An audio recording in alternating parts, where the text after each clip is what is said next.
Chapter 1072 Cleanup Cleanup. The Snake Dowager ruled over the Shadow World in ancient times. Then, this place had been largely similar to the Magus World, with extraordinary power granting high status and various empires at war with each other. Wars erupted every day, and it was a dark time for the commoners. It seemed like Xavier's father adopted a prudent stance against these descriptions of snake descendants and bloodline carriers, thinking they were just superstitions used by people of ancient times to control them through fear. History had changed when the Snake Dowager had lost her position about 30,000 years ago. The Mistress of the Night had taken control of the Shadow World. Unknowing of the facts, the regular humans had met a pivotal point. Psi energy and the Shadow Weave had been established. With the Snake Dowager gone, humans took primary control of the Shadow World, allowing science to flourish. The most crucial bit was the discovery of psi energy. Leylin's right index finger tapped on the cover of a history book as he pondered the subject deeply. Psi energy, the gift of the Shadow World. Pure and effective, it has low contamination. Even more important is that a lot of it can be stored, and humans could make containers for it quite easily. Once it was discovered, it replaced all kinds of fuels, developing into many other fields as well. Now the maglev trains, aircraft, and even the high-tech armor used by their soldiers ran on psi energy, Leylin read on slowly. Psi energy did not exist during the reign of the Snake Dowager, instead coming right after the Mistress of the Night appeared. It is extensively used, connected to another new creation called the Shadow Weave. Once one read to this point, even a fool would realize it was a setup of the Mistress of the Night. Ever since then, humans have had near unlimited energy. Money allows them to cast spells from the Shadow Weave, letting them toss extraordinary ability into the trash and abandon all ancient training techniques. Is this now the era of science? This was all within the books from Xavier's family. Several tens of thousands of years ago, there were countless myths and legends of heroes with superpowers, but by the era of Xavier's ancestor, all small discoveries of such abilities had been carefully recorded. It was evident that history had changed greatly. Make them over-reliant on equipment, having them forego true strength and regress in their extraordinary abilities. It reduces the number of enemies and allows you to use the weave to control the entire world. Leylin felt like he understood part of why Shar had prepared all this. At the same time, a spirit force message traveled over, causing his face to change. Amdo City had now been surrounded by soldiers with powerful-looking cannons. Many of these soldiers had expensive equipment on, making for an extremely imposing sight that stilled the atmosphere. At the center was a large piece of land that had been hollowed out by a meteorite. The extreme heat had left behind traces of crystal within, but the meteorite itself had already disappeared. A command post had been erected here temporarily, with many troops analyzing data and conducting investigations within. They were all submitting their information to the middle-aged commander from before. The weave has been checked, no traces of psi energy found. Meteorite sample collected, sending a copy to the royal family for further analysis. All troops on standby, prepared to move at any time. All this information did nothing to improve the commander's mood. After all, he was facing an opponent that had obliterated a military base in an instant. What's more, there was more than one enemy. So the culprit within this meteorite hid himself inside Amdo City. What about the other two? Where did they land? The officer rubbed his temples. The estimated trajectory puts the second landing point in the east of the Empire, within 30 km of Danube City. However, the base there was extremely quiet. The mission has been handed over to the local troops. The report came from a well-trained intelligence officer with a pair of long, beautiful spectacles. She adjusted her spectacles as she spoke calmly. The third landing point is at Coral Coastal City. We've already sent a request to the Navy to find and annihilate the opponent. 3 apostles at a time? The middle-aged officer seemed unable to bear this heavy burden, and one's already infiltrated Amdo City. How is the city's shutdown going? Our troops have already surrounded the place, forbidding any citizens from leaving the city. A couple of small fights broke out, but the situation is under control. All right then, we can only impose these heavy laws for the sake of the Empire, the officer said with an expressionless face. Creatures from the stars were extremely dangerous. They could hide within the souls of ordinary citizens, beginning to spread contamination. They'd taken down entire empires in the past, so he had to prevent it at all costs. Even if these specific apostles couldn't contaminate the soul, any foreign pathogens or viruses they carried could cause serious damage to the affected citizens. Thinking about it some more, the officer passed down further orders. Relay the new safety measures once more. Deny all citizens who wants to leave, including the local officials inside too. All who disobey must be killed immediately. Yes! Listening to the merciless order, the soldier was taken aback. Still, she ended up obeying his orders. Hee, it looks like the Empire Hawks aren't all that capable. They actually have a headache from such a small event. Just as the soldier was about to leave, a mocking voice sounded from outside the strength. The green flaps were pushed open to reveal a group of soldiers in black uniform. The one who laughed earlier was a member of the group with yellow crew-cut hair. Solders. Soldiers, the soldier pulled out a minigun, aiming at the group that had barged in. She was extremely furious at the lack of security outside the tent. Raise your hand slowly. You are now intruding in a restricted area of the army. I have the rights to kill you immediately. The other officers pulled out their guns as well, pointing them at the group. Hee, kill us. How interesting. Foolish humans. The group of black uniformed personnel did not show any expression. As for the yellow crew-cut man, he pointed his finger at the woman and twirled it. Suddenly, the woman felt like her hands did not belong to her anymore, and the gun fell to the ground as she was lifted and floated in midair, her head facing towards the ground. How can this be? The weave is sealed in here, mid-grade spells can't be cast at all. The other administrators were shocked. The yellow-haired man looked at the female soldier's thighs, his sleazy eyes revealing his lust. He then asked his leader for permission. Not a bad pair of thighs. This stocking, you're rather wanton on the inside. Boss, can I play with her? Enough, all of you stop now, put down your guns, the middle-aged officer ordered. Very soon, he looked at the leader of the black uniforms, his eyes revealing a complex gaze. Are you here to mock me, Javis? I don't have time like that to waste, elder brother.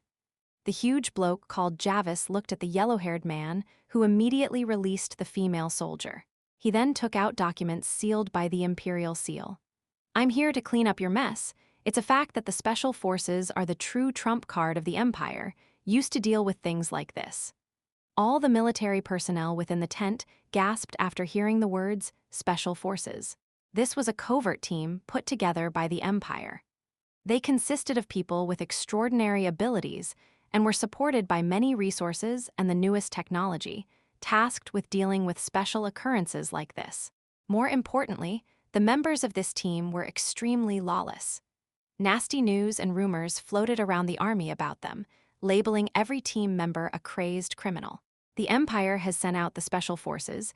Do those up the hierarchy believe that things have reached such a bad stage? The female soldier collapsed to the ground, breaking out in cold sweat. She didn't dare to look at the yellow-haired man anymore. Since it's the orders of the Empire, I have no objections. The commander looked through the documents and even saw the seals from his direct superior. He saluted in a military pose before handing over a silver key over to Javis. I hope you don't let the superiors down. Relax, I'm not you, Javis smirked, the silver key melting as it entered his body through his skin. Suddenly, a mechanical voice sounded in the tent. Authority passed on. Shadow Weave control of Amdo City has changed. Welcome, General Javis. Very good. Contact Mole and Wolf Fang for me. Javis barked out his orders. Very soon, 2 soldiers wearing black uniforms appeared on the screen. Boss, Team 1 is in position. Team 2 ready. Our target this time has the ability to enter souls. The feedback from the Weave and the estimation of the central neural net say that the possibility of the enemy hiding in a citizen's body is extremely high. This is a list compiled by the city's surveillance system. I want you to dispose of every member there. Javis raised his hand, and an extremely detailed, long list of names appeared. This was the list of suspects put together by the central neural net, where the Weave had sensed the greatest number of questionable energy spikes. Have you gone mad? Javis' brother looked at the list of names. There were over 10,000 names written in there. He howled once more. These are all citizens of the Empire. There may just be one culprit while the rest of them are innocent. As soon as possible. Chapter 1073, Annihilation. You've always been so soft, brother. It's your greatest weakness? Javis looked at his brother. They had similar faces, but their hairs were already turning white. I'm the person in charge right now. If not for the citizens, I would long since have applied for the Shadow Weave team to destroy the entire city. Javis dug his ears. Where are the soldiers? Remove unauthorized personnel from this tent at once. Suddenly, a group of armored troops entered and chased the middle-aged officer and his subordinates away. People who get in the way should leave. Now, let us play our game of hide and seek. Javis looked at the screen, his extreme insanity spilling over into calmness. Enable city surveillance. Lock down all spells using the Shadow Weave and disable teleportation. Scan for any strange sightings and energy movements. Begin the purge. Go! Action! Mole and Wolf Fang waved their hands in a forward motion, and the armored troops behind them began their operation to kill the people on the list. Hey, what are you trying to do? Armored troops entered a civilian's home and began shooting at the family of 3 who were having a meal at the dining table. Bang! Bang! Very soon, the head of the man exploded, and his body lay in a pool full of blood, followed by his wife and his daughter. Although middle-grade spells in the Empire had seals that needed unlocking and high-grade spells were reserved for soldiers and royals, commoners still had the right to use low-level spells. However, Javis had already locked down on magic in Amdo City, so all Rapid Shadows watches had turned to trash. Without those tools, these commoners were weak and small in front of the armored troops. Wave after wave of flying drone encircled the air around Amdo City, releasing messages of warning. Troops of the Empire are currently in the midst of capturing spies. All civilians are requested to stay in their homes and not to leave. We will not hurt the innocents. I repeat, we are troops of the Empire. Gunshots sounded from time to time, and there seemed to be a flurry of activity within the city. However, the soldiers had still managed to suppress the situation and keep it in control. After all, 10,000 was still only a small fraction of the 10 million-plus population here. As long as their own names weren't on the list, these citizens wouldn't be brash enough to resist the executions. As for Javis, he sat in the command post and watched the screen in admiration, enjoying the wine in his hand. Bang! Yet another man was killed in his own home, and blood spilled everywhere. No, don't. This was the plea of a young lady before her death, but the soldier did not even spare her another glance. To obey commands was the basic duty of a soldier, and one who didn't think for themselves was basically the ultimate weapon. Only resolution and strength would carry them through all situations and missions. The mass killing was executed quickly, but there were still some hiccups from time to time. Damn it! The Empire still has a hostile outlook on us extraordinary humans. A bespectacled young man howled at the gun pointing towards him. Suddenly, he was covered in flames as he turned into a malevolent creature that was filled with scales. Shoot! The psi energy-filled bullets only left white scars on the scales. It's a mutant, extraordinary person. Hurry and call for backup. A squad leader howled at the communicator, but it was already too late. Zoom, whoosh, the monstrosity leaped forward, turning into a black line on the screen. Crash. The armor that the troops wore was soon torn apart, spilling out broken white bones and blood. Huff, want me to die? You first. A human voice sounded from the creature's mouth as he ducked into the sewer quickly. Ding. Target's identity confirmed. Second-level civilian Chengfei, father, mother, current home address. Beginning lock-on. The central system screen revealed pieces of information on the target, and on the left side was the appearance of the young man before he transformed. Good, these mutants are hereditary. Mole, find a couple of men to get rid of him. As for the rest, look for his parents and blood-related kin, Javis ordered. Kiddo, you had a fun time earlier, huh? The sewer duct was shattered into pieces, reveal the underground pipe network and the creature's shocked expression. A black uniformed soldier stood in midair before the creature, looking down on him in mockery. Spawn of the witch, meet your maker today. Before you die, I hope you can give me some fun. It's only a low-level bloodline carrier. Javis nodded his head indifferently as he watched the young man-turned creature being brutally killed on the screen. The expansion of technology and the constant purges from the Empire had dropped the numbers of these mutants. Some of the present generation didn't have strong powers.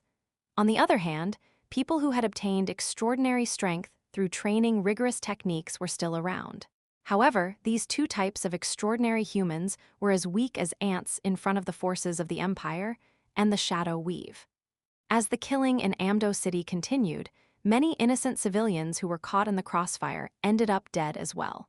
There were also other unlucky ones like the mutant earlier, killed mercilessly without any proof or verification needed.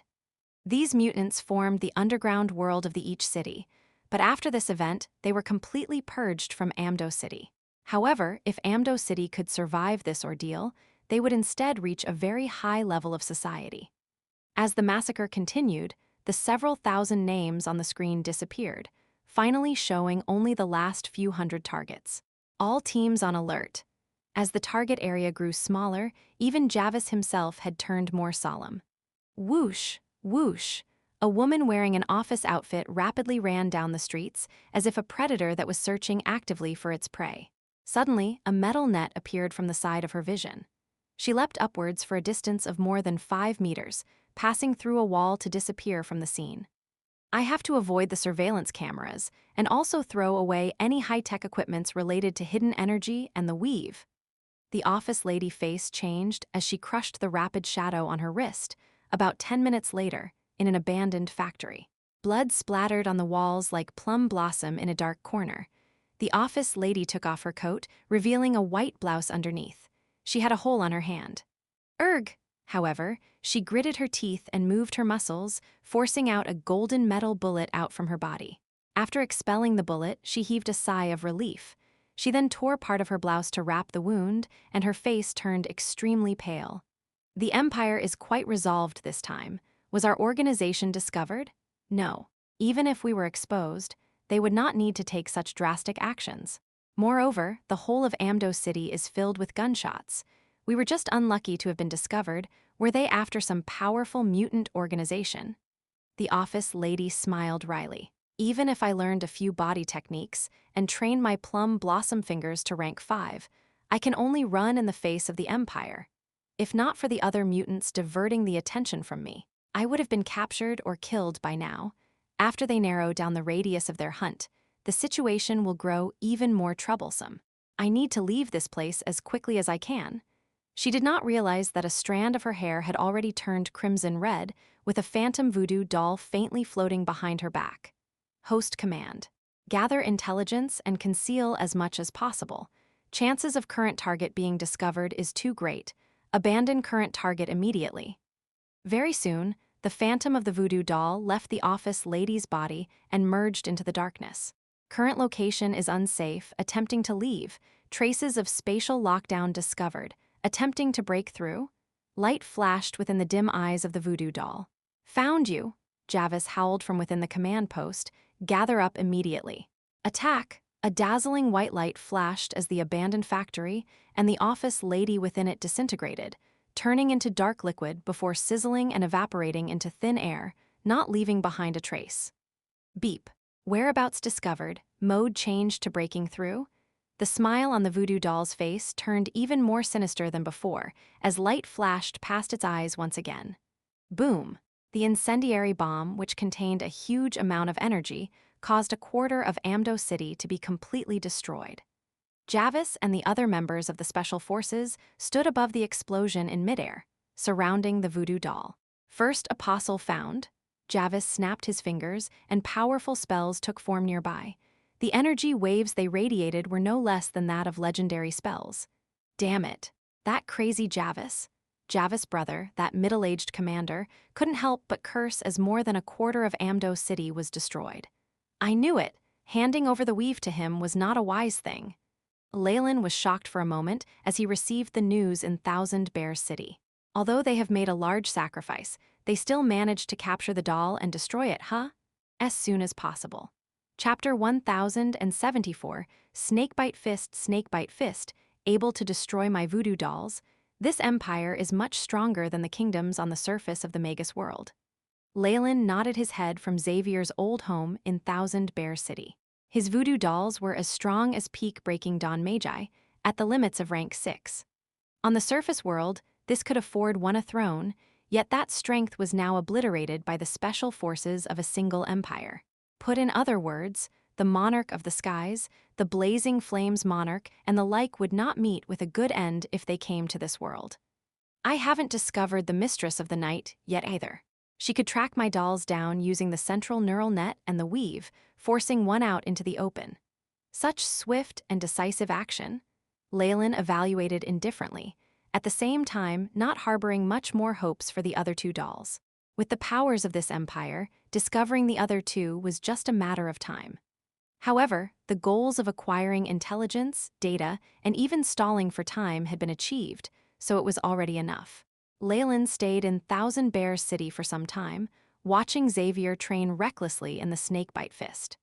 Curiosity had gotten the better of him, and he'd bought a large quantity of medicinal herbs and training dummies for practice. Another of the dolls was discovered during this time. However, several important cities had suffered collateral damage to destroy it, and the destruction and viruses spread by the doll reached millions. The government had started a donation drive for the victims of this tragedy, and Xavier's sister Jill herself donated part of her pocket money. As for the last surviving voodoo doll, it was currently hiding in the vast ocean. However, it was only a matter of time before it was discovered. Leylin didn't mind that, having it gather as much data as it could before being tracked down. Past that, he didn't bother with it. In any case, he was confident in infiltrating this world even without the help of the voodoo dolls, and could avoid the surveillance of the Shadow Weave himself, within an underground basement. Xavier had already moved most things out of this place, making an empty space the size of half a basketball court. The area was littered with sandbags and dummies. Xavier did not have his shirt on, and he'd wrapped his fists with cloth as he began practicing the technique written in the snakebite fist manual. SSA, every punch of his seemed to soften his bones, letting them twist and contort in different ways. A hiss sounded with each fist thrown, as if it was a venomous snake that was striking. Huff, snakebite fist. Ruthless, insidious, and the trick lies in it being unexpected, striking at an angle that the opponent will not anticipate. Hence, I have to soak both my arms inside a special concoction broth in the beginning stages to soften the bones, Xavier muttered. After practicing one stage of the technique, he went to the nearby water tank and picked up a white towel and dabbed into it. He then applied the black substance on the towel onto his hands, not missing a single pore. The blackish liquid seemed to burn his skin upon contact and bored its way through the pores into the bones, as if wanting to melt the entire arm. Argadam, it hurts so fucking bad. This pain caused Xavier to curse. He stuffed another towel he had prepared into his mouth as his expression turned malevolent and faintly let out the hissing roar of a beast. This pain lasted for over half an hour before it subsided, leaving Xavier with cold sweat. Pooh. He spat out the towel in his mouth and looked at his own hand. Once the residue of the concoction was washed off, it revealed fair, whitish skin with a glossy sheen. This! He touched his own hand and felt that the skin had gotten thicker. No, it's totally adding on another layer of outer skin. Xavier looked at it for a while longer before he took out a needle and pierced his own skin. Resilient and smooth, just like hide, he needed about half his strength to finally pierce through the skin, and even that only made him feel a pinch. Both of my arms have an increased piercing effect, and even my bones have turned softer, arriving at the minimum requirement of the snakebite fist. Xavier nodded his head and suddenly felt his heart ache a little. The ingredients for the concoction is too expensive, and this pain? His heartbeat grew fast as he looked at the manual. Just the elementary stage cost me all my savings. I even need to put my hands in poison in the later stages, giving my strikes a toxic effect. No matter what, it doesn't look like an orthodox skill, more demonic. In fact, Xavier's guess was rather accurate. Back in the past, the snakebite fist was a manual used by the servants, so it was not anything great. However, it granted great power in a short period of time. However, with the thinning of these bloodlines and the suppression from various kingdoms and empires, bloodlines had regressed over time. Manuals like the snakebite fist instead became treasures to be passed down. If he continues to train like this, he'll most likely deviate and go crazy. Even if he's lucky enough to succeed, it'll at most be some skill around the mid-grade rapid shadows. Leylin stood by the side and casually watched Xavier train. Forget it, I've been a guest this long. It's about time I pay some rent. Poe, Leylin smiled as he reached out with his hand, and a black light entered the manual of the snakebite fist. As this light was too weak, Xavier, who had been practicing diligently, did not notice it. However, the ancient manual trembled before it resumed a stationary position. In a certain page within the book that recorded the runes of the black datura flower, the lines of the runes continuing to extend and fill out as the flower bloomed. Very soon, these lines lost their powers and did not move any longer. However, the black datura flower, which was originally only quarter full, was now halfway done, and energy waves seemed to be spreading from the runes. Hiss! Naturally, Xavier did not notice these changes. However, as he punched, the hissing of a giant serpent sounded once again, causing the rune of the black datura flower to flash.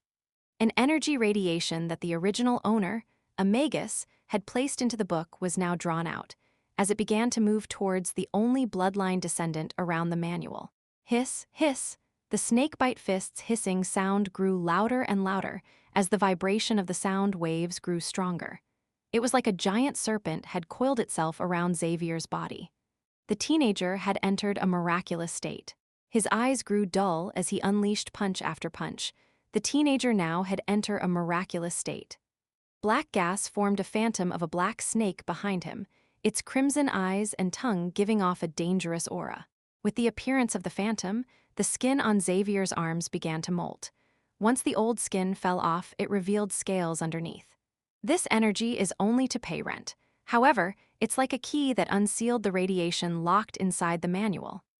Leylin smiled as he watched the black gas engulfing Xavier whole. With his current powers, he could easily grant Xavier the strength of a breaking dawn. However, this did not stand in line with the principles of Magi, that trades demanded equal measures. Moreover, such a spike of foreign power would definitely alert the weave. Why would he do such a thing? Hence, Leylin chose to pay his rent in equal measure. This had unsealed the energy radiation within the book, allowing Xavier's ancestors' intentions to be fulfilled. Although your ancestor was a low-ranked Magus, this is a start to having extraordinary abilities. Moving forward, it's all up to you, Leylin smiled, his eyes filled with anticipation. He did not do this because he was bored, but because wanted to confirm a few things through this boy. For instance, he wanted to know whether mutant organizations existed, as well as other bloodline carriers. After Xavier demonstrated his abilities, he would immediately turn into a magnet and attract many people who intend to use his powers. This would put the boy in a bit of a perilous situation, but that only served to give Leylin some excitement as he watched. Don't let me down, young man. Leylin looked at the figure that was still training in the basement. The phantom of the snake now grew larger, and Leylin's smile grew wider. Xavier only woke up from this unconscious state the next morning. He scratched his head and muttered, what's happened to me? Pat. Suddenly, a piece of wood from the table that he used to prop himself up had been ripped off, causing him to fall onto the ground again. What? This wooden table is really unsturdy. The teenager exerted more force, and his eyes grew bigger as he saw that the wooden block were grinded into fine wooden chips, which fell to the ground. This situation, it's not that the table is weak, but I've gotten stronger. Xavier stood up and looked at both his hands. Suddenly, he punched out piercing strike, swish. A sharp whistle and roar filled the room, carrying the bellows of a giant serpent. A small hole was punched into the walls, causing dust and wood to fall. It seems like my body has completely adapted to the movement of the snakebite fist. And this, Xavier looked at his hands, at the scales that had already grown on his skin. Complete mastery of the snakebite fist? As soon as possible. Chapter 1075. Rapid Shadow Xavier remained confounded over the next few days. His family inheritance, the snakebite fist that was extremely difficult to train in, had been mastered just like that. It was too good to be true. Leaving the teenager so distracted, he didn't even notice the change to the manual. In the end, he broke 7 to 8 more items in the house, being nagged by his little sister until he finally learned to control his own strength and stop crushing things. However, Xavier soon put these issues to the back of his mind. There were more important things to consider. Greater skill proficiency test. Xavier clenched his fists as he looked at a date circled in red on the calendar. I need to pass no matter what. The access to the shadow weave will give me stronger and more powerful spells, letting me find a good job and take care of my family. Martial techniques only enable one to serve as a fighter or security guard even if you master them. Talents who can use high-level techniques are instead sought by many organizations. Hence, Xavier did not care much about the strange phenomenon that occurred to him and immediately delved into a questionnaire and database to study for the test. Leylin, too, did not idle around. He casually browsed through the books that Xavier had bought and saw a small advertisement on one of them. Advanced sale of answers, a 100% pass rate. Leylin smiled as he called the number that was left on the note and got an address. Lad, it's you who wants that copy of answers for the high-level skills test. Leylin met two muscled hoodlums at a certain corner of Thousand Bears City. Their bodies were littered with piercings and tattoos, the kind of people one would avoid on the street. They were the type to get into trouble with the police often. Yes, is it true, the 100% pass rate? Leylin left his concealed state, looking like a youth who wore a jacket and jeans. He was also carrying the ad pamphlet. Hee, of course it's true. A hoodlum exchanged gazes with his partner. We sell everything here. Do you know Rapid Shadow 5? We can even get one of those, so the answer sheet is definitely not a problem. This expression on the hoodlum, as if he was looking at a fat, juicy sheep, caused Leylin to sigh inwardly. However, he still put on an expression of unease. Okay, but I want to see the item before we trade, and it has to be simultaneous. Of course, what do you take me, Azure Dragon, as? The hoodlum grinned and turned around. Follow me? A group of thugs were littered across a messy underground basement. Bash, bam, many items fell to the ground, and a few pitiful wails resounded as well. The two hoodlums which had led Leylin here were now lying on the floor, with blood splattered around them. The group's leader was here as well, one with the tattoo of a black rose on his face. Leylin proceeded to step on his head. You have guts, huh? Not only did you use fake answers to try and fool me, you even wanted to rob me. Leylin threw a crumpled piece of paper on his face. How many fingers do you think I should chop off? It was a rare chance for Leylin to be this rampant. He didn't need to fear security cameras, since the underground wanted nothing to do with the country. Even their accounts book was by manual entry and not digitized. As for any authorities colluding with them, Leylin looked at the boss in disdain and gave him another kick to his stomach, causing the boss to curl up like a prawn. It was not that Leylin did not think highly of them, but collusion occurred at a far greater level than that of this unorganized rabble. Do you want to live or die? Leylin looked at the boss toyingly, and the answer was immediate. So then, take out all the money you have on you. I only want cash. Also, tell me which underworld organization is the strongest here, and who is their head. No matter how good a society was, it always had its dark side. Several rounds of questioning gave Leylin the information he needed, and he left unworried that this group would seek revenge. They wouldn't be able to find someone with the same looks Leylin had displayed here, and even if somehow they managed it, that would be their bad luck, not his. This encounter gave Leylin an understanding of how organized falsifying documents was here. Special providers had established good reputations in manufacturing identities, able to give him true blue documents that could withstand scrutiny. As for the source, it was the extra income of a government official working in the Safety Bureau. Exploitation by selling real yet falsified identities? Why does it give me a feeling like I'm being tracked? Although Leylin complained in his heart, he still paid the money. After a round of genetic inspection, an identity card was now attached to his body. From this day forth, he became a third-class citizen of the Empire, not afraid of investigations. The identity card allowed Leylin to rent a house and buy a low-grade Rapid Shadow and even surf the net. Of course, Leylin could have just stolen someone else's identity by transforming into them, but he wanted to witness the authentication process himself. As expected, all this genetic inspection mumbo-jumbo is a lie to trick the people. The true goal is to let the shadow weave scan a person's spiritual sea, huh? The surprise had caused Leylin's eyes to turn darker and even harder to read. His experiences with the weave in the world of gods was why he had revealed no traces just now. Even if he'd forcefully assumed someone else's identity, it wouldn't have ended up well. However, through the help of that corrupt official, he was now an ordinary citizen living amongst 10 billion others. Even Shar would not be able to find him. Hello, Mr. Lay. This is your communication device, and the first generation Rapid Shadow. Since you don't have any degrees or a greater skill certificate, you can't use Rapid Shadow 3 or above. The service staff smiled apologetically to Leylin and took the cash that he handed over. This cash and the money used to buy his identity was funded by those unlucky hoodlums from earlier. They are all portable retina displays, just a little worse off from my previous world. Leylin looked at the internet that was similar to his past life and the various tools and advertisements within. Nostalgia filled him, but it was quickly suppressed again. I also need to rent a place. Do you know anywhere that would suit me? I want a house that is close to the outer circle. Leylin mentioned the area that Xavier and Jill were living in. This place? The staffer was a woman in her 20s with some slight makeup on. This question exceeded her authority, so she was rather stunned as she looked up at Leylin. I'm offering adequate compensation, Leylin added immediately. No problem, the lady very quickly replied, but it was unclear whether it was the promised money that coaxed her or Leylin's looks. My house is near that area, so it's quite convenient for me as well.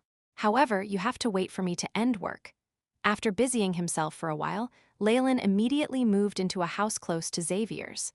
Not knowing of their new neighbor, the siblings carried on with their own tasks. A first-generation Rapid Shadow everyone in the Empire has won now. Leylin looked at the watch that had a black crown labeled on it and activated the thing. Ding! Zuskin 988,273,221 activated. Beginning automatic identity scan identity confirmed and locked. This Rapid Shadow is for your personal use. If it is damaged, please call. Once the startup screen faded, Leylin immediately moved to the most important feature of the watch. Ding! Identity locked, account confirmed, current balance, 3,000 seers. A notification appeared on the Rapid Shadow, followed by a list of spells and their prices. Rank 0 spell, Illumination, 200 seers per use. Rank 0 spell, Increase Resistance, 300 seers per use.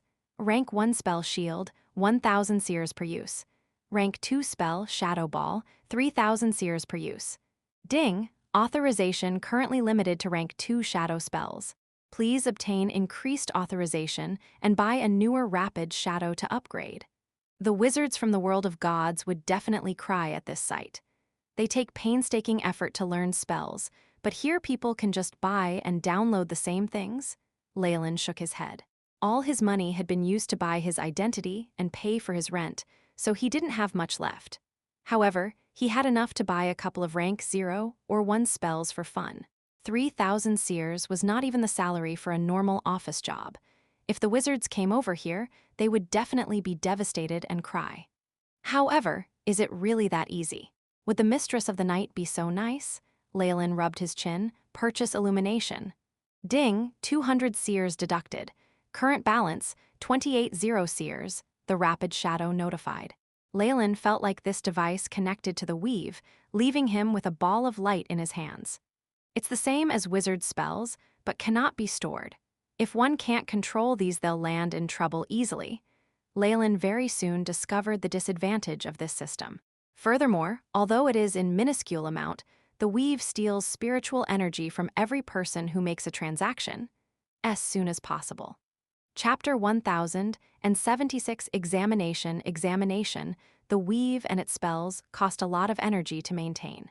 Even with the world origin force to support her, she wouldn't use it recklessly. This was why she'd adopted a system similar to the world of gods. Every cast of a spell extracted a small part of the caster's spiritual force. But this plays takes much less from the caster, Leylin smirked in disdain. AI chip, begin analysis. Beep. Mission established, analyzing 3D structure of the shadow weave. A stream of data ran past Leylin's eyes. Compared to the world of gods, the analysis of the weave here was much faster and more accurate. Beep. ETA, 68 hours, 23 minutes and 19 seconds. Beep. level 3 spells and above sealed. 78.55% chance to break through without alerting anyone. Proceed. The AI chip voice intoned.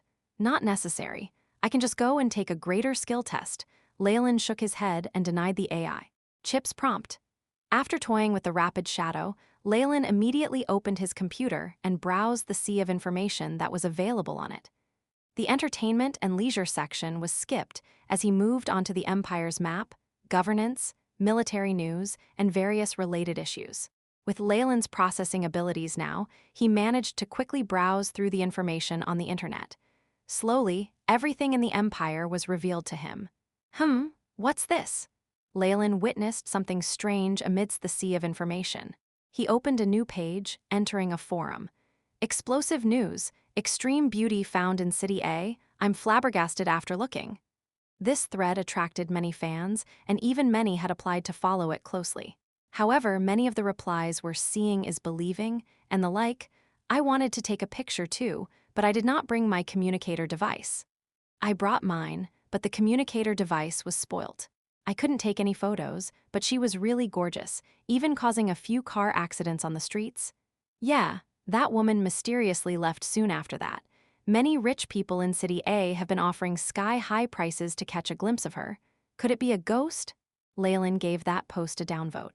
Many of the posts on the thread were similar to comments like "op is trolling" or "absolute bait," until a cocky guy posted a new image. Haha, those above me are retards. I happen to have the latest rapid shadow there, and I managed to take a photo. A rank 8 existence wouldn't leave behind an electronic image, even if she suppressed her own aura and radiation. The force field around their body could contort the space around them. And even if a photo was actually captured, or their true name discovered, it would come with unimaginable power or even curses. The person posted a blurry image on this thread, faintly revealing an extremely seductive figure. Even the corner of her dress left people wanting more. A photo from the front. I beg you, many online wolves were asking for more on the thread, but there was no more response from the person who posted the image. City A, but the snake dowager should have moved quickly, not wanting to meet Shar. Leylin could only silently pray for the snake dowager. After all, Thousand Bears City was extremely far from City A and required him to travel across half the Empire. Furthermore, with the snake dowager drawing all the attention to herself, he would be less likely to be found by the mistress of the night. He only had a partnership with that woman, so only after his own safety was assured along with an equal exchange did he even consider helping her. As for now, the snake dowager used to live here in the shadow world. No matter how much it had changed, she could surely adapt to it quickly. Were she to fail at even that, Leylin would choose to walk away from the place right away. After all, lousy teammates were extremely scary creatures who could cause the party to be wiped. The snake dowager is a rank 8 existence, after all. I should believe in her. Leylin shrugged his shoulders and began pulling the window curtains apart. From his position, he could clearly see Xavier's 2-storied home. The study room's light was still on, which meant that Xavier was studying hard. The skill test begins in 3 days, Leylin took out his communicator and also signed up for the test. He'd wanted to obtain greater authority with the Shadow Weave, as well as higher status. Once I get a mid-grade rapid shadow, even some extraordinary abilities won't attract attention from the central neural net. It'll let me do quite a bit. The 3 days passed very quickly, and the day for the greater skill test had arrived. Xavier exhaled loudly and looked at the mirror after packing his things. Ever since that mysterious change in him, he'd matured greatly in his looks. His skin had grown smooth and glossy as well, causing even his sister Jill to be jealous. Okay, I need to succeed this time. Xavier cheered himself on as he looked at his reflection before walking out of the house. All the best, brother. Jill saw him out of the house and prayed as Xavier's figure left. Her voice reverberated through the alley. Whoa, there's so many people in here. Even if he'd prepared himself mentally, Xavier was still taken aback at the sheer number of people at the examination venue. The greater skill test is one of the most difficult tests in the Empire. Once one qualifies, they can use middle-rank spells, equivalent to holding gun rights. Apart from that, many organizations will clamor to hire you. It's pretty normal to have so many people apply. A familiar voice sounded from behind Xavier, and he turned around. He saw a young man standing there, his long sideburns causing him to look middle-aged. "Why, you don't recognize me anymore?" The young uncle patted Xavier's shoulders and laughed. "What? Uncle Crowley?" Xavier immediately recognized the man from the aircraft. "I told you not to call me uncle." Crowley touched his own face. "My beard and sideburns are a little thick, but in fact I'm still very young. I'm only 25. 25? But isn't 25 already considered an uncle?"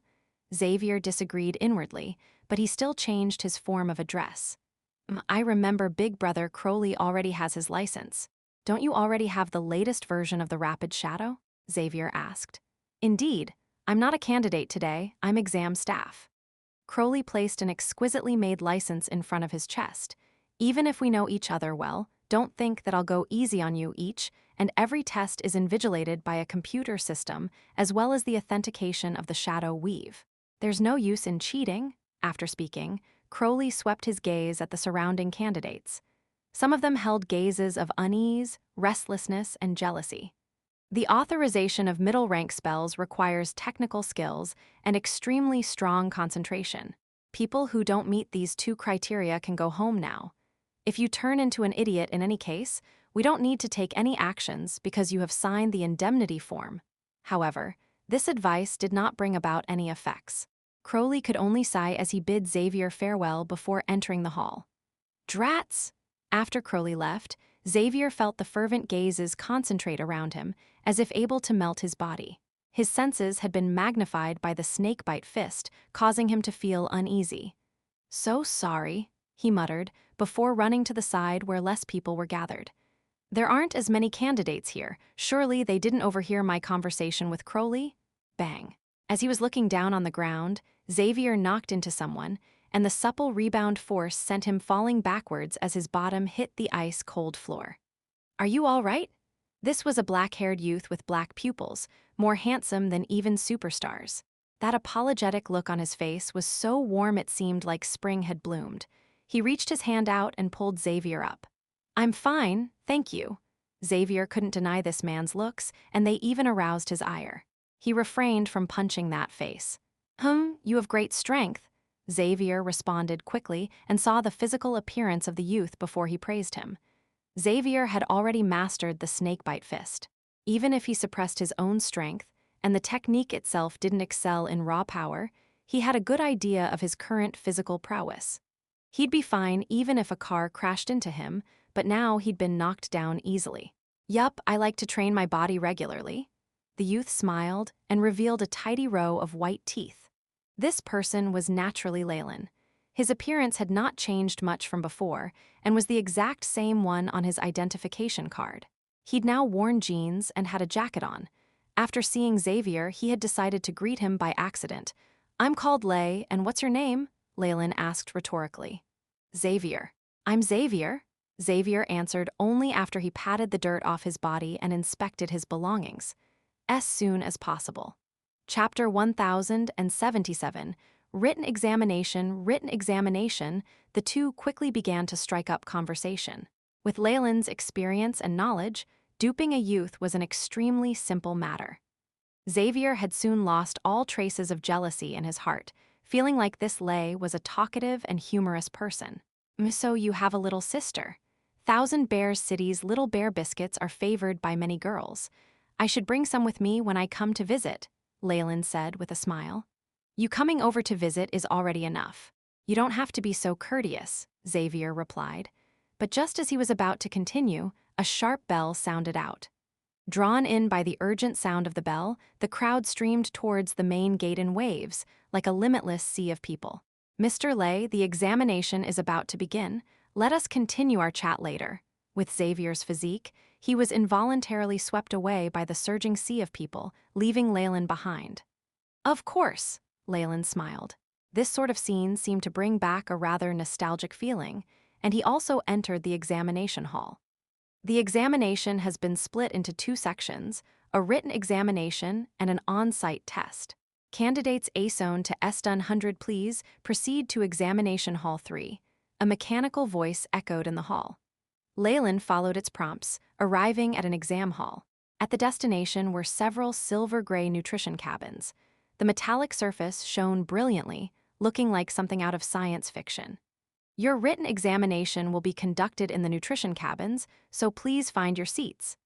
A staff member with a blue exam badge entered the hall, scanning the crowd with a piercing eagle-like gaze. The exam will take a long time, but don't worry about your constitution. We will prepare enough nutrient liquids for you. The blue-badged staff member monitored them all, and Leylin found his own nutrition cabin. Beep. Scan has been completed. Welcome, Candidate G87. Ice cold and solid, this was Leylin's first impression of the nutrition cabin. Even he felt nauseous with the influx of nutrient liquid, so it would definitely be a form of torture for normal people. A light flashed before his eyes suddenly, and a virtual exam room appeared. The room itself was limitlessly vast, but it only had a single hardwood desk with paper and pen on it. A virtual environment. This can eliminate cheating and allows the examinees to be given different questions each. Unless one can break through their cabin's lock, they can't possibly cheat. Leylin sat down, sweeping his eyes across the questions on the table. His ability to gather information was shockingly quick. He's crammed hard last night, so none of these questions could trouble him one bit. It's a written examination, but many things can be tested in a virtual environment. It absolutely won't be limited to just these unlimited questions. Leylin smiled to himself before answering the questions at rapid speed. In this environment, ordinary candidates were completely unable to perceive the passing of time. Leylin was of course the exception. After completing over 10 examination papers, the surrounding environment began to change. He was taken to an operating workshop. Question 35. Use the given materials to repair this rapid shadow wristwatch. Leylin looked at the lathe here and saw a broken wristwatch upon it, with several electric pens and other items scattered around it. Its screen had been smashed to pieces. This must be the on-site test. Leylin stroked his chin. Unless the on-site tests directly open the limits of authority and evaluate the use of mid-ranked spells. The current empire did not have sufficiently advanced virtual reality technology to simulate magic. Only Leylin's AI chip was able to do something on that level. After all, the flesh and soul were the same as spiritual force and matter. It was an extremely difficult matter to fuse the two together and analyze all their mysteries. It was only with the space-time travel that his AI chip had abandoned physical form. It had fused with his soul, and even then it took multiple advancements to reach its current level. Crowley had changed into a well-ironed uniform, walking into the control theater of the examination hall. His eyes sparkled as he saw a fair-haired beauty and greeted her. "Oh, Miss Bobby, did you discover any useful seedlings? Your job is to patrol the examination hall, Proctor Crowley." The beauty rejected him without hesitation. It caused all the other proctors to smile. All right, I'm impatient too. If we discover an outstanding mechanic, we'll get a reward as well." Crowley looked at Bobby with a pitiful look in his eyes. "I think we need to discuss it." Bobby looked at the monitor screen and then at her wrist before she finally agreed. 5 minutes then. The other exam proctors kept their calm in the face of something so unexpected. An amorous glint immediately appeared in Crowley's eyes, and he followed Bobby outside. Although on the surface it seemed as if there was melodrama here, with one person pursuing the other, their conversation was transmitted to the rest through secret means. "Let's have dinner tonight. A new restaurant opened up recently in the Champs-Élysées." Crowley spoke nonstop, his performance making the other proctors knit their brows and turn away. In secret, he'd sent a short message to the woman. "I see that T13 and the others are quite good. They're worth recruiting and nurturing. I don't have any time tonight," Bobby said with a cold expression on her face, replying using their secret code. "Pay attention to them and protect them. The best thing is to fail them in their written exams or chase them out of the examination hall. Don't give them access to the on-site tests. Other than that, you seem to have missed one of them. I'll take responsibility for Xavier, don't interfere." Crowley's expression changed. I know, but the thing is, as long as you understand. Let's not say too much. The surveillance from Central Intelligence and the Weave is quite serious." Crowley finished his final message and then fell to the ground to release a heart-piercing cry. "Oh, Bobby, my Bobby." The fair-haired beauty smiled coldly and returned to the control room under the surveillance of many guards and onlookers. What happened? She'd originally expected a lot of busybodies to circle her, but she was rather stunned to see all the proctors surrounding the screen. The melodrama from earlier did not attract any attention whatsoever. Did my acting skills fail, or am I under suspicion? Bobby's heart twisted. She saw a proctor come over to her with an extremely solemn expression on his face, as well as a look of ecstasy. Bobby, come and take a look. Bobby leaned against the wall with a curious look on her face. In her heart, she secretly sighed in relief. I wasn't discovered. Afterwards, she saw an examination paper with a perfect score broadcasted on the screen. Ah, so such an exceptionally intelligent seedling appeared. Bobby sucked in a breath of cold air. She looked at the candidate's information column. So his name is Ley. It seems like he answered everything correctly. This is really? Everything must be compared. Look at this. The proctor produced another record. That was Leylin's progress in repairing the rapid shadow wristwatch. Every movement flowed like the movement of clouds, filled with a unique sense of beauty. He does not hesitate in the slightest before committing to every action. This youth has already grasped the techniques of two-dimensional objects. His intuitive use of materials and his confidence are monstrous. Bobby bluntly put it, her words full of praise. Xavier and Rambo aren't much compared to him. Are you ready to directly recommend him to the Empire? Bobby asked. No, the written examination is the most basic part. What we need is a talented person with keen spiritual force, sufficient willpower, and tenacity to manipulate high-rank spells. The proctor's words were very reasonable. After all, there were many good examples of those with a good foundation but terrible spell execution. Then let's wait and see, Bobby said with a smile. There was some hesitation in her heart, however. This Ley, nothing was strange about him before, and even Crowley didn't discover anything. He has this sort of intelligence. How abnormal? With a desperate round of eliminations, less than 100 candidates remained for the second.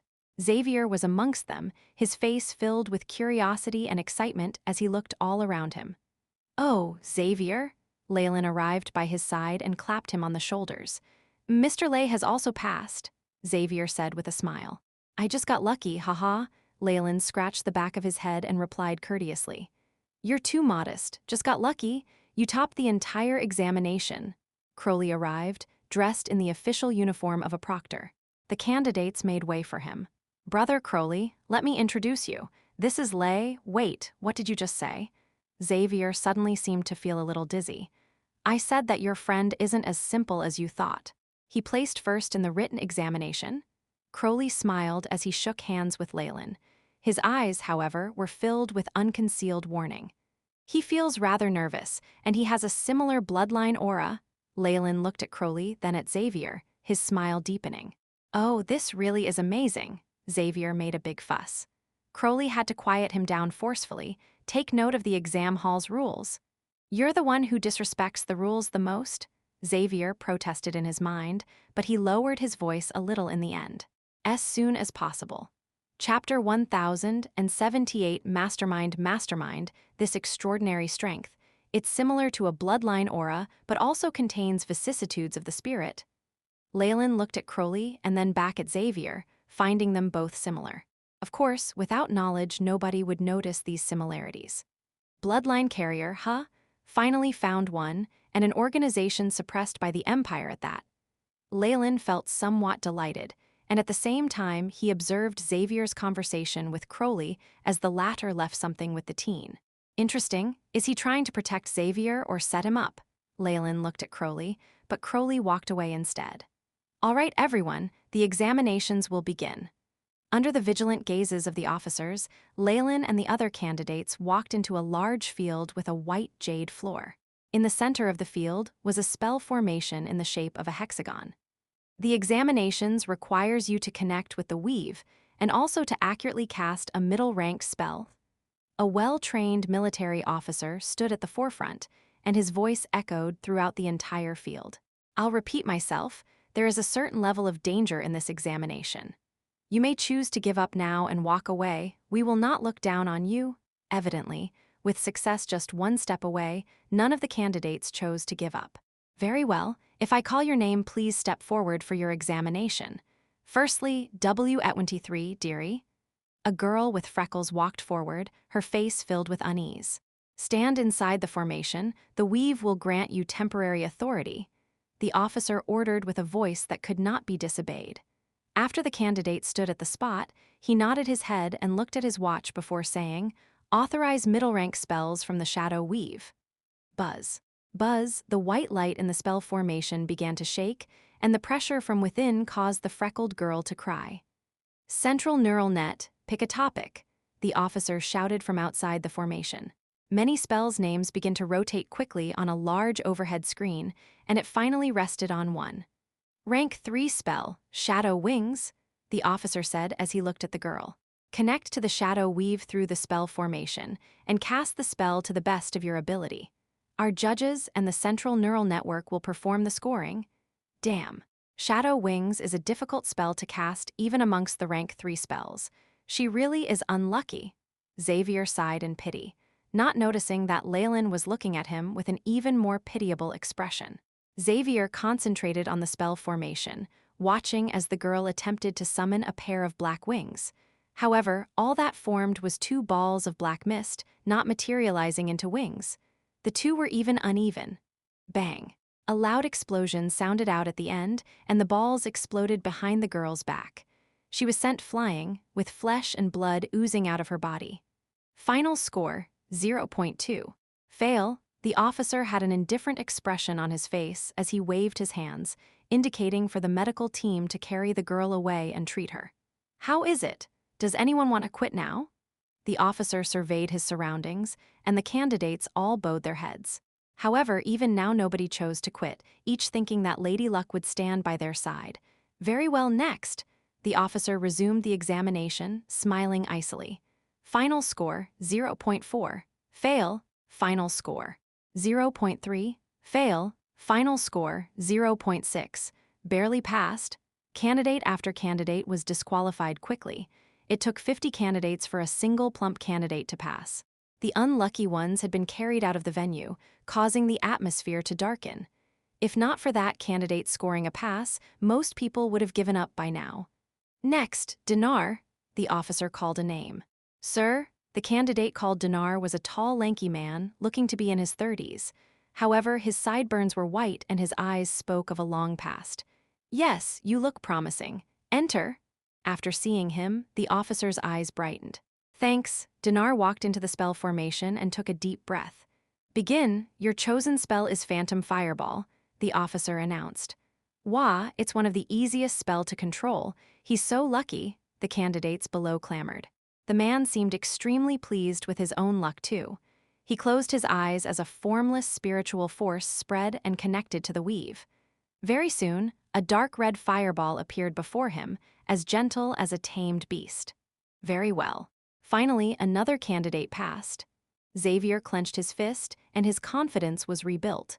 However, just as he thought Dinar would pass, a strange event occurred. The dark red fireball began to shudder and seemed to crack at its sides, causing Dinar's expression to turn bad.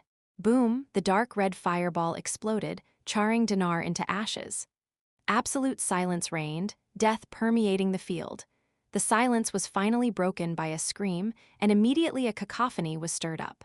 Silence, or you'll be disqualified. The threat was extremely effective, and the field became quiet once again. Sad, this Dinar's spiritual force was cracked, causing a backlash with the spell.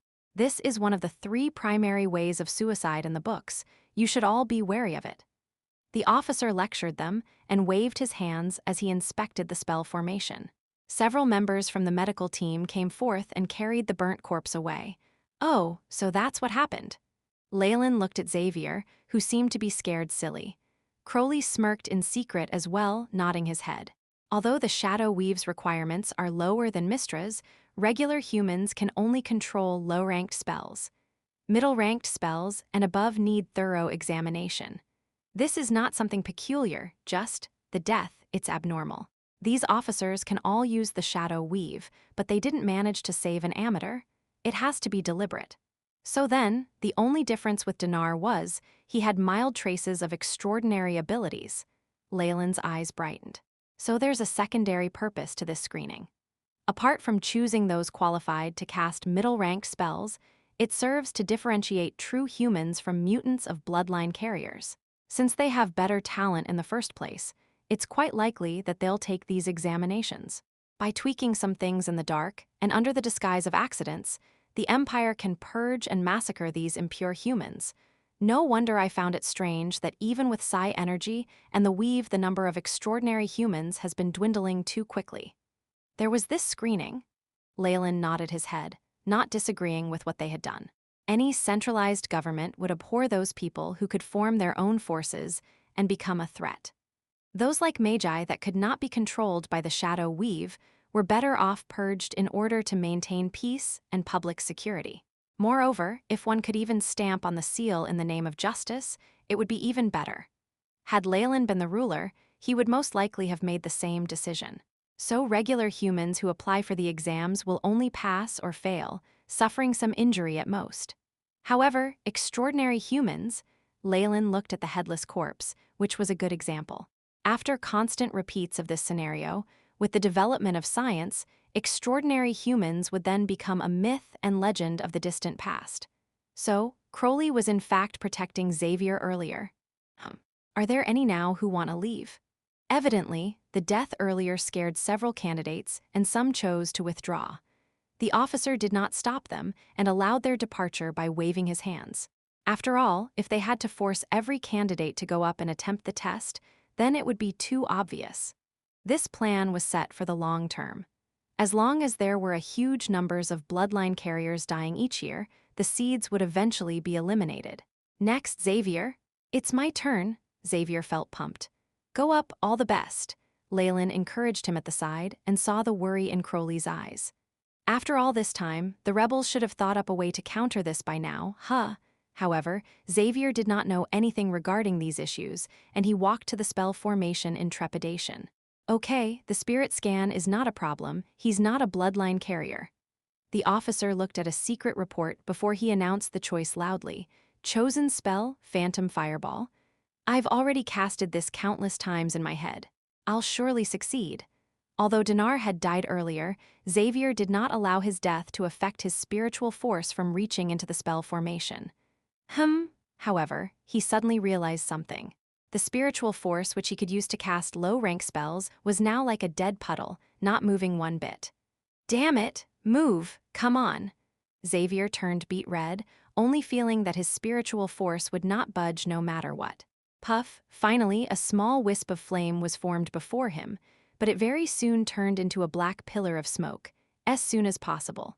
Chapter 1079, Pass, that flame, don't tell me it's actually a shadow fireball? The candidates below were completely stunned. The whole room erupted into laughter. Xavier wanted to dig a hole and throw himself into it. The embarrassed blush on his face extended all the way to his neck. Such a shame, you scored so well in the written examination, but it turns out you're a squib. The proctor regretfully shook his head. A squib was a normal person who was innately weak in terms of spiritual force. Although it wasn't difficult for them to cast low-ranked spells, they were idiots at the practice of higher-ranked spells. With their spiritual force unable to support them, they were like machine guns with no bullets.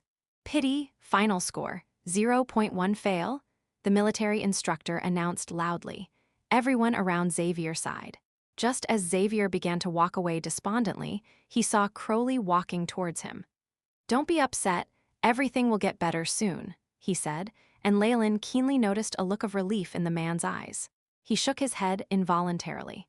Normally, the juniors take advantage of their elders. Seeing a senior do that to a younger man is quite rare. Leylin watched rather speechlessly as Crowley used his acting skills to score points with Xavier. Next, Ley. The proctor raised his voice as Leylin calmly stepped forward and walked into the pentagram spell formation. It seems like my performance in the written exams scared them. Did I arouse some suspicion?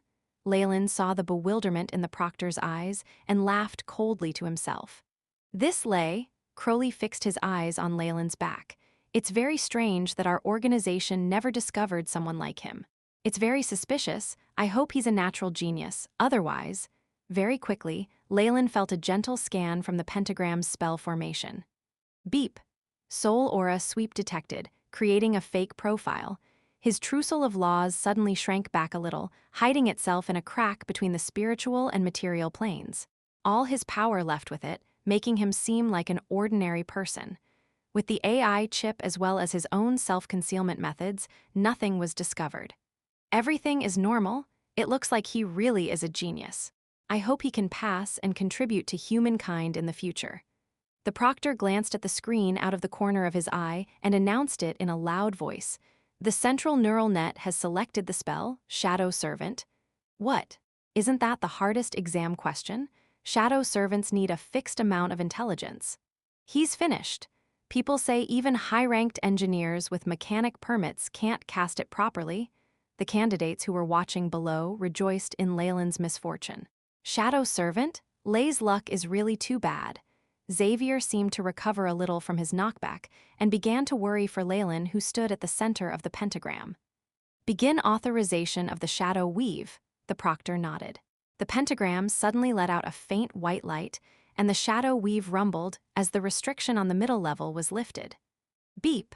Authority to use mid-ranked shadow weave acquired.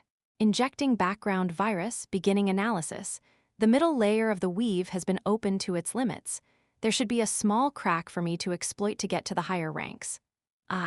Chip attempt analysis of the high-ranked weave. Beep. Mission established. Initiating task. The AI chip loyally answered. What's the matter? At this moment, the main proctor was suddenly enveloped in fear. But when he came back to consciousness, nothing seemed to have happened. The AI chip had used that moment of unconsciousness to use a backdoor into the upper levels of the shadow weave, completely concealed from the man himself. As expected, the shadow weave is quite imperfect. Although it's like Mystra's weave on the surface, it's severely lacking. Leylin's eyes glowed. After all, this is something Shar built alone, and not even as a god. If it's like this... A sudden, unbidden thought revealed itself within Leylin's heart. If I use the rank 12 arcane spell here, Karsus, Avatar, what would happen? The world of gods was far too powerful, with quite a few gods at the peak of rank 8. He couldn't imagine their response if he broke the weave apart. Here, though, it was different. The shadow weave was incomparable to the real weave, and Shar herself was only an intermediate god when she left. Leylin had quite looked forward to using the exam to test the shadow weave's response to arcane spells and the like. A conscient that had already died but could still pass the crystal wall structure and make it to the shadow world was rather curious. Well, they're both the weave in the end. Karsus, Avatar has quite a high chance of succeeding, and I only need to overwrite the shadow weave's research program. It's best to act only after I've analyzed the 10th level of the weave. Leylin's mood vastly improved after he thought about this point. Shar wasn't a full incarnation of the shadow weave, but their existences were tied inseparably. If the shadow weave was destroyed, the damage done to her would be terrifying. It seemed like Leylin had a trump card in his hands, one which he could use to threaten Shar at any time. It said, "Don't come over here, or I'll let you have it." However, how do I let Shar know about this deterrent?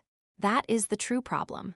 Even nuclear weapons were at their strongest before they were fired. Leylin naturally wouldn't just act without a prior warning. "Can you begin, Ley?"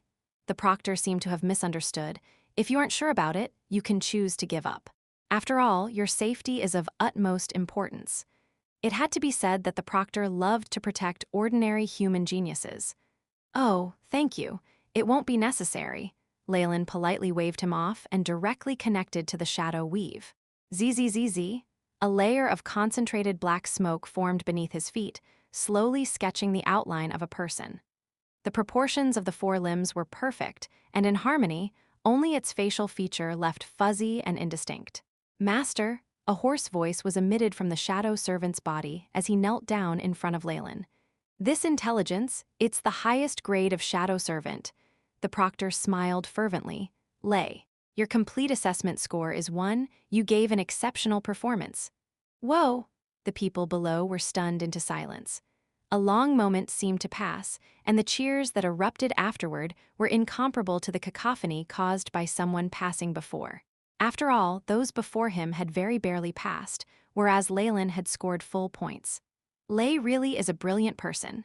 Xavier looked at Leylin, who stood up on the stage. Everyone's attention was focused on the black-haired youth, and in his heart he felt slightly inferior when compared to him. "What's the matter?" Crowley casually patted him on the shoulder. "Although you don't have talent when it comes to controlling the weave and using spells, your personal strengths lie in other areas. The one who invented the rapid shadows was also a squib. However, who can deny his contributions?"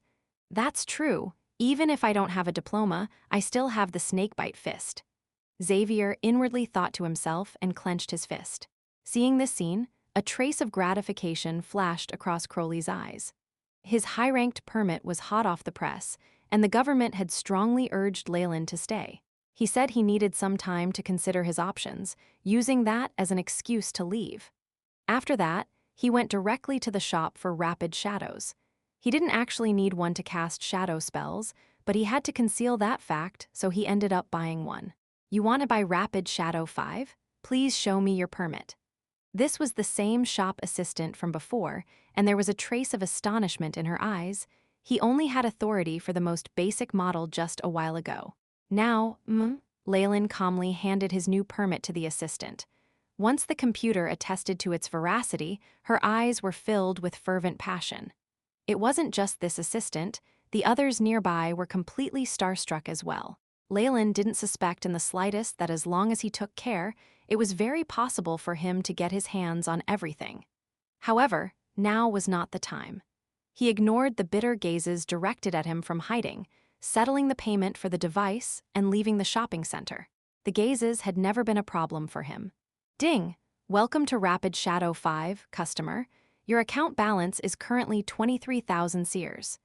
His communication device flashed immediately after he equipped the wristwatch, receiving several messages in succession. "Hello, Mr. Ley. Thousand Bears Market is honored to have served your title. ID data and authorization refreshed. Citizen class changed to first rank. You can enjoy public facilities for free, overdraft on the Shadow Weave, and receive beneficial treatment when it comes to immigration visas. Please send an inquiry for further details." The messages of several private firms followed, offering sky-high salaries of hundreds of thousands of seers a month. No wonder those attendants all became like this. So high-ranked mechanics are equivalent to nobles here. After seeing this, Leylin involuntarily sighed. No matter how science and technology progressed, humans in the end were still divided into different ranks. Sadly, he himself didn't have the slightest of interest in these things. He was too lazy to even send a reply. As soon as possible. Chapter 1080. Shar on his way back to his villa, Leylin went to Xavier's house to greet the siblings, especially making an appearance in front of Jill. Agreeing to visit them again, he returned to his room and closed the doors and windows. "Woman of the shadows, mistress of the night, it's time I greet you." Leylin closed his eyes slightly, his conscient traversing boundless space in an instant as it arrived at the seas. An eerie smile emerged on the oily face of the voodoo doll as it emerged from the blue depths. Target discovered. Attack! Many warships and aircraft carriers equipped with psi energy generators surrounded it, numerous powered submarines gathering around it like sharks. Spells gathered at the malicious mouths of the cannons, causing a great sense of danger. "Hee." The smile on the voodoo doll widened, and the glint in its two black eyes dimmed before beginning to flicker even more vigorously than before. This slight change resulted in an extreme transformation of the aura of the doll. From a brutal, robotic puppet hunter, it had now turned into a bundle of unfathomable darkness. Crack! Crack! The voodoo doll turned its neck and scanned the huge warships with terrifying artillery, as well as the dense crowd of powerful spellcasters atop. "You've done the best you possibly can in terms of technology. Unfortunately, your personal evolution has been stagnant." Leylin shook his head and then made a sound. Che! Piercing sound waves swept the area, and large batches of the Navy collapsed with blood spurting out of their orifices. "Infrasonic attack. Quick, activate shadow protection." The surrounding warships entered a frenzy. Guided by powerful mutants and the Empire's special forces, they formed multicolor shields one by one. Unfortunately, these shields had no effect at all. The normal people were mowed down like grass, and only the mutants with exceptional mental power were spared alongside a few powerful spellcasters. Your weak mental force makes it difficult to counter attacks on the soul. Leylin believed this to be deliberate on the part Shar. In this scenario, no matter how far human civilization advanced, it would always remain in her grasp. Things were harder with mutants and those with ancient bloodlines. While the chances were low, some beings of laws could still appear among their ranks. This was why they had to be exterminated. Take rank 1 and 2 Magi, for example. They wouldn't be able to fight my old world's military head-on, only turning to dust under their laser cannons. However, if they were to keep a low profile, they could bewitch and hypnotize people in a bid to set up terrifying organizations and to devastating effect. Rumble, having lost most of their crews, the warships and aircraft carriers sank into the sea. Those workers had been normal humans, and there was little they could do to withstand the might of Leylin's soul when he intentionally attacked them. Some aircrafts even began to smoke and spark, exploding violently. This was the disadvantage of using external tools. All sorts of accidents could occur without a controller. What do we do, Captain? The survivors gathered on the few warships left, staring at the figure that was like a devil in the sky. We attack. The captain, who looked wise and had a scar on his face, gritted his teeth. This person's attacks are only effective against normal humans. There's little effect on us extraordinary beings, so we can take him on. Do what you can, and have the rest retreat. Get the Empire to draw up other methods to annihilate them. We should prepare an elite team formed entirely of extraordinary beings, which will definitely be enough to dispose of the enemy. Light flickered on the wristwatches of those present, and shadow wings formed on their backs as large numbers rose to encircle Leylin in the air. I see. Leylin took a look around and smiled slightly. Besides high-leveled spellcasters, the special operatives of the Empire also have a batch of extraordinary beings and bloodline carriers. This policy of having some pulling the rest forward really seems to be instinct for large countries. Quick! Notify the naval headquarters. Apostle 3 has special offensive abilities, and no ordinary being can get close to him. Only the special forces can do anything to him. Call them in. The surviving ships were started at this moment, and some jumped onto lifeboats as they all left the area quickly. It was like there was a great ferocious beast watching them from behind. Leylin paid no mind to them leaving. It was like a normal being stepping on a group of ants in their way, and then continuing on while paying no heed to the ants lucky enough to survive. A rank 6 blood carrier and other ability users. On the contrary, Leylin was slightly interested in this wave of elites surrounding him. The burly man at the lead was almost equivalent to rank 6 in the Magus World, and he also had the inheritance of an ancient bloodline. The Empire even managed to buy over someone like him. It looks like Shar's plans aren't so simple. What the hell are you? The captain eyed the voodoo doll in front of him, astutely sensing the wisdom and intelligence in it. A single look from the doll had made him feel transparent, causing a chill up his spine. Hee. Unfortunately, Leylin had no intentions of communicating with beings like this. Under his control, the voodoo doll's smile widened and became more eerie. Light glinted in its eyes. Rumble. The survivors who had managed to escape now found that the ocean behind them began to roar, the waves surging to over 100 meters tall and swallowing them. Drip. Crimson blood fell from the voodoo doll's straw arm as it held onto the head of the scarred captain. His wide, terrified eyes had lost all signs of life. The voodoo doll stood silently in the sky, and only after a long while did it turn back, looking towards a certain area. I imagined you would do something, Mistress of the Night. A layer of light appeared from the voodoo doll, revealing Leylin's figure. Hee, those are just some pawns. If you like it, what does it matter if you killed a few more? The shadow weave flashed, and a young girl dressed in black walked over leisurely. She had a pair of beautiful and long eyes, and a face that was just exquisite. There was a hint of a mischievous smile on the corner of her lips, and she seemed like a little sister you'd find living next door who loved playing tricks. If the snake dowager's beauty was that of maturity and charm, Shar was like an orchid that was very approachable. The Mistress of the Night sized Leylin up and down, eyes full of unconcealed curiosity. I thought the dowager would be the only one coming. I didn't expect she would invite you as well. The smell of this bloodline, hee. Shar's voice was like a clear spring, graceful and beautiful. The smile on her face grew bigger, and she held onto her belly as she started chuckling.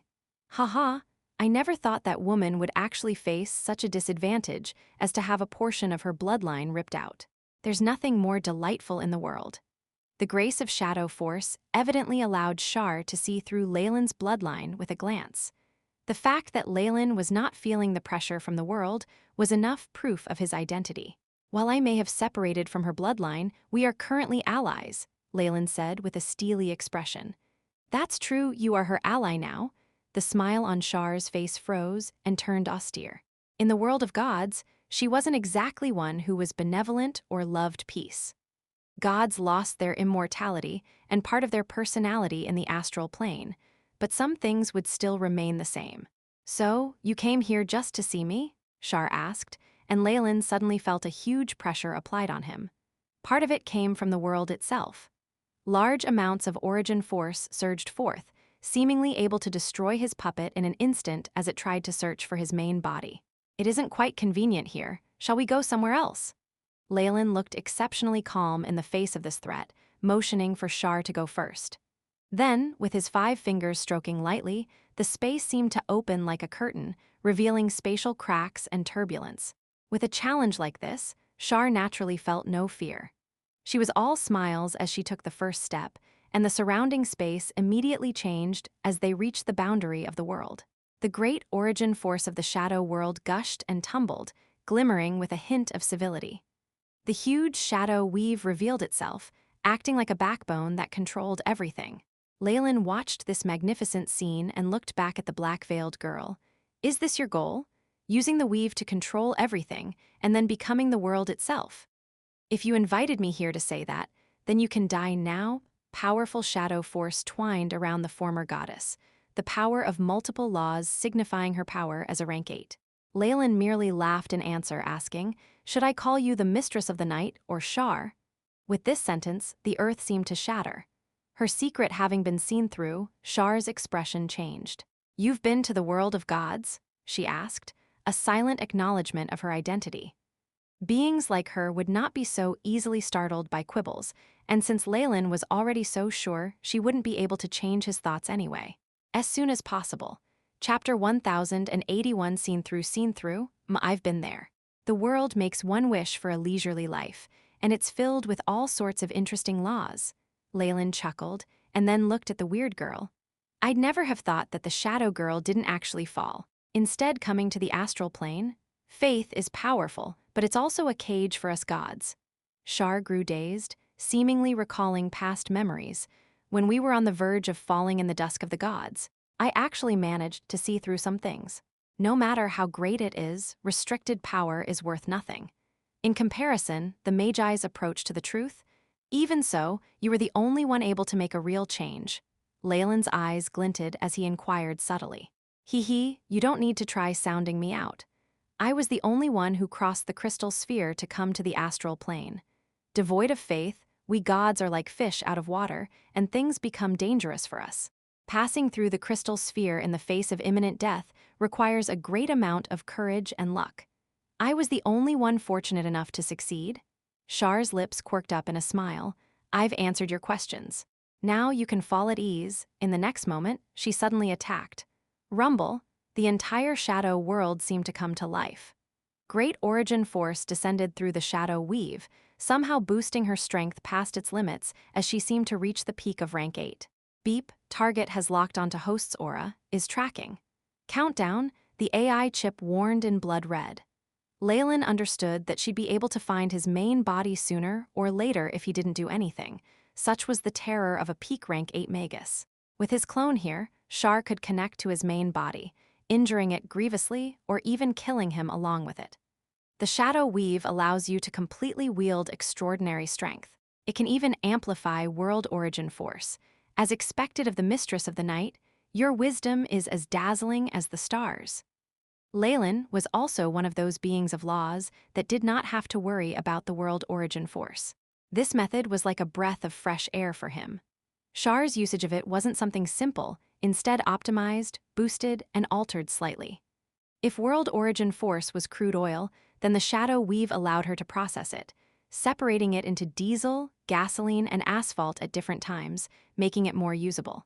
Leylin's own origin force weapon was similar, though it held a few more advantages. Although the shadow weave gave Shar power, it restricted her movements.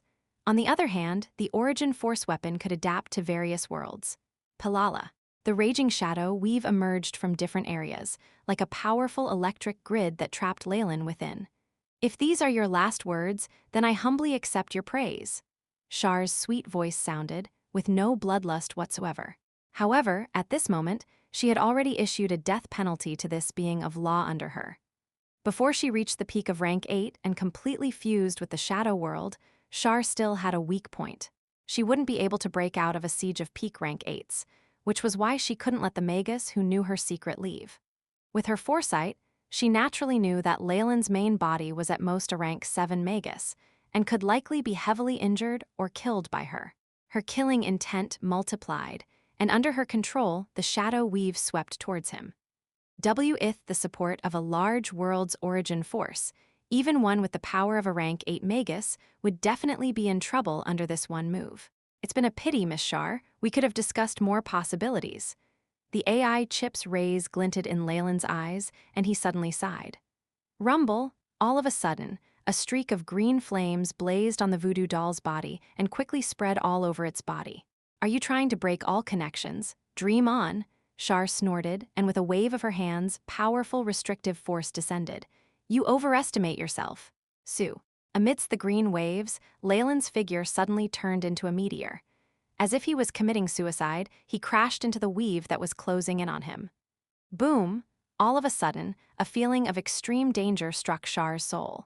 It was a warning of failure, instantly reminding her of the danger she felt during the dusk of the gods. In fact, this sensation was even worse than what she'd felt back then. What's going on? Shar suddenly retreated, numerous spell rays flickering on her body. Circles of origin force formed an armor that began to envelop her. In what had been a sea of origin force within the palace, the girl in the crystal slowly opened her eyes, a trace of fear appearing on her expression. Buzz, turbulent, immense. A conscient that had initially been in a deep slumber suddenly awakened as it descended. Whoosh! The shadow weave extended, causing the little green meteor to jump out of the siege and leave behind a bright curve in the sky before disappearing. Shar knew that the Magus had already completely destroyed all traces of the puppet, and it would be impossible to pursue him further. Now, however, her focus was on something else. What's going on? What's with this huge sense of danger that could harm my life? And the world will? Shar closed her eyes, as if interacting with the great shadow will. Only after a long time did she open her eyes. It sensed an aura dangerous enough to kill me? Shar bit her lips, looking serious. The more powerful a being was, the more afraid it was of death. This applied even more to her, who had been lucky enough to survive the dusk of the world of gods. What is it? A Netherese flying city? An extraordinary divine weapon? Or is it the earthen plate of destiny? All sorts of thoughts streaked through her mind, one after the other. Following that, she turned towards a region of the empire. Although she had not been able to pinpoint his location, she still found the general vicinity. Allsnake, you've truly found a great helper this time, Shar sighed, her body merging into the shadows. A terrifying web of darkness encircled the region Leylin was in under her command, surging in the shadows. Thousand Bear City, within the bedroom of a villa. Leylin opened his eyes slightly as a trace of black lightning flickered in the room. Some of the threads that had tried to pursue him were disconnected and swallowed, dissolved by darkness. Only once the process was complete did he stand up, recalling his meeting with Shar. Most of her divine immortality has been converted, Leylin sighed with a hint of pity. The divinity was the most important part. Godly power of laws could be devoured completely and used in an instant, allowing a Magus to multiply their strength. However, the reverse was not true. Having changed, Shar was no longer a god. Even if Leylin devoured her, it would be great if he got even a fifth of the law of shadows. That small fight using his avatar had allowed him to determine Shar's strength. She was near the peak of rank 8, only a few steps away from the boundary of rank 9. This strength exceeded that of the Snake Dowager. If Shar had beings of laws helping her, even Leylin would have to consider retreat. Just like the wars between large countries in his previous world, these battles in the astral plane were all for profit. If there was little profit out of it, along with the danger of injury or curses, nobody would want to fight. But it's too clean. The whole shadow world doesn't seem to have any other rank 7s aside from Shar. Leylin felt a deep chill inside. There were still a few beings of law under the Snake Dowager's rule. They'd made deals with her, allowing her to watch over them without worry. However, there were no auras of law in the current shadow world anymore. Shar is from the world of gods, after all. She wouldn't want her secrets discovered by other magi before she reaches the peak of rank 8, Leylin sighed. He had a feeling the rest of those existences had probably met their ends. The Snake Dowager should have discovered this by now, right? He pushed aside the curtains, his eyes seeming to pierce into the boundless starry skies and into another part of the empire. There was an ancient castle sitting atop a hill at the outskirts of a bright city. Such medieval structures had grown rare in recent times, becoming tourist sites more than anything else. A lady with a long black umbrella was leisurely walking across a shady pathway. She'd worn a coat of mink fur, and her tall black heels created piercing noises as they hit the ground. With her black silk gloves, she seemed elegant and posh. Under the headscarf was the face of a middle-aged woman. Her long eyes and lips were smeared with bright red makeup, giving her an enchanting look. The Snake Dowager had evidently learnt from the previous lessons and restrained much of her charm. While her current figure was beautiful, it was not enough to create trouble and suffering for the country. Raindrops dripped onto the roads and created a lively rhythm. The soil was all muddy, yet nothing seemed to stick onto her high heels. However, as there weren't many people nearby, nobody discovered this startling scene. As soon as possible. Chapter 1082, Kidnapping, Alilux Jar Spectre, as well as a guardian of the mermaid clan, the prophet Cal. The Snake Dowager's eyes held a trace of sadness. You should have chosen me from the beginning. She walked directly into the ancient castle, but the dozing security guard did not notice her at all. Intensely familiar with everything in the castle, she continued on her way and walked into the basement. She finally arrived in front of a wall. The dirt yellow Manson stones were covered with the mottled marks of history. The likeness of a two-handle vase had been carved in there with simple skill. In all snake's name, the Snake Dowager bit her lip, a trace of blood appearing and piercing into the body of the wall. The entire wall seemed to collapse, revealing a pitch-black passageway. In the end, she arrived in front of a simple altar. There she saw fragments of ceramic, radiating an atmosphere of chilling horror with concentrated resentment. The grudge had materialized even after thousands of years. Jar Spectre, so this is what became of your body? The Snake Dowager picked up a dirt yellow fragment of the vase, traces of black patterns wandering on the surface as they let out hissing sounds. It seemed like 1,000 snakes were flowing over each other. Having gotten what she wanted, the Snake Dowager quickly left. The passageway was discovered by a cleaner later, becoming a popular tourist destination. Another bright and beautiful day dawned in Thousand Bear City. Ah, Xavier stretched lazily and sat up in bed. Oh dear, I didn't manage to get my license again. I still have to ask for money from my parents at this age. Shouldn't I hurry up and find some odd jobs to do? He kneaded his temples in worry as he put his clothes on. The Imperial University was expensive to go to, and normal families could not afford it. Xavier had grown a bit of pride over his life, and he didn't want to use up his parents' money after he grew to adulthood. Tiring jobs like waiting tables don't have high salaries. I should become a bodyguard instead. My physique was crafted well by the snakebite fist, giving me great attack power. I can earn in excess of 10,000 seers a month. His self-confidence was greatly bolstered by his sturdy physique and willpower from training in martial arts. Several minutes later, he walked into the living room with toothbrush in mouth. He saw fried eggs, bread, and milk on the table, with a note stuffed under the plate. Jill's already gone to school? The scene of a little girl cooking breakfast from atop a stool appeared in his mind, and a smile blossomed on Xavier's face. Washing his face and rinsing his mouth, he sat down to eat breakfast and turned on the television. The television screen appeared in midair, broadcasting the clear and simple voice of a female anchor. Welcome to the morning news. Let's begin with economy. A few days ago, the Imperial Corporation declared that. Suddenly, the expression of the female anchor changed. Breaking news! Thousand Bears City's Golden Flower Primary School was attacked by an unknown party this morning. The casualties are currently unknown, and the police department and firefighters have hurried to the scene. 5 different organizations have presently taken responsibility for this attack. A sudden scene of dense fireworks appeared behind the anchor, showing a primary school. The police had erected a perimeter of warning tape, and faint weeping sounds could be heard from within. Bang! Xavier's expression turned blank, the cup of milk in his hand shattering on the floor. That's Jill's school. He immediately rushed out, pulling out the door with so much force that a hole the size of a fist was formed where the handle used to be. Has it begun? Next door to Xavier, Leylin also walked out from his residence. He saw Xavier rushing hot-bloodedly to Golden Flower Primary School, strolling behind him calmly with his own breakfast in hand. Jill, you must be all right." Xavier looked into the distant horizon. He could already see the dense black smoke over the school building, an ominous sign. Sirens could be heard in the distance. The closer he got, the worse the traffic jam became. There seemed to be a long queue of maglev trains on the tracks, with numerous traffic policemen maintaining order. "Damn!" Xavier ferociously slammed his taxi's door open and fled. In a few moments, he had disappeared to the end of the street, with money left carelessly on the seat. The driver's mouth gaped as if he had seen a ghost. With his agility and the fact that he was not all that far from the primary school in the first place, Xavier very quickly reached the location. "Stop, what are you doing?" An armored policeman blocked him from going ahead, examining him closely.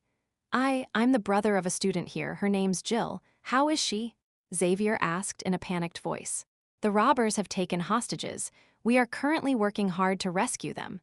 The policeman's gaze turned into a pity. "I promise you that we will do our absolute best to rescue them. Now please go over there to register and wait." He pointed at an empty space where a group of parents had gathered. Many mothers were weeping openly. "Damn, I want to go in." Xavier's face flushed with rage.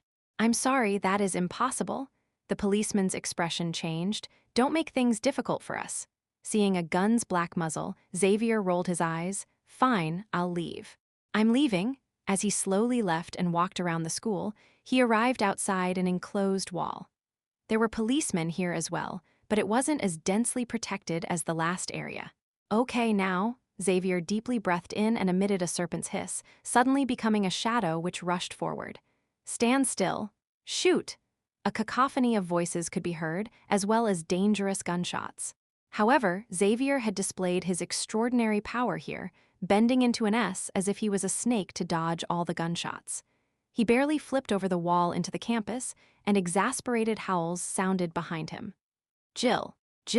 Xavier was extremely panicked in his heart, but his thoughts were eerily calm. He began to stealthily make his way towards Jill's classroom. The once happy campus had now become hell. The corpses of several students and teachers littered the hallway, the fresh red blood unpleasant to the eyes. "It's impossible, Jill would not have fallen here." Xavier encouraged himself to move onwards, silently drawing closer to Jill's class. The robbers had evidently based themselves here, congregating together. However, their attire was extremely strange. They were wearing black wind jackets with sunglasses. "They don't look like robbers," a faint thought arose in Xavier's heart. However, at this point he already had no choice. After seeing the crowded figures and their firepower, he began to feel a little anxious. "Right, the ventilation ducts. If I can restrain my life undulations, I can hide." Xavier's eyes brightened. He used snakebite fist to control his entire body's muscles and blood flow. Under the mysterious force, his blood slowly grew cold. His life undulations also became increasingly weak until he resembled a rock on the ground. Bang, a ventilation duct was kicked open, and Xavier slowly climbed towards the school building. "Why do we have to act like robbers, boss? Can't we just act directly?" Nobody was alerted to Xavier's presence, exchanging words which made his heart beat faster. "It's the mayor's fault. He said it would be bad influence." "Well, someone else will take his position after this. That's the price for provoking the Special Forces." "The Empire's Special Forces Division?" Xavier's heart turned cold. He felt like he had interfered with some disastrous affair. Just at this moment, the sound of a girl crying out in alarm could be heard. Xavier's eyes widened in response. It's Jill's voice. He crawled across at lightning speed. Looking through the opening in the ventilation shaft, his eyes almost popped out of their sockets at the scene he witnessed. Within the classroom, a teacher's body had slumped over the desk. Many little girls were crouched on the ground crying, with a huge man dragging Jill up. So annoying! He pinched a nerve behind Jill's head, which made her immediately faint. Let go of my sister. Seeing this scene, Xavier couldn't hold back anymore. He jumped down from the ventilation shaft directly. Oh, so there was one left. The man in the wind jacket looked at Xavier and at the black apparatus in his hand. It's a shame he's too old. There's no value in nurturing and brainwashing him. Let go of my sister, Xavier roared as he charged ahead. However, he was blocked by a slanted-eyed youth with a pallid face. Heavy makeup was smeared on his face in thick layers, and he swiped his tongue across his brightly colored lips. Give this one to me, he seems rather amusing, he said with an evil expression. A rapid shadow wristwatch flashed with light, and a wall of shadows stopped Xavier in his tracks. All right, but pay attention to the time, the middle-aged man nodded. He threw Jill and 2 other girls over his shoulder and left. Damn it, Xavier's expression flushed a deep red. His arm suddenly softened, and like a snake with sharp fangs, he shattered the shadow wall into pieces. Oh, a martial artist. I like it. Slant eyes seemed to brighten. I know from experience that trash like you can last a little longer, so don't disappoint me. Don't even think about stubbornly resisting. I've already surpassed high-ranked mechanics and can directly connect to the highest layer of the shadow weave. Your martial skills are just a joke compared to high-ranked spells. SSS? A black shadow flashed past. Xavier reappeared in front of Slant Eyes, his fingers stabbing directly into his throat. As soon as possible. Chapter 1083 Jar Jar, how is this possible? Slanted Eyes fell to the ground in disbelief. Even if you have powerful spells, your neurons are still too weak. Your processing ability cannot keep up at all. Before you even cast a spell, I could kill you over 10 times. Xavier rushed in. Jill, the deadly and vicious snakebite fist was now used by Xavier to a terrifying degree. And very soon the remaining kidnappers had their throats torn apart, dying in a gory fashion. He went up to the roof, but Xavier could only see an aircraft flying off in the distance. No, Xavier fell helplessly to the ground. I never thought that I'd be late. A sigh sounded beside him, and Xavier unconsciously retaliated. However, the powerful snakebite fist was stopped, and the other person spoke out, I'm not your enemy, I'm here to help. You, Crowley? Xavier recognized him, and suspicion filled his face. Why are you here? I'll explain later. Right now we need to leave this place. Follow me. Crowley's expression was extremely solemn as he dragged Xavier and left the place. Still, Xavier shrugged off the man's hands once they reached a corner of the school. What exactly is happening? I said it before, I'm here to help. Crowley put on an extremely serious face. Do you know the identity of those people who abducted your sister earlier? The Empire's Special Forces. Xavier spat out the name. Learning of this fact, all his hopes of police help had been dashed. They're lackeys of the Special Forces.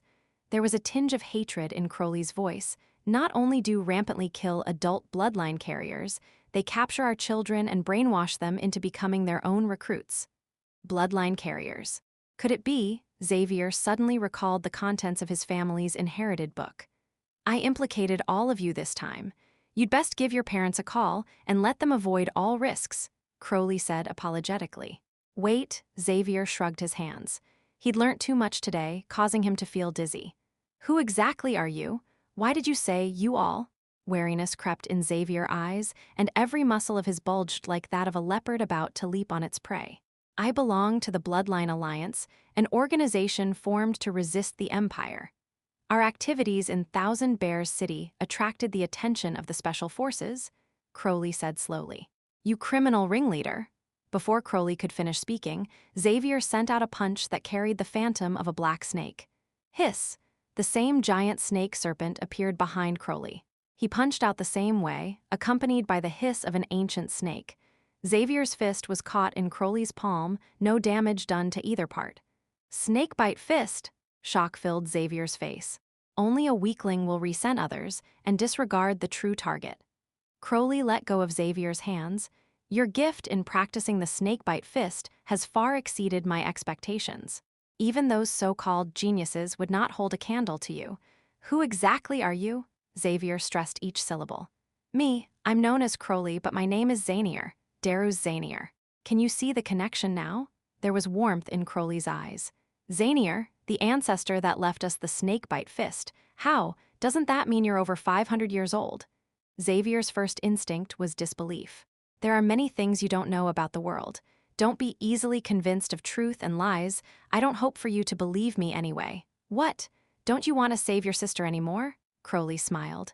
How do we save her? Xavier stammered. If what Crowley said was true, then wasn't this man his great-great-great-grandfather? Crowley would be fine, Crowley smiled, and then his expression turned solemn. There is a special forces base outside Thousand Bears City. The young bloodline carriers they abducted will be detained in that place, undergoing a rigorous selection process before the best are sent over to the Empire. So, do you have the guts to go with me? Of course. Xavier clenched his fists and nodded his head with resolution. Bloodline Alliance? Leylin stood on the side of the street. He'd seen everything, including Xavier's conversation with Crowley. According to Xanier's words, this organization is the one that most bloodline carriers are gathered in. These are the descendants of existences who had wielded laws. But they are now reduced to this state. It's rather sad. Leylin shook his head. Hey, handsome, do you want to chat? A melodious voice sounded by the side of the street. Leylin turned around, only to see a young lady whose earrings reflected the sunlight. It took him a while to think, but then he smiled mysteriously. Sure. Some time later, the two of them were sitting in the partitioned room of a cafe. This place was rather exquisite in its design and service, and the couple's room was also good at isolating sound. The waiter served coffee along with snacks shaped like little animals before quietly closing the door. Leylin waved his hands, and a layer of blood-red light enclosed the room. Only then did he turn back to look at the beautiful lady. Snake Dowager, you actually dare look for me now? Aren't you afraid of being caught by the mistress of the night? Leylin already felt that this girl had been possessed when he saw her. The shadow weave could have easily discovered this connection of spacetime. It's all right, I'm using the chipped body of the jar specter to contact you. The young lady smiled, flashing the phantom of a shattered piece of clay and revealing the power of laws within it. The jar specter was in existence on the same level as me back in ancient times. It possessed the law of stealth, and its pristine waters could immediately travel to any part of the shadow world. However, it's now been reduced to this broken piece. Complex emotions whirled across the Snake Dowager's face. It seems like you've discovered it as well. The Mistress of the Night is the only being of law remaining alive in this world, Leylin spoke solemnly. So then, why take the risk to contact me? An exchange of information and a plan moving forward. This girl before him was rather beautiful originally. However, the Snake Dowager's possession had elevated her aura, and her wry smile seemed to hold a hint of coquettishness to it. She's already gotten rid of all beings of law in the shadow world, and has it under tight surveillance using the shadow weave. This psi energy of hers has replaced all sorts of fuel in the world as well. I have no doubt that she could will the civilization of the entire world destroyed as long as she wants it. The Snake Dowager was a native of the shadow world, after all. Since she wanted to seize control of the place, she'd ideally want it intact. Even then, in a crucial moment, she most probably wouldn't care about the destruction of an entire civilization. This was a common trait amongst beings of law. Leylin thought over it for a while. She was his ally right now after all, so he decided to chip in with some information. Here's some more. My voodoo doll already met the Mistress of the Night. What? A nervous expression appeared on the Snake Dowager's face. Relax, she didn't manage to lure me over. I didn't suffer any serious injury either. Leylin's retort had been immediate. He'd known what she was thinking of.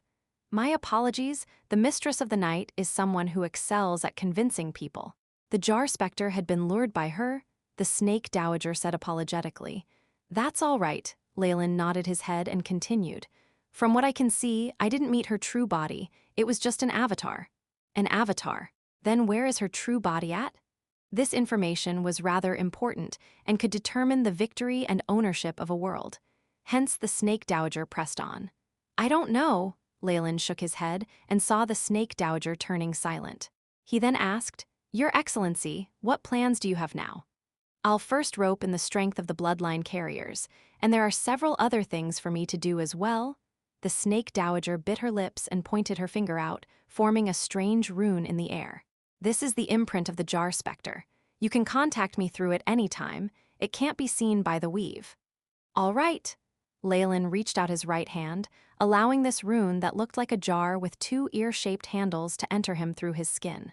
Beep, host obtained jar imprint. Effects, able to converse with another imprint holder unlimitedly in the shadow world. The connection applies before all others in the world. Explanation. The ancient jar specter's original body is a giant jar with two ear handles. Legends have it that the entire water source of the shadow world comes from it, and its two ears can listen to any information in the shadow world. I'll need your help in roping in the bloodline carriers. The beautiful eyes of the snake dowager looked at Leylin. I won't refuse. Leylin did not decline the request. He'd already set his eyes on the bloodline alliance anyway. The snake dowager left after smiling contentedly, only leaving behind a girl who'd fainted on the spot.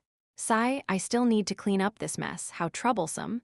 Leylin shook his head and snapped his fingers. The young girl sat up immediately and looked at his eyes, which contained no annoyance. After you wake up, you will forget. As soon as possible. Chapter 1084, Attack Outskirts of Thousand Bear City. Crowley had brought Xavier to a simple and crude building that was still under construction. Past a board that covered up the basement was a huge place. Flickering neon lights illuminated a place with a cold, hard, metallic luster, causing Xavier's palms to sweat slightly. This is the Bloodline Alliance's stronghold in Thousand Bear City. It's impossible for the two of us alone to attack a branch of the Empire's special forces ourselves, so we'll need some helpers. Come, let's introduce you. Crowley brought Xavier to a place that seemed like a little meeting room, pulling the door open. Instantly, many judging and distrustful or threatening gazes fixed onto him, causing him to stiffen up. All right, don't get too overboard with your greetings. Amidst this perilous situation, Crowley was like a huge reef. His words caused a large amount of the pressure to dissipate. Only then did Xavier get the strength to raise his head and size up the people in the meeting room. Everybody here had a grim aura about them, causing the teen to feel extremely uncomfortable. However, there was one person amongst them he recognized. Is that Invigilator Bobby? He focused on one of the many females. Haha, you should have seen her at your greater skill test. Let me introduce you once more. This is Bobby. She has the bloodline of the ancient enchanting witch, and she's also an official of Thousand Bear City. Crowley rubbed his nose. Be careful. This old woman likes to prey on young things. Who are you calling old, you smelly snake? Bobby twisted her slender waist as she approached Xavier. She was one head taller than him, and it gave him much pressure. Can you do it, kid? This isn't playing house. You really might lose your life in this operation. Xavier looked up at the roaring sea and gulped, before turning resolute. I must go. Haha, don't underestimate Xavier. He's genius enough to have mastered the snakebite fist at his age. With an additional set of armor, he'll definitely be powerful. Crowley patted Xavier on the back. Mastery over the snakebite fist? The crowd began to get restless, and what followed next was Bobby's fearless laughter. Haha, how interesting. This is too interesting. He's not even 20 now. Considering his age, it can't have been all that long.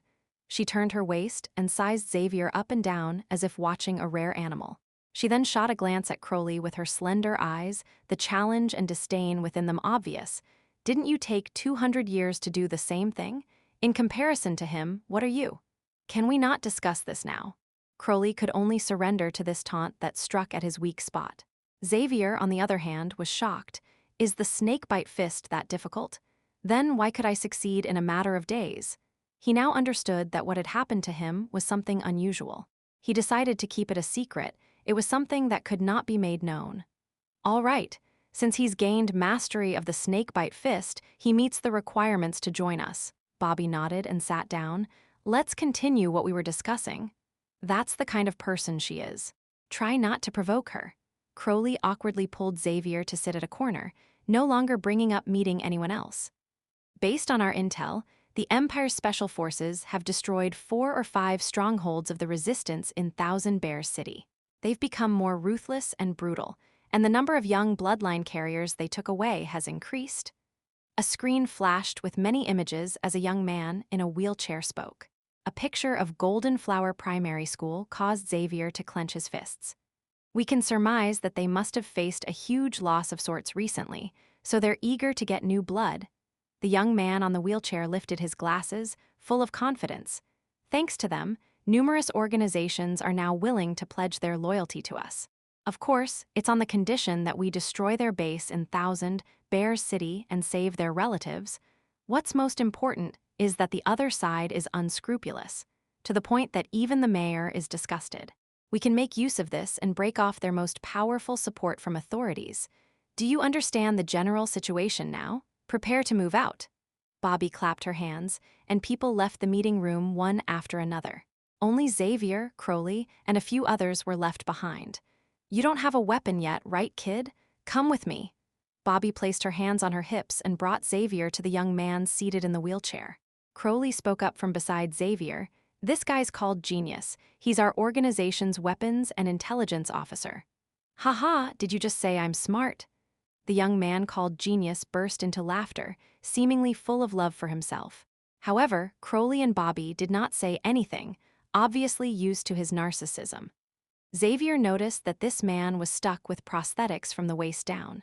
He'd evidently suffered from some critical injury before, to the point that even the Empire's current technology could not allow him to recover.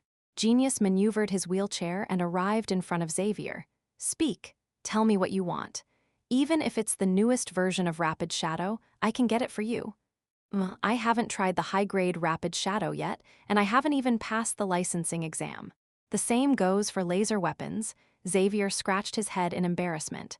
Then, Crowley and Bobby exchanged an awkward glance, but they did not speak.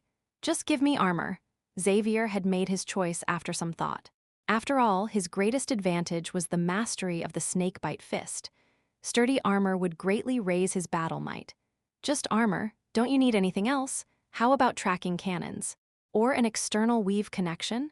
Genius trained a piercing gaze on Xavier, as if measuring his body size.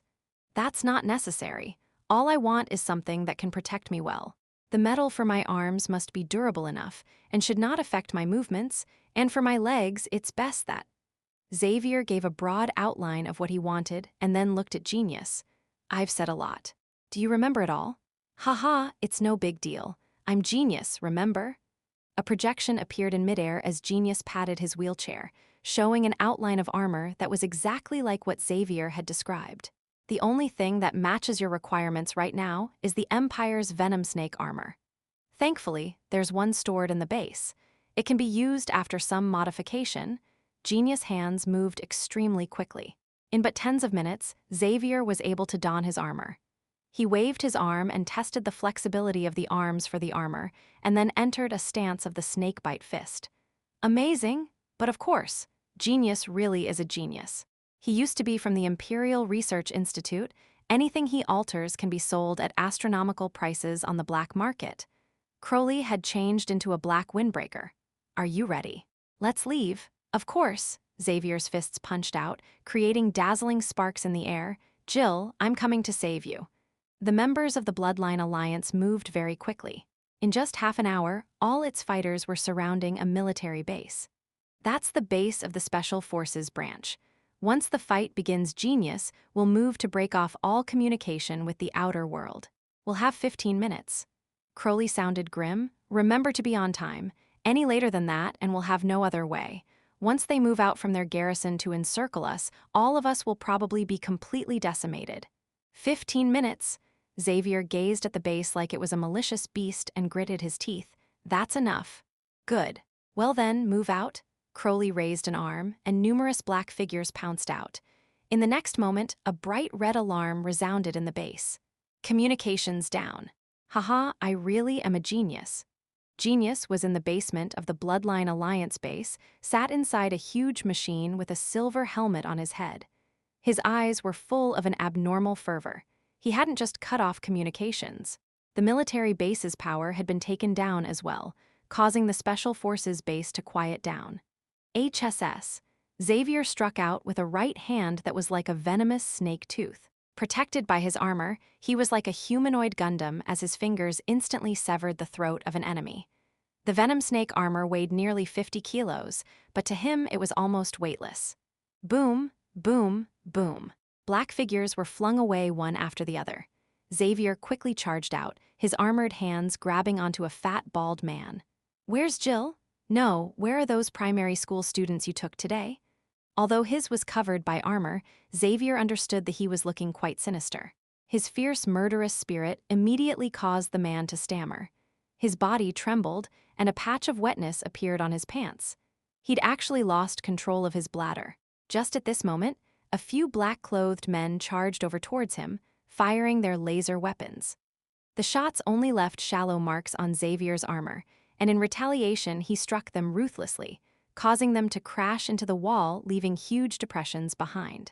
Their bones shattered loudly, and it was obvious that they would not live. Speak quickly, or you're next. As soon as possible. Chapter 1085 Rescue. I'll say it. They're in basement too. The immense threat of death cured the fatty's stutter, and he spilled the beans in a hurry. Crash. Xavier tossed him to the side and charged down to the basement. Trash. You're all trash? An icy voice sounded, causing Xavier's heart to skip a beat. He soon saw a black-robed figure that made his eyes bulge in rage. It was the middle-aged man who had abducted his sister, and he was still wearing the same jacket. The guards here are too weak.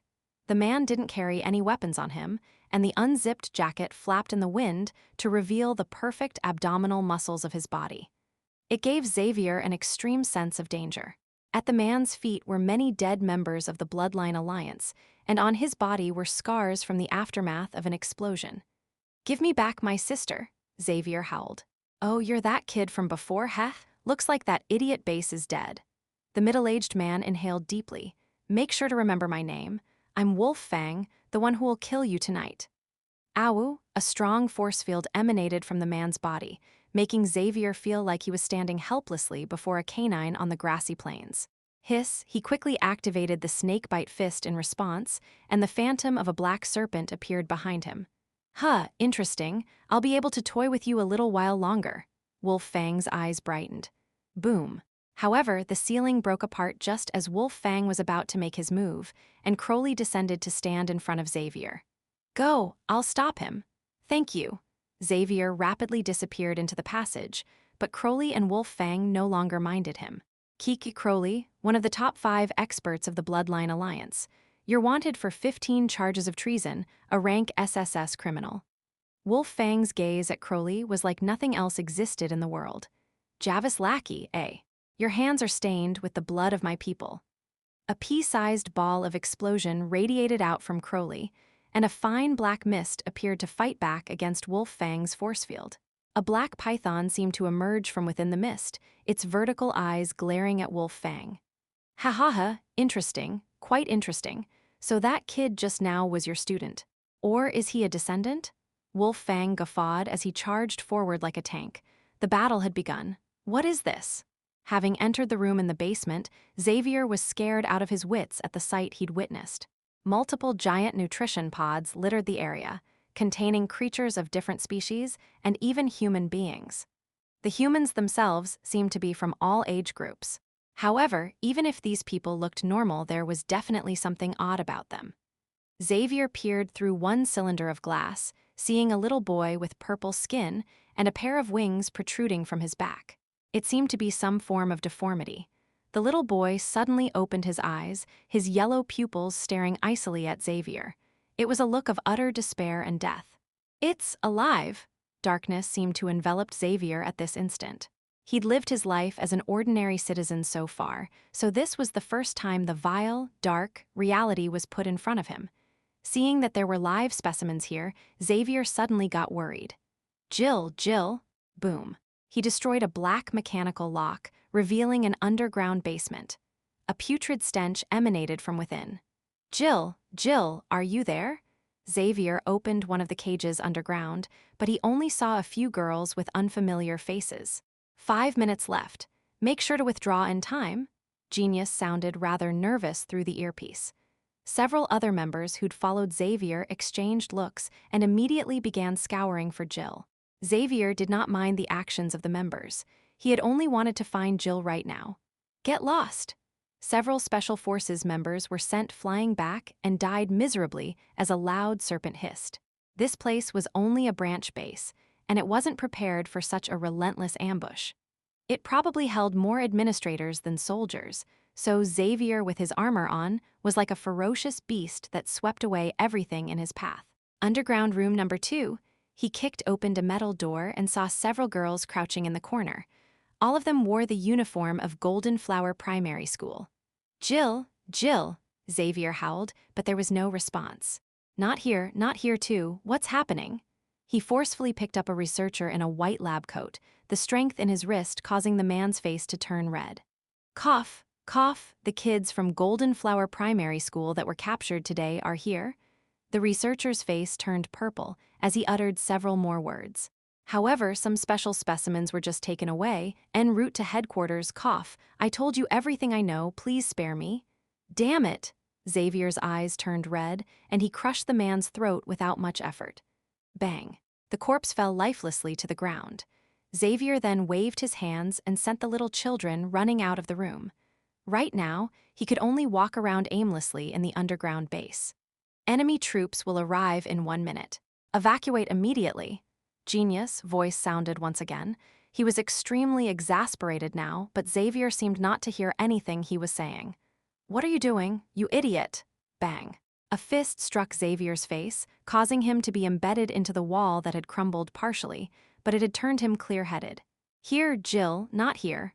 So what? You haven't found your sister? Bobby wore a tight uniform as he punched Xavier again, sending him flying out from the wall. He then stepped on Xavier. She's not dead, so as long as she's alive, there will always be a chance. But right now, you are very likely to die here before her. Yes, the headquarters of the Special Forces, I have to go there. Xavier's pupils suddenly blazed with flames. Thank you, Miss Bobby. Also, how is Crowley right now? He's in trouble. Wolf Fang is Javis' right-hand man, so he is very powerful. Only Crowley here can resist him, and their support troops came in faster than expected. The only comfort is that the other members in this base aren't strong fighters, so we already rescued a large number of people. I'll help him. Without further hesitation, Xavier jumped on his feet quickly and ran at a speed that Bobby could not chase after. Sigh, young people nowadays. Without knowing why, Bobby smiled lightly. But very soon, she surveyed her surroundings. What are all of you waiting for? Hurry and evacuate. Take everything that can be brought away and destroy the rest. I want the sins of this place to be burned away by fire. Pit-pat, pit-pat. Droplets of fresh blood fell of the ground, accompanied by heavy panting. Crowley looked at the 3 deep gashes on his chest and at the blood pouring profusely out of the wounds. Wolf Fang had managed to expose his bone. Ha, how is it? A top expert of the Bloodline Alliance only has this much ability. Wolf Fang laughed maniacally. His shirt had been ripped open, and his aura began to converge, forming the phantom of a wolf behind him. Experts like them were far faster than normal human beings. Unless one could cast spells instantly, a rapid shadow wristwatch was of no use at this level. You're a bloodline carrier as well. Why betray your kin? Crowley asked, panting. You haven't seen the might of the Empire, Wolf Fang squinted. You'll never be able to imagine the kind of existence that backs it up. Compared to them, I am but an ant. Ah, you already lost the heart to improve yourself as a practitioner. Crowley swayed, as if he was going to collapse at any moment. It doesn't matter what you say now, because you are going to die here today. Wolf Fang struck out, and a powerful gale accompanied his strike which looked like the jaws of a wolf. Wolf Fang punch. Hiss. A black figure stood before Crowley and a snake hissed loudly, but the black figure was sent flying back. Kid, you actually dare to return? Wolf Fang looked at Xavier. Hurry and leave. You aren't his match. Crowley looked extremely worried now. Don't worry, I'm fine. Xavier picked himself up from the ground and patted off the dirt on his body. Catcha, however, his expression soon changed. A spiderweb of a crack appeared on his fist, soon extending to his arms and even his shoulders. His armor quickly shattered into pieces, revealing the teenage boy within. Hee hee, my wolf fang punch has the power to shatter and shock anything it touches, so it is the best for destroying things. Wolf Fang stood before Xavier, like a giant wolf which had found his prey. Not good, Wolf Fang is stronger than I'd expected. Even the other members that Bobby brought as support are not going to be of much use. Cold sweat began to form at the tip of Xavier's brows. No, I still have to find Jill. How can I die here? The youth clenched his fist. This intense desire to live made its way to Leylin, who was watching on as a spectator. Forget it. He is after all a descendant of the Snake Dowager. I just agreed to look after her bloodline. How could I betray that so quickly? Leylin smiled and gently tapped in the air with his finger. As soon as possible. Chapter 1086 Transfer. Xavier lost his focus for a moment, but he soon felt something burning up in his chest. A pain reverberated from the very depths of his soul, immediately breaking the defenses of his spirit to render him unconscious. However, his body stood still in the real world. Were his clothes to be taken off, one would be able to see dark, yet beautiful runes form a mandara flower that spread out from his heart. Many powerful glyphs formed its exquisite petals. What are you trying to do, kid? Wolf Fang felt shivers run down his spine, and he sensed a great danger to his life. Damn it! He struck out under the pressure, forming the sharpest of wind blades. Secret technique, feral wind wolf crunch. Ow, a distant howl sounded, and the gale turned into a giant wolf jaw that engulfed the teen. However, Wolf Fang actually felt the threat to his life increase, amplifying over tenfold in an instant. The fear almost stopped his heart. A figure walked out of the wolf jaw, completely unharmed. Wolf Fang let out a cry of astonishment, but it was too late. A black datura flower bloomed faintly in the void. Not bad. Leylin nodded his head as he saw Crowley taking the unconscious Xavier away. The other members of the Bloodline Alliance had also retreated, but that was after they had set the base on fire, turning everything into ashes. However, what are these impure descendants of the Snake Dowager doing here? She has so many descendants of her bloodline in the Purgatory world. These few here do not even matter unless... Leylin's eyes brightened. She wants the other beings of laws to revive using their bloodline. That'll consume a lot. So then, a bloodline corruption will occur, allowing her to resist Shar's weave. Many possibilities flashed before Leylin's eyes, all simulated by the AI chip. Hurry and leave. Crowley hopped onto an aircraft with Xavier in tow. You actually made it out alive. Disasters do have long lives, Bobby exclaimed. Still, she could not hide the joy in her eyes. Don't make fun of me at a time like this. Crowley smiled wryly and placed Xavier down. Right now, Xavier's eyes were shut and he seemed to be unconscious. What happened to him? And what about Wolf Fang? Bobby looked at Crowley. I know you have a lot of trump cards. It isn't my accomplishment this time. The bitterness in Crowley's eyes were more apparent than ever before as he pointed at Xavier. He was the one who killed Wolf Fang. If not for me, I'd have wound up dead. Impossible. Many members of the Bloodline Alliance exclaimed in astonishment. Even Bobby was stunned for a moment before she began to look at the youth lying on the cold, hard floor. You mean, he killed a powerful figure of the Special Forces, Javis' right-hand man. He eliminated Wolf Fang? There's a limit to how much you can joke. I hope I was joking as well, but the fact is undeniable. Crowley's face turned stern. I sense the power of our ancestor awakening within Xavier's blood. Have any of you felt it? The power of our bloodline has increased, especially in this short period of time. A bloodline carrier could only obtain strength from their bloodline, and their position and status depended on the purity and concentration of their blood. Bloodline carriers would thus weaken from generation to generation, and it was rare for a descendant to surpass their ancestor. However, they had all felt their powers from the bloodline increasing. This was extremely abnormal. What are you trying to say? Bobby looked at Crowley as she retracted her smile. It's just a feeling. A huge revolution is soon approaching, so special occurrences are to be expected. And there's also a genius like this kid. Crowley exhaled deeply. Hey bros, if you're talking about a revolution, I have something here that might interest you guys. Wanna have a look at it? Genius figure was projected from the ceiling. What is it? Bobby frowned. It had better be something useful, if not I'll put your eyeballs up your ass when we get back to the base. I swear. Genius covered his right mechanical eye with his hand as if he was afraid, but then his expression turned serious. Hee, I'm not joking. Look at this. While you guys were invading the base, I discovered several things that would send the entire world into chaos if they're revealed. Genius hurriedly transmitted some information after seeing the distrust in their eyes. A top-secret document carrying the Imperial seal quelled their disbelief. This is... The light on the screen reflected off Bobby's face, revealing her shock.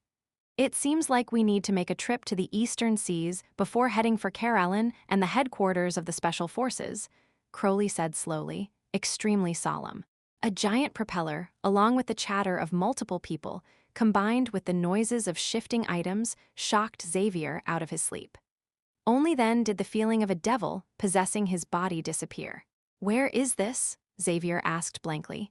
He could barely recall a fight against Wolf Fang with Crowley, but he had no memory of what happened next. Don't move and don't try to get up. The skin on your back will be torn apart.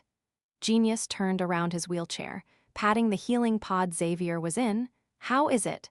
This is the latest version of the healing pods from the Empire, able to cure even rank 7 to rank 10 diseases. I even added the beautifying feature. No need for thanks. Oh, okay, it seems like Crowley is safe, Xavier sighed, finally sensing a large sticky substance on his burning back. What's happening outside? Are we shifting? Shift, oh God, you can actually hear that from inside the pod? What frightening senses? Genius gasped before he closed his eyes, causing Xavier to feel like he would be dissected at any moment. You didn't answer my question, Xavier returned in his wariness.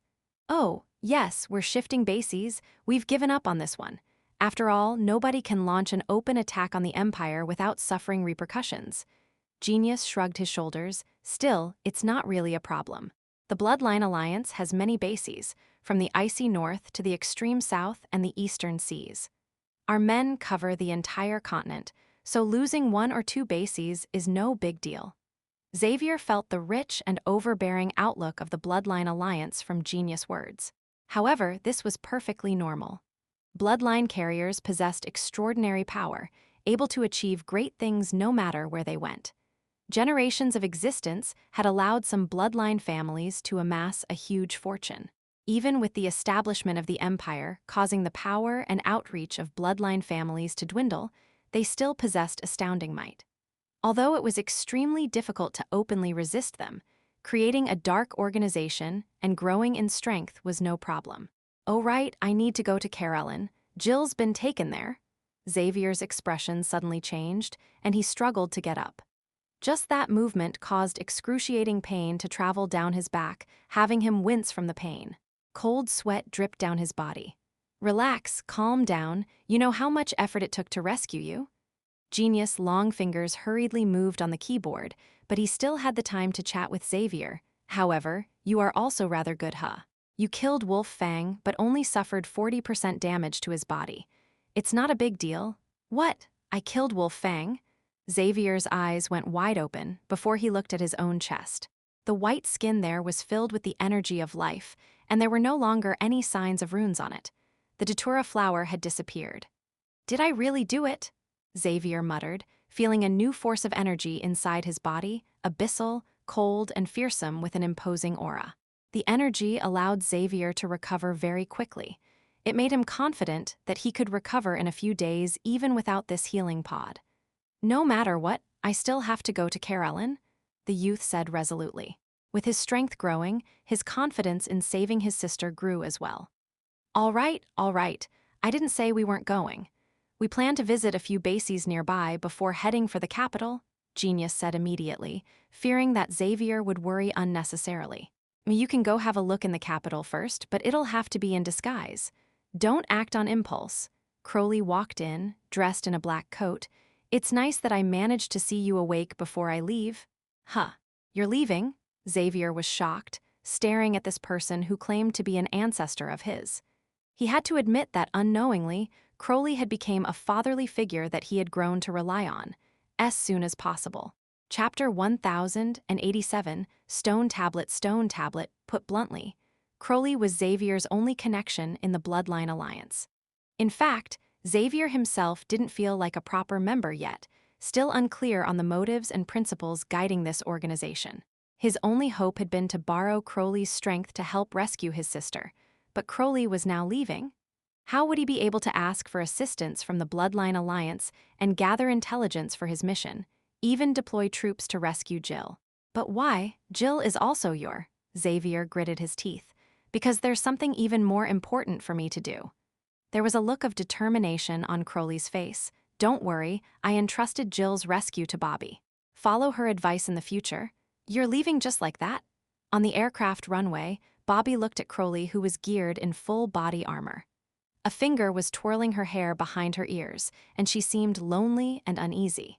I have no other choice. This concerns the life and death of all humans on this world. You know, what the world is getting swept into, we cannot run away or hide from it. Crowley looked at Bobby as his lips moved, finally only being able to utter a single word. Sorry. I knew it. You are just like the other fellows. Bobby rubbed glistening tears out of the corner of her eyes. Haha, don't worry. I'm a superb bloodline carrier who has lived for over 500 years. How can something like this daunt me? Crowley patted himself on the chest. It was a strange, humorous action, as if depicting his reluctance to leave. Will you accept me after I return from the Eastern Seas? Scram, you old geezer. You're several hundred years older than me. Don't try to be an old bull eating young grass. Browley turned to Bobby one last time before the aircraft left. She was stood still, her lonely figure like an extremely beautiful sculpture. Sigh, I thought Bobby would immediately agree to wed you and become a widow immediately. A muscular brute with a skull-patterned bandana said in a nonchalant manner. Scram, are you cursing me now? Crowley scolded the elite soldier inside the aircraft. He then looked at the man before he started laughing. He soon turned solemn. Comrades, this incident does not concern just the lives of the Bloodline Alliance. Instead, it involves the life and death of the entire world. Thank you. Even if the people do not realize our contributions today, our spirit will stand forever proud for eons to come. Who cares about that much, yawn?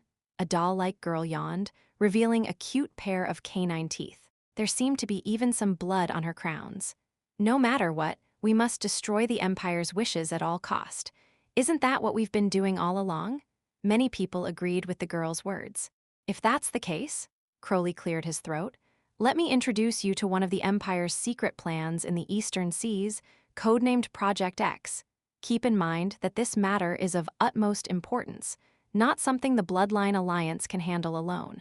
We've already sought help from the Coven of Witches, the Knights of the Round Table, and the Martial Arts Association.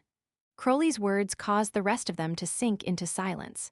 Just like the Bloodline Alliance represented the remaining power of bloodlines, the Coven contained the remaining magicians of the Shadow World.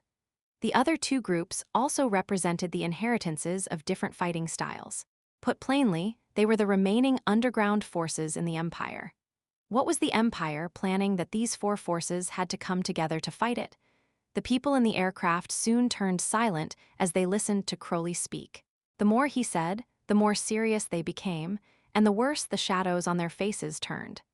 Tens of thousands of meters under sea level, at the bottom of the Eastern Seas, a monster was swimming past this place, its ability to survive the sea pressure that could kill most others a testament to its might. It could transmit infrasound from near its eyes, causing many marine creatures to die immediately and become its food. Puff, just a whistle produced a whirlpool in its jaws, powerful enough to destroy an entire island. The suction caused the surrounding fish and mosses to be sucked into its huge maw, expelling a large amount of water and only leaving behind fresh food. The creature did not seem to be satisfied with this meal, as it moved even deeper. A casual swipe of its tail was powerful enough to cause a tsunami on the sea surface. This was a metalback whale. These creatures were the kings of the Eastern Seas, ruling over it since ancient times. If not for the massive burden of their huge bodies, they could have advanced to become beings of laws as powerful as rank 7 Magi. It was extremely lucky to avoid the scans of the Mistress of the Night back then. However, things were different now.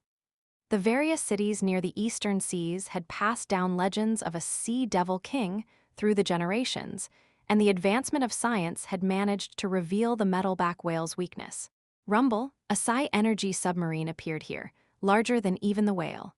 Two psi energy webs appeared on its sides, launching a snare with powerful high-voltage currents that paralyzed the beast. Shadow spells, cannon fire, and poison javelins soon followed, exploding on the whale's back like fireworks.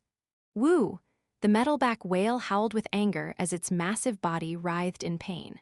Its thick skin withstood most of the attacks, and it tried to swim away, pulling the net that was attached to the submarine. The greatest technology of the Empire was now pitting its might against this ancient beast. The waves from the tussle caused the seas to rage wildly, putting many coastal cities on alert. It was even messier in the trench.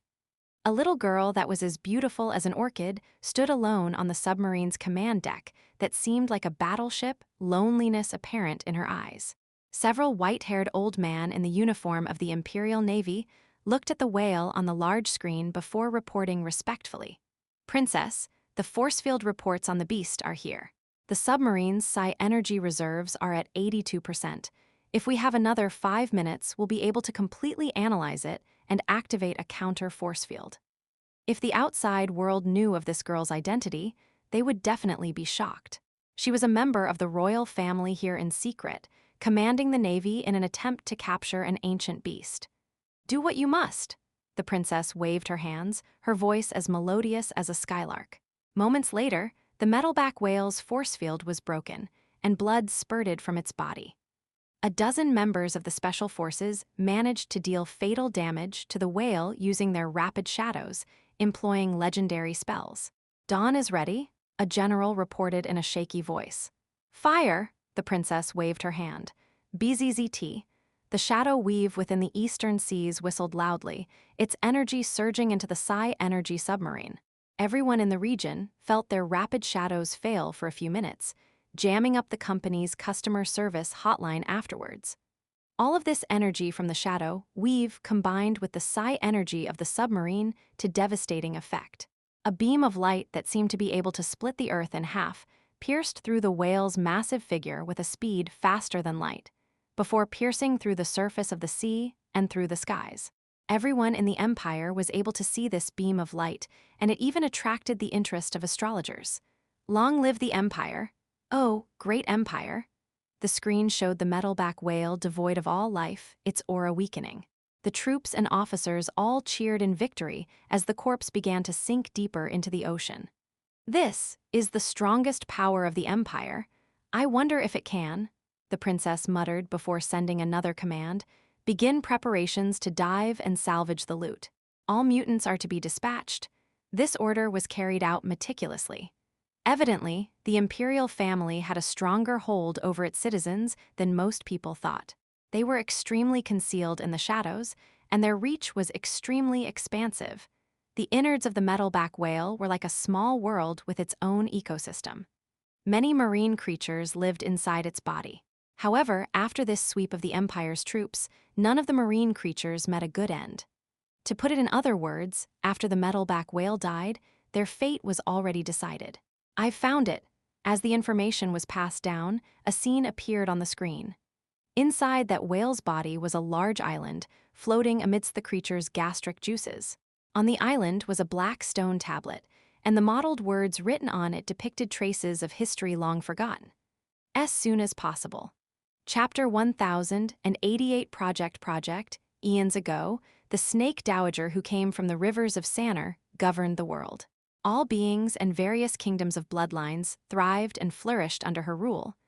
The words on the stone tablet were extremely old and archaic, but the princess could understand their meaning.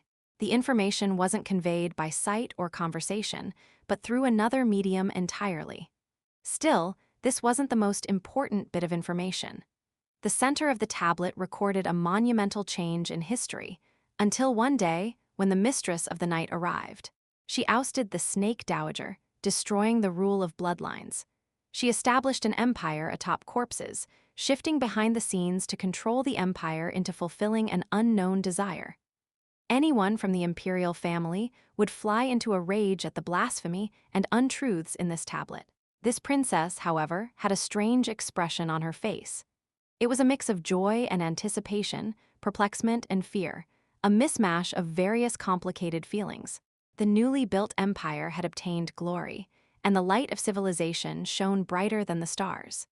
However, the mistress of the night was not satisfied with all of this. She needed more. I foresee that she will mercilessly purge the world of bloodline carriers, replacing the humans with another being before finally turning the souls of these people to the same color. The only way for salvation is... The princess forced herself to look away after reading this part. She'd felt a pressure from the shadow weaves surround her, an imposing dignity representative of the mistress of the night. However, she still sighed deeply in her heart. This relic of the Eastern Seas, the Dead Sea Scroll, a powerful prophecy foretold by the blind prophet Ari, left behind to save the world. This book of salvation is the only ray of hope, and it is no longer in the hands of those insurgents. Seal this stone tablet under a restriction of Class 5S. Anyone who acquires this information will be put to the death, the princess ordered after smiling bitterly in her heart. Class 5S. This attracted surprise from the people around her. Even the commander-in-chief of the empire did not have the authority to access such information. Do what I say, the princess stated icily. The shadow weave rippled, the imperial token in the princess, hands showing that her word was law. The several old marine generals looked at each other in the eye, but could only carry out the orders helplessly. We obey. What was more perplexing was that they, together with the mutants of the special forces, did not see anything special about the stone tablet. To them, the stone tablet was filled with strange drawings, just like the doodles of a child. They simply could not make anything of it. However, something that had the princess come personally with a submarine that could even destroy an ancient creature was no ordinary matter. Not knowing is also for your own good. The princess smiled wryly as she watched the figures of those old generals as they left. The more she knew, the more she sunk into despair. The entirety of the empire was controlled by someone working behind the scenes. And that too, for tens of thousands of years, creating the imperial family and issuing the state policies. Even the most stupid of beggars would not believe a joke like this. However, the princess knew that it was the truth. Furthermore, she could not resist the powers of the mistress of the night. That was an overweeningly strong existence, her might incomprehensible. Beep. A connection request from the Empire streamed in at this moment, and a soldier appeared on screen. Your Highness, he bowed with utmost respect before taking out a token, I have new orders. Speak. The princess retracted her helplessness and weakness in front of outsiders, stuffing it behind a mask of cold might.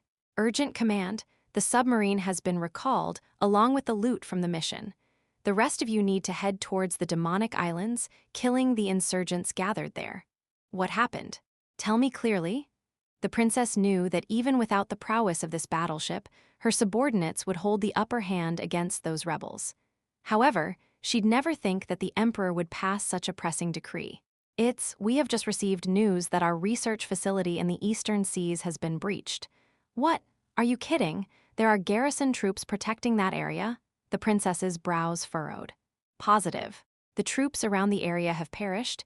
As of now, the ones most able to resist them are you and the First Admiral's fleet. The officer in the screen seemed uncomfortable. Who is it? The Coven, the Bloodline Alliance?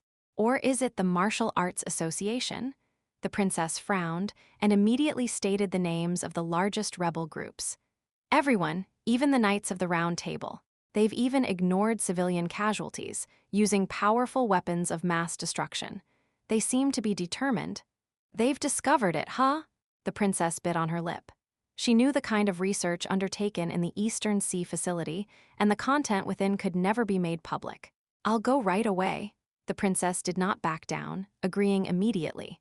No matter how unwilling she was a member of the imperial family. This was the tragedy and reality that she had to face from her birth. Eastern Seas, the demonic islands. Boom! An alloy wall was blasted through, revealing a room with many long, cylindrical incubation pods. They held human specimens, including children and adults. Tesk, their only clones. Nothing else seems to be in here. A person dressed like a knight from the medieval times looked at Crowley. It was him who'd struck open the door made of alloy, that act alone showing that his strength could not be underestimated. It was the top expert from Knights of the Round Table. However, his gaze carried a questioning look. Although the research here might have had concerned us, it seems like a bigger base than the others. There's not enough reason for you to invite us over. An old person who wore robes walked up slowly. As his muddy eyes surveyed the surroundings, he was seemingly shocked by the sheer size of the facility. Of course not, cough. Crowley had his ribs wrapped in gauze. The journey here hadn't been easy. What I intended for all of you is to see this. He brought the two deeper into the facility, to a large safe that was marked with a huge X on the outside. Fortunately, we have witches with us. We wouldn't have been able to get the password otherwise. Crowley punched in a string of numbers and took out an eyeball covered in blood, allowing the iris scanner on the safe to scan it. After seeing this heavily guarded safe, the knight and the old man looked solemnly at each other. Pat, the safe was opened, revealing the contents within. There wasn't much, just a few spiral test tubes and a computer disk. Look at this, Crowley handed the disk over. Plan X, Introduction. This is a plan suggested by an Imperial professor, codenamed X, using the clones of the embryo to get rid of the garbage lying within the Empire. Current progress: 571 years. Completion: 67%, Crowley rasped. This, it's so hard to believe that all this is true, the knight and the old man muttered, but the information on the disk had stated everything. What have they got to gain from doing this? The knight muttered. Control. This is the strongest benefit. Through controlling these clones and the reproduction of these embryos, they can ensure that our descendants will no longer have any extraordinary powers. Even training in martial techniques would prove to be extremely difficult. The most important thing is they have stored a program in the depths of these mutants, and will be able to control them at any point in time. Crowley's tone was extremely heavy. Think about it, the entire world would be your enemy in the future. All of your neighbors, your friends. Cold sweat dripped down the foreheads of the knight and the old man. So, how much progress has the Empire made? The old man's voice was extremely hoarse, and it carried a foreboding sense of despair. They have these facilities throughout the Empire. However, this is the headquarters where everything began. Our investigation results weren't positive. Crowley's watch projected a screen showing 2 strings of DNA sequences. This is a regular human, and this is the X-body of the Empire. The differences lie here.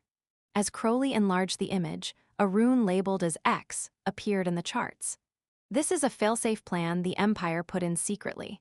It can be used to verify identities, and anyone with this X factor in their genetics is a clone that can be controlled by the Empire.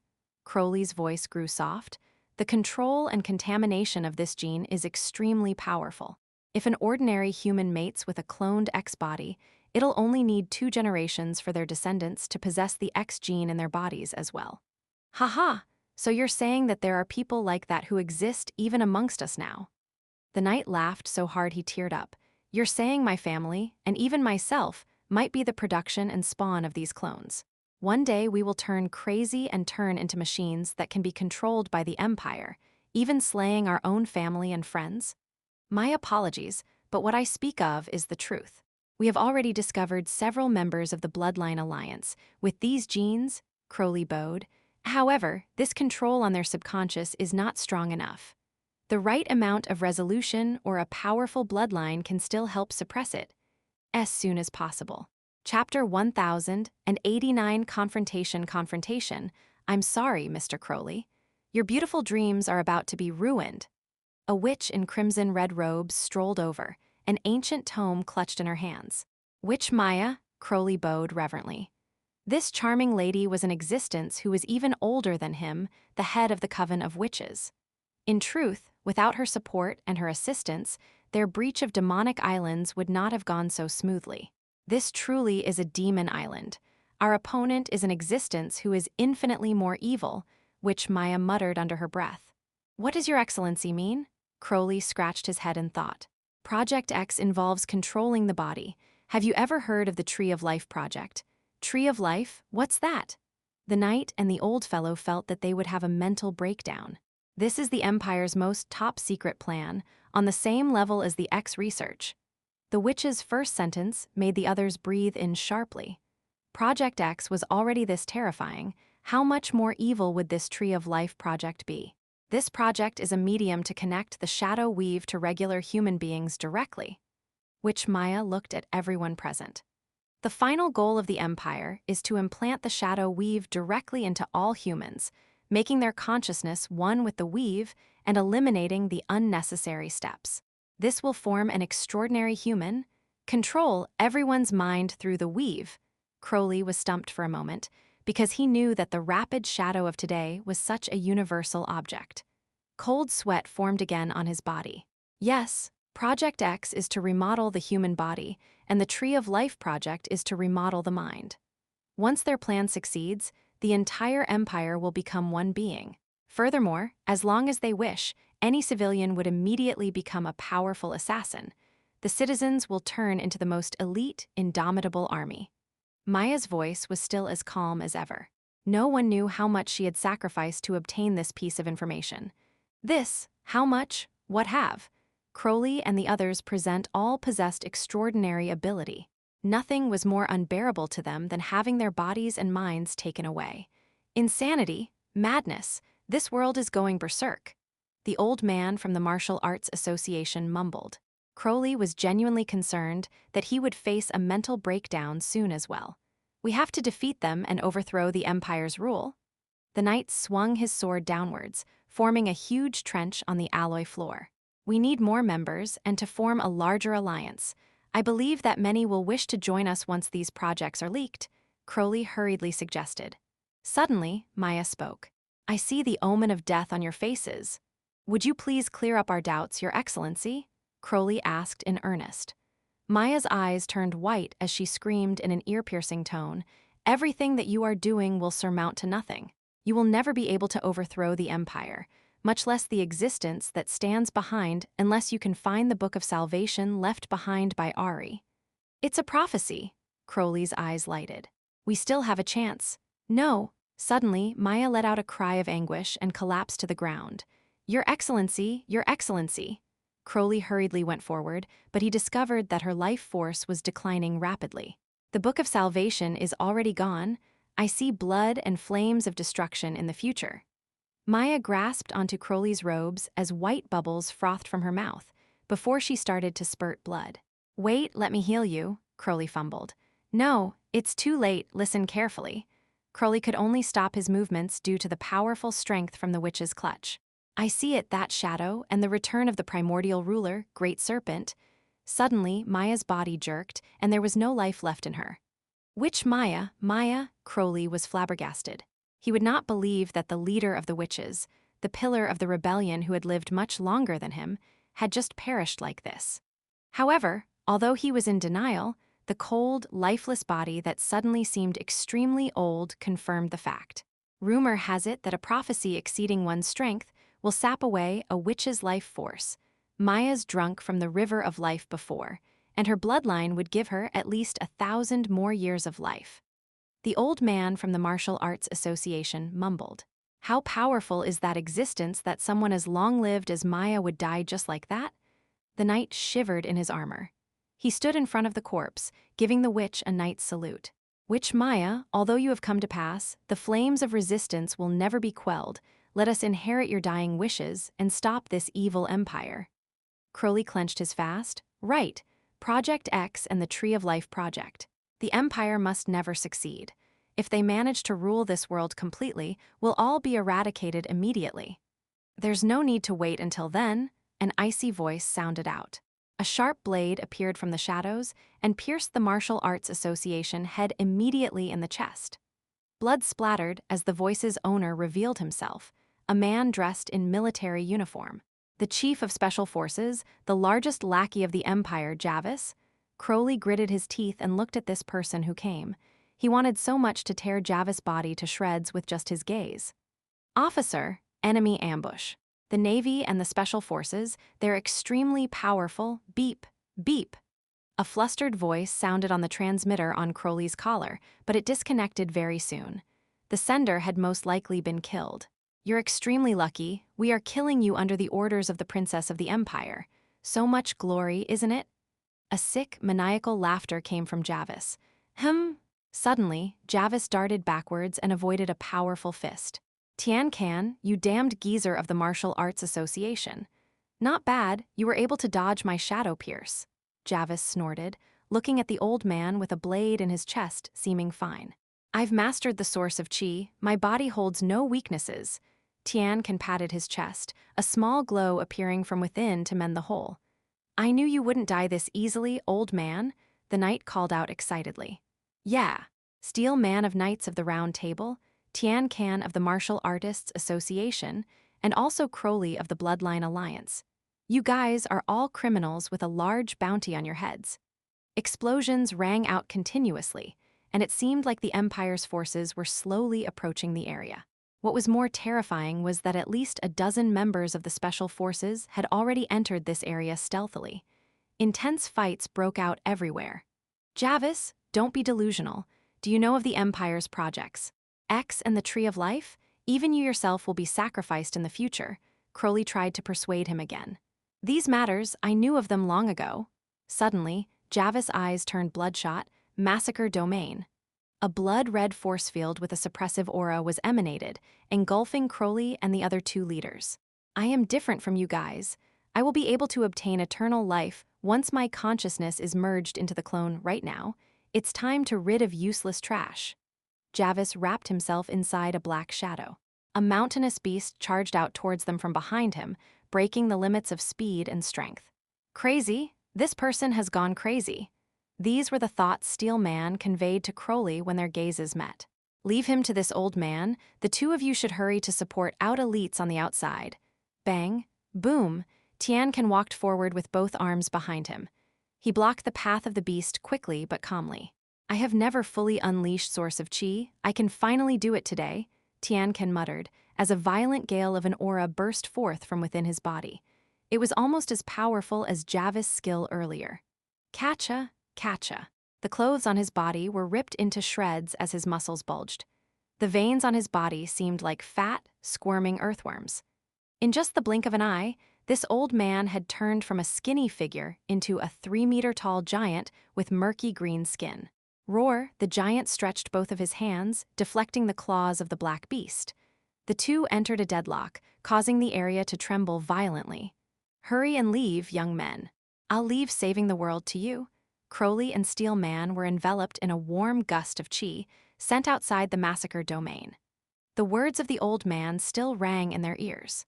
Don't, Crowley had detected an ominous feeling from the words of the old man. Those of Tian's sect could release their chi in a burst and gain tremendous powers, but the price they had to pay was extremely high as well. This was especially so when it was performed by someone so old.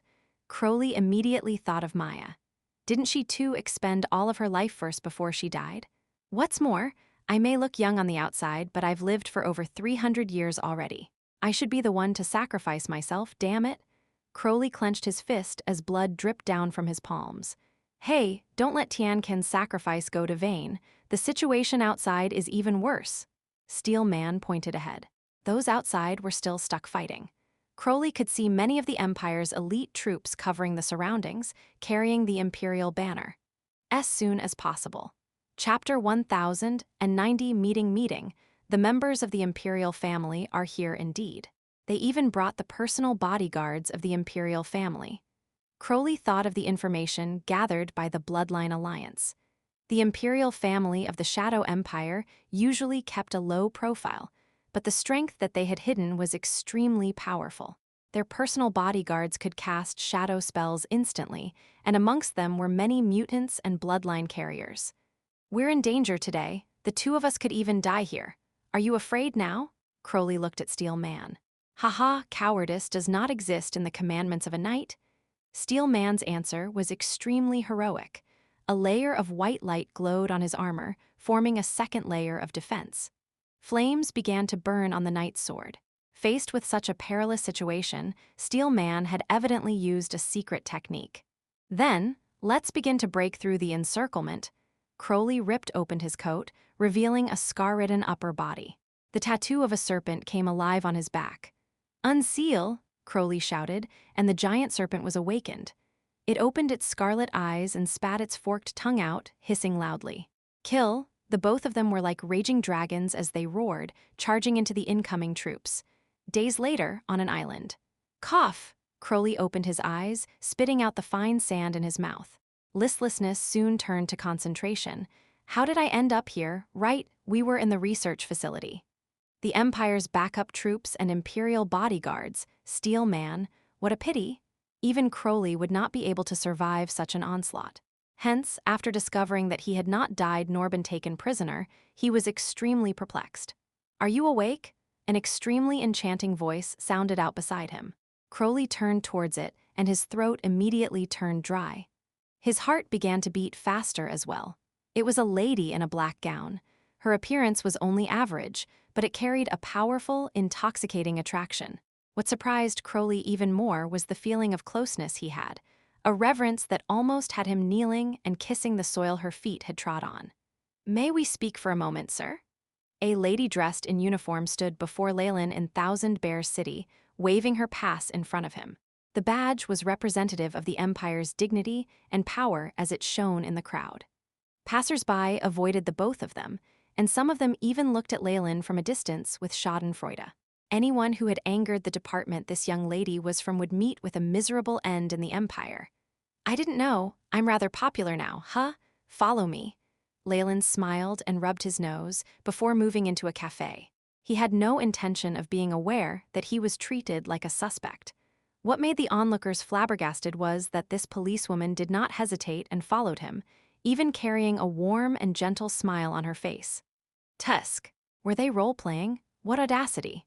A short and fat man rubbed his glasses and chided in jealousy. "Retard." His friend beside him immediately covered his mouth. "This is a public area, under the surveillance of the Central Network and the Weave. Would anyone dare to use a fake identity on the streets? What a pity she was such a beautiful flower, and also my favorite type." The fatty fought to retort. "I actually think that they're rather compatible. That boy is also cute." A girl beside them spoke with stars in her eyes. "Welcome." The cafe waiter opened the door and welcomed them politely, but was momentarily stumped. Evidently, he had recognized Leylin, because this was the very same couple cafe that Leylin had entered together with the Snake Dowager. And not only did Leylin bring the other girl into the private room, but he even left the bewildered girl lying there. This had left a deep impression on the waiter. In fact, if not for Leylin leaving some words for him to say to the girl before he left, the waiter would already have alerted the nearby authorities. Although his facial expression did not change much after seeing Leylin bring in another girl, his eyes betrayed his thoughts. Leylin was apparently a skirt chaser. "I want to have a couple's room, the same as before." After listening to Leylin's request, the waiter was left speechless. However, his professionalism had allowed him to grant Leylin's request quickly. What was more remarkable was that it was the exact same room that Leylin had used previously. "Do not disturb us no matter what happens." The policewoman instructed him after he served the coffee, affectionately pulling Leylin into the room. The waiter was left speechless again after seeing this scene. Before he shut the door, he even gave Leylin the thumbs up. The room was suddenly enveloped by shadows, and the policewoman stretched her body with a relaxed expression.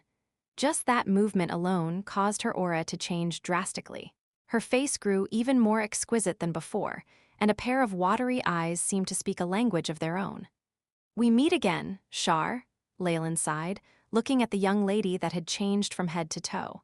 This was the ruler of the shadow world, the mistress of the night who was once an intermediate goddess from the world of gods, Shar. He did not ask how she managed to look for him. After all, she had the entire world under her. After failing to search for Leylin's aura, she would have definitely guessed that Leylin had used a fake identity to become a citizen. Through meticulous investigation, it was not a difficult task to track Leylin down. How would a group of corrupt officials peddling fake identities be a match for the ruler of this world? "This brought you to me, didn't it?" Leylin waved his identity pass. "I never thought that the empire I raised single-handedly has reached to such a level of corruption," Shar admitted implicitly. Her eyes shone like stars as she looked at Leylin. "This is not your true body, but only a body formed by energy. I came with grace, why wouldn't you accept it?" Shar frowned, as if she had gotten upset. But Leylin's expression did not change at all. She had to be joking. Had he believed Shar, then he was really courting death. Her level of deceit was absolute perfection. Even rank 7 and above beings would be deceived by her if they weren't careful. Hence, After Xavier and the Bloodline Alliance left, Leylin's true body had already left Thousand Bears City, only leaving behind this projection here, carrying all items that could identify him. Let's not talk about that. Why are you here today, Miss Shar? What do you want to discuss? Leylin sat on the soft satin couch, gesturing for her to sit down too. The spell that you used the other day, I saw the shadow of the world of gods and of the arcanists. There wasn't much room for discussion for beings like them. Seeing that her deceit was exposed, Shar immediately delved into the main topic. You're right, this is my harvest from the world of gods, Leylin admitted. Shar sat beside him in a reserved manner like a virtuous lady. Just the white skin on her hand was extremely alluring.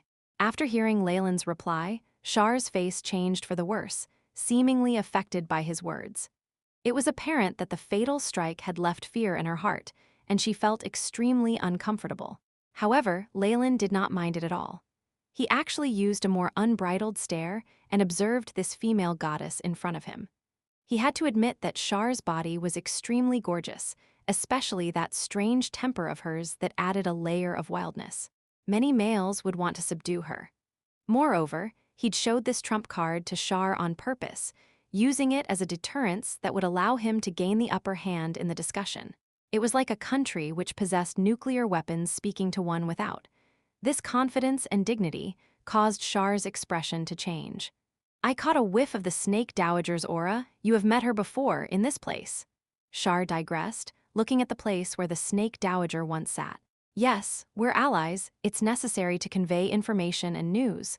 Leylin did not avoid the question, and even stressed on the word allies. So then, what kind of price do I have to pay for you to break away from your alliance with the Snake Dowager? I believe that I am a better ally than her. How about we share the origin force of the Shadow World? You have the bloodline of the Shadow World. The origin force will definitely be extremely beneficial to you. Shar immediately stated her price. Even more shadows had now enveloped the room, sealing the room tightly.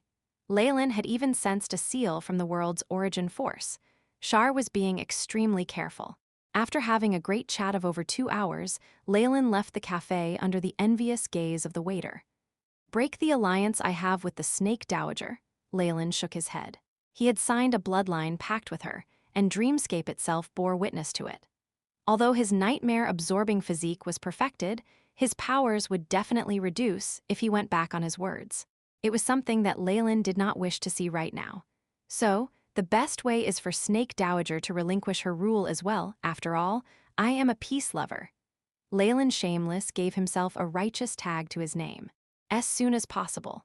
Chapter 1091, Scheme High in the Skies, a semiplane had been opened up temporarily.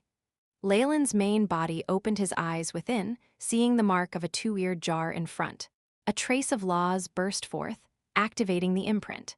The jar specter was a being of laws who'd existed since the era of the Snake Dowager. Rumor had it that it could hear sounds from all over the Shadow World, regardless of who it was.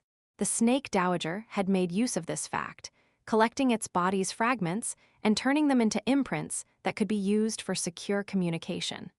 The pitiful end of this being of laws allowed Leylin to learn of Shar's methods. All Snake, the mistress of the night, has already found Thousand Bears City, and my main body has already left. He gave a summary of what had transpired and quickly received an answer. Imperial capital Karelin, this is the place where everything ends. By the way, I've obtained 2 very interesting things. Want to take a look? Without waiting for an answer from Leylin, the Snake Dowager impatiently sent 2 documents to him. Oh, Project X and the Tree of Life Project, huh? Leylin stroked his chin, reading through all the contents in an instant. Shar's playing with fire. The Snake Dowager's voice held a rare hint of excitement. The world will is the conscient of all life forms in Shadow World, including the mountains, rivers, and forests. It will only consciously make a thought every few 100,000 years. What she's doing will definitely result in anger from the world will. This is an opportunity for us. You're too naive. Leylin ruthlessly poured cold water on the Snake Dowager. Did you think I didn't notice the issues with the genes of the surrounding humans? This isn't quite it, look. He then sent the information he had recorded to the Snake Dowager. There was a period of silence from the other end, though the jar imprint began to show tremendous vibrations. Evidently, she was extremely shaken. How dare she? The X project wasn't only applied to humans, bugs, animals, even microorganisms. About 60% of all biological creatures in the world have already been affected. Leylin's tone was icy. Also, the plan doesn't just end there. Extra-dimensional specters, pure energy being, and even the conscient of the land itself. The radiation of the shadow weave has trapped everything, and they can't escape. With the AI chip collecting data for him, Leylin's abilities in this area obviously surpassed all other beings. With his great persuasive power and analytical graphs, the Snake Dowager on the other end did not have any chance to speak. If Shar's target was just the humans, then that would really be an opportunity for us, since they only have at most 20% of access to the world will. Doing this will definitely result in them being abandoned by the world will. But she instead holds such extreme control, nibbling away at the world from the shadows. She controls over half of the world will already. No matter how much you try to resist, you won't be able to match the favor she receives. Leylin concluded. In actuality, he thought well of Shar's methods. If they were not around to interfere, she would most definitely succeed. Besides, fusing with the world will would definitely cause one to lose a part of themselves. This was an assimilation in thought of all intelligent life forms of the shadow world, and even Shar could not avoid this. However, once these two plans were complete, there would no longer be any obstructions. In other words, Shar was currently in the process of fusing with the world will, becoming a conscient that has devoured a whole world. Indeed, only a god could have such guts. The rationality of the Magi would never let them do something so insane. Truth be told, Leylin would most likely do something similar given the situation as well. Warlocks were slightly more crazy than Magi, after all, and he did believe there was a great probability of success here. Shar was an example. The Snake Dowager remained quiet for a long while at the other side before she finally sent a soul transmission full of unwillingness. So, we can only give up? No. We still have a chance, or I'd long since have left the shadow world. Leylin's thoughts were the complete opposite of the Snake Dowager's. This plan is actually flawless, but there's not enough time to proceed with it. This could be the price that the Mistress of the Night had to pay for exterminating other existences of laws, as well as to recover. That could be why she still isn't done corroding the world will yet. Our only chance at destroying her plans is the very moment that the Tree of Life moves. After placating the Snake Dowager and arranging to meet at the imperial capital Karelin, Leylin closed off the jar imprint while looking deep in thought. Shar had given Leylin a great lesson in understanding the world will. By the same logic, nibbling away the control to take over the world will seems plausible in the world of gods, though it would be more difficult. Now, while Shar has control over more than half of the world will and can use the world origin force at any time, this also means a complete break away from the original relationship of having fused with the world will. The part of the world will that had not been controlled will definitely fight against this corrosion and perhaps clash against Shar violently. Who knows, her main body could be busy with this. The fact that the Snake Dowager and I can still lie low in the shadow world and not be found by the Mistress of the Night is the best proof. Space shimmered, and Leylin's main body soared into the skies. The stars and moon flickered in the dark skies as cold gusts of wind blew fresh air into his face. It's already night. Leylin looked in a direction, imperial capital Karelin. Let's settle everything there.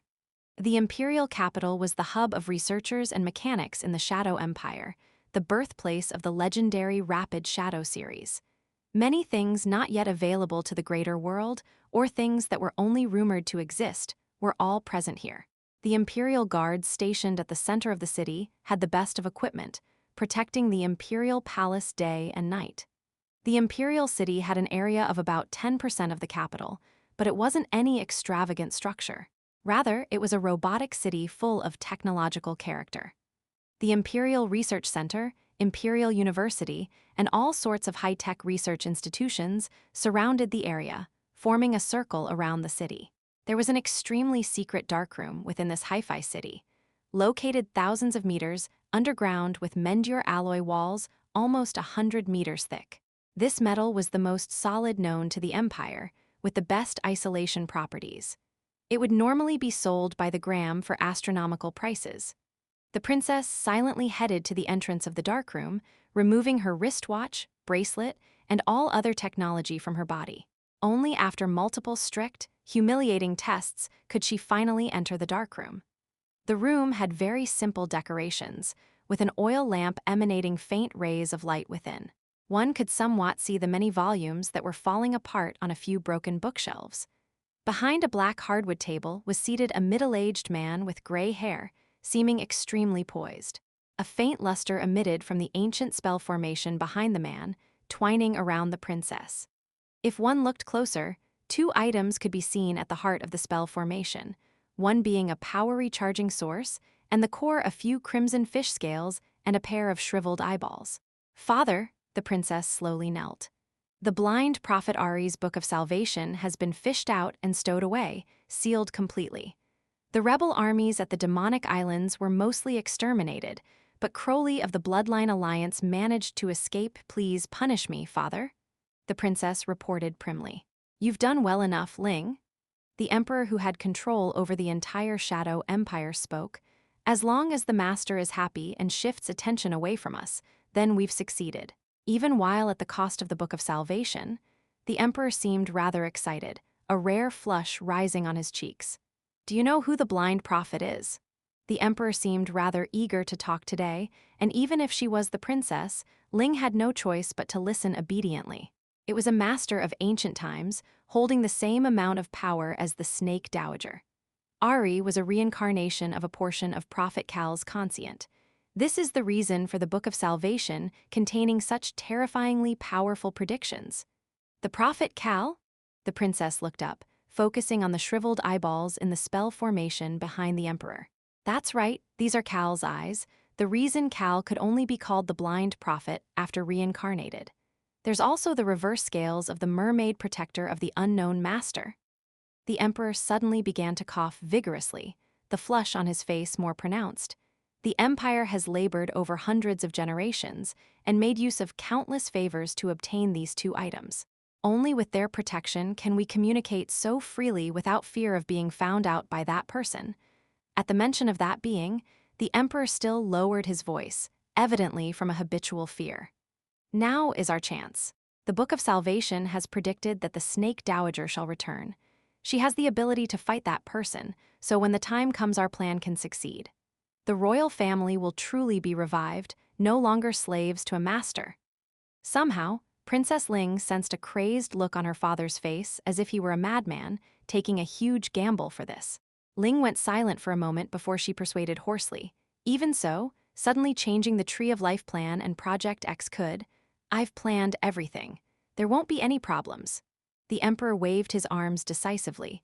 "When the time comes, my master's thoughts after having assimilated will allow them to become a god in an instant, freeing the royal family from control. As soon as possible." Chapter 1092, Traitor, Traitor. Ling sighed once more as she looked at her father behind the table. She felt like the person was a stranger. And yet, she deeply understood his insanity.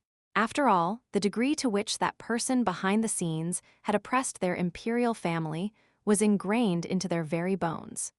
She still remembered the shock she'd felt when she heard of the incident at a young age, being aghast at the kind of sacrifices the imperial family had to make to break away from control.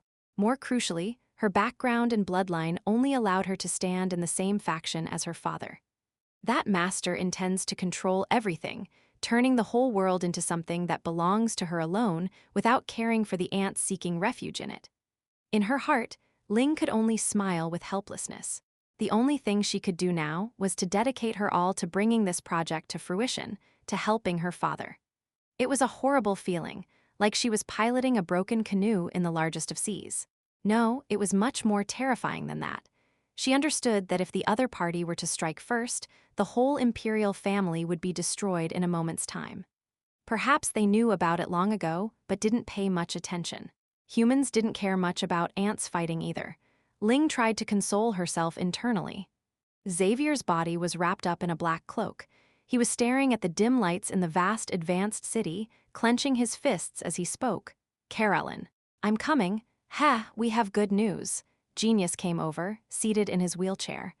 Our branch members managed to pull your parents out safely. They're currently en route here as we speak. Oh, that's great, thank you, genius. Xavier sincerely gave his thanks. Ha ha, you don't have to be grateful to me. This were all Sister Bobby's orders. Genius glanced around him like a thief, moving closer to Xavier and whispering, I didn't expect that she cared so much about Crowley despite how she acts aloof on the surface. Bang. A ray of heat brushed past Genius' ears, caught by Xavier with his bare hands. It was an extremely hot piece of stones, the edges of which were about to melt. The next one will be aimed directly at your smelly mouth, Bobby said in a cold voice. I got it. Genius made a gesture of sealing his mouth. He then pointed at Xavier's palm, trying to shift attention towards him again. Look, Xavier's improved again, he said with an exaggerated expression. Indeed, Xavier looked at his palm, the surface of which was covered in a layer of fine black scales that were emitting a dark light. He'd earlier relied on this protection to be unscathed as he blocked Bobby's attack. This terrifying improvement, it's growing faster and faster, Xavier muttered. He could feel his bloodline roiling every day as his body strength leaped up. Yes, it is good.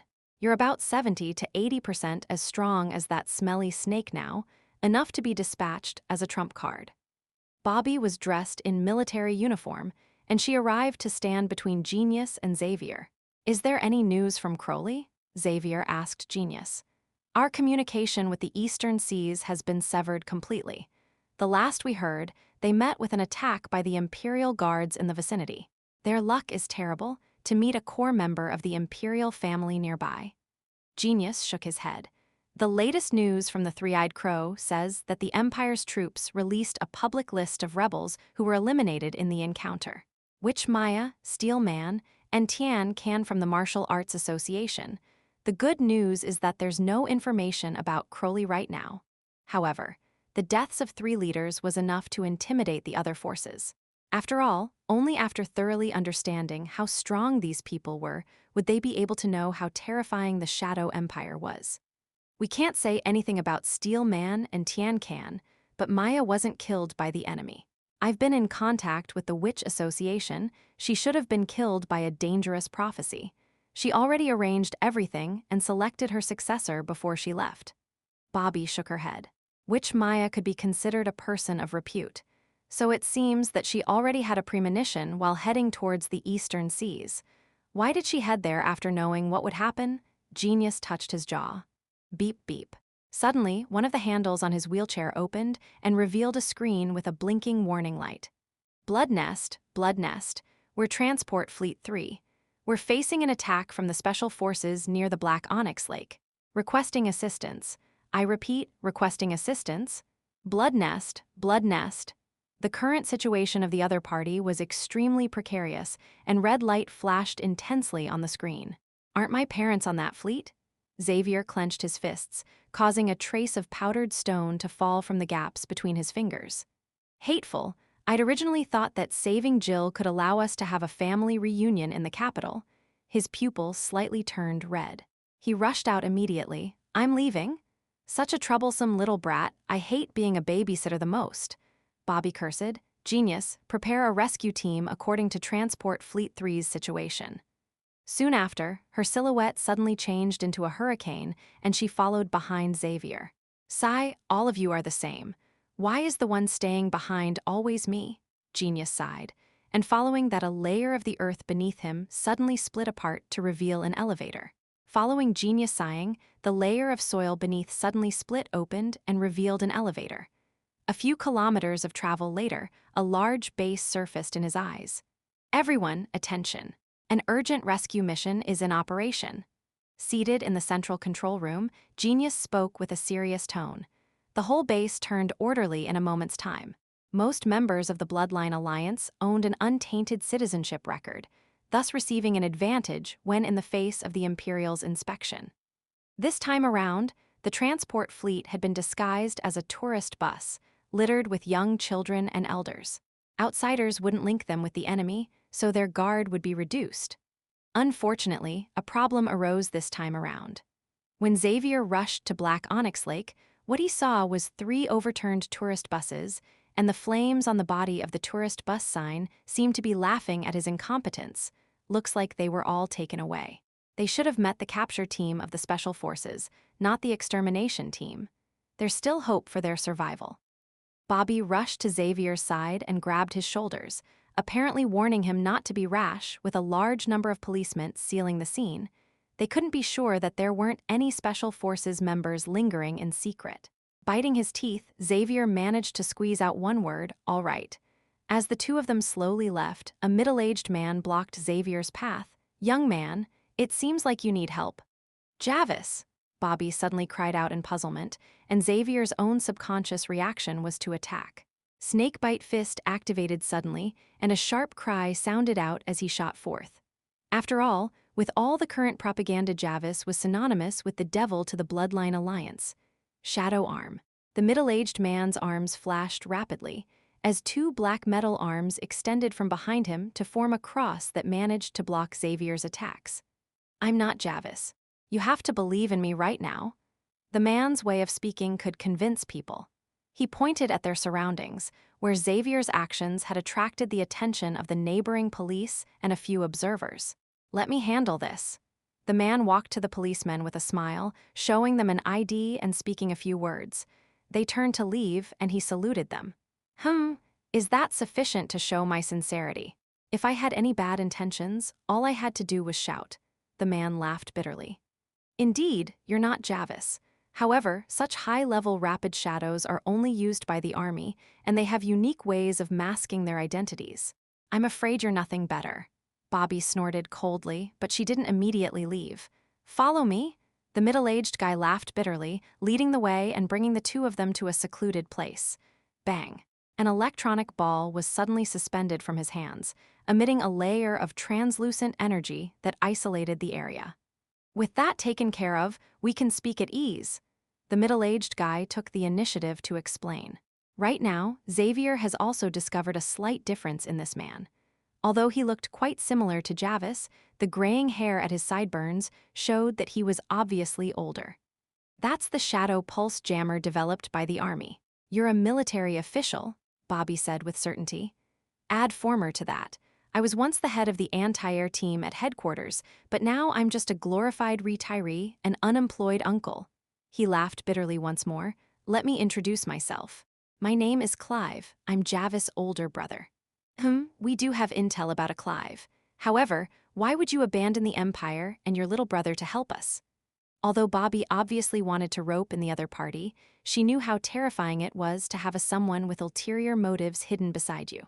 Her eyes were thus filled with vigilance. "I naturally intended to be loyal to the country at first, but then I retired, and I used my previous connections to get the Project X plans from Javis. I have to prevent that from happening." Clive's face was filled with sincerity. "As soon as possible." Chapter 1093, To meet again.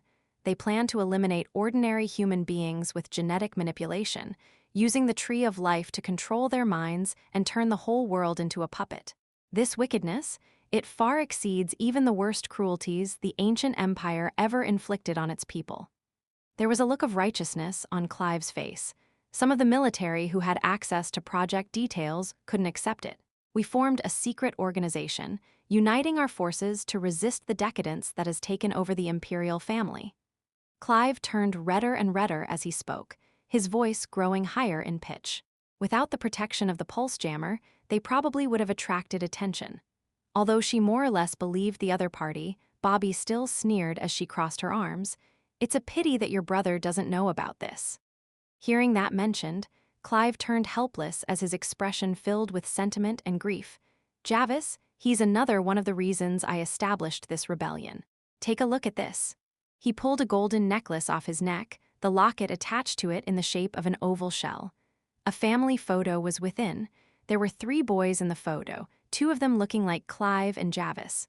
"This is our third brother," Clive said, pointing to a red-haired boy standing at a side. He was the shortest of the lot, wearing a checkered black and white shirt. He seemed to have a shy personality. "The 3 of us originally got along greatly. However, once we joined the army, a mistake I made in compassion caused our third brother to become a vegetable. Currently, he doesn't have the ability to think anymore." Clive revealed his secret.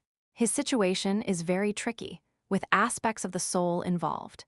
Even the most advanced technology of the Empire couldn't remedy the situation, and ever since then Javis has hated me. His personality turned more extreme and brutal, and he used that to his advantage to rise quickly as he joined the Special Forces.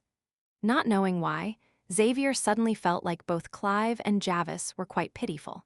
"What does the death of your brother have to do with your loyalty towards the Empire?" Bobby asked acutely, and then she covered her mouth. "Could it be because of the X project?" "No, it's the Tree of Life orchestrated by the Empire." Clive seemed determined in his betrayal as he casually spoke of classified information. "The project aims to use magic via rapid shadows as a medium, using immense pressure to directly implant the shadow weave into humans. This will give the royal family control over the thoughts and even the soul. Ultimately, all humans in the shadow world will be integrated into a hive mind, forming an extraordinary existence. This is why Javis is royal to the Empire. The Tree of Life is the only hope for our brother to recover. The resonance of extraordinary power that comes with the implantation of the shadow weave able to bring him back. On top of that, the Empire promised to hand over some autonomy to the souls of the higher-ups, which is why some of them are still loyal. An empire they control, with no public opinion or resistance to worry about, letting them do whatever they want. To some of them, this is heaven." Clive revealed a mocking smile. "You should be entitled to this as well, right? Wouldn't it be great? Once it happens, you brothers can live happily together once more," Xavier couldn't help but ask. Clive suddenly hesitated for a moment, then he caressed the pendant in his hand. "My only wish is to see my little brother recover. For that, I'm willing to sacrifice everything." However, he certainly wouldn't want to wake up to such a dark world. He breathed out a long sigh. "I erred once, but I do not wish to do so again. Are you willing to join hands with us in our fight?" "Your reasoning is flawed," Bobby said with disdain. However, just as Xavier thought negotiations were about to break down, she continued. "However, an undercover agent from the Empire could forge a more flawless background. I believe you for now. Of course, our people have clashed so often before that they currently hate each other. It's impossible for us to act in tandem, at most exchanging information for now."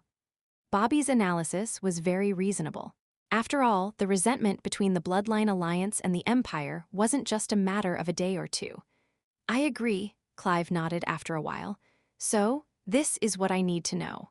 The Bloodline carriers on the Starry tourist bus, including the old and young, where were they sent?" "Silver Mountain Research Institute, close to Carallon. These are the coordinates." Clive sold out the Special Forces without hesitation. Perhaps he wanted to use this to win Bobby's trust in the first place. "It's a training and logistics center for the Special Forces. They were hit pretty badly recently, so they're most likely collecting fresh blood to train. The chances of survival are very high. A few on our side also have passwords to a few crucial entrances." Xavier's eyes lit up as this was mentioned, and he grabbed Clive's arm. "What about my sister? Is Jill inside there?" "Jill. I'm sorry, I've never heard of this name." Clive politely retreated. "However, if your sister is young and was sent to the Imperial capital, it means that her innate talent is extremely high. There's a great chance that she was sent there." "That's great." After receiving the news, Xavier resolutely clenched his fist. "Jill, Mom, Dad, soon, I'll be there soon," he said in his heart. "If you need any more information, just head over to the capital's Golden Purple Flower Road, building 377 there to look for me. The boss is a disabled man. All you have to do is say, 'Open tulips,' and he'll naturally understand what you mean." Once everything was explained, Clive quickly stowed away his pulse jammer and gradually vanished into the darkness. Bobby and Xavier waited in place for a moment before the communication device on Bobby's collar rang out. "The target's left, sister. There's no traces of an ambush in the vicinity." "Very well, let that old man leave. He does indeed have some sincerity. Send the rescue team over." Silhouettes that formed a sparse encirclement slowly emerged from the surroundings and made Xavier jump. Earlier on, if Bobby had felt that the other party was lying, would Clive most likely have received a shot in his head. "Contact genius." One of the members immediately half-squatted, revealing a transmitter. Bobby inserted a disk Clive had given her into the device and sent it to Genius. Genius. This is the map of the Silver Mountain Research Institute, along with a few passcodes. Eliminate their firewall and paralyze their base within half an hour. No problem, I am a genius after all. The youth on the screen looked like a ruffian, and pity and grief surfaced on his face. Damn it, why did you give me all these passwords? I can hack them myself. I thought I had a good opponent, but now it's like I'm using cheats. Scram. Bobby hung up the transmission and turned to look at Xavier. So, what now? This is the Imperial capital, with the most powerful guards in the country. Do you dare to do something big? What's there to be afraid of? Xavier suddenly shouted. In fact, he had indeed felt afraid. However, with his family members trapped inside, he had no choice but to go. When Bobby brought the elites of the Bloodline Alliance to attack the Silver Mountain Research Institute, what she saw was completely unexpected. There was no heavy guard here, instead a base that had been ruined. What happened? Has someone gotten ahead of us? Bobby's face filled with surprise and uncertainty. Other than the Bloodline Alliance, she could not think of another force that had the guts to be so rampant. The Coven, but there are no traces of magic attacks. The Knights of the Round Table or Martial Arts Association? Right now, with the deaths of the majority of their elites and important figures, they can't even care for themselves, much less others. Clive. There is no beneficial reason for them to do so. Possibility after possibility was crossed out of her mind.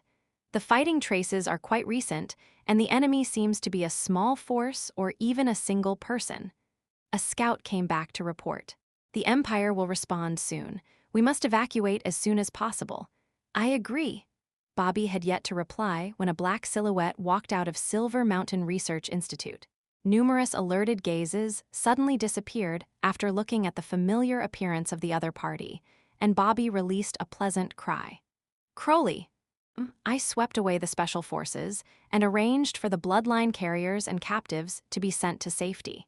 I stayed behind to wait for all of you, Crowley foolishly laughed. However, Xavier felt that the air around him had changed drastically. The pressure from his bloodline, especially, made cold sweat emerge on his forehead. His body was expressing a continuous desire to just surrender.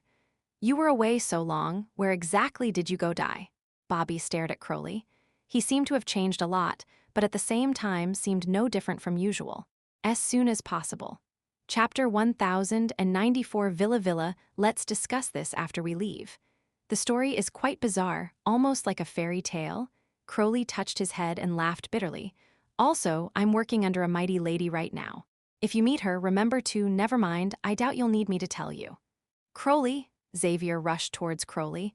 I. Without his knowledge, the words had gotten stuck in his throat. He couldn't spit it out, and his face turned red in embarrassment. I rescued your parents. However, a trace of regret surfaced on Crowley's face. I couldn't find Jill, I'm sorry. All right, these are all minor details. Let's leave this place immediately. Contacting Genius, Bobby slapped the head of the depressed Xavier and shouted, The Imperial Guards will surround us in 5 minutes. Get a move on, let's break out. Imperial Capital Caralin, inside the palace. This is the recording from the attack on the Silver Mountain Research Institute, Ling reported to her father, pulling out a projection of Crowley surrounded by shadows. This man named Aragon, the graceful master of the Shadow Empire who had graying hair, was filled with serenity. The Imperial Army's lack of a result or the significant losses encountered by the special forces weren't of much importance to him. Hand these issues over to the garrison and military to handle. Your only goal right now should be the project. Understood? A faint trace of reprimand could be detected from Emperor Aragon's tone. I understand, Ling complied, and she went on to another report. I found another suitable body that resonates with the project. Oh, let me look at it now. Emperor Emperor's fervent attitude was so frightful that even Ling felt fear. I ordered the special forces to bring her here, and a series of tests revealed that the purity of her soul is extremely high. She can completely withstand the effects of the eye array and the converter. Ling presented an image of a curled-up young girl in an incubator, traces of tears still on her face with closed eyes. This was Xavier's sister, Jill. Very well, haha, you've done well. Emperor Aragon did not care about the other party's origins nor her suffering, looking at the data and research results. The joy was evident on his face. She's the 12th, and with that the foundation for the Tree of Life project is complete. You've done well, Ling. No wonder you're the daughter I dote on the most. Emperor Aragon aimed to dominate the conscience of the extraordinary being formed by the Tree of Life, obtaining the power to fight the control of the Mistress of the Night. However, such a thing was very difficult to do, especially with the complex emotions arising from so many humans. He wouldn't be able to digest all that power himself. Thus, he had to establish a few transfer nodes to absorb a significant amount of insanity and evil, making the process much easier. Research showed the Empire that the soul refining array required 12 females with extremely pure souls, the kind only present in young children. It would allow them to call upon their strength to purify the evil. As for what happened next, and whether those souls could withstand the tremendous pressure or dissipate under the load, Aragon had no need to consider it. After all, these young ladies should actually be excited to sacrifice their lives for such a significant cause. It took a while for the Emperor to subdue his excitement. However, the first sentence he spoke afterwards shocked everyone. Find a chance to make a report to that fellow. The Empire's preparations are complete. We're finally about to begin. Ling looked at the Emperor's face. Although he seemed tranquil on the surface, the flames in his eyes could not be concealed. The prophet's eyes and the mermaid's scales ensured that Aragon had no need to hide anything anyway. He managed to hide his emotions from the outside world, and not even the Empress or his other daughters could realize that anything was unusual. This was a fundamental requirement for one to become an emperor. Why bring me here? Xavier asked Crowley, looking in puzzlement at the man. Ever since he came back, this man in front of him had been acting quite strangely. The atmosphere around him had become more daunting, yes, but it also seemed like he'd acquired another master. Bobby had ended up bringing him out of the base to confront him directly. Sigh? Crowley scratched his head, smiling bitterly. Some things you only believe if you can see them. Rest assured that I won't harm you. In fact, if we manage to get that person's assistance, the chances that we'll be able to save Jill will grow tremendously. Are you serious? Xavier's face filled up with disbelief. I'm your bloodline ancestor and have lived for longer than 500 years. I will not harm you. With this issue being brought up, Xavier could do naught but roll his eyes in secret. Crowley soon brought Xavier to the entrance of a red villa at the outskirts of the imperial capital. This is an estate I purchased during my travels. It's written to the accounts of a housekeeper and my progeny, so it's very safe. Crowley's voice contained a prideful tone. My master, the great lady I serve with all my heart, is currently within. I feel something abnormal. Xavier felt like his legs had gone soft, and he tried to leave. The blood in his body suddenly ran rampant, causing his eyes to turn scarlet. A few fine scales emerged on his face and the back of his hands. Bloodline resonance. He spat out with an expression of stone, his speech like the hissing of a snake. The red villa in his line of sight had turned into a blood-red whirlpool, attracting him to no end. His free will fought back without break, but his resistance was growing weaker. He almost entirely gave up. All right, All-Snake, stop oppressing your juniors the first time you meet them. You did the same thing when I first met you. Just as Xavier couldn't hold on any longer, a voice broke the pressure on him. The villa returned to normal in his eyes, as if what he'd just experienced was but an illusion. Wait, I know this voice. Xavier turned his head, only to see a cloaked Leylin wielding a black staff. Lay, why are you here? He'd had a deep impression of this man who displayed astonishing ability during the greater proficiency test. Hello, long time no see, gentlemen. Leylin laughed as he avoided Xavier's question. Wait, he is very suspicious. Unlike Xavier, Crowley was deeply vigilant against Leylin. However, this attitude flipped completely as he heard something, and he turned humble as he continued. Welcome, mighty existence. Mistress Snake Dowager is waiting for you inside. All right. Leylin did not exhibit any courtesy, immediately treating Crowley like a servant as he passed his hat and staff to the man. Following Crowley's lead, he arrived at where the Snake Dowager was. Your Majesty! The Snake Dowager nodded her head, and Crowley automatically moved to her side like a proper servant. Everything about her was so alluring, allowing her to become the center of attention regardless of where she was. This. Xavier's eyes were wide open and bloodshot. His heart was beating so rapidly blood was leaking from his pores. This feeling, why? That is the Snake Dowager. She's the origin of your bloodline, so you'll enter such a state whenever you meet her. The only way out is to become a being of laws, breaking away from her control completely, Leylin explained with a smile. Are you trying to play tricks on me right now? The Snake Dowager threw Leylin a glance. Still, even when she flared up, she contained amazing charm. Crowley turned away immediately, as if he knew that he'd make a fool of himself if he continued looking. All right, Crowley, take my descendant downstairs. I'm aware of why you're here. I have something more important to discuss with Lord Leylin right now, the Snake Dowager ordered. To Crowley and Xavier, the instructions from their origin of bloodline held the utmost importance. They would follow through even if it cost them their lives. Crowley saluted to the Snake Dowager and Leylin, supporting Xavier as they moved out. Leylin and the Snake Dowager were left alone in the place. This is the first time real bodies met in the shadow world, no? If the Mistress of the Night discovers us, this is probably a great chance for her to solve everything in one go. Leylin had a joking smile on his face. However, just after he spoke those words, he showed a startled look and seemed to fall into thought. Every action performed by a being of law had a far-reaching impact on the world. Even the words they spoke would be prophetic. Of course, the possibility that these prophecies came true hinged on many other factors as well, especially considering similarly powerful beings. Her hold over the shadow world is quite weak right now. It allowed me to do quite some things. The Snake Dowager blinked her watery pupils, and her gaze seemed to ripple with endless flirtation. I followed the plan as well. The Coven of Witches, Martial Arts Association, and the Knights of the Round Table have been suppressed, and at the same time I leaked some inside news to them. They should be rushing towards the capital right now, although I don't know how much use they'll be, as soon as possible. Chapter 1095.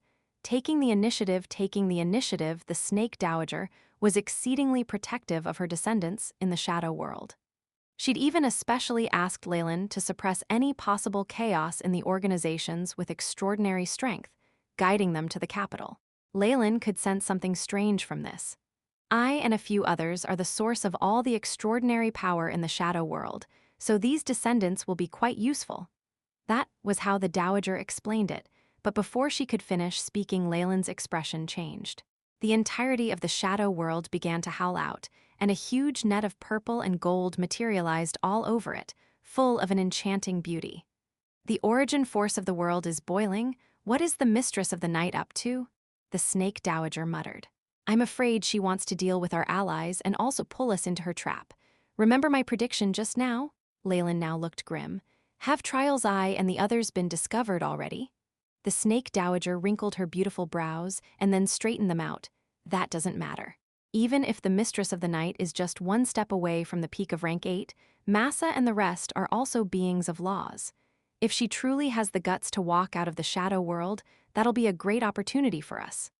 Leylin shook his head. I'm sorry, but I still stand by it. If she chose to act, then she should be rather certain that it'll work. It's better we stay hidden. At this point, he'd grown some respect for the Mistress of the Night. The courage to leave the shadow world whose origin force protected her was really something, even if it was only an avatar. After all, this avatar of hers would hold most of her power. The moment it fell, Shar would fall into a condition similar to, or even worse than Beelzebub. Currently, outside the shadow world, under the illumination of the boiling sea of origin force, Shar appeared in her black gown. She took one step forward, and the astral plane formed the most resplendent of pathways under her feet. It allowed her to reach the astral plane in an instant. Rank 8 strength erupted out, merging the auras of several laws together as it suddenly swept past a gigantic black mountain in the astral plane. Crack! Crack! A solid mountain, the size of a small plane, was shattered instantly by this strength, and the black dust, generated from it, devoured by the shadows. From the outside, it looked like Shar had a massive black hole in her hand, sucking in everything without even a speck of dust left behind. I've got you. Shar smiled like a flower all of a sudden, her jade-like fingers pointing at a grain of dust that hadn't been absorbed. Space trembled violently, and a hidden plane opened up slowly amidst golden radiance. Trial, justice, judgment. The golden light seemed to form a song of praise, forming a rune in the shape of a large, vertical pupil. The mysterious rune flashed as it exited the semiplane, the power of light and electricity surrounding it. Trial's eye, the final judge? Why are you going against me? Char's own body seemed to grow in the face of this giant eye that seemed to span the entire astral plane. She was eventually a head taller than the eye, bringing with her the pressure of an entire world. I guard contracts and enforce rules. Trial's eye used its own actions to answer boundless golden light, forming a holy lance that flickered with the laws of trial and justice. What a pity, I would have wanted someone like you to work with me. Char's expression showed the pity she felt as a large green web appeared in her hands to meet the lance. This was a weave she'd constructed personally. It could not compare to Mystra's weave or the shadow weave, but it was already enough to restrain Trial's eye.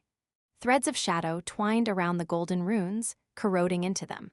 Evidently, Char was more powerful than the Trial's eye in terms of sheer might. While both of them were rank 8s, Char was close to the peak. Crack, crack. The golden lance was melted away by the web, but the eye betrayed no emotions. Light of judgment. A thin white streak flew out of the center of the eye, pushing space apart in the astral plane as it imperiled the planes and small worlds around them. This was the power of judgment, the Trial's eye's core law. In the face of such an attack, Char had no choice but to get serious. Terrifying energy storms were formed in her surroundings, sweeping through the skies. A tremendous vortex absorbed the light. From a distance, this golden luster was like a huge dragon, surging forward in the horrifying sea of shadow force. Hee, stupid woman, you've actually left the shadow world. A voice suddenly sounded deep in Char's mind, and an image of an old man wearing luxurious clothing appeared before her eyes. A spiritual attack? No, it's one on my true soul itself. Char bit at her lips, and a layer of shadows quickly enveloped her. It's no use, I am a spirit grandmaster. No material power can hinder my soul energy. Yuri began to chuckle madly. So this is the soul energy of a spirit-sucking monster, a brain-seizing devil? Char bit at her lips. All of a sudden, a smile full of confidence emerged on her face. I got another one. Stop trying to conceal it.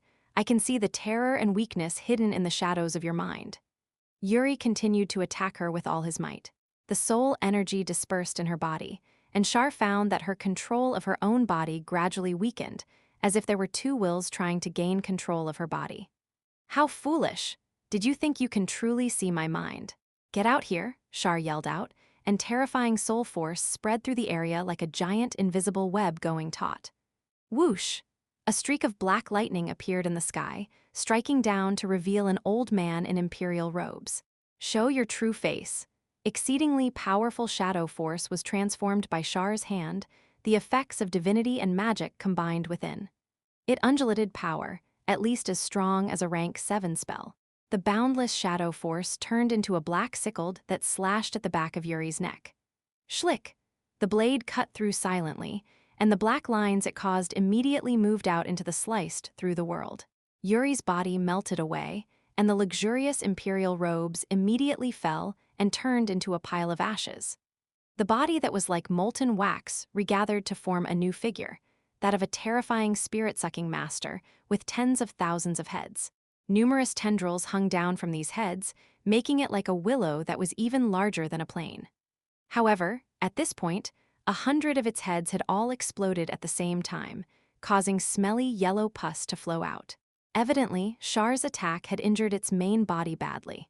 I judge you. The light of judgment broke out of the vortex during Char's exchange with Yuri, arriving before the former goddess. A luster that could melt worlds away was blocked by the black clothing, but Char's right glove turned to powder as a look of pain emerged on her face. One could not help but pity her. She was outside the shadow world, no longer supported by its origin force. She was strong enough to have the upper hand against a single rank 8 existence, but fighting 2 would be difficult. As for 3, unless she was a peak rank 8 or had a specific advantage that targeted the enemy's weak points, that would be impossible. A bundle of darkness slowly squirmed until it was underneath Char, abruptly opening its mouth wide open. Keek, I like the shadow force on you very much. Massa's voice sounded out, making her move upon Char once she noticed the former goddess was injured. However, there was a tone of greed and violence to her voice this time, completely different from the bashful lady that Leylin had met. It was like Snow White becoming an old witch. Massa came from the dark world, and she was enamored by the law of shadows. Her understanding of the law of darkness gave her a natural advantage over Shar. 3 rank 8 existences were surrounding Shar in a triangle. The situation seemed to be a complete deadlock.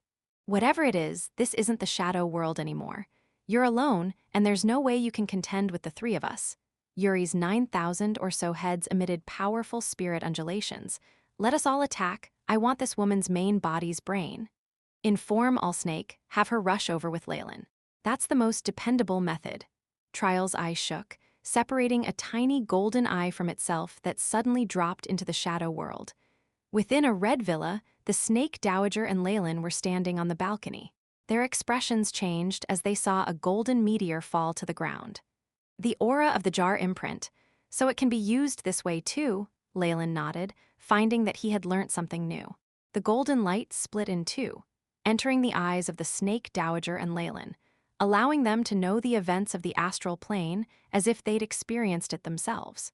Seems like there's a great chance of them winning, now that Shar has given up the reinforcements from the shadow world. What do you think? Leylin glanced at the Snake Dowager with a half smile. I actually have the same thoughts as you do. Shar isn't someone so easy to deal with, so she must have some plot. I'll send down the order to have them all retreat immediately. The Snake Dowager's beautiful eyes moved, the words that she said stunning Leylin slightly. There's no use. Massa needs the shadow laws to make up for her own darkness.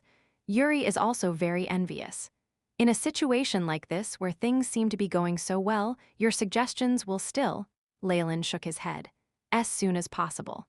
Chapter 1096, Advance, no matter what, we should at least try.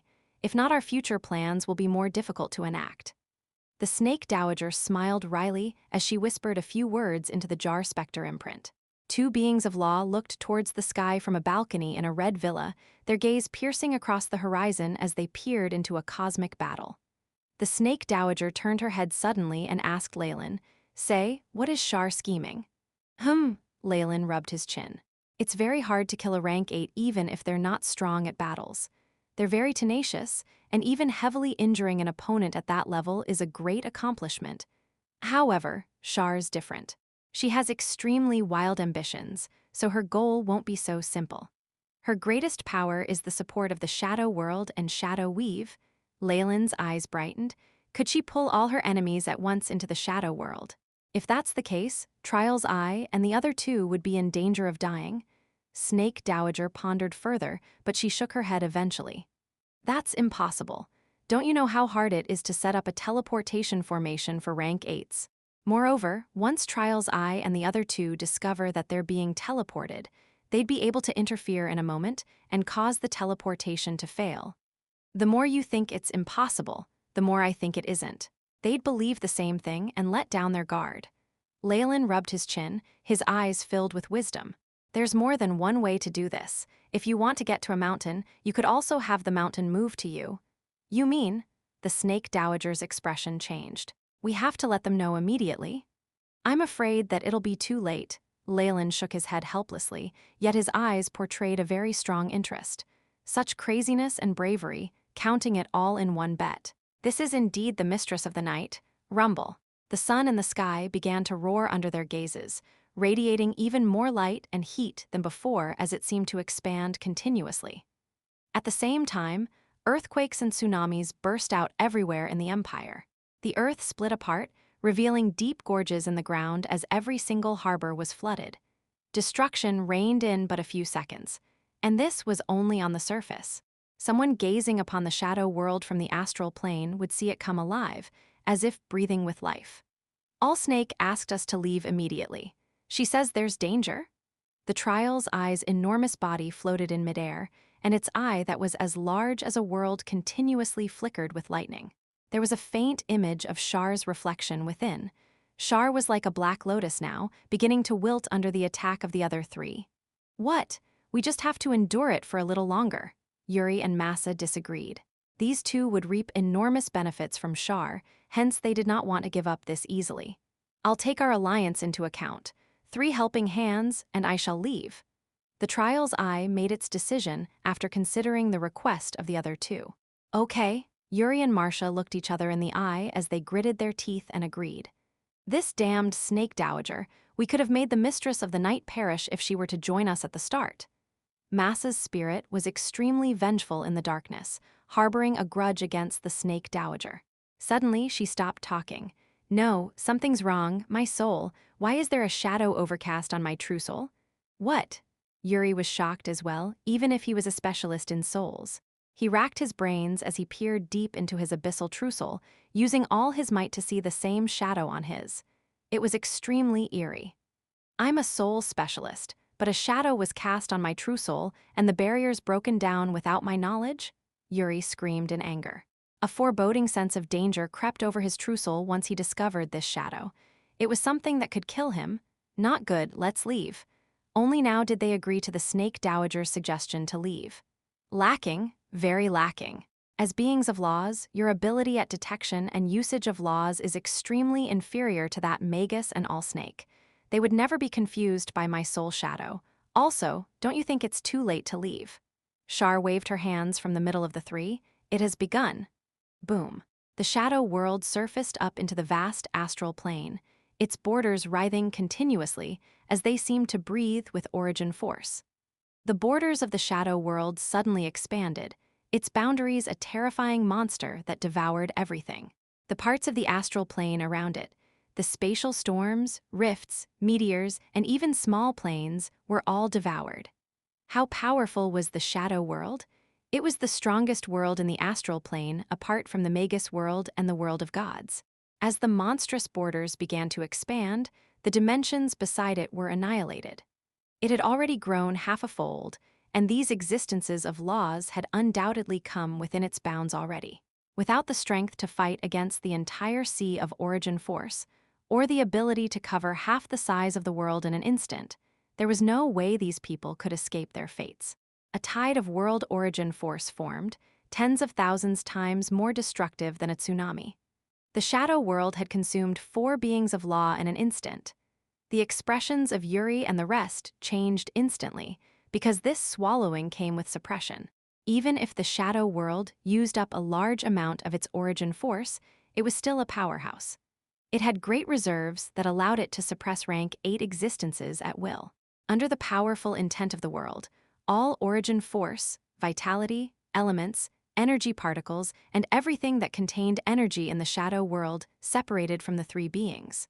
They could only rely on their own reserves, but the laws they wielded were suppressed as well. They grew many times weaker than before. Advancement of a world, you actually forced the shadow world to advance. This is crazy. Wouldn't the shadow world be afraid of its origin force being depleted? Why would it allow you to do this? The trial's eye sent a message. The shadow world was a large world. An attempt to expand once more would put it on par with Dreamscape. Nothing good would come of doing such a thing without sufficient energy. Most of the world would turn desolate and barren. And now, the shadow world had forced an advancement. Without enough origin force to advance, the world would only suffer. The trial's eye could not figure out why the mistress of the night was allowed to do this. Ha, because I represent the shadow world's will. Shar took a step forward. Everything before her had been consumed by the shadow world, and she was considered its core. A large amount of origin force converged at this point. Even if it was weakened, the origin force allowed Shar to reach the peak of her power. A black crack appeared on the crystal inside that palace within the sea of origin force, the one that contained Shar's true body. Now that she'd activated the origin force of the world on behalf of its will, her strength grew close to the peak of rank 8.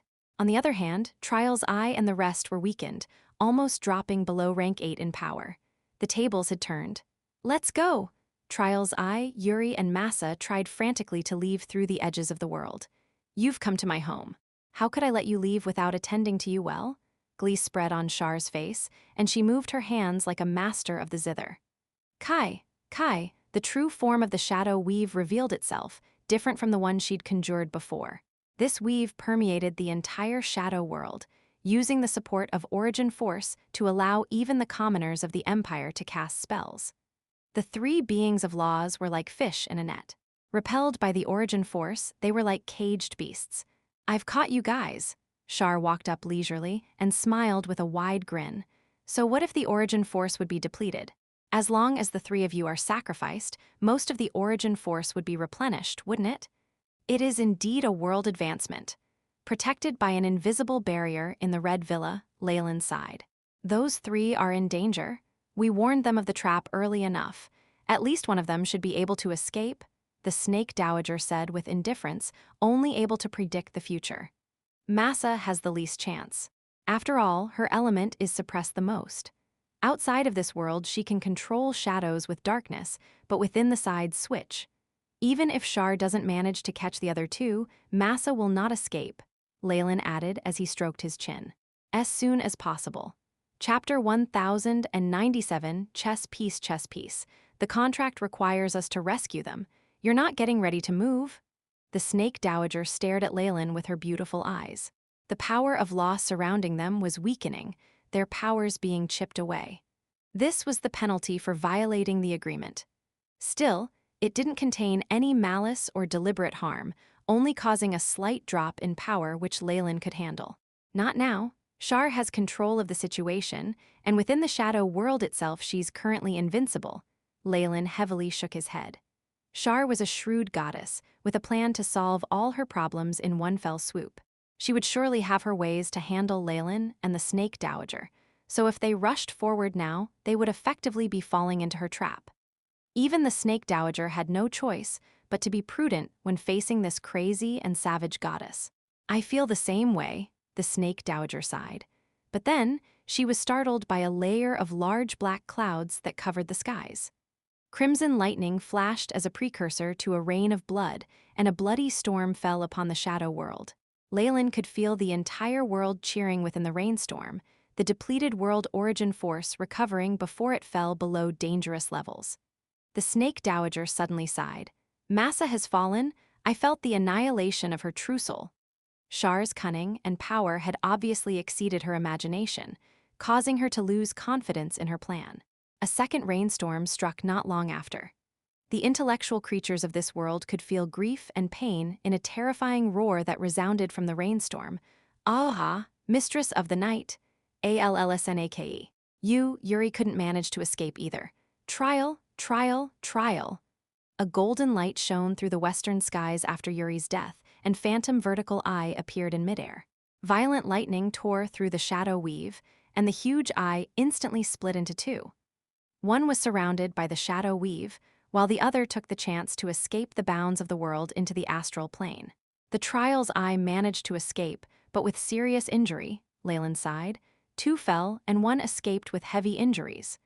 Three existences of law lost their power in a split second. Such effort and scheming is truly worthy of the mistress of the night. Crack! The imprint of a jar shattered in the Snake Dowager's hands. She furrowed her brows as she told Leylin, "I just received news from the Trial's eye. It plans to return to the Purgatory world and won't be coming back." "Seems like it suffered heavy injuries," Leylin nodded, fear lingering within him. The Trial's eye had been quite unlucky this time round. Of course, compared to the other two who fell, it could be considered lucky. However, with a lack of preparation to advance the world itself, this would be suicidal behavior on the part of the world will. We can conclude that Shar has more than 50% control over the world. The Snake Dowager nodded imposingly at Leylin's conclusion. The advancement of a world was no joking matter. Even if it expanded in size, the current shadow world would face great danger if it tried to advance without accumulating enough origin force or making progress in its civilization. The cities that had originally been brimming with elemental power were affected by the advancement, dropping in energy concentration. A chain reaction was triggered, but its effects were yet to show themselves. Leylin believed this move would render half of the original shadow world barren, and the soil would lose its fertility. Without sufficient food, the humans would suffer heavy casualties. With the reducing number of intelligent creatures and the death of the flora, the world would weaken. It would have to suffer the consequences of all this damage, so it was effectively committing suicide. An independent world would never do such a thing. This made it clear that the majority of the world was now under Shar's control. Leylin faintly felt like this was only a half advancement, merely an expansion of size. The energy it required for this was much smaller, so the situation could be stabilized, albeit barely, with a few existences of law as sacrifices. Within the imperial palace, Princess Ling rushed to Emperor Aragon's side. "Father!" "Yes." "What happened? Rest assured I can handle the news," Emperor Aragon ordered impatiently. "Yes." Ling glanced secretly at the emperor, taking a deep breath before reporting the bad news. "The data says this is a level 9 earthquake. Half the capital has already fallen into ruin. We don't have data about the other cities yet, but the situation there isn't looking good either. We've lost contact with several coastal cities that have experienced both earthquakes and tsunamis. Estimates say more than 10 billion citizens were affected, and the damage extends throughout the empire.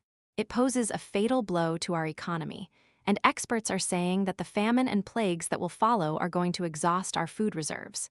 In the worst-case scenario, Ling couldn't continue speaking, but her trembling voice already made everything clear.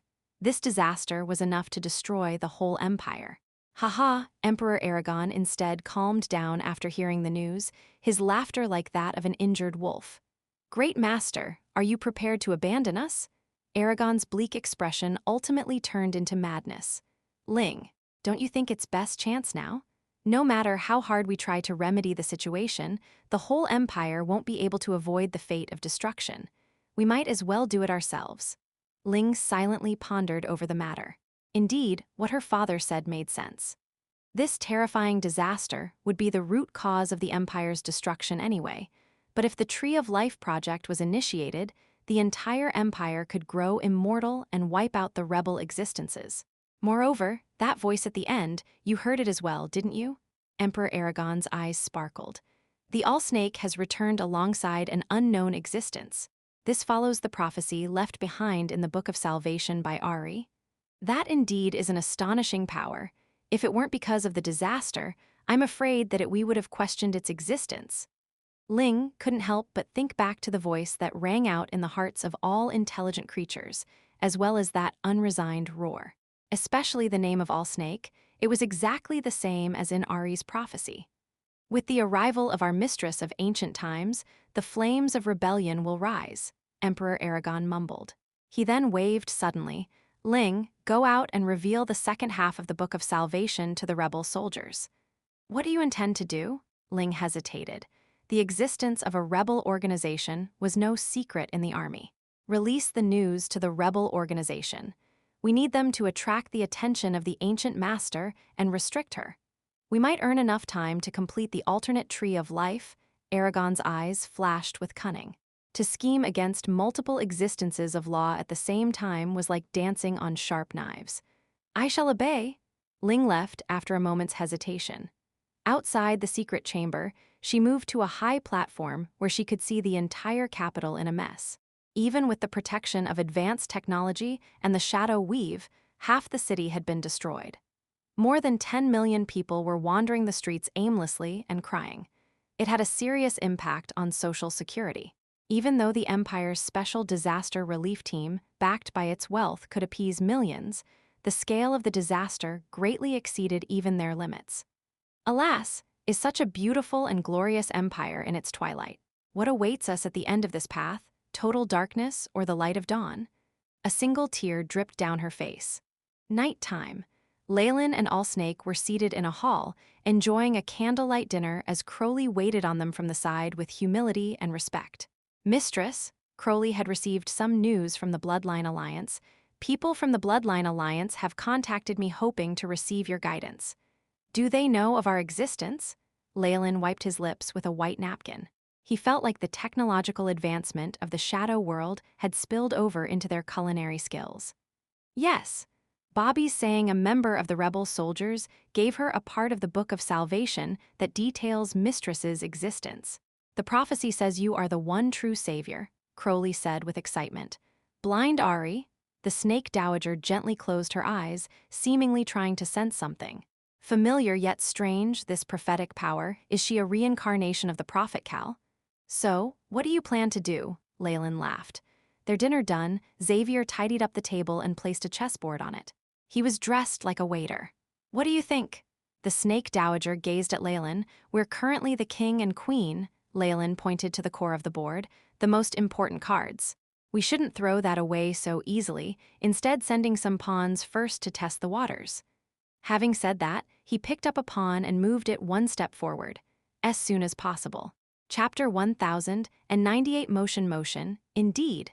The snake dowager looked at the board and nodded before she turned towards Crowley. You are henceforth my representative, able to command all rebel forces. Dark red bloodline force formed a serpentine black eye that surrounded Crowley, causing his strength to rise several degrees once more. Yes, mistress, your will is my command. Crowley knelt down. You go follow him, Leylin told the slightly fervent Xavier. Really? Thank you, master, Xavier hurriedly responded.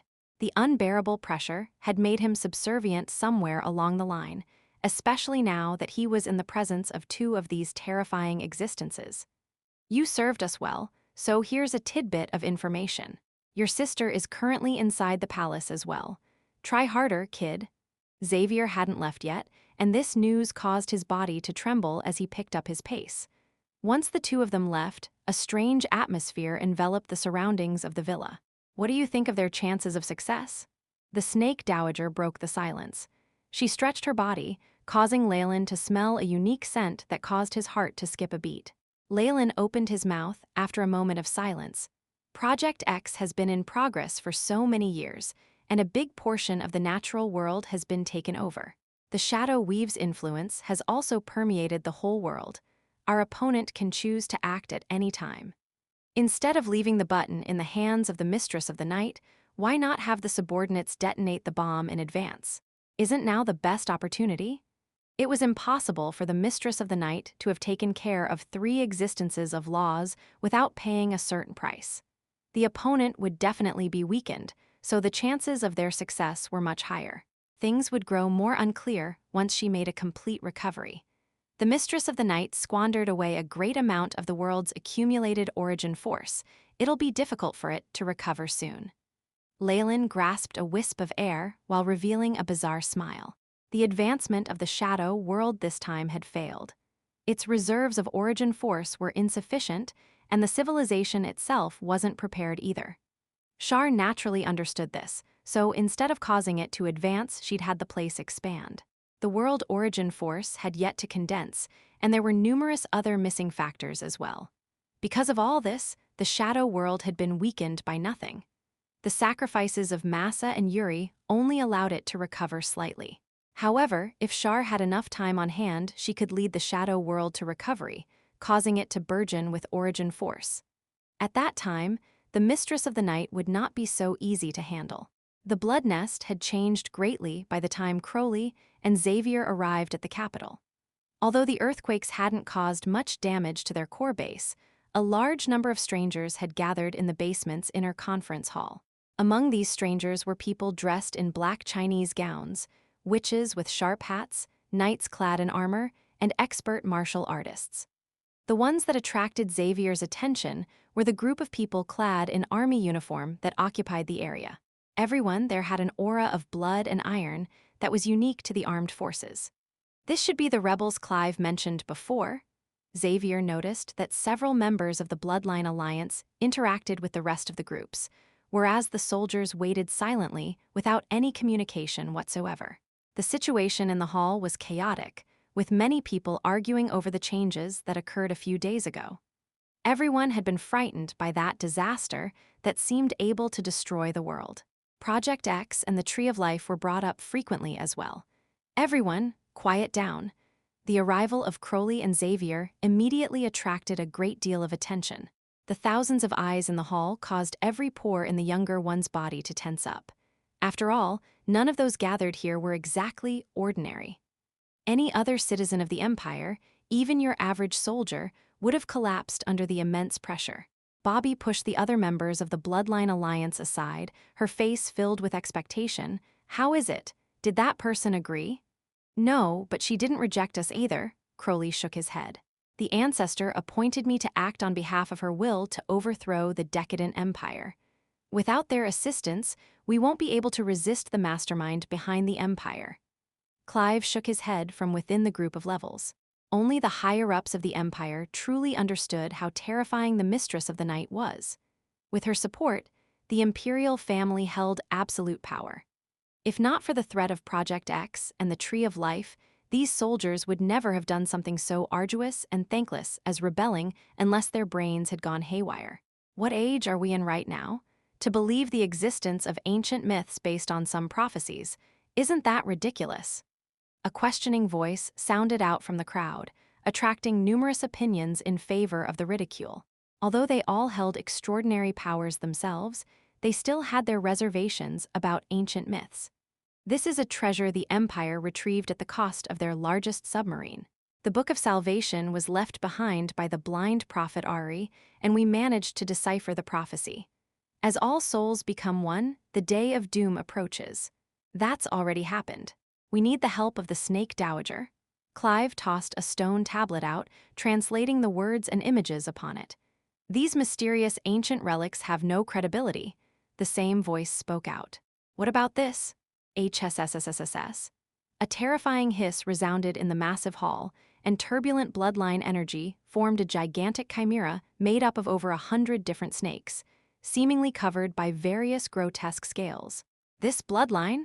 Many of the bloodline carriers in the Bloodline Alliance descended from the Snake Dowager. Looking at this scene, they'd immediately knelt down. They felt the will of their ancestors surround Crowley, his bloodline causing them to swear allegiance by instinct. As the origin of their bloodline, the Snake Dowager could subdue Crowley and the rest with but a wisp of her aura. Such was the absolute control of a higher bloodline. It afforded more power than any spells of the soul, and it was impossible for the weaker bloodline to break out of their superior's grasp unless they managed to extract the source of their bloodline from them. However, Leylin was the only one in history who'd managed to do such a thing. He surpassed the energy limit. He broke through the rumored energy limit just like that. Someone else muttered, and everyone changed in complexion. Crowley looked down upon the kneeling bloodline carriers like he was an emperor. The so-called energy limit was propaganda created by the Empire. Technology and the Shadow Weave could only do so much, and they hadn't been able to pass a certain threshold. Because of that, they'd called this threshold the energy limit. The Empire's strongest energy weapons were only equivalent to a peak rank 6 Magus in power. Nobody had broken through that barrier. And yet, Crowley managed to break through that rank with mere borrowed power. His body and spirit had been transformed by the Snake Dowager, increasing his capabilities to the peak of rank 6. With the help of the temporary authority from the Snake Dowager, he could use some bloodline power to pass the bottleneck and become a half-step rank 7. Although near rank 7 strength still left him having to kneel down in front of other beings of law like Leylin, Crowley was now undoubtedly the strongest person in the Empire. He opened a path up with ferocity and violent imposition, instantly finding the fellow who'd been speaking all along. "Do you have any opinions?" Strong winds blew to accompany his kingly demeanor. "No, not at all." The person who spoke was a youngster with dyed hair and pierced ears. In the face of the terrifying pressure, he couldn't even speak properly. Boom! The floor shattered, and Crowley's silhouette instantly appeared in midair. The hall overflowed with the arrogant and overbearing aura of the 100 snakes, and the other bloodline carriers felt it difficult to even breath. I'm the best proof of her existence. Her help allowed me to break through that so-called energy limit, entering a new realm. Crowley gazed upon everyone from above. Furthermore, that existence agreed to stop the Mistress of the Night mentioned in the prophecy. Can all of us not even handle the Imperial family? He roared in a loud voice. Everyone here is aware of the existence of the two projects. Thus, now it is time for us to make a choice.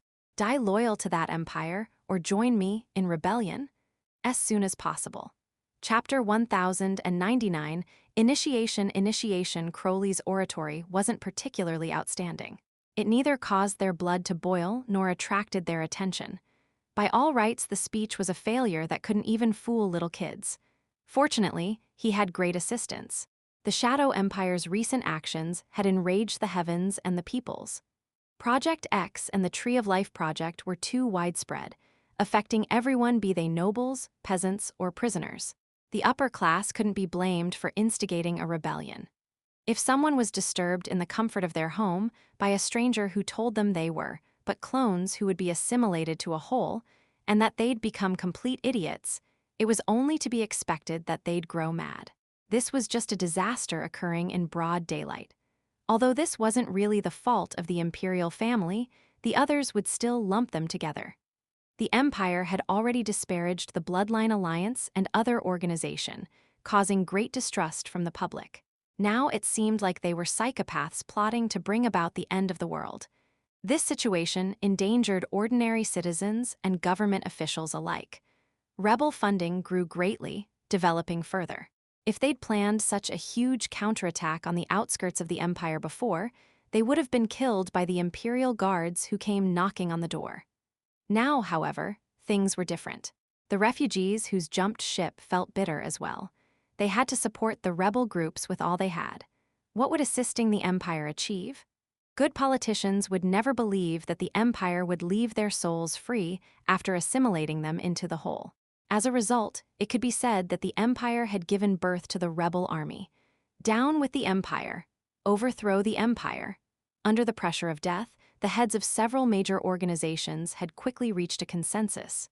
Excellent, seeing the many faces flushed with righteous indignation, a smile bloomed on Crowley's face.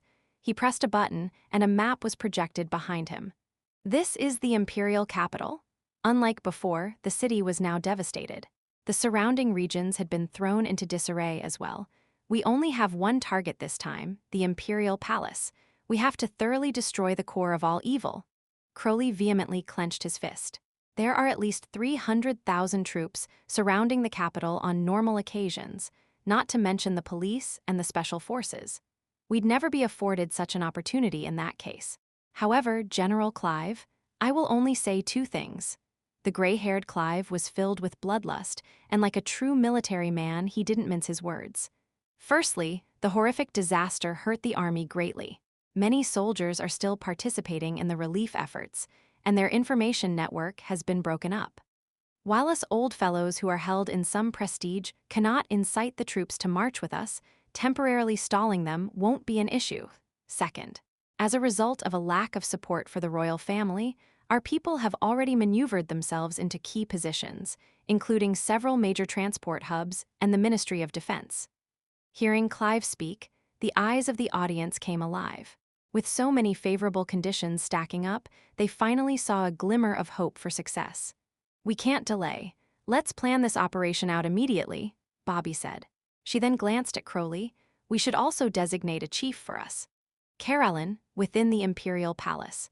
Emperor Aragon was sat on his throne, glancing down at a rare scene of numerous royals enjoying a sumptuous dinner in one place. The Empress was here, alongside his several sons and daughters, the Secretary of State, the Minister of Maritime Affairs, and the Minister of Defense. Which of these people is truly loyal to me?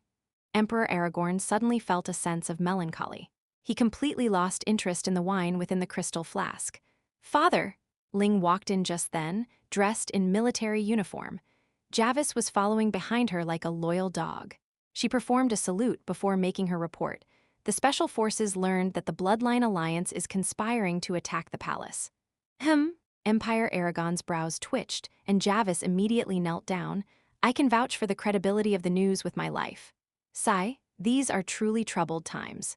Aragon put down the crystal flask, massaging his brows with his right hand in helplessness. The entire hall was silent, as if they could only hear the heavy breathing of their monarch. Just when everyone assumed that the Emperor would order the capture of the rebels, he instead made a shocking decision. All right then. Initiate Project X and the Tree of Life project immediately. Sigh, everyone please follow me. All the entrances of the palace are to be shut. Without my orders, no one is allowed to enter or leave. A long sigh escaped from Emperor Aragon.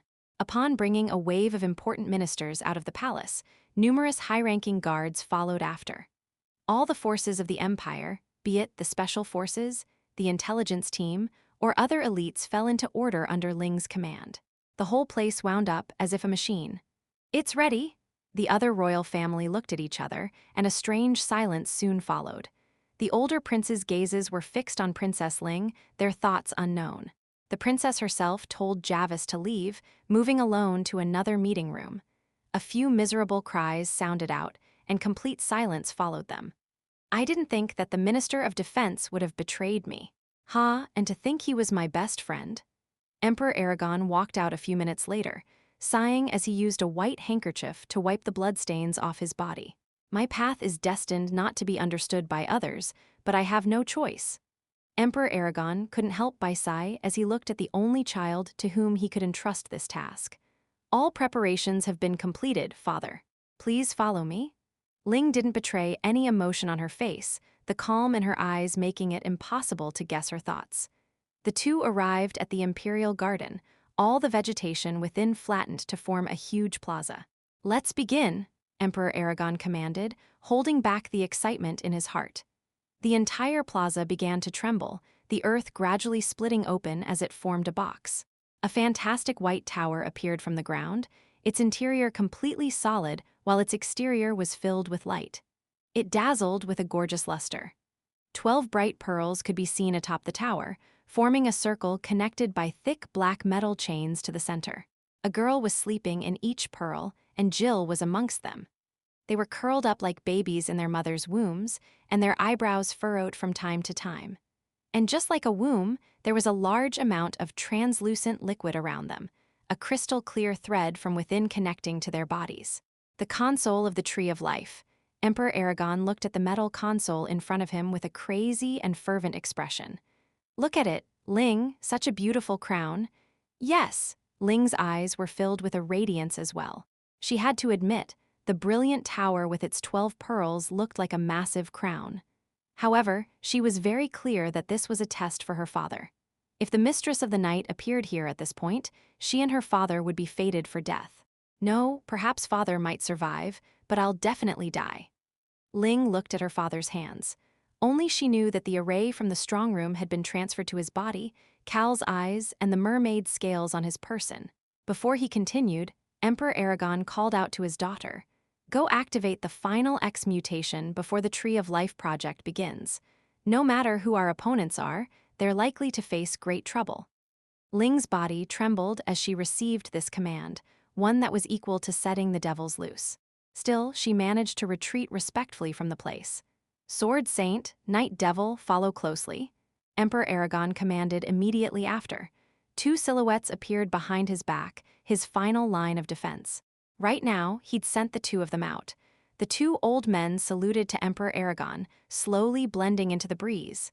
Emperor Aragon looked at his surroundings and revealed a trace of smile as he walked into the plaza.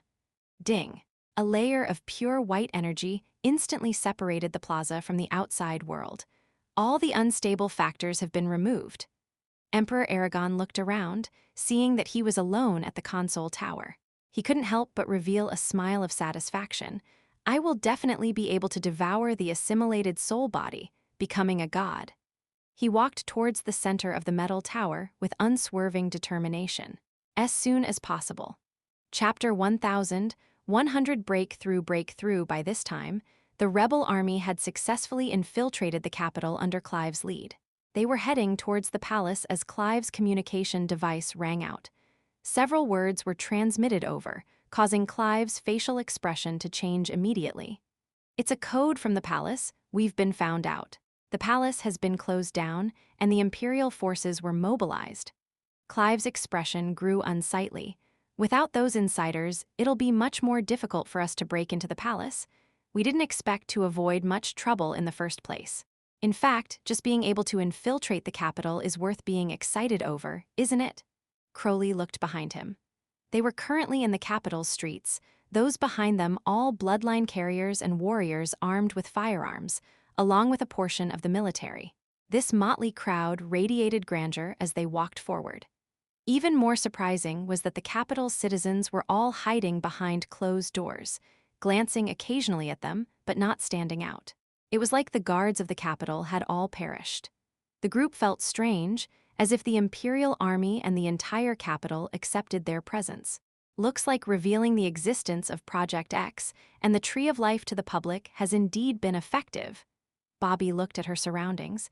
At least those lower-ranked soldiers will not fight against us. More important is that outing the royal family destroyed their trust in their government. We now have to work separately. Cut the palace's power. Even if they have a spare, we can still take advantage of the confusion.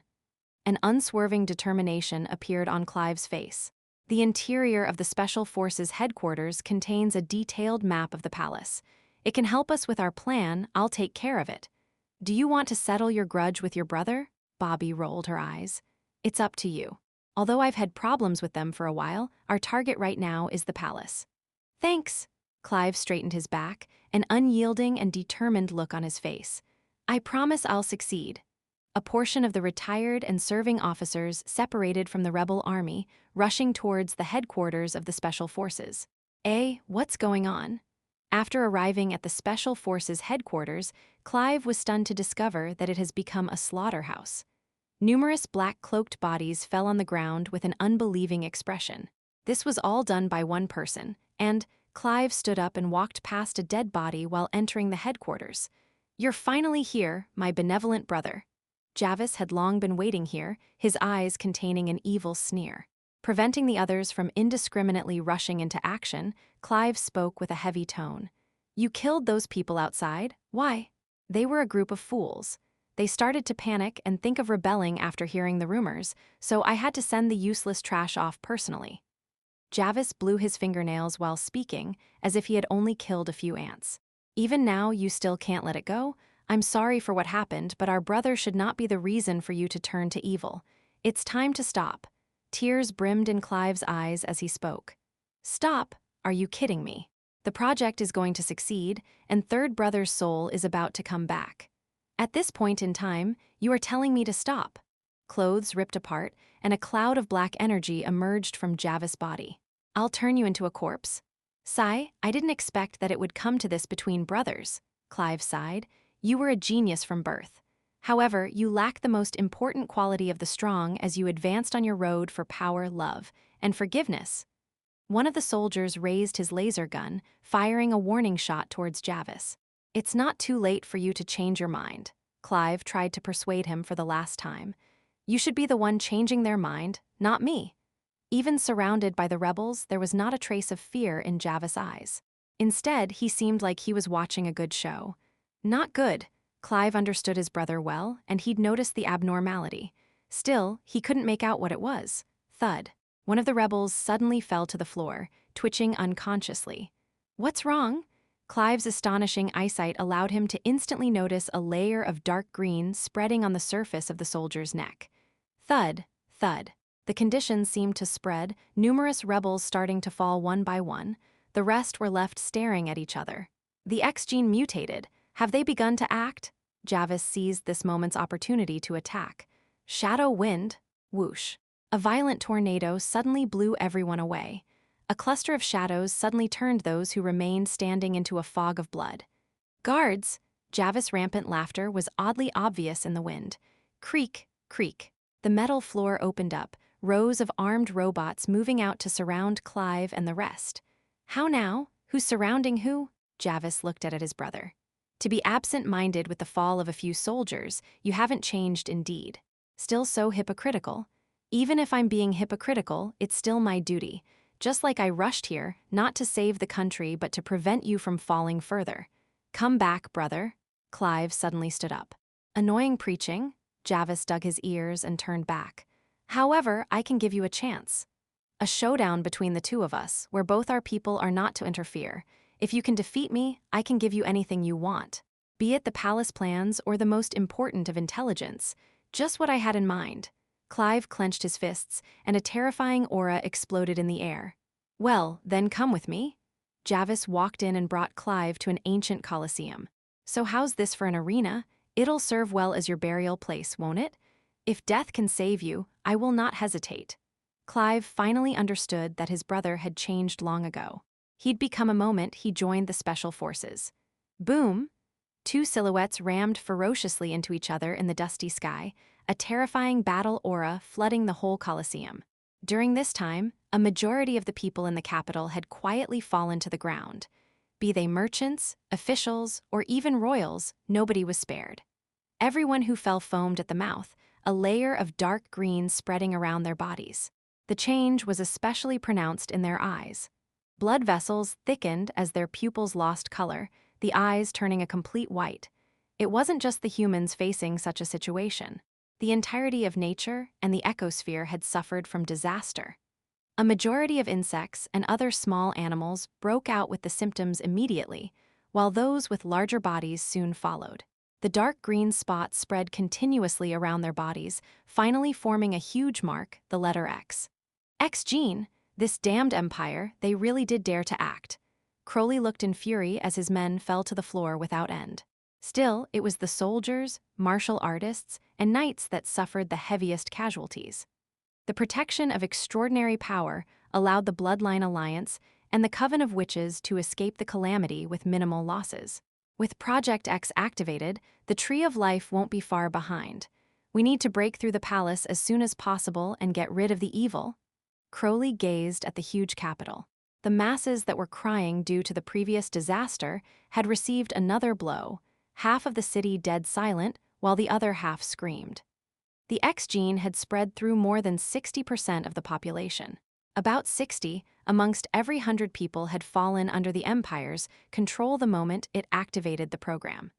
It seems like they've only lost their mobility and consciousness. They might still be saved. Bobby released a sigh of relief. No, don't you feel like this is suspicious? Crowley's facial expression was instead imposing. Look at the current situation. Doesn't it look as if the Empire is purging their original consciousness to pave the road for the Tree of Life's activation? Report. Just then, a liaison officer ran over. Our front lines have reached the palace, but the enemy robots are holding us back. We're currently in a stalemate. Sure enough, the Empire has prepared for this situation. Crowley waved his hands. Let's rush there. We can only hope Clive deals with Javis more quickly. The entrance of the Imperial Palace. Xavier, who was in the midst of battle, suddenly noticed the defensive force field of the palace weaken, the robots losing the radiance in their eyes. A pleasant smile surfaced on his eyes. Clive succeeded. Everyone, rush in with me. The morale of the rebels rose instantly. Although the Empire had a reserve energy source for moments like this, they didn't have the time to switch. Their defense was suddenly broken, as soon as possible. Chapter 1101 Tower 3 groups merged inside the palace. Xavier looked at a wounded Clive and revealed a smile. Well done, Mr. Clive. We have one last target remaining. Javis told me about the Emperor's arrangement and a backdoor to manipulate the robots before he died. Clive wasn't smiling. His expression had a trace of loneliness. He could have killed me. I didn't expect him to back off so suddenly at the end. He's so pitiful. Everything was caused by the Empire. We're here to correct that mistake. Crowley and Bobby came over, looking resolute. We don't have much time. The Tree of Life is over there. They could already see a white beam rising from within the palace, connecting with the skies to release a shocking glow of light. Snakebite fist, ultimate snakebite. Black energy roared forth from Xavier's fist, the terrifying destructive energy it contained even surpassing laser weapons. The robots blocking their road were sent flying and broke apart in midair. Mr. Leylin made me this strong with a few pointers. Xavier ran inside the palace. The occasional robot blocking him turned into scrap metal. He'd finally understood just how terrifying Leylin was. Just the fact that he could be beside the Snake Dowager was sufficient to show his status. Hiss, scram. Although Xavier's strength was already shocking, he was quite lacking in comparison to Crowley. That one low roar of his caused a gigantic beast made of a few hundred phantom snakes to surface, black air condensing to turn it real. Rumble, rumble. The chimera crushed a wave of robots into pieces, the corrosive liquid coming from the snakes causing the entire palace to collapse. Ahem. Breaking open a brilliant and beautiful door, Xavier retreated a few steps in clear intimidation. What welcomed him was a dazzling sight in the palace, exquisite dishes filling an entire long table. However, a few youths in royal clothing were lying on the ground, a dark green X visible on their skin. A poised lady was clutching at her chest, sitting upright with a pained smile and an exquisite dagger stabbed into her body. A rose of blood had bloomed upon her clothes. What's going on? Xavier murmured in disbelief. Just a simple change in the palace. Bobby walked in and glanced around, her eyes filled with disdain. However, when she saw the few young princes and princesses on the ground, her facial expression finally changed. The ex-gene. Even the royal family wasn't spared. Our old thoughts might be wrong. That existence doesn't support the royal family, instead just using it as a puppet or plaything. Why are you still staring blankly? The whole world is filled with such tragedy right now. We have to find the anti-teleportation array and anti-gravity room quickly. I don't want to waste time breaking through each room one by one. Crowley's roar transmitted from the outside. The entire building was demolished with his ferocious strength as he continued rushing towards the incoming robots. Bang! The huge building collapsed under the weight of marble, its pillars bending into an arc before it crashed into the ground. Numerous robots collapsed, but an even denser horde took their place, walking out from all directions like a terrifying flood. The scene numbed the scalps of those present. Damn it. It looks like the other party has long been prepared. Xavier bit his teeth, and his body started to shake. A trace of black mist was emitted from his pores, and Bobby was shocked to discover that her ability to sense him weakened, as if he was disappearing into thin air. These robot scanners are inflexible, I'll sneak past them. A resolute expression surfaced on Xavier's face. Under the control of Snakebite Fist, his blood slowly cooled and he began to restrain his energy fluctuations. Wait for me, Jill. Xavier broke through the robots, rushing directly towards that pillar of light. Such a troublesome little demon, Crowley said from atop the giant beast. Don't tell me I'll have to use that move. The beast started hissing even louder as if sensing his intentions, terrifying energy converging on its body. The target is the Tree of Life. Great mistress, please give me strength. Frightening balls of energy formed with Crowley's prayers, merging together rapidly and rippling with terrifying power. Ha! Scram! The surging balls of energy formed a massive black hole. Be it the robots, the force field, or the building itself, everything was devoured by the black hole to reveal a wide, spacious passageway. Dawn, activate! A slender mechanical figure descended just then. A terrifying furnace roared as the shadow weave stilled around the area. The beam of light that had killed the metalback whale appeared once more. Extremely dazzling white light instantly collided with the black hole, their collision distorting the surroundings. A storm of annihilation ensued, instantly destroying most of the palace and inflicting great casualties amongst both the robots and the rebels. A mushroom cloud rushed into the sky, and the Tree of Life held firm and steady. A strange mechanical armor stood in front of Crowley, forming its last line of defense. The armor was smooth yet slender, its back attached to a skeletal wing and a hooked tail. It looked like an angel revealing its dark side. Scram, or you'll end up dead. An increasingly murderous look appeared in Crowley's eyes. Regardless of who it was, being interrupted in the moment before success in life would cause one to fly into a rage. I'm sorry, I can't that. A female voice was transmitted from the glowing armor. Ling was staring at the screen from within the control room, the man standing on the gigantic beast drawing all her attention. An attack surpassing the Empire's energy limit. If I hadn't taken Dawn from the submarine, I'm afraid I wouldn't have been able to block that attack.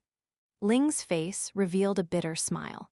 Dawn is the pinnacle of the Empire's technology, built to the limit of our energy. It's our last trump card, our final defense. Ling turned and looked at the direction of the Imperial Garden. Father, this is all I can do for you. Attack, kill them all and get rid of the Empire. Crowley did not stop just because the other party was a girl. Such a thing would be extravagant for the rebel army. In a critical moment of life and death, any who blocked him would only be torn apart. For the Empire! Ling shouted, and the radiant armor activated as a light sword with the power to cut through space appeared in its hands. The robot collided with the giant snake. Old man, the final moment is here. The shadows flashed, and two old men on the verge of collapse appeared. Yeah, it's been a long time since we fought alongside each other, Night Devil. Sword Saint wiped the handle of his broken iron sword, sighing suddenly. The last glory of the Empire shall be protected by us. Night Devil suddenly roared, he and Sword Saint forming streams of light that rushed towards the rebels with the robot army.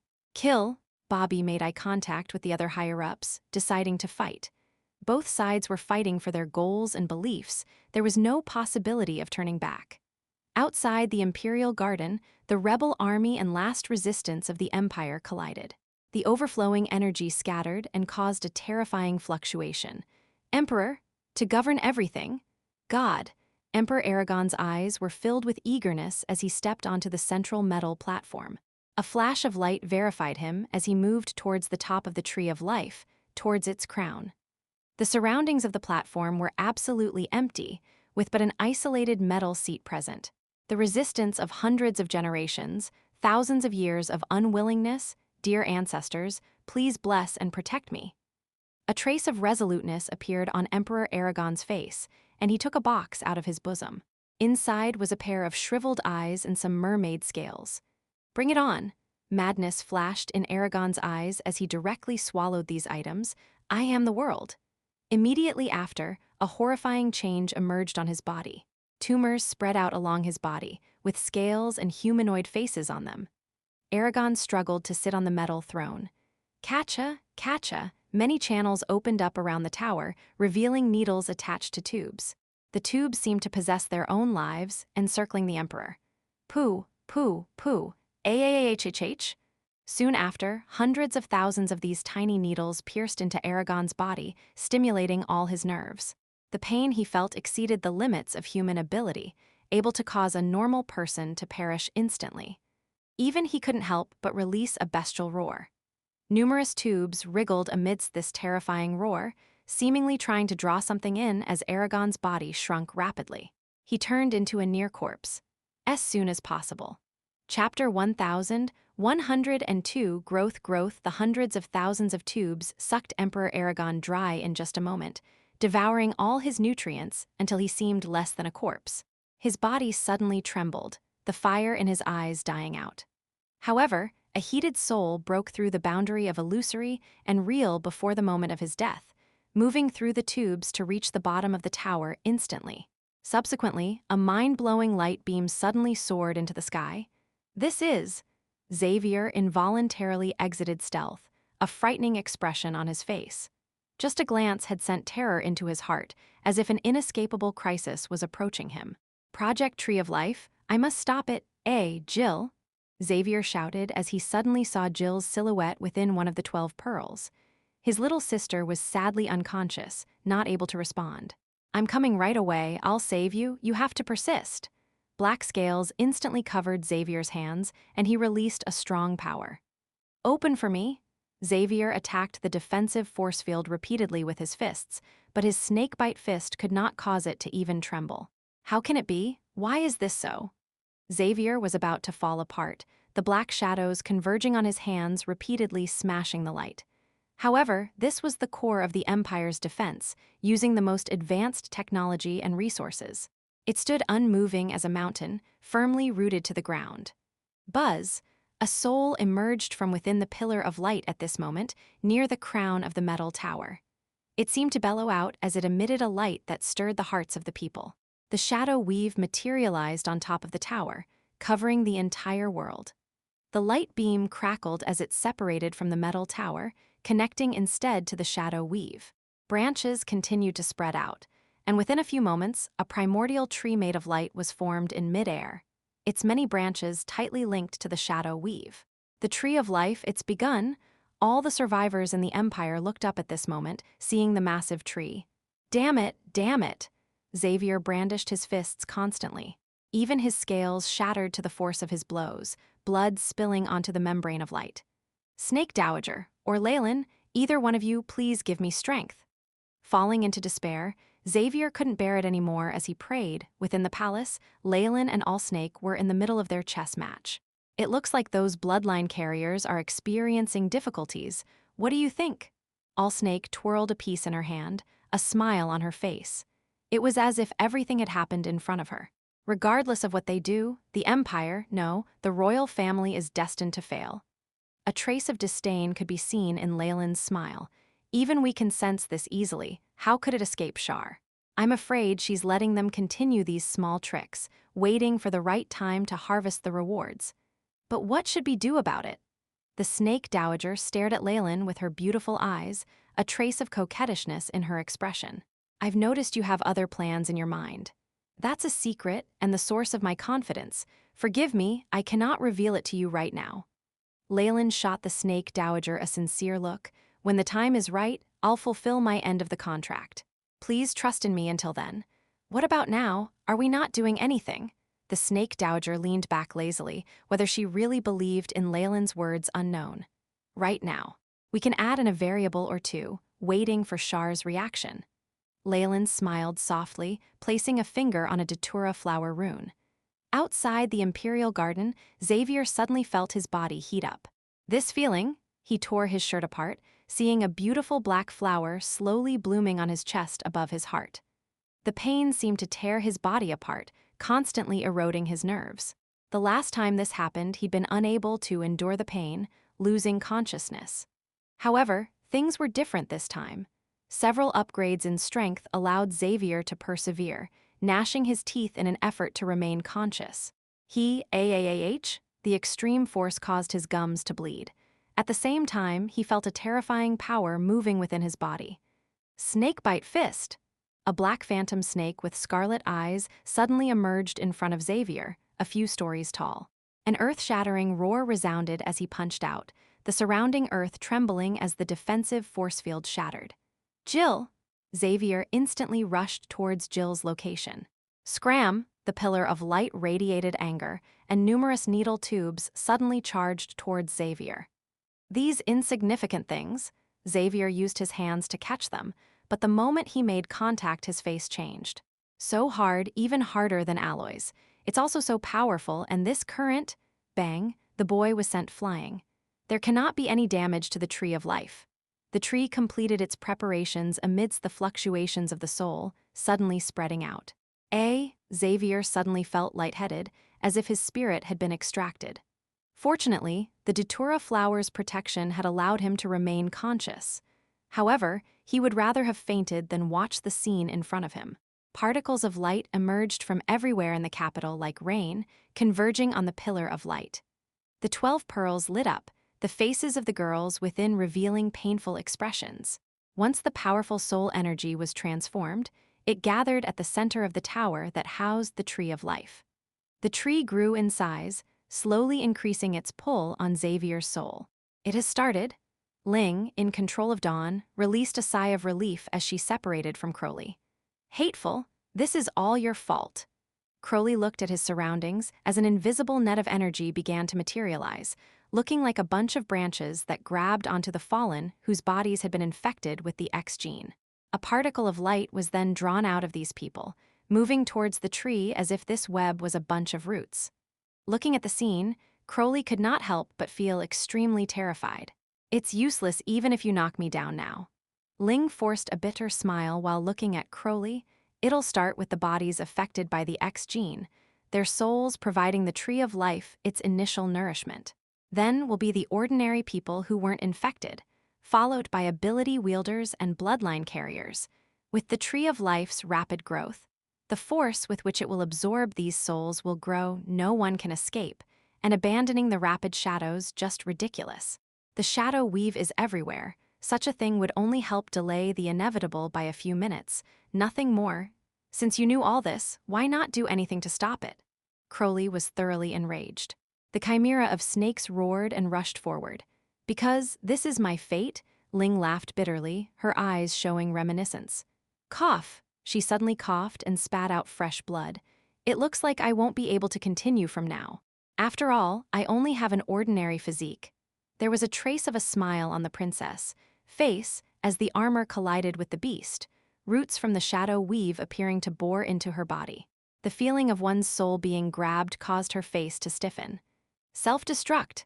Before losing her consciousness, Ling issued the last order. Boom!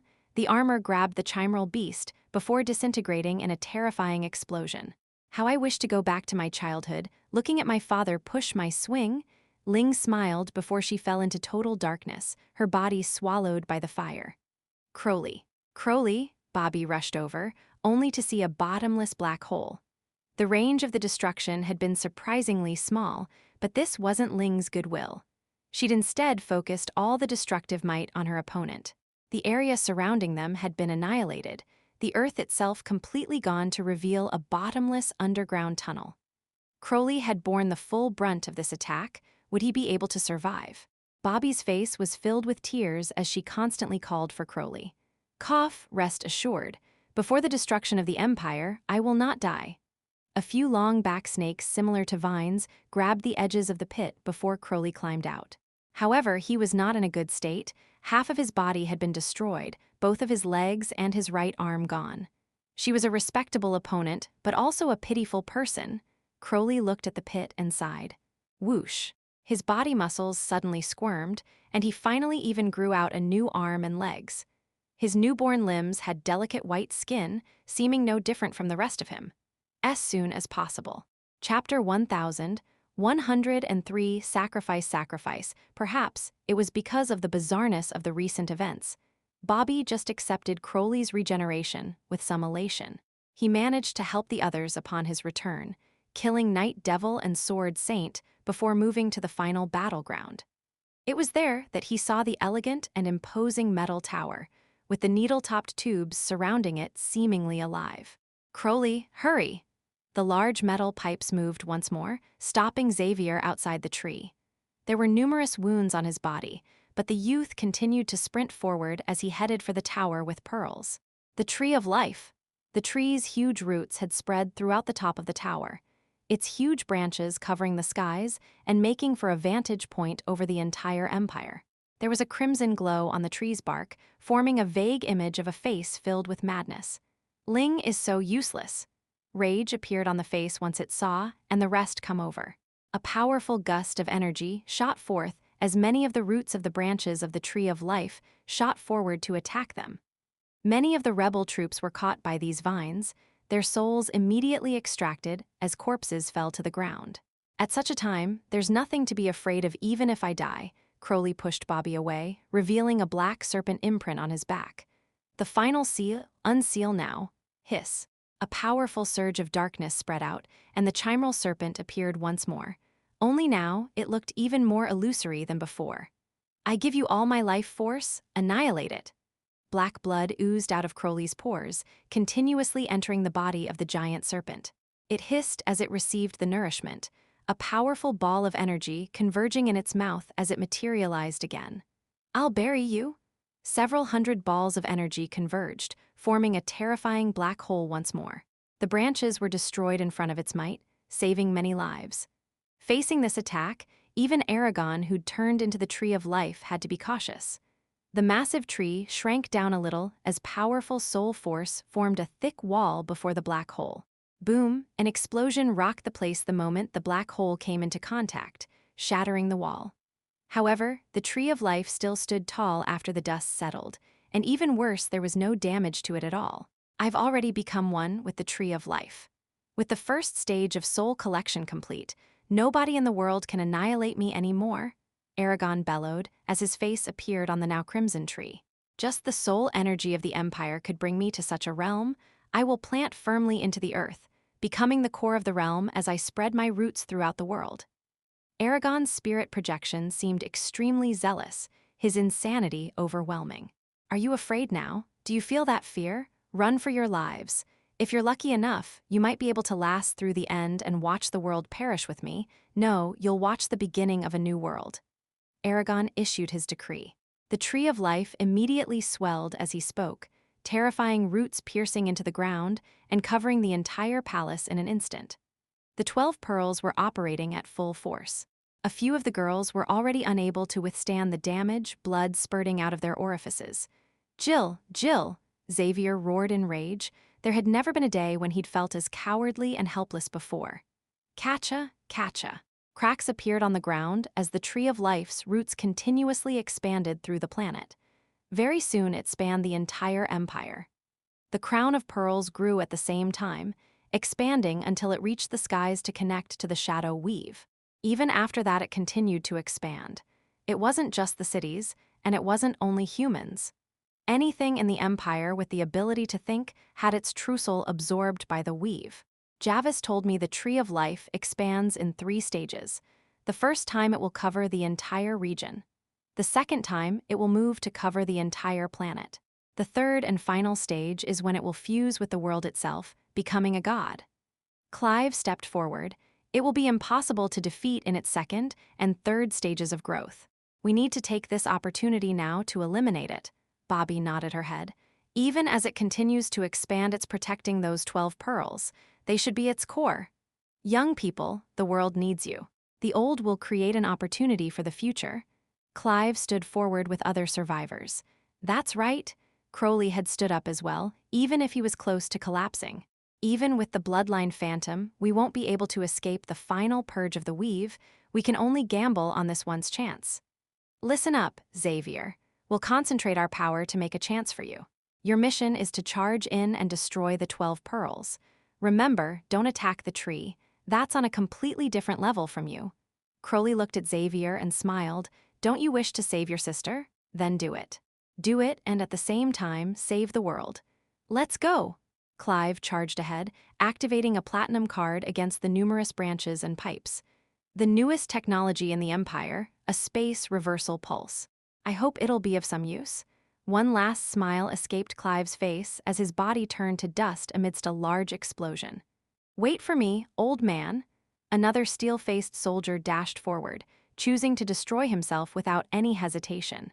The sacrifice caused Xavier to clench his fists tightly. Rumble, rumble, rumble.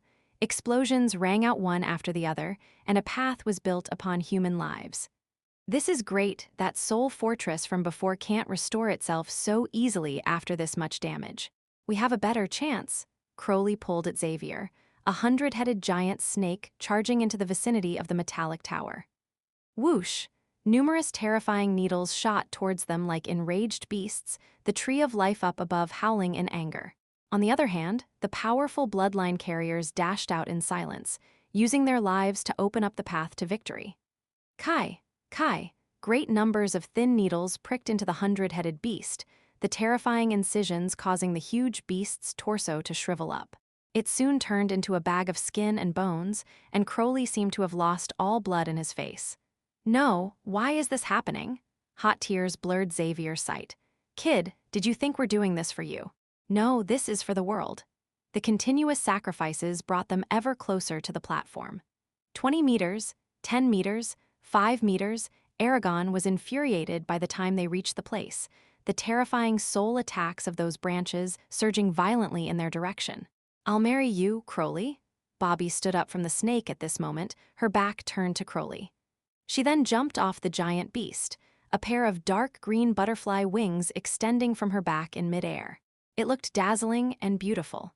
A dark green luster appeared around the wings, and although it seemed weak, it managed to withstand the onslaught of attacks. The Tree of Life's attack was like the palm of the Devil King. However, a frail butterfly still managed to dance under the might of this devil, shining brilliantly with the last bit of life it had. Bobby's sacrifice finally brought Xavier and Crowley to the 12 pearls. The former could see Jill within one of them, able to tell apart every pore on her body. Xavier, you can only count on yourself in life. The mistress is far too superior to us. Hoping for her to pity us is only something the inferior trash does. Crowley had his back to Xavier as he spoke quickly. This is my final realization. Hence, the only ones able to save humankind are ourselves. Do it. Aragorn, die. Crowley's body turned into a ray of light amidst his roars, merging into the 100-headed beasts as he formed Xavier's last line of defense. Guys, Xavier's tears flowed uncontrollably, but he did not hesitate further. He knew full well that he could not give up this chance that everyone had fought about with their lives. Snakebite Fist leapt into action as the black datura flower bloomed on his back. All his other issues solved, he stood properly in front of Jill. Stop! Terrifying soul fluctuations reverberated from behind him, but Xavier did not turn back. Someone reliable was protecting him. This bullshit empire? Terrifying black energy appeared on Xavier's hands. This bullshit project. A beam of light from the datura flower engulfed Xavier's body, allowing his strength to reach its peak. You bullshit Aragon. Die, he bellowed, unleashing his strongest punch ever. As soon as possible. Chapter 1104 Revival. As he threw this punch, Xavier was exceptionally certain that he'd reached the peak of his power. All his power, his hot-bloodedness, his emotions, everything had been gathered into this one punch, containing the hopes of Crowley, Bobby, Clive, and all the rest. Crowley would have had a better chance at breaking these pearls. However, Xavier knew very well that he himself wasn't powerful enough to stop the Tree of Life. If they switched places, he wouldn't even have a chance to raise his fist. The Tree of Life would eliminate him instantly, and Crowley would lose his chance to attack.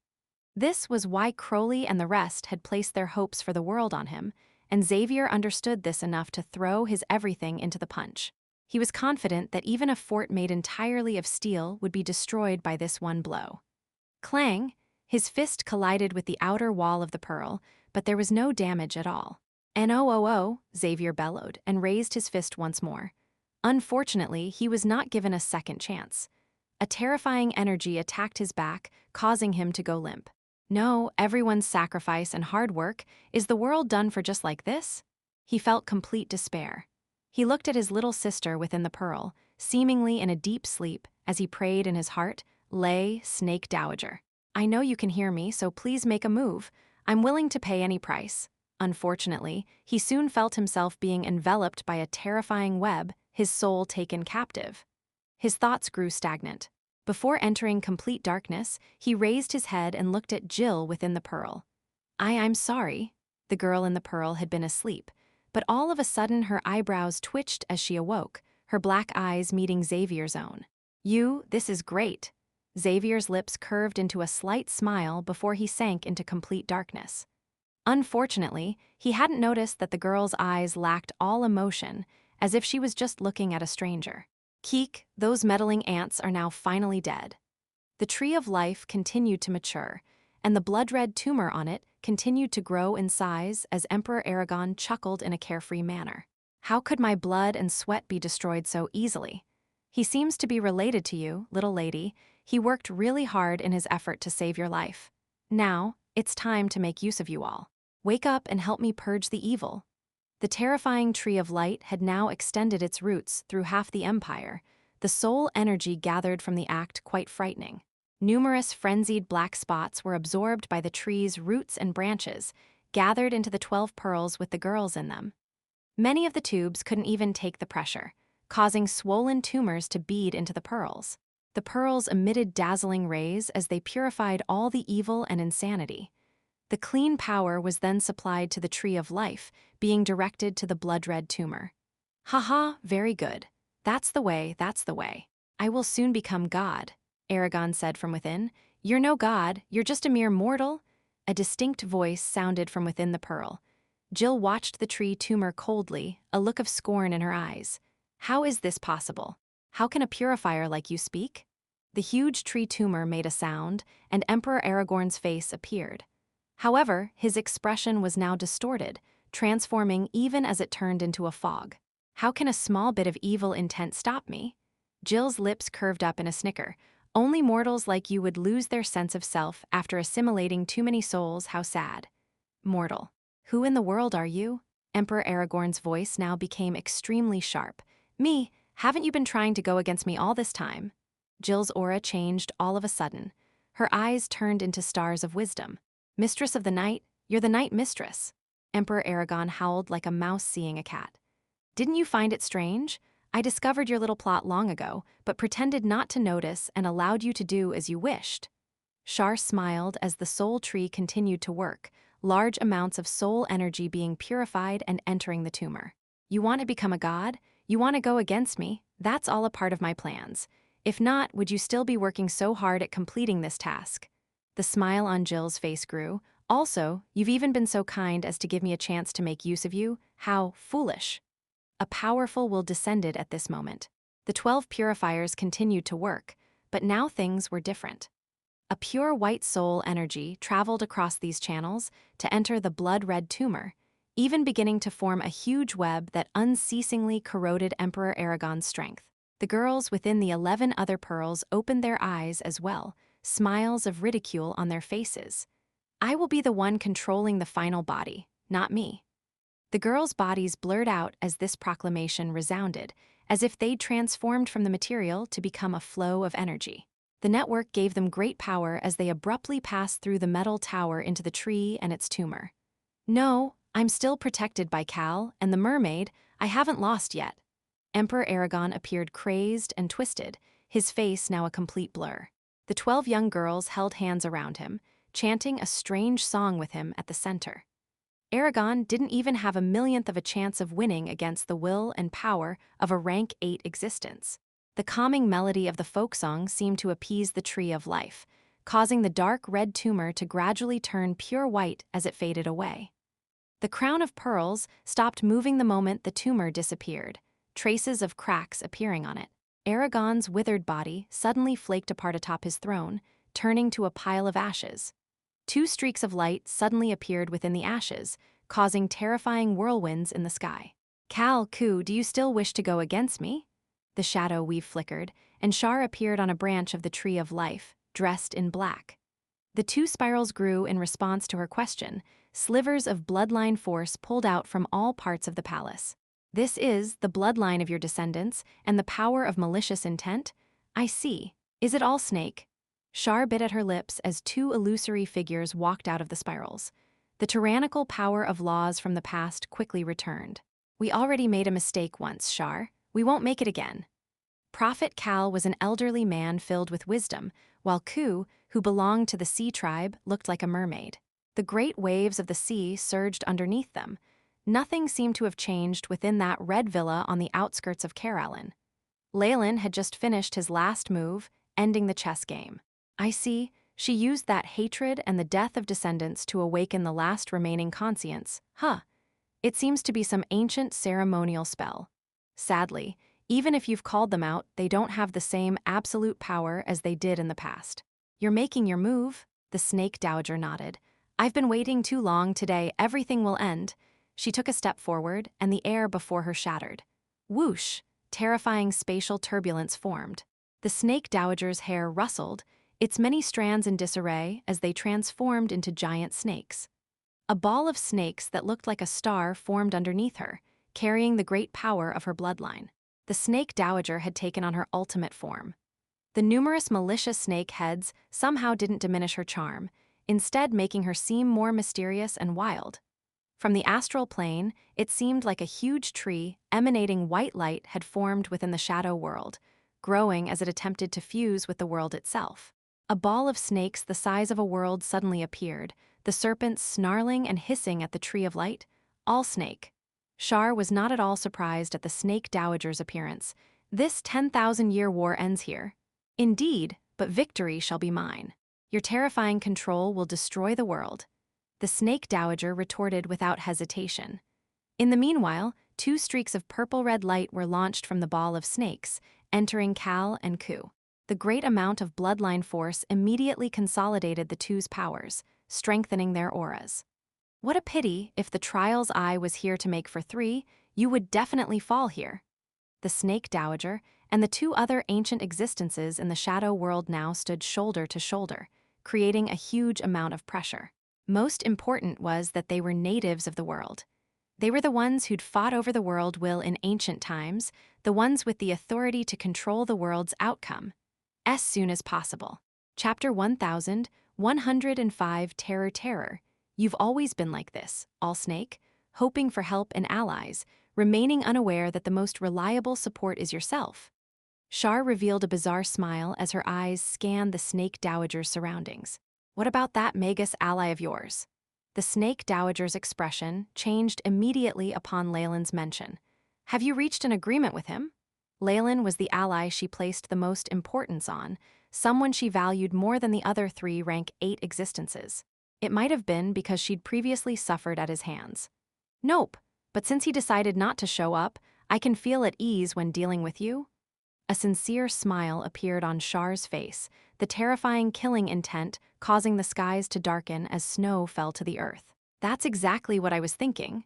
The snake dowager had resolved herself to kill. Whoosh! A layer of obscure black wind instantly engulfed the entire shadow world. The snake dowager spat out a frightening black storm from her mouth that seemed to sweep everything away. This was an attack covering the entire shadow world. Since the mistress of the night had chosen to take control of everything, she would instead destroy the planet. The destruction would lead everything back to primal chaos, akin to resetting the world. The Snake Dowager had thought this through, working up the determination and courage to do so. Even more terrifyingly, her peak rank 8 strength made it possible to succeed. How terrifying would a peak rank 8 existence be? A tenth of the Shadow World's surface had been decimated by her strike within a few minutes, and the corrosion continued to dig deeper. Even the tree of life that was fusing with the world suffered great damage, a few branches scattering apart into motes of light. "You're trying to provoke me, Allsnake. I never imagined you'd be so foolish." Shar looked at the Snake Dowager with pity in her eyes. A raging will emerged in the skies, its core surging with oppressive origin force. The act of returning everything to primal chaos would naturally erase the world will, pushing it to wait for its rebirth. However, the Dowager currently intended to completely destroy this will. Shar wished to control it, while the Snake Dowager wished to eliminate it entirely. The latter obviously engendered more hate. Disregarding her nativity, the world will raged with fury. However, Shar already had control of more than half of the world will, allowing her to gain the power of the world origin force. Thus, it made no difference to the Snake Dowager how the rest of the world will behaved. Allsnake, to have accumulated several tens of thousands of years of power, you are indeed worthy of being called the Shadow World's favorite daughter. Shar's voice was calm as a huge weave emerged in her hands. Although the terrifying black storm had destroyed a great amount of the shadow weave, it recuperated quickly. On the other hand, energy consumption became a problem. The black winds were slowly pushed back after being devoured, wrapped up by the huge shadow weave. "It's a pity, with control over the entire shadow world, I am invincible." Shar currently seemed like a frightening spider queen as she relied on the shadow weave to suppress the Snake Dowager completely. With the great consumption of energy, the Snake Dowager was like a fly trapped in a web. Although her initial struggles could break a few strands, she still couldn't avoid the fate of being captured and poisoned to death. The mermaid guardian Ku stood out at this moment. She had brilliant golden hair and beautiful green pupils, her lower body the tail of a fish. Her green scales shone with splendor. "Ocean," she said softly. The entirety of the Shadow World's ocean suddenly roared, a territory that was more than twice as large as the entire Shadow Empire. With control over the law of the ocean, Ku could bring forth great disaster once she mobilized the seas. Almost instantly, a violent tsunami engulfed the lands, bringing destruction to the empire once more. Unlike the previous incident, which only affected the coast, the waves this time were hundreds of meters high as they made their way inland. The rivers of the empire changed direction as the sea level strangely increased. The Azure Ocean, the cradle of life, revealed its ferocity for the first time. With the sea level rising a few meters, a great portion of the mainland would likely be submerged. On top of that, Ku was controlling this. What if she decided to let the disaster continue? The waves instantly swept away the flora and fauna of the land, the terrifying pressure erasing all traces of life on the ground. The life forms of the land had been annihilated before the tree of life could even spread its roots completely, leaving no value to them. Such was the level of a battle between existences like Shar and the Snake Dowager. The Dowager and her allies were racing against time to destroy everything, while Shar had to ensure the completion of the tree of life at all costs. Shar's opponent this time around was far more troublesome than the Trial's Eye. Being at the peak of rank 8, the Snake Dowager had strengthened herself for tens of thousands of years as she plotted her vengeance. Her power was unpredictable, while Cal and Ku were an opponents Shar could ignore either. More importantly, these three existences were native to the Shadow World, born with power to rule it. They naturally had great resistance to the world origin force. With the bloodline energy from the Snake Dowager reinforcing them, even if Cal and Ku weren't in top condition, they still posed a terrifying threat. They already hated Shar greatly for their fall, and with their souls being mere residues, now they had nothing to fear. "I see origin force converging, be careful. She's trying to buy some time for the tree of life to mature and engulf us." Cal had been watching Shar attentively all this while. "There's no need for such trouble. I can settle all of you now." Perhaps, due to the humiliation of her plans being exposed, the current Shar no longer had any reservations. The force of the sea whizzed up as the scattered origin force of the world was recalled instantly. The shadow weave suddenly retreated without the protection of the origin force, and the speed of the world's destruction grew tenfold. However, neither the Snake Dowager nor Cal betrayed any joy. They were currently facing an existence at the peak of rank 8 who'd drawn in all her power to strike.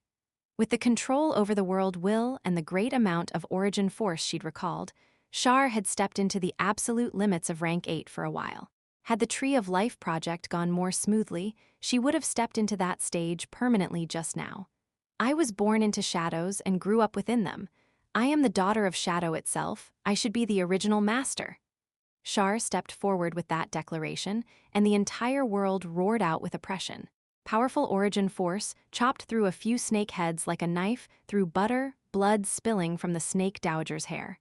The dead should no longer exist in this world. Shar's sentence was echoed by the shadow world, causing Cal's face to change continuously. I see that she'll complete the Tree of Life, AAAH. Cal's eyes changed colors, but before he could finish his prophecy, a hand filled with origin force pressed down on his head. Ashes to ashes, dust to dust. The eternal astral abyss shall be your final destination. Cal's body sizzled as it melted under dazzling light. Shar's power of laws managed to reduce the prophet to ashes even if he had the Snake Dowager's help. After all, only a part of his soul had managed to revive, and he was far from his prime. He was weak compared to Shar, who was at her peak. Once Cal's body dissolved completely, a bunch of lights similar to star fragments dissipated from Shar's hands. These fragments were the remnants of his will, representing the failure of his resurrection. Cal's true soul had been sent to the astral plane, where he would have to wait a really long time before he could move into rebirth. It would take tens, maybe hundreds of thousands of years. Shar's actions had revealed her terrifying strength. All Snake, do you really think I didn't realize those two soul residues were acting? Shar abruptly raised her head, coldness hiding in her clever smile. A complete world will doesn't just include thoughts of creatures, the earth, the seas, and the sky. Beings of laws are included as well. Only when everything is conquered would the world will form a true body. She spoke softly. Ku, you'll be next. The Snake Dowager's face changed suddenly. The world will certainly comprise the thoughts of all life forms. This obviously included beings of law, and what's more, they took up a disproportionate portion of the world will. An ordinary person wouldn't comprise a millionth of a percentage point of the world will. But any being of laws would take up at least 100th of the world. This was what had allowed the Snake Dowager to escape after her prior fight. A being of laws was the darling of the world, and they also held a portion of its essence. You're wrong. Every step Shar took spanned 1,000 miles as she came face to face with the huge star-like ball of snakes. I've stripped away all of the world will's laws in the shadow world, except the bit you possess. The Snake Dowager turned frantic upon hearing this. As soon as possible. Chapter 1106, Appearance. The Snake Dowager saw Shar's path to be one of control, where she'd devour the world will after gaining the shadow world to reach the peak of rank 8. Her plan had been detailed and thorough, going all the way to using the Shadow Empire to hasten progress on the Tree of Life that could rob all thought and take control of the world will. Unfortunately, there was one issue with this plan, and that was the existence of the Snake Dowager. She'd taken part of her authority over the world will with her when she fled, the few percentage points of the will she possessed as a being of law native to the world. Without that portion of authority, Shar would never have complete control over the world will, which was really annoying. After all, it wasn't as if she could rush over to Purgatory World and pull the Snake Dowager out. She lacked a portion of power, so the world will would never be complete. The peak of rank 8 would forever remain an unattainable dream. The Snake Dowager's return was an opportunity for both parties. The former had her vengeance, while Shar had a chance to take over her authority to complete her hold over the world will of the shadow world. After devouring it, Shar would instantly reach the peak of rank 8. In order to go through with this plan, Shar did not mind letting the Empire get wind of Project X and the Tree of Life plan ahead of schedule. She had even taken the initiative to attack first, eliminating unstable factors like Trial's Eye and the two others. And now it was time to do the harvesting. Your target is me. A rare look of confusion appeared on the snake dowager's face. Foolish being, as a native of the shadow world, you're an important part of the world will. Shar came before the snake dowager, meeting her gaze fearlessly. And now, all of the world shall gather to form a whole new body. A huge, terrifying web that covered the skies suddenly appeared from all parts of the world, a purplish gold luster about it as origin force roared. This was the true form of the shadow weave, and its original state. Shar showing this to the dowager meant she had no plans of letting her leave. All grudges and victory should be settled by now. The snake dowager bit at her lips, the calm expression on her face able to cause all male hearts to break. All snake devour? A tremendous amount of purplish-red bloodline force extended from the star of snakes. This was what she'd accumulated over all these years. In the meanwhile, scenes of large snakes living their lives out appeared behind her, including their fights and reproduction. It was like an epic, detailing the culture and history of giant snakes. Terrifying snake souls hissed and roared from within this glorious scroll of civilization, launching a surprise attack on the maiden in the shadows. This was a gathering of generations of bloodline power, able to cause the entire shadow world to tremble under its prowess. The ground cracked to reveal numerous large snakes with phosphorescent fires in their eyes. Their huge bodies began to move, like the world had returned to their rule. Are you deluding yourself into thinking a civilization that has already been lost can be revived? Facing this epic attack, Shar merely snickered. Your time has passed, All Snake. Now I'm the source of everything. Shadow weave, implantation. Almost at the very moment Shar gave the command, all the mutated bodies of the shadow world that were still alive began to twitch. Threads of mysterious power entered their bodies, and their blood vessels popped out as they shook violently. A foreign being had taken over their bodies.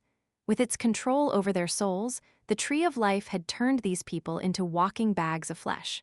However, their eyes lit up with intelligence once more as a darkness spread across their bodies.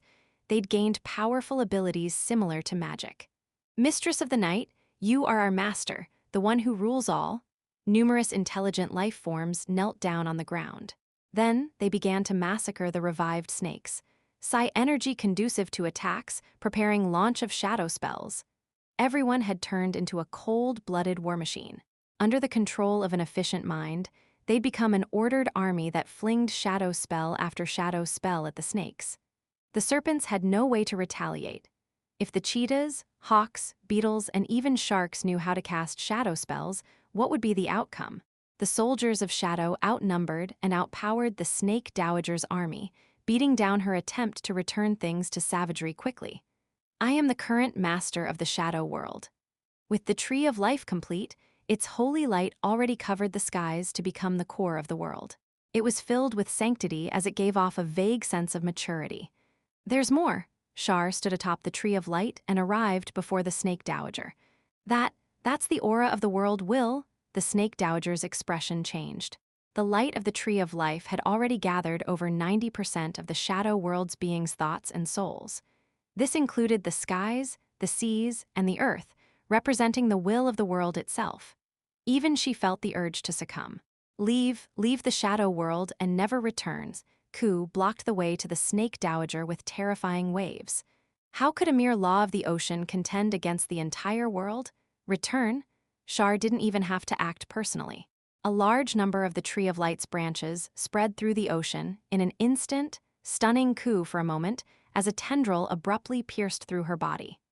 A few grains of lights flickered with intelligence as they were sucked away to enter the tree.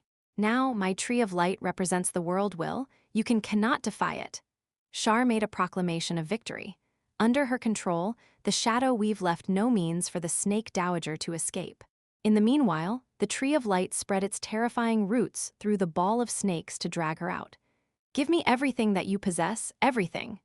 Shar arrived behind the snake dowager, two hands grabbing onto her arms tightly as her intricate face displayed a smile of satisfaction. The Tree of Life in the skies grew even larger. Bits of obscure thoughts, mixed with the power of bloodlines, were unceasingly absorbed by the roots of the Tree of Life. Numerous snakes shriveled up powerlessly, representing the continuous weakening of the mother of all snakes. At this critical moment, a fierce look appeared on the snake dowager's face. Boom! Her body that was like a star suddenly exploded, and the surging bloodline force lost the control of a master, beginning to destroy everything in the vicinity. Layers of the shadow weave shrouded Shar. She looked at the lifeless body in her hands and frowned, using some shadow flames to burn them to ashes. Boom! The head of a snake exploded elsewhere, revealing the figure of the snake dowager. Without the ball of snakes and its accumulated bloodline force, the beautiful lady seemed extremely weak. "You've taken what's mine from me," she hissed, like a gambler who had lost everything. "A portion of your thoughts, as well as the authority over a portion of the world, belongs to me." Shar did not pursue and attack the dowager further, and instead looked at the tremendous tree of life behind her. Now, the roots had turned a blood red. The original torso of all snake that still possessed bloodline force, mixed with a bit of something more abstruse, was all absorbed by the tree. After obtaining this, the tree of life seemed to obtain the last thing it needed, and the body instantly became more solid. The rays of light vanished and allowed it to gain a hint of life. It's the rumored world tree that will only appear when a world is established from primal chaos. The snake dowager was immediately stunned by the scene in front of her. "Yes, the source of all life is the source of the world will." Shar approached the snake dowager. "Your failure is set in stone. I'm the only victor." "Failed?" The snake dowager muttered hatefully, but confidence appeared in her eyes once more. "True, but I don't admit my loss yet. My descendant shall defeat you." "Is that so? But he doesn't seem to have made a move, and he's been watching you suffer a crushing defeat all this time," Shar chuckled. "That's because you don't know him. Out of all my experiences across the worlds, his patience is the greatest." The all-snake looked at the giant world tree, her eyes dazed.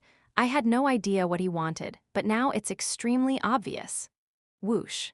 Whoosh, a gust of origin wind blew past the area, and the world tree's branches and leaves broke up to show a mysterious fruit on the main branch. The main body of the world will. A real, solidified world will, able to fuse the scattered thoughts of the world and return to the origin. "Shar, your plan is truly admirable." Leylin's figure appeared under the world tree. He sighed as he gazed at the beautiful fruit glimmering with light. "Lord Leylin, so you still chose to come and be my enemy." Shar now looked helpless as she sighed, the sight enough to cause heartbreak for onlookers. Despite her fear of Leylin, she tried to bargain with him. "My previous promises still hold. Once I become the ruler of the shadow world, everything here is yours." Unfortunately, Leylin was unmoved by this sort of temptation. It was far too dangerous to make deals with someone at the peak of rank 8, and besides, he much preferred getting what he wanted with his own abilities. As soon as possible. Chapter 1107, Reversal. Leylin gazed at the world tree, his face filled with awe. Rumor had it that this was the source of all life.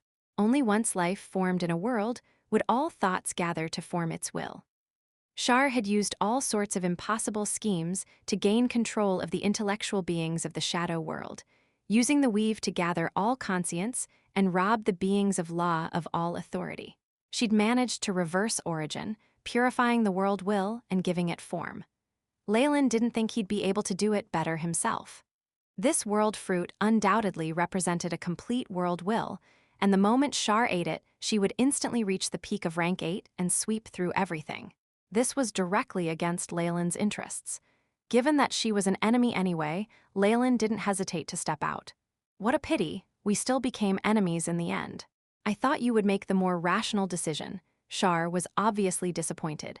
"My apologies." Leylin's expression did not change as he walked to stand by the snake dowager. "Then I'm sorry, but you'll have to fall here." Shar's expression instantly turned cold as she aimed a finger at Leylin. Rumble, terrifying, vast, seemingly limitless origin force crashed down on Leylin with the weight of the world, nearly crushing him to powder in an instant. Shar didn't spare him another glance as he arrived before the world tree that was radiating life. The fruit was already mature, about to fall any moment. Shar knew very well that obtaining the complete world will was the most important part of her plan. As long as she could devour it, she would be unafraid of any challenges. Even if Leylin announced her existence and brought other peak rank 8 Magi to besiege her, she could force all of them to return home in defeat as long as she stayed here. After reaching the peak of rank 8, she had plenty of time to deal with Leylin. A very smart decision. When faced with such terrifying pressure, Leylin could only sigh helplessly. Things are already so bad. If you have any trump cards, get them out now. The snake dowager took a look at Leylin, eyeing him flirtatiously. You think too highly of me? Leylin laughed helplessly while stroking his chin. If you don't have any confidence you'll be able to turn the tables, your only option now is to run as far as you can. The snake dowager was unexpectedly more confident in Leylin than herself. That's true, Leylin took a look at the AI chip, the topmost record on the task schedule extremely striking. Beep. Progress of analysis of rank 0 to 9 of Shadow Weave.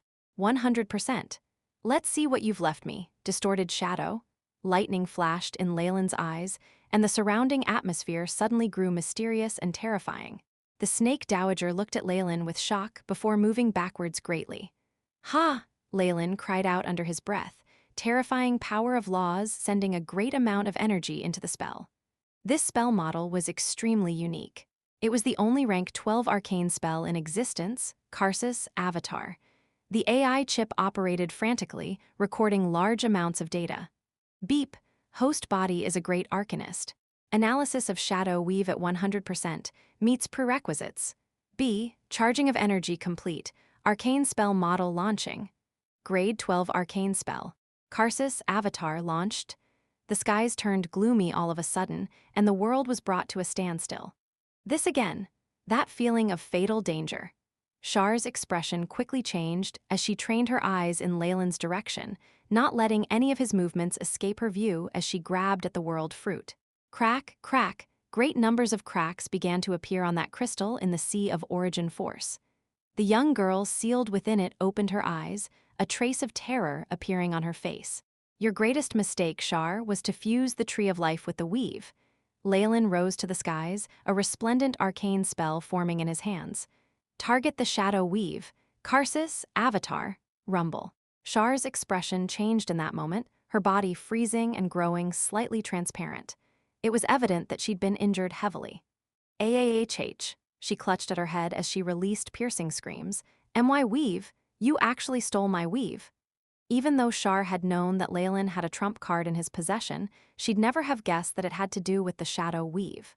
The ability to strip her of her control was far too shocking. Whatever her feelings may be, the Shadow Weave that Char had put painstaking effort into creating had been stolen by an outsider just like that. Even the snake dowager was stupefied. Char would already have fallen if she was Mistra. However, she was lucky that she'd changed her own origin, shifting onto the path of the Magi. Still, losing the weave caused her immense and unimaginable harm. If Char was in this situation, Leylin had it even worse. Rank 8. This Karsus Avatar is definitely a rank 8 mega spell. Leylin's face was flushed. The AI chip sped up further as it accepted more information about the Shadow Weave, large amounts of data flashing across his mind. If not for his body of laws and experience in the area, the only possible result of this spell would be an explosion of his brain. Distorted Shadow definitely had malicious intent. Leylin was now certain about this. There was nothing wrong with the arcane spell itself, but the problem was who would take over control of the weave. After breaking away from Char's control, the Shadow Weave immediately went berserk, giving Leylin the impression that it was like a high-voltage electrical network. And now, he actually would have to use his own two hands and placate this power grid. Nobody but the Weave's original controller can take control of it in an instant. Be it a great arcanist or a being of laws, forcing control would only cause them to die alongside it.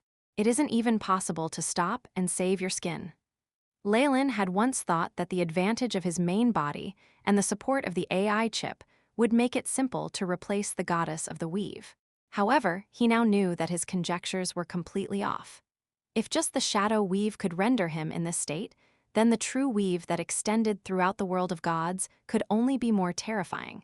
With his current strength, launching this arcane spell could possibly mean nothing would be left of him. He would basically be doing free labor for Distorted Shadow. As expected of a sly magus from ancient times, he hid something in that arcane spell that even the AI chip couldn't simulate. Cold sweat beaded down Leylin's face. If not for this practical test using the Shadow Weave, he'd likely have been tricked into death in the world of gods. Sacrificing himself to help others was definitely not his style. But With this data, I'll be able to right the mistakes from before.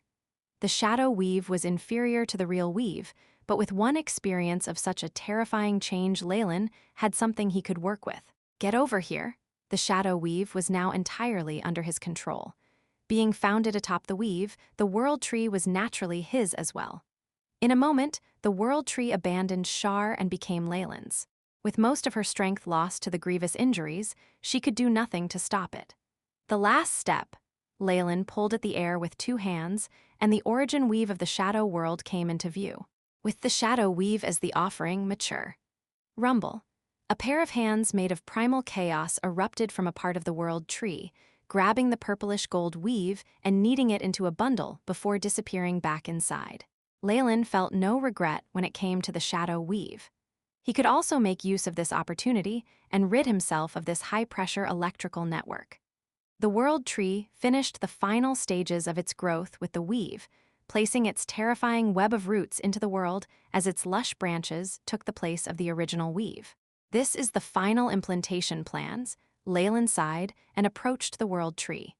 The fruit had now grown murky, containing authority over the entire world.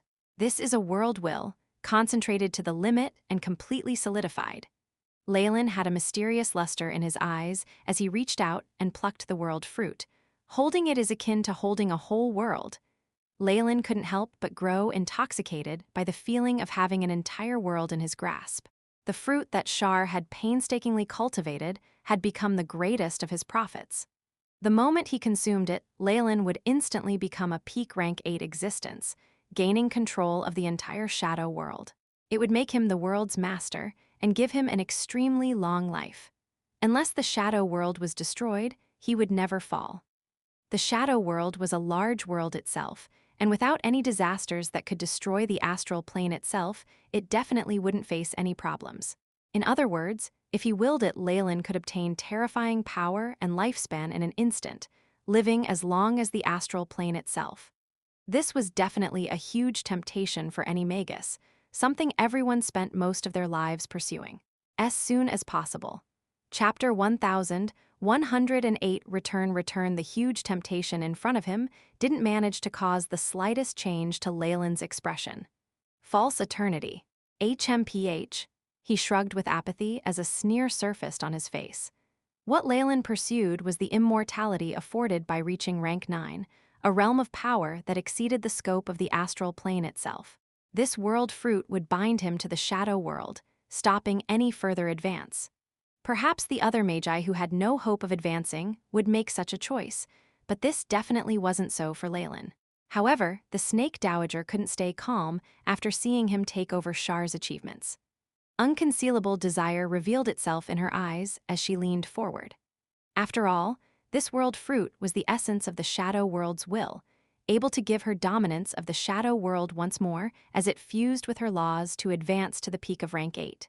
Leylin knew that the Dowager had no choice but to agree to any requests he made right now. Unfortunately, he did not deign to speak. She and Shar were both rank 8s, and only together would they be easy to control. If one of them advanced to the peak of rank 8, they would choose to kick him aside. Leylin hadn't fought desperately and plotted for mere goodwill or the world origin force. The shadow world was a big world, and he felt it better to keep it with him. It wasn't necessary to fuse with the world to control it. These two women aren't simple characters. Neither of them can be left behind alone as a representative. Instead, I can leave them both here so the two will have to act in tandem whether they stay or leave. This was Leylin's decision, and right now was the best opportunity to enforce it. The Snake Dowager and Shar were both seriously injured, and currently he was the only one with enough power to call the shots. Bang! However, Shar's avatar lost the last of its strength at this moment, fading away as her silhouette dispersed. Where did she go? The Snake Dowager frowned. Back to her true body, of course. Having taken so much damage, it'd be surprising even if she manages to stay awake. Leylin shook his head. With the world fruit in hand, he could see everything about the shadow world. I'm heading out, he said as his figure disappeared abruptly. The Snake Dowager was filled with resentment as she looked at his departing back. The sea of origin force in the shadow world had thinned down greatly. With the light of civilization exhausted, All that could be seen was an ancient stone palace. Leylin's figure appeared to hover over this palace, and the origin force instantly separated, opening up a path for him meekly. He walked unimpeded into the palace, seeing Shar sealed in a huge crystal. Leylin looked at the huge crystal and nodded. The world crystal. Is this the consequence of her trying to control the world will? The girl sealed within the crystal seemed to notice Leylin's arrival, slowly opening her eyes. A blob of shadows emerged outside the crystal, forming a figure he was familiar with. It was just that her aura was greatly weakened. "You're finally here. Are you here to destroy me?" A bitter smile surfaced on the young lady's face. Although this Magus hadn't yet eaten the world fruit, the authority he had at his disposal made it easy for him to take care of her. "I'm afraid you're mistaken." Leylin waved his hands, and the world crystal that sealed Shar's body cracked apart. Her body was thrown out. "My lord, this..." Having regained her true body, Shar opened up her eyes to stare at Leylin. Although this body had the same face, Shar looked more pale now, like a young lady who'd been sick for a long while. Her aura was weak, making her look much more attractive than her previous gaudy look. "I wouldn't need to do much to destroy you. However, the conflicts between Magi and gods don't concern us," Leylin said with a smile, one of his hands behind his back. "Now, it seems like we need to have a long chat." Shar's eyes betrayed a shrewd smile as she took the initiative to grab Leylin's hands and lead him to the depths of the palace. The defeat had changed her mindset completely. It took several more years for Leylin to leave the shadow world. He glanced around him, seemingly able to see the figures of Shar and the snake dowager as the corners of his mouth revealed a strange smile. Might made right. Leylin was currently the strongest person in the shadow world, thus he was also the one with the authority to divide the cake. He'd taken his time and split up control of the shadow world. It was impossible for his true body to stay there forever, so he'd chosen the snake dowager and the mistress of the night as his representatives. He gave each 20% of his authority, keeping them both on the same level but still leaving himself the majority of power. Although the snake dowager had been reluctant about it, she understood that she'd have been able to gain nothing without Leylin. She didn't make a peep. On the other hand, Shar was the loser, so she didn't qualify to make any demands at all. Furthermore, it wasn't impossible to reach the peak of rank 8 themselves with 20% of the world's authority. They'd be able to use the shadow world's origin force to recover and strengthen themselves. Thus, the two of them both submitted to their new master. Each of them had used all means possible to entice Leylin as a fighting partner, but in the end, he'd run away with the greatest benefits. The snake dowager kept to her old promise, transferring a portion of her bloodline origin so he had control over her bloodline descendants. Shar refused to be outdone, so as a former intermediate god, she divulged a great number of secrets regarding the world of gods. Leylin learnt what to take note of when he advanced to become a true god. As for any other interactions, Leylin touched his chin in reminiscence as he looked at his status. Leylin Farlier, rank 7 Warlock. Bloodline, Targaryen. Strength, 275.11, Agility, 229.88, Vitality, 400.97, Spiritual Force, 653.19. Body of Laws. Law Comprehension, Devouring 100%, Massacre 58%, Disaster 27%, Decay 15%, Curses 1%, Shadows 33%. Origin Force Saturation, 100%. I'm at the limits of origin force now. The shadow world's origin force wasn't defective like that of Dreamscape, so Leylin had had no problems with absorbing it. It was something Shar and Allsnake had used to entice him before, but he just ended up becoming their master. Even the shrewd Shar would never have imagined that she'd become subordinate to a rank 7 Magus. With more than half of the authority over the shadow world, Leylin had naturally used as much origin force as he could to max out his attributes. I'm still a rank 7 Warlock. I'll come back after I advance to rank 8. A trace of a smile emerged on Leylin's mouth. So what if the Magus World's origin force was controlled by Mother Core and Dreamscape's was flawed? With the support of the shadow world, he could still advance by leaps and bounds. He couldn't feel great enough for becoming the master of a world. Shar and Allsnake went overboard this time. The shadow world needs time to recover. If not, it would have given me much greater benefits. Leylin was currently the master and judge of the Shadow World, and he'd tasked the Snake Dowager and the Mistress of the Night to restore the world to its former glory. Ah, the contract's been taken care of. Leylin continued on his journey without hesitation, light constantly flickering in his eyes. There's only two things I have to do in the Magus World now. First is to talk to the other beings like Mother Core. After all, I can't take out the entire world of gods myself. Leylin was aware of his limits. His attempt to control the Shadow World had nearly cost him everything, and if not for the arcane spell that was his trump card, the results would probably have been greatly different. The world of gods would be far more dangerous. The enemies there were tens of thousands of times more powerful, and on top of that there were cunning and wicked magi like Distorted Shadow waiting there with traps at the ready. Leylin intended to surround himself with allies, bringing the entire Magus world along as he used absolute power to crush everything. As long as he revealed some information about the world of gods, he didn't have to worry about powerful magi not taking the bait. As for the other, I need to take care of the Lords of Calamity in Dreamscape, the nightmare-absorbing physique. Leylin sighed deeply. The nightmare-absorbing physique was a gift from Dreamscape, but it was also the dagger the world used to eliminate its thugs.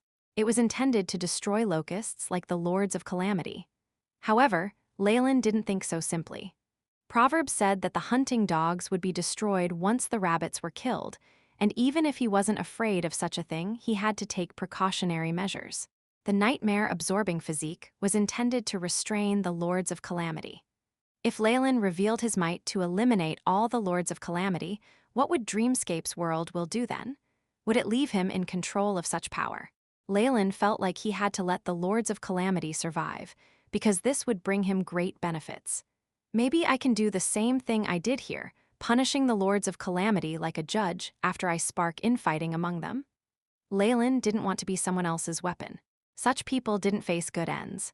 Instead, he wanted to be the one in charge, the person making the rules. Since Dreamscape was weakening itself because the Lords of Calamity were taking too much of the world origin force, he would restrict the amount they used. That way, he would be able to please both sides, at the same time manage to preserve himself. As soon as possible. Chapter 1109, Pouring and of course, most of the time you end up pleasing neither side if you try to please both. My finesse and ability are going to be put to the test. Power is still the most important. Leylin's eyes flickered as he grasped the crux of it all. Only a peak rank 8 power can force Dreamscape's world will to concede. That'll be when I can deter the other Lords of Calamity as well. It's the bottom line for this plan to work.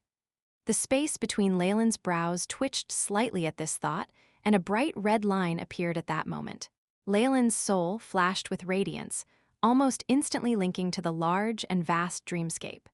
With a Lord of Calamity sacrificed to Dreamscape, Leylin was like a fish inside water in this world. His powerful soul force swept across the major regions. Dreamforce is growing stronger as well, but it's still very dangerous. Also, Leylin's expression turned grim. He could sense the evil auras of the Lords of Calamity in the world, able to tell that those scattered beings had gathered in groups for protection. Their sealed lands had been linked together. They'd evidently discovered something. Leylin's current strength allowed him to deal with a single Lord of Calamity easily, but if they attacked him together, he wouldn't be able to handle them. There were no fools amongst the existences of laws. Even if Leylin had shrouded himself in mystery, they'd still managed to find something off about the situation and put their guard up. Looks like my plan of gaining an advantage by taking out a few Lords of Calamity won't work. Leylin shook his head, but he didn't find it particularly regretful. Even if Dreamscape's world will help him reach the peak of rank 8, it wouldn't be worthy of ecstasy. Borrowed power would never be his. Dreamscape could give him a great many things, but it could also leave him with nothing in an instant. Only something he had obtained for himself was truly his. Leylin calmed his beating heart, heading not to Dreamscape, but to the Magus World.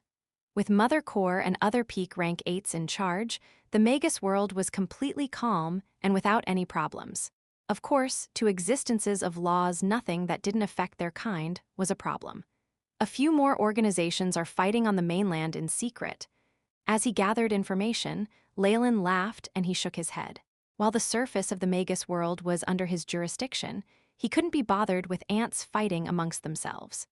No matter how powerful their geniuses are, as long as they don't grasp laws, these organizations will remain useless. They were born in the wrong era. Leylin sighed at this conclusion, a trace of pity in his eyes. Once the final war resumed, these geniuses would not meet good fortune. It wouldn't be possible for them to reach rank 7 so quickly, and even though they'd crawled their way up to becoming morning stars, that only qualified them to be cannon fodder. Was there anything more unlucky than that? Of course, there would be special cases of people who grew with battle, even peeking into the realm of laws. However, the chances of this were so low it was pitiful. Targaryen Castle. Flames from the fiery world raged in the extraplanar laboratory, gigantic spell formations flickering with boiling heat. A thick layer of world origin force had been condensed into a pond at the core. Showing the true form of the origin force, weapon Leylin had poured his blood and sweat into for centuries. A kingly aura seemed to radiate from the hazy fog, as if a terrifying primordial monster had awakened from its slumber.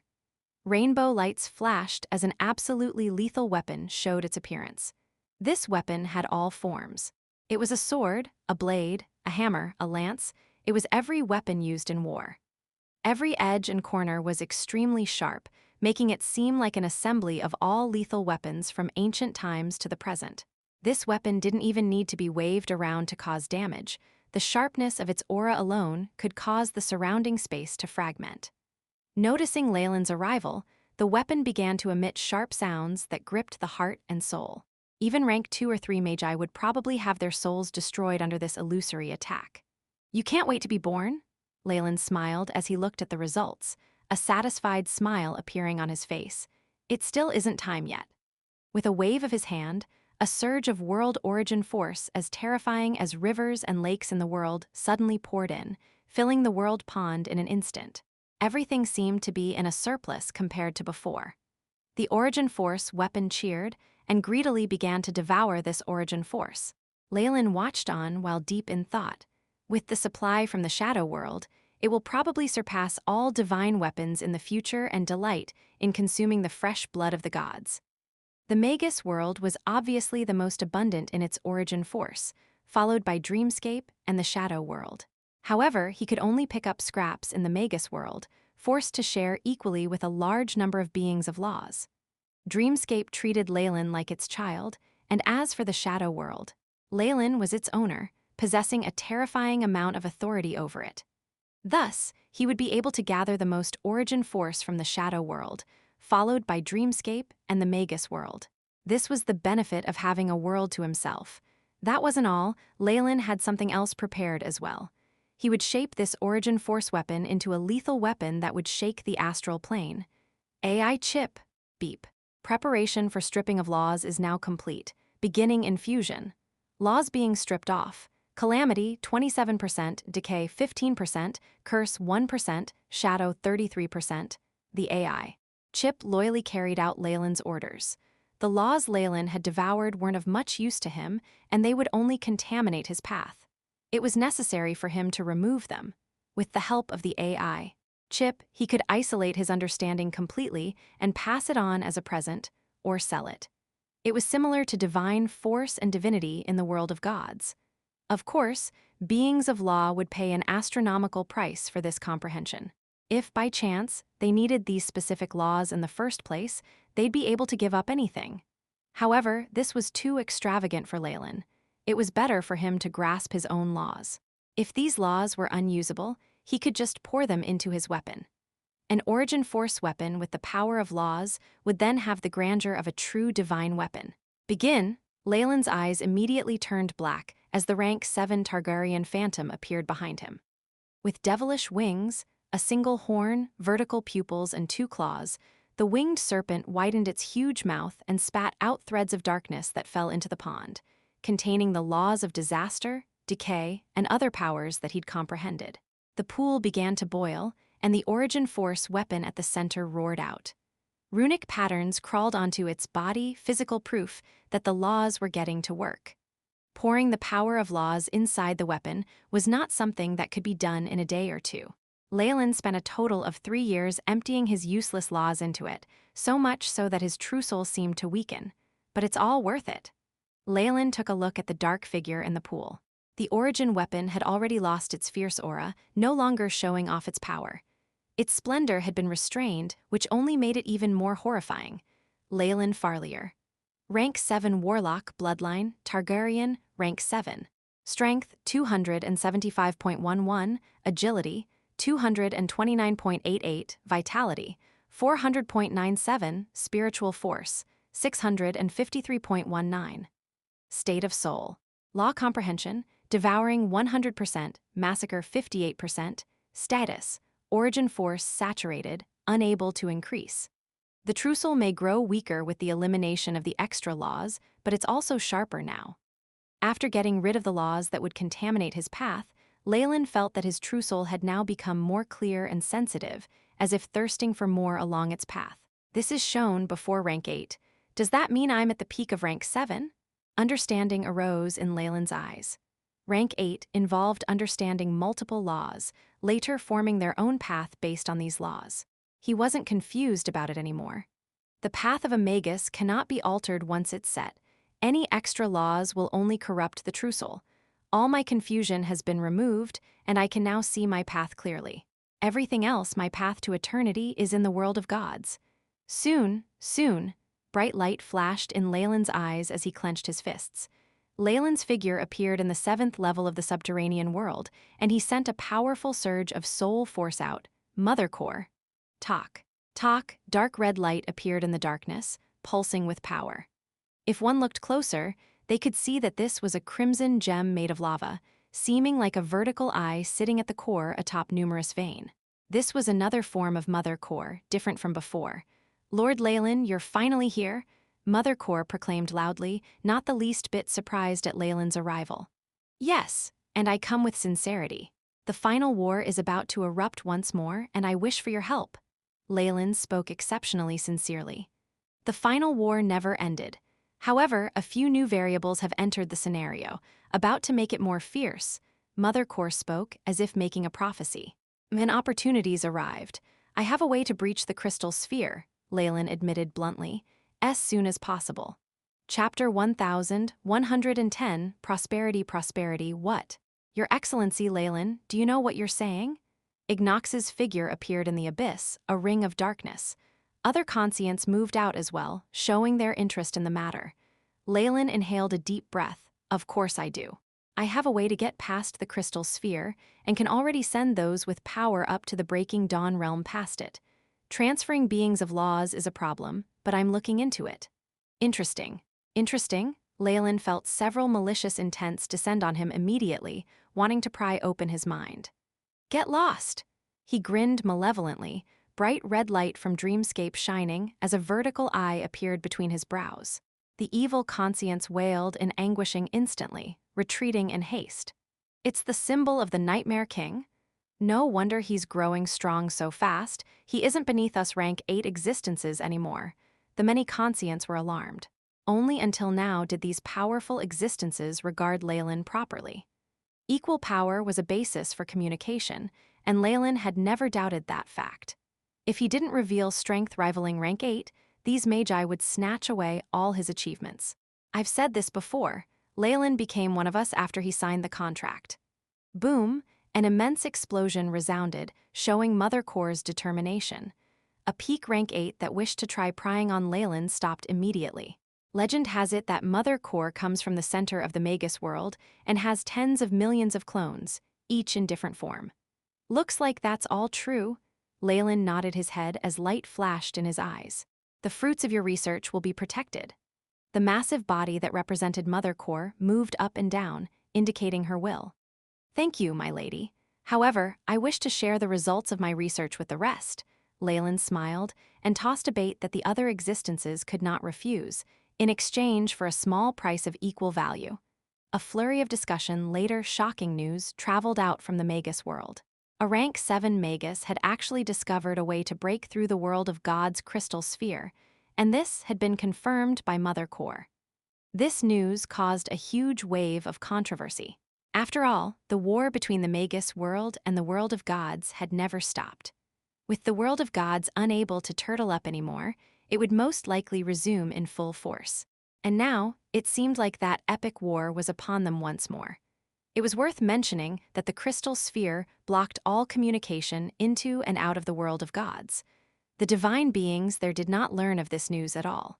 They continued to feel that, with the protection of their crystal sphere, the Magus infiltration was extremely far away. The person at the root of all this commotion was actually quite calm. Having displayed power equivalent to rank 8s, nobody in the astral plane, except existences on par with Mother Core, could touch him. Even if such a person appeared, he could always escape to Dreamscape or the Shadow World, leaving those existences unable to do anything about him. With these trump cards in hand, Leylin's true body would not be affected by the trials and hardships he'd have to face. Leylin had only passed down methods to have creatures at or below breaking dawn enter the world of gods, leaving the methods for beings of law to himself. This was indeed a fact. After all, he was still in the outside world, and even the Manderhawk plate couldn't let him get in, so he wasn't afraid of someone interrogating him. Magi weren't short-sighted people, but the information still stimulated their greed. The astral plane grew more lively as numerous powerful and evil gazes locked onto the world of gods. The final war would blow up once more, and it could happen at any moment. On the other end of the astral plane, within the crystal sphere, the numerous gods of the world of gods remained unaware of the impending danger, continuing their scramble for power and profit with crafty plots and machinations. The mainland had calmed down in its never-ending war, a truce being called between the Orc Empire and the Silveramoon Alliance. Everybody's focus had instead drifted south towards the rumored native empire, Fallen Island. This was originally the territory of the Fallen family, but Leylin had moved his entire clan to Debanks Island a while ago. This caused a decline in its status, but the island was still the primary port of the southern seas, an important transfer point. Huge quantities of sugar, salt, and food items continued being sent up from the south, transported to the mainland in exchange for iron, cloth, and technology. An unknown number of merchants had grown rich on this channel of trade, whereas smuggling continued unabated despite repeated crackdowns. It gave the shipping route another name, the Path of Gold. Rumors were abound that even ordinary sailors could become millionaires after a few years of working this route. They'd attracted a huge wave of adventurers, filling the bars and hotels to the brim as they caused the city to prosper. On this day, a small transport ship anchored itself in the port. Unlike the others that were anxious to fill every nook and corner with goods, this one seemed to be comfortable as every passenger had ample space. It was a favorite of many aristocrats and businessmen. Escorted by an old butler and knight, a youngster whose face was covered by a white veil walked down the deck. So this is Port Venus, the rumored land of wealth and hope. The youngster took a look at the huge beams and mechanical arms in the harbor. Huge tools could be seen everywhere in the two piers, nimbly dancing around with a life of their own as they transported massive wooden crates down enormous ships from distant lands. The crates were wheeled outside the pier along a long track. There were numerous sailors waiting here, their exposed torsos showing their strong muscles. The youth's attention was drawn to the fact that humans weren't the only ones here. Their black and yellow-skinned southern natives, fishmen with obvious traits of the ocean, beastmen with dense fur, dwarves, and halflings abound, as if they'd found a place that belonged to them. Such a strange device, normal beams are far less flexible, unable to sustain such great weight. The youth took a look at the huge network of beams and merchandise that covered the entire area like black clouds. Yes, it looks like a veritable mountain. In fact, even if a mountain was placed here, I have no doubt that they can move it away in a short period of time. This equipment shows their lord's astonishing attainments in engineering. The old butler wiped his spectacles. Such a magical place, but this isn't our destination. You should go in and rest, young master. Yes, this place isn't where I should be. The youngster's voice grew gloomy as he left the pier with his knight. However, he hadn't noticed that his temporary stop had attracted the attention of others, outside Port Venus, within the wizard tower atop the hill. Ernest had just raised his glasses, his head already covered with white hair as he looked extremely old and weak. Leylin had left him in charge of Fallen Island's defense, giving him a majority of the control over the wizard tower. An interesting little fellow. It's a pity I have no energy to play with you. Ernest sighed from his wheelchair, a thick blanket spread across his lap with spirit-crafted ceramic teapots and cups beside him. Tower Spirit, send this information to the Giant Serpent Church. The matter won't be our problem anymore. Ernest waved his hands, then closed his eyes slowly with graze. It seemed like he didn't want to waste the slightest bit of energy. Oh, time, you are so ruthless and cunning, having stolen my memories yesterday but suddenly placing them in front of me today. He whispered softly, as if recalling something. His mind's eye showed him the appearance of his greatest disciple, the pride of his life. That young genius had advanced, becoming the youngest high-ranked wizard and legendary wizard as he broke the prejudice of the world against wizards. The rest of the world saw in him how a true genius rose to power, and now his student had already started to peek into the realm of the divine. Oh, Agma, god of knowledge, I pray sincerely to you, hoping to receive enough time to witness his moment of glory. Ernest took out an emblem from his chest and started praying. Most wizards held weak faith, and Ernest himself had previously worshipped the goddess of the weave. Due to some unspeakable reasons, although he'd ended up changing his faith, he hadn't joined the Giant Serpent Church. He instead turned towards the god of knowledge, Agma. After all, knowledge was power, wasn't it? Ernest did not know that the youngster and his butler would pull the attention of many other existences here, setting off a storm that would spread across the entire mainland before crossing over to multiple worlds, as soon as possible. Chapter 1111, Escape, Escape Nighttime. The sea looked even deeper in the darkness, terrifying monsters seemingly hiding within as strange whining sounds could be heard within the fog. Steel boots moved along the coastline as a few silhouettes walked out of the sea. We can borrow the power of our Lord to escape the monitoring of the wizard tower, a man wrapped in gray robes said. Bah, the territory of a false god. I'll personally destroy it one day, a robust man exclaimed, a look of disdain in his eyes. Pay attention to your words, Mayor. Their leader turned back. He was wearing exquisite armor, the large single eye emblazoned on his cape, a symbol of his church. Our mission is to pursue the remnants of the evil church. The affairs of the South Sea do not concern us. Unless we receive personal orders from Master or our church, there will not be any conflicts with others during this mission. I understand, Bishop Morand. The man muttered, but he eventually quieted down. Is everyone clear on the mission? Bishop Morand looked at his own subordinates and could not help being prudent. Our target is the descendant of an evil god. If the church survives, it could assist in his resurrection, so it needs to be cleaned up. My intelligence says they intend to escape to Debanks Island. We must not let them succeed. Debanks Island, the land of the giant serpent, a hell on earth with unending death and fear. Soft murmurs circulated within the group, and Morand's face grew unsightly. Leylin was a false god who'd managed to resist the suppression of Helm's church, even killing a large number of clergymen. He'd been on the Church of Protection's list for a long time. Unfortunately, this fellow had holed up in Debanks Island, controlling what was once the Sackart's empire. He also had numerous subordinates, including another demigod. Although they'd sent several squads with high hopes, none of them had managed to survive Leylin's countermeasures.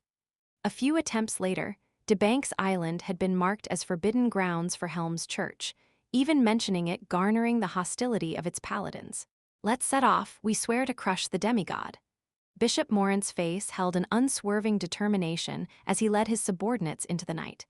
My lord, you are like the stars up in heaven, your wings of healing protecting the world in their embrace. Massacre is your sharp sword, and your eyes are brighter than the sun.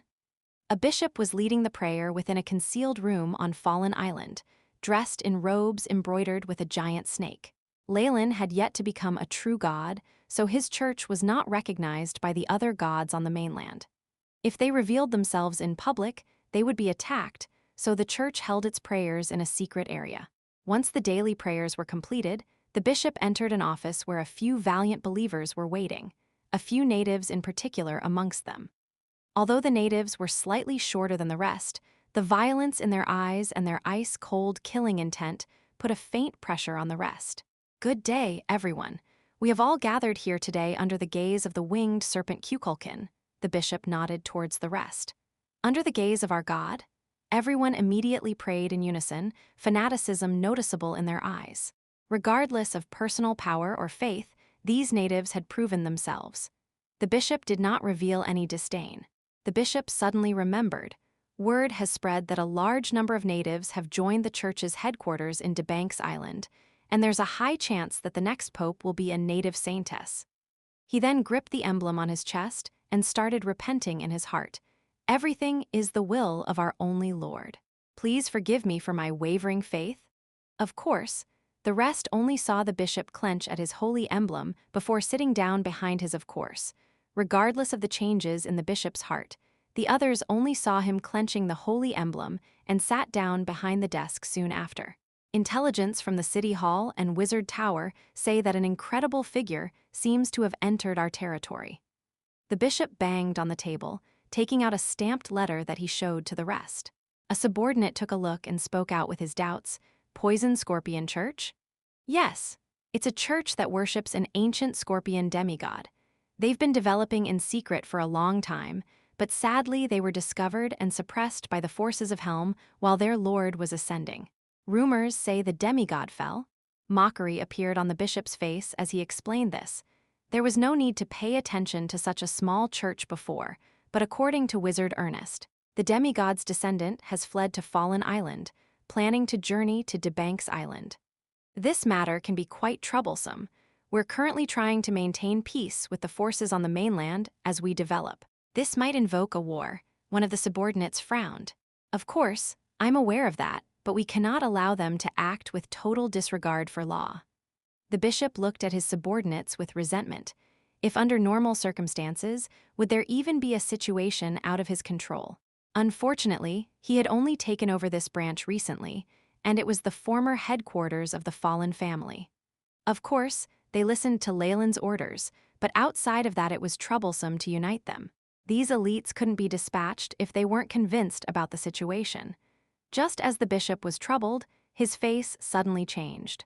A strong will descended on the place abruptly, and flames were ignited on the statue of the feathered serpent. "Our great Lord has descended." The bishop was the first one to kneel down in prayer, the others quickly following suit. A thought was soon transmitted out of the statue, causing a hint of joy to appear on the bishop's face. "Worshippers, I am in need of you. Are all of you clear of our Lord's orders?" "Yes," the formerly rebellious subordinate stood out, saying resolutely, "This is the will of the Lord. We'll complete the task even if it costs us our lives." "Good," the bishop nodded in satisfaction. The youth and his two servants were still unaware of the huge crisis that was about to befall them. They'd already set up at a small inn. The youth had tried to escape, but now he'd been arranged in a clean room. The butler moved to the edge of the window, taking a few glances before he tightly shut the curtains. The knight stood at the door like a sculpture, similar to a loyal guard. "You're the son of our Lord. Please pay attention to your actions. How could you run out on a whim? Aren't you aware that the Church of Protection is right behind us? They definitely won't let us go if they're given the opportunity." The butler's face had blackened. The youngster shrank down. "I'm sorry, Bishop. I only wanted to look at that Lord's wizard tower." "Sigh, he's still a child after all. This responsibility is too heavy for him to shoulder." The bishop, who was dressed like a butler, let out a secret sigh, softening up at the sight of the youngster's face. "Please endure it for a while. We'll be safe once we reach Debanks Island." Debanks Island? A rare trace of joy appeared on the youngster's face. "The place with the rumored native empire and the giant serpent. We won't have to worry about Helm's church once we're there. As long as you can obtain their protection, yes." A kind and amiable smile surfaced on the butler's face. "Our Lord interacted with the giant serpent church before, and they're willing to help innocent people like us who have been suppressed. More importantly, our gifts will definitely gain his favor." The moment gifts were brought up, the knight subconsciously gazed at the youngster's neck. A crystal pendant was hung there, emitting soft light. "They will only shelter you for such an artifact." The butler stroked the child's hair. "You don't have to be sad. This is something our Lord gained in an accidental encounter." I'm sure you can exchange it for your safety and the opportunity for the church to rise again in the future. I'm sure he would have agreed as well. The youngster did not notice the trace of pity within the butler's eyes. A child of God was someone who's descended from a true God. Demigods' descendants barely qualified to be addressed as such, and in fact, their lord had several heirs as precaution. Unfortunately, this child was the only one among his brothers and sisters who'd survived. If a true God falls, as long as their believers continue to call out their true name with devout faith, they'll return after a period of time. However, it's different for a demigod. The conditions are harsher, and there are additional requirements that will make resurrection more difficult. Although his heart felt pity, the faith in the butler's soul ultimately won. He recovered his previous expression. As soon as possible. Chapter 1112, Tracking the face of the knight changed at that moment. His figure that was similar to an iron fortress moved forward, smashing the floor apart. HSS, a thin shadow arose from the floor with a vertical blood-red eye. It looked like a tiny black snake. Wait a moment. This is... The butler stopped the knight, placing his hands on the floor in all seriousness. The little snake stuck out its tongue and licked his fingers, moving towards his ears without hesitation before it released soft hisses. The black snake exploded once it conveyed the message, and the butler's face immediately changed. Not good. The Church of Protection discovered our tracks. They've been behind us all this while. Forget the luggage. We should flee immediately, use the windows. The butler had made his decision in a moment. The trio left the building secretly after they packed their essentials, leaving a candle burning to make it seem like the room was still occupied. They left. That's good. Regardless of their reasons, the fight shouldn't have happened at the center of the city. It would have affected our reputation significantly. A man draped in black robes emerged from the street, looking in the direction the three had headed. A long, thin snake slithered out of his sleeves, looking like the same one that had spoken to the butler. Bring this news to the Lord, little precious. Those hateful guards of Helm have caught the trail as well. The black snake's movements were as fast as the wind, and it instantly disappeared into the darkness. Hoo-hoo, we should have them suffer this time, letting them know that the giant serpent church isn't so easy to provoke. The black shadow laughed coldly. It was at this moment that an icy voice from behind startled him. So you people are determined to oppose us. A hint of ice-cold killing intent pervaded the place, shortly followed by a dagger being pierced through the robed man's chest. Despicable thing, trash like you belongs in the 9 hells and the abyss. When the man in black turned around, he saw a thief standing there with a cold expression. There was a condescending look in his eyes, Helm's logo on his armor abnormally prominent. Just as the thief was about to pull his dagger back, his expression suddenly changed. There's something wrong. The resistance? Boom, the man in black exploded, numerous black snakes scattering as they quickly spread themselves through the street. Hoo-hoo, Helm's assassin, just wait as my precious little snakes devour you. A voice similar to an owl echoed from all directions, causing the assassin to turn grim. His figure disappeared into the darkness, only to reappear in front of Bishop Morand. I failed, my lord. It isn't your fault. The bishop seemed quite forgiving. The giant serpent church chose to get involved, and our men have found traces of the false god's descendant. Your orders have changed. In the name of the Lord, eliminate the spawn of the vile demigod. In the name of the Lord. Everyone quietly prayed, even the assassin. Fervor seemed to radiate from their eyes. Whoosh. A massive number of black shadows encircled the fleeing trio as Helm's church chased after them. Wah! A youngster's cries echoed through the desolate beach. The butler had decided to use this route since there weren't any people here even in the day because of frightening whirlpools, but people from Helm's church were still on their heels. This was a sufficient display of the church's abilities. By the time the youngster came around, the knight was already on the floor, cut in two. His kidney had fallen out and his intestines were exposed, a scene surely to plague the youth's nightmares for a long time, if he could survive, that is.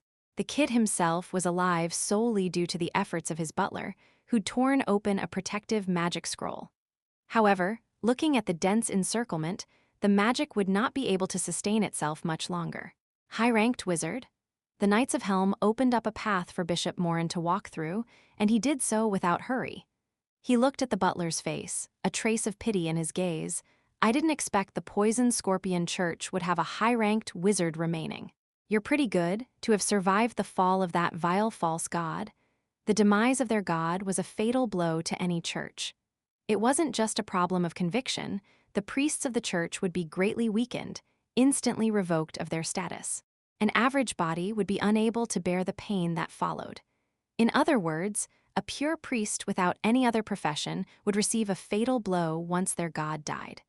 The same held true for the lower-ranked members of the clergy as well. Only warriors, wizards, or other professionals at high ranks would be able to survive that loss of power, even then on the condition that they were young and strong in terms of the soul basically. For a pure bishop without another profession, the high-ranked bishop would receive a fatal blow that results in his death upon a god's demise. This butler in front of Bishop Morand was one such person. The damage done to the bishops of a demigod when it fell was lower, and on top of that he himself was a tenacious, high-ranked wizard. He managed to endure the backlash, allowing him to escape while their pope and a considerable number of other bishops had died. The man had taken on the responsibility of protecting his god's child. The Poison Scorpion Lord is a real god. I will not tolerate your blasphemy. The butler maintained a solemn face, his dignified temperament not betraying a hint of anger. All devout worshippers held unyielding faith in their gods, making such fervent followers much more frightening than the rest. This butler was naturally one such man, or a high-ranked wizard would never join a demigod's church. I can still give you a fair trial. Surrender and hand over that spawn of the devil. Bishop Morand spoke with a compassionate tone, and a giant eye appeared behind his back as he looked at the old butler. Don't even think of using teleportation or a random portal. Our Lord has locked down the surrounding space. You shall be burnt at the stake. The youngster looked around him. The Knights of Helm had taken out golden crossbows from their backs, the weapons incredibly frightening at close range. Forget teleportation. Even if they tried to flee on land or in air, they'd be unable to escape the attacks. Watch over me, my lord. Disguised as a high-ranked wizard, the butler's face was solemn as he spread a few tiny scorpions on the ground. Enslave! Greater transformation! Roar. The tiny scorpions roared as they grew in size, becoming 5-meter-long, 2-meter-high monsters, acting like tanks in front of the wizard. Young master, I'll make an opening for you a while later. Take the chance to escape. Bring that pendant to the giant serpent church or the fallen family and plead for their help. The butler stood in front of the child, resolved to fight to the death. It was already a significant feat for a youngster of 13 or 14 years of age who'd never experienced suffering to stay conscious so long. Sigh, the butler could only helplessly sigh, turning around to face his opponents once more. Bang, ka-cha! The giant scorpions were dismembered rapidly under the knight's attacks. A paladin had already rushed up to him. My lord, you're a star of the heavens, and one day you shall return to your throne, the wizard mumbled, the fear of death absent from his face. However, this expression changed after but a moment. A keening sound rang out as a black spear broke the spatial barrier to pierce through the paladin whose holy sword was raised. The sinister light in the air, Bishop Morand frowned, turning towards the main culprit.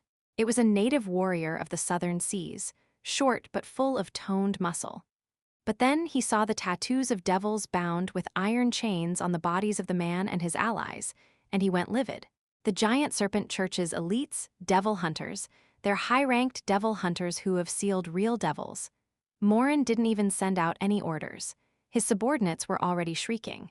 These devil hunters evidently had an unsavory reputation in the South Sea. Devils themselves were known to be cunning and secretive, with vile powers. How much more powerful did devil hunters have to be to defeat these devils? Even if they were aligned neutrally, devil hunters used the powers of the devils they captured.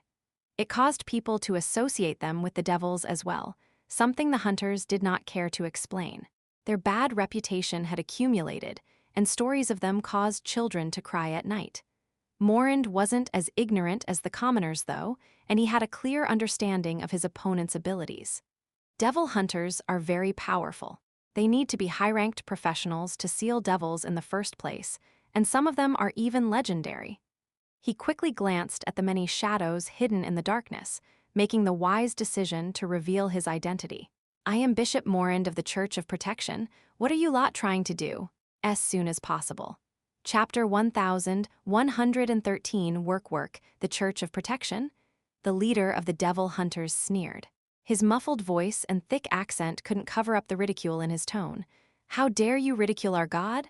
Rage could be seen on Morand's face. No bishop would lie down and take an attack on their god. No, no. How would I dare ridicule a true god? The devil hunter was dressed in the distinctive garb of the southern seas. He had yellow skin and thick lips, his brown hair styled with several small pigtails. It's just, we have the opportunity to punish those who attack the faithful, as well as imposters. Imposters? Cold sweat beaded down Morand's forehead, and he had an extremely bad premonition. Follow the Lord's orders, check for devils. This diminutive leader did not give him the chance to do anything, shouting out all of a sudden as holy light flowed to reveal a few detect devil spells were already cast. Leylin was a lord of Badr, so other than fundamental holy skills members of his church could also detect devils. The spell was something Leylin had invented himself, and over time it had shown itself to be a 100% accurate. All this was to say that devil hunters held authority when it came to checking for devils. And just as Morand hesitated for a moment, the situation fell out of his hand. Oh, the milky white, holy light around one of Morand's subordinates suddenly shifted to a bright red, the face of the man changing a few moments after the spell was cast. A blood-curdling screech rang out as the man grew a horn, and a layer of hellfire surrounded him. This paladin had turned into a devil in a moment's time. Morand and the rest were flabbergasted at the sudden, fierce change. You're daring enough to shelter a devil, pretending to be paladins? What sort of blasphemy is this? The leader spoke righteously. Kill them all? Justice, justice! The other devil hunters shouted, a terrifying wave of hellfire raging forward in attack. How would the bishop not know that they'd fallen into a trap? The only thing he couldn't understand was, why had the giant serpent church that had made every effort to avoid clashing with them before changed so suddenly, becoming a savage, crazy beast? All the doubt and astonishment ultimately condensed into one question. How dare you do this? Morand roared. Unfortunately, nobody replied. Seeing his opponent remain obstinate, the leader of the hunters issued an order, transform. Hee. Numerous high-ranked devil hunters suddenly smiled with malice as the tattoos on their bodies grew active. Parts of their bodies, normally hands and legs, started to demonize in the midst of terrifying hellfire. Bright red scales formed as sharp demonic nails grew out of their hands. Thin, needle-like chains coiled around their arms. A devil hunter retained their human intellect and normal abilities when they transformed. On top of that, they obtained a devil's physique and similar magical ability. The strength from this sinister change instantly drowned their opponent's resistance. Even Bishop Morand threw out his trump cards one by one, eventually burnt to ashes by the hellfire. The leader of the devil hunters left his group, walking towards the boy and butler who'd been shocked stupid. I'm aware of your identities. Please follow me. Although he'd returned to his normal appearance, the frightening form from before had been etched into the boy's mind. It would inevitably leave a strong impression on him. His butler was in better condition, able to maintain his courtesy.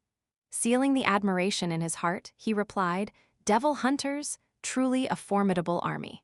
If our lord had such guards, he wouldn't have met his demise so easily."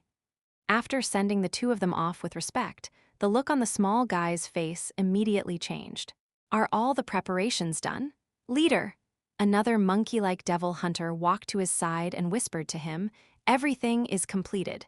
The devil transformation was recorded, and we located the affected commoners and nobles. Well done. Contact the Central Church post haste. Settle things before they can even react."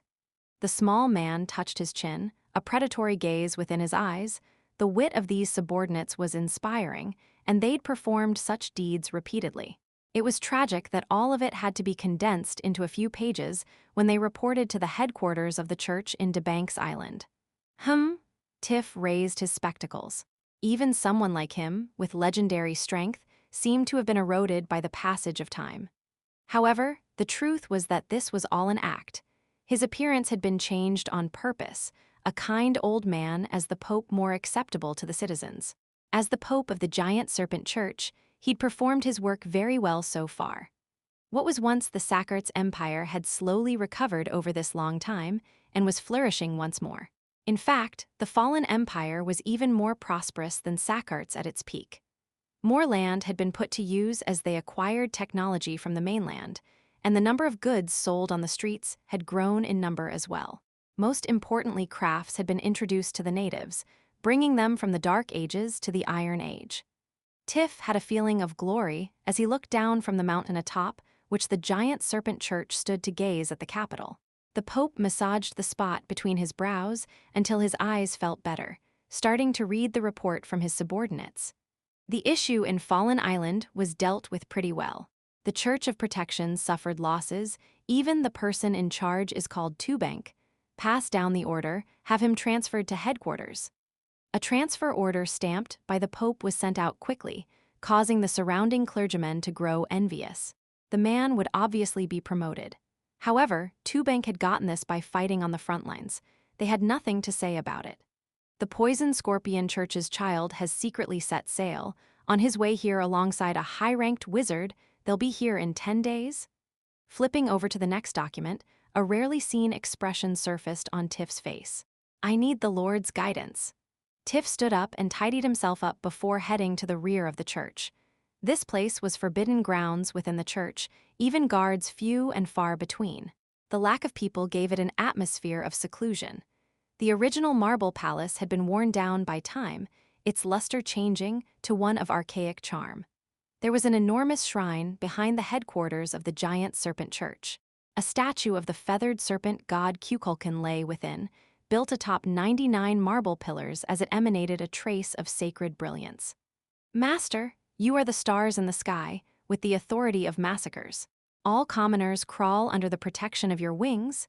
Tiff started praying. The thread of faith connected itself to the statue, and the feathered serpent buzzed as a youth emerged from the golden radiance. Tiff lowered his body further. His master had arrived. Tiff! Leylin was wearing a loose white robe, every inch of his body flawless as a result of his godfare. Golden light flashed in his eyes as he looked at Tiff. I learnt of the incident with the Poison Scorpion Church. You've done well. The first thing Leylin did was approve of Tiff's work. He continued with his decision, when they get here, bring them to me, I'll receive them personally. Your wish is my command. May your divinity spread throughout the world. Tiff replied in excitement. Leylin had always maintained a low profile, starkly in contrast to his attitude today.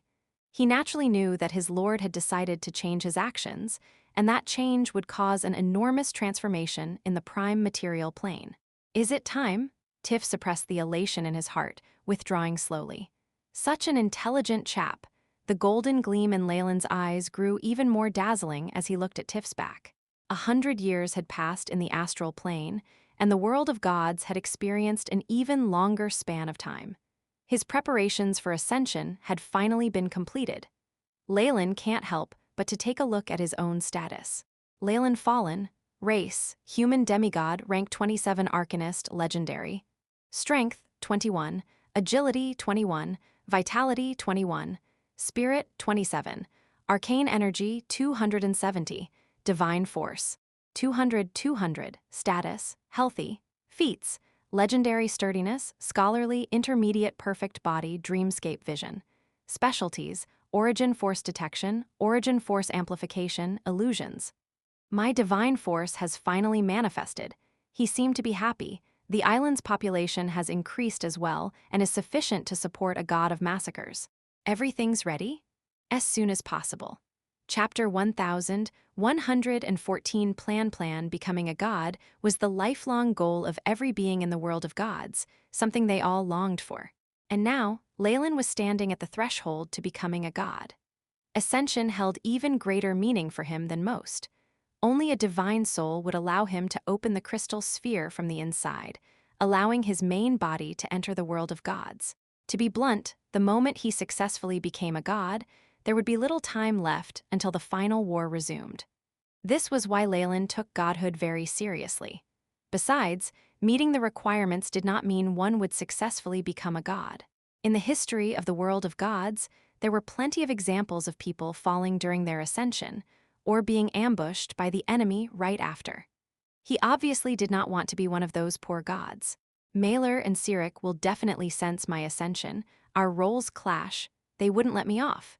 This is something decided by natural circumstances, just like how there can only be one male in a pride of lions. This is an unchangeable fact. Leylin stroked his chin, looking grim. Then there's Mystra, Tyr, and Helm. They already plotted to kill me once. I'm afraid they won't let me off. The moment my divine realm is prepped, they'll attack me immediately. My body will have grown divine, so I won't be protected by the prime material plane anymore. Leylin was currently relying on the fact that he was only a demigod. He'd hold himself up on Debank's island, and the other gods could only glare at him without being able to do anything. With true gods unable to descend, their avatars and clones were basically a free meal for him. On top of that, Leylin was protected by his church and empire, rendering battle tactics on land and sea useless. For this reason, he was able to do as he wished up to this point, rather than being pursued and killed. However, after becoming a god, everything would change. The prime material plane would reject his body and expel him to the outer world. When that happened, things would get fun. Outside the prime material plane, Mystra and his other enemies would definitely be furious and ready to take revenge at any time. What was more terrifying was that they, in the outer world, no longer had restrictions that they would have had in the prime material plane, and could wield their powerful might as greater gods. Greater gods were equivalent to peak rank 8 Magi. With a possibility of attack from their true forms, Leylin could already feel the fear rising in him. Without the time to establish his divine realm, it would be impossible to block these malicious beings. When the time came, he would be in danger. Falling right after becoming a god, Leylin felt like he would become the greatest joke in the world of gods if such a thing happened. Also, I should worry about Badr, Leylin sighed. He had successfully robbed Beelzebub's authority and become the master of Dis, hiding his true identity. But who was Asmodeus? This sly devil had also made use of a series of schemes to obtain most of the power in hell, and he'd now placed his attentions on Leylin. Leylin had never been interested in working with the devils. After all, while they did trust each other to an extent, they wouldn't hesitate to trick outsiders. He wouldn't accept any offering of peace, instead gunning to become their master. This was why Leylin had created the devil hunters, powerful professionals that only the giant serpent church could create. It was partly for empowering his subordinates, but also because he wished to crack down on devil worshippers in the prime material plane as he lay out a path for himself to walk. Evidently, the devils that were loyal to Leylin could evade devil detection spells without paying any price. The rest, however, were not as lucky. The remaining archdevils were growing increasingly dissatisfied with Leylin, and he could already guess that some of them were already talking to the gods for a chance to overthrow him. At the same time, Asmodeus' sly hand was reaching for Dis. He didn't seem satisfied with using his daughter as a substitute for the Hag Countess to give him authority over Malbolge. Rather, he seemed greedy for more, wanting to unify the 9 hells and become the true master of Badr. Who would be a better target than Leylin, who had appeared midway? Leylin had no doubt about it. As long as there was an opportunity, Asmodeus would definitely put all of his resources into gobbling him up and taking control of Dis. Hee, come at me with your schemes. I just hope you won't break your teeth in the end. Leylin snickered inside. It wasn't as if he didn't have any cards up his sleeve. Thultanthar was waiting silently in his semi-plane, the flying city seemingly impatient to drink the blood of the gods. A great arcanist with a flying city had been able to intimidate even the gods of ancient times. At the same time, there was a magus of laws waiting outside the crystal sphere, greedily eyeing the world of gods. Those that were preparing to attack Leylin would soon be shocked to find that the rabbit in their hands was actually an evil primordial dragon.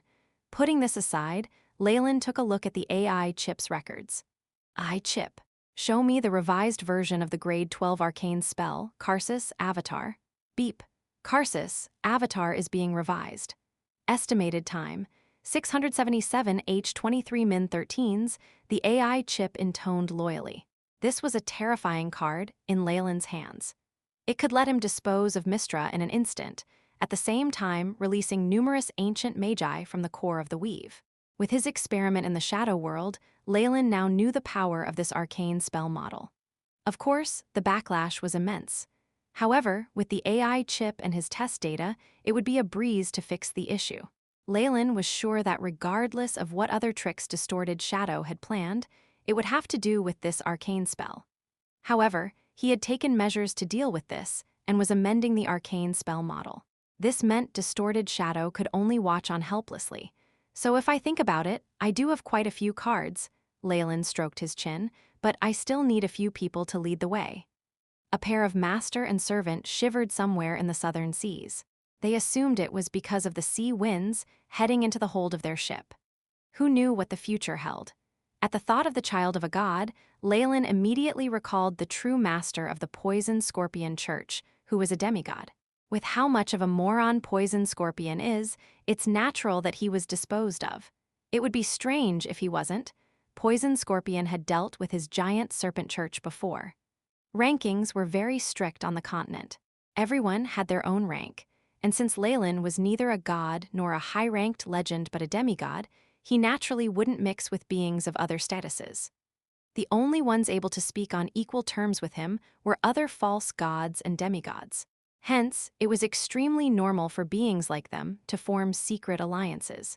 In the face of suppression from the true gods, the demigods and false gods who lacked people to back them up had to learn to band together. Leylin had obviously made friends with a few of them, making oaths of alliance. Even if it was useless, it would afford him a breather when he ascended and faced the pressure from the other gods. There were many demigods who held the same train of thought as Leylin did, which was why diplomatic activities went rather smoothly. The Poison Scorpion, master of the Poison Scorpion sect, was one of the demigods that Leylin had met. Unfortunately, the power of divinity and godfire seemed to be warping his rationality, and he was in a crazed state half the time every day. It had to be said that a demigod like this being able to support a church and only being eliminated now had exceeded Leylin's expectations.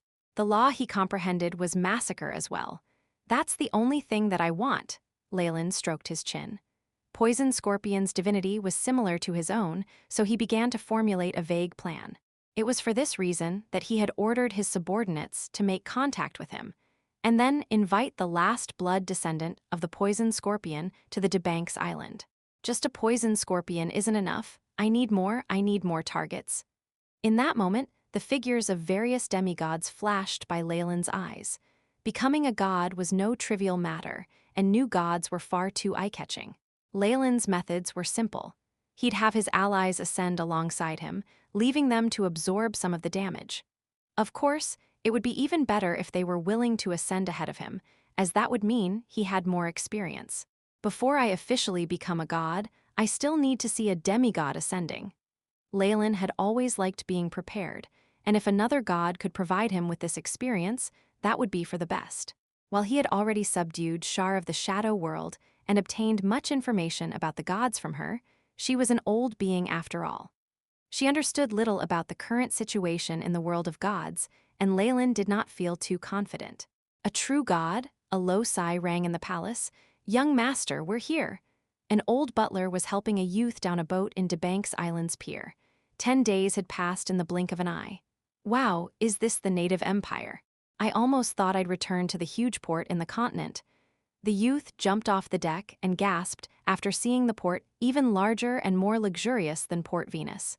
"This is His Highness land. Please be careful of what you say." The old butler reminded him cautiously.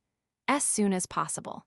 Chapter 1115, Meeting the old butler and the youth were guarded by a group of friendly and polite native soldiers after they entered the territories of Debanks Island. Since they were in a land that was not their own, they allowed this arrangement. After a few days of uneasy waiting, they managed to arrange a meeting with Leylin. On their path to the Holy Mountain, the old butler looked at the youth solemnly. "Do you remember what I told you, young master?" The youth had stiffened up in the tense atmosphere, but he still managed to nod. Sigh, this beautiful and fertile country, it's a powerful base even for demigods. No wonder he can flourish for so long without fear of being destroyed by the mainland. The old butler gazed at the flourishing imperial capital and sighed in awe. Leylin truly had picked a great place. Not only was there a large population to provide faith for him, the mainland had little influence here. However, thoughts were just thoughts in the end. Few were as bold as Leylin, aiming to take over the natives' empire. With the defect in the natives' souls, the gods avoided them like the plague. With all sorts of factors, Leylin somehow managed to get the best parts of everything. If not for the natives, DeBank's island would long since have been divided amongst the gods, and he wouldn't have had any chances. Clang, the heavy gates of the giant serpent church opened slowly. The devil hunters guarding the sides and the large number of priests and acolytes walking around added a certain weight to the atmosphere. Welcome, Tiff was dressed in his regal attire, crown included. Standing on the steps, he looked like a kind and holy man. The Pope shouldn't bother with humble servants like us. The butler pulled at the youth, who quickly realized his position and hastened to bow. Tiff merely smiled in answer to the tiny mistake of the youth. Please follow me. My master will see you personally. Hearing this news, the butler and youth obviously grew more nervous. The giant serpent, the youngest legendary wizard in the world who conquered an empire with a few thousand people, Leylin Farlier, the legend of legends. The youth exchanged a glance with his butler, obviously uneasy. However, Tiff had already moved out, and the two couldn't avoid this confrontation anymore. They could only follow behind in apprehension. The three soon arrived at the palace behind the headquarters.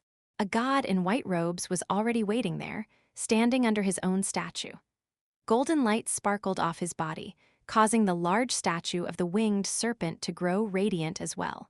He seemed in harmony with the shrine, almost blending into one body. After taking one look at this person, the butler was certain that this was the Leylin Farlier of the legends. This was the master of the DeBank's empire, as well as a demigod magician. "O great being, please accept the worship of a humble mortal." The butler bowed down and knelt, and the youth followed soon after. "High-ranked magician, Daybreak Hand Schliff, your loyalty is worthy of praise." Leylin did not speak loudly, but it still reverberated throughout the shrine. The tone of the voice showed that it was unquestionable. The giant serpent church had long since revealed all of this high-ranked wizard's secrets. His true thoughts couldn't be hidden in front of Leylin. "Is this the poison scorpion's son?" The god's gaze moved past Schliff, focusing onto the youth. "Ra Rake greets his highness?" The youth stuttered out. He could sense that Leylin's imposing aura was even more powerful than that of his demigod father, who had once been the master of his church. Yes, Rake inherited the master's bloodline and glory, and will surely become a saint in the future. At the mention of his faith, Schliff just had to speak. "Your Highness, please help us on account of the goodwill from our master in the past." In answer to this mortal's humble request, Leylin did not comment. Rather, there was a look of pity in his eyes as he watched Rake. "As the child of a god, do you know what your destiny is?" "Destiny?" Rake's eyes showed his confusion and bewilderment. "As the descendant of our master, he has no other choice," Schliff answered loudly, obviously trying to hide things for a while longer. "Heh!" Leylin merely shook his head and smiled, but did not reveal the truth. True gods only needed faith to revive themselves, but things were wildly different for demigods. The master of the poison scorpion church hadn't accumulated any divine force, and now that he'd fallen, even if he obtained enough faith in the future, he lacked the most important thing for revival: a vessel. The vessel needed to be powerful enough to take on the power of a god. Most importantly, this person had to have the same blood as the god.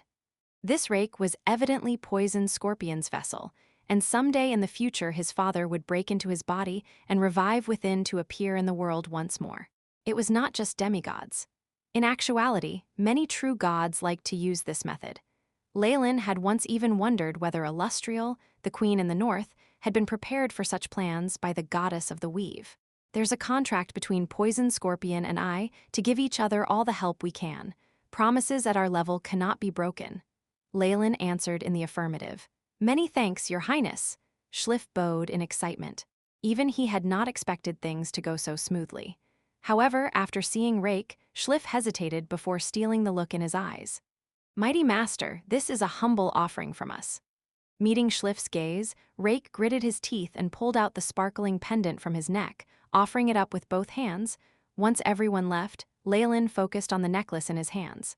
A divine weapon, and there even seems to be some force hidden inside. The AI chip's light flashed in Leylin's eyes, and he nonchalantly threw the item into a semiplane. As he was now refining an origin force weapon, a divine weapon was nothing much. However, it wasn't bad as a collectible. Rake, I sense a dense aura of deity blood. Leylin looked in the direction that Rake had left, eyes seeming to reflect scenes of what would happen after he left. Within the carriage, Rake seemed to have made up his mind before he asked Schliff, just now, what His Highness mentioned. You don't need to know about that, young master. Schliff immediately put on a cold expression, his powerful aura preventing Rake from speaking further. All you need to know is that you were born for the sake of our master. Everything that is yours has to be sacrificed in order for the revival of the master. Fervor glinted in Schliff's eyes, the terrifying zeal causing Rake to shift his gaze down. Demigod as he was, it was easy for Leylin to peek on a high-ranked wizard without them even noticing. Many secrets revealed themselves before him. Unfortunately, he felt no pity towards Rake, and he had no desire to help him. His blood is concentrated, so the chances of revival are greater, but that isn't enough. His divine sight seemed to transcend the seas, locking onto the vast mainland. In the south of the mainland, within a dangerous marsh full of lush bushes, a devil hunter with the crest of the giant serpent church cautiously maneuvered past numerous assassins' territories as well as the tribes of barbarians and kobolds, arriving at the depths of the marshes. This was an ultimate region of death. It was rumored that there was a 9-headed monster dwelling here, and the poisonous fog it emitted could kill any living being. Even divine spells were useless in front of it. However, few on the mainland knew that a tribe similar to humans lived deep inside. Numerous humanoids gathered with the sound of a large cow bugle. These beings had a distinct physical appearance, looking like werejackals or kobolds. Some kind of shaman walked up to an altar. Yukikelu, our lord, we pray to you devoutly and offer a blood sacrifice. A few sacrifices had their clothes stripped from them as the old man prayed, trembling as they were delivered to the platform. His eyes bloodshot, he picked up an obsidian dagger and kissed it once in devotion before standing in front of the slaves. It looked like he was watching some lambs to be slaughtered. The shaman dismembered the sacrifices easily, a technique passed down through centuries, allowing him to keep them alive until he made the final cut. Only such a thing would please Yukikelu enough to grant them his favor. Demigods, devils, and demons who were false gods were different from true gods. They could do anything for the sake of faith and power, seeking out new followers with greed.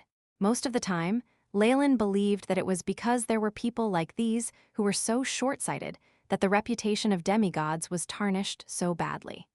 It made it such that his giant serpent church could not operate well on the continent.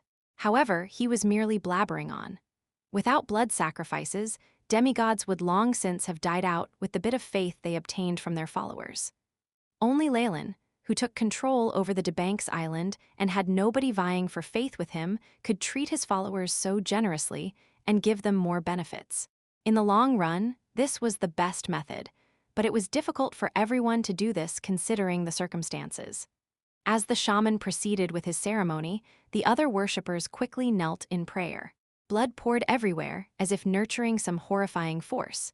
As soon as possible. Chapter 1116, Alliance, a large number of guards had been moved to watch over the ceremony. The lax guard allowed the devil hunter to sneak inside easily. When he saw the sacrifices on the altar, a disturbed look appeared in his eyes. Blood sacrifice? Poor followers. Only our Lord truly cherishes us. Even if we worshippers make mistakes, he kindly gives us his guidance. A sense of superiority surfaced in the hunter's mind as he compared himself to these people. Comparing this sacrifice with the methods of the giant serpent church, his devotion actually grew a bit.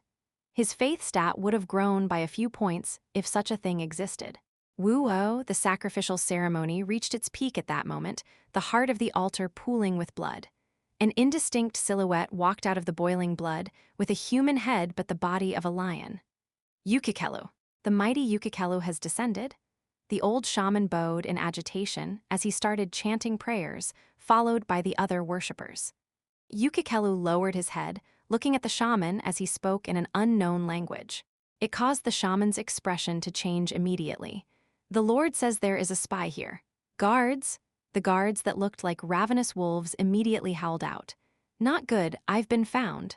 The devil hunter squatting in the grove felt his heart freeze, and he prepared to break out and escape. However, bright light burst forth from the giant snake emblem on his body at this moment. He soon lost consciousness, his body taken over by a great will. Lord of Debank's Island, the giant serpent sitting upon the throne, welcome, your majesty Leylin. The human-headed lion hovered in the air, releasing a few howls. The old shaman retreated alongside his guards, leaving the place to the two.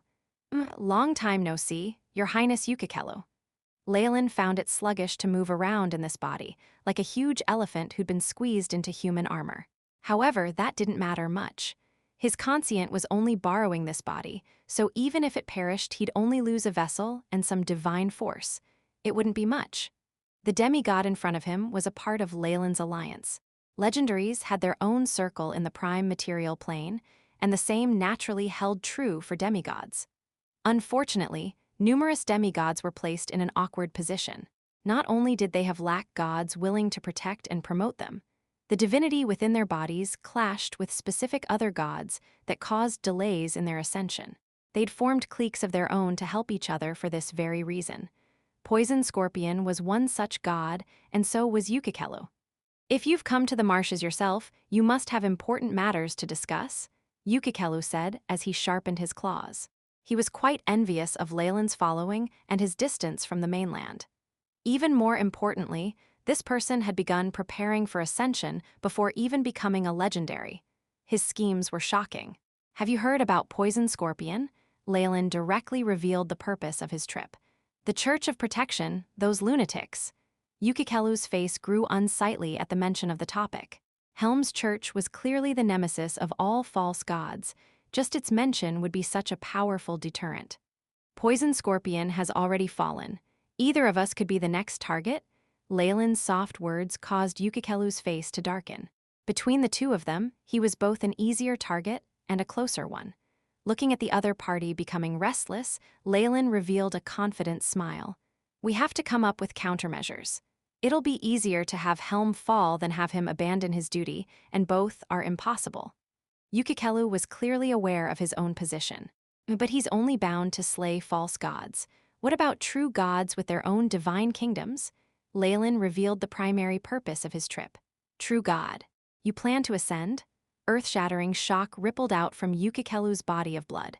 Of course, there's no demigod who doesn't want to. Leylin didn't cover his intentions up in the slightest.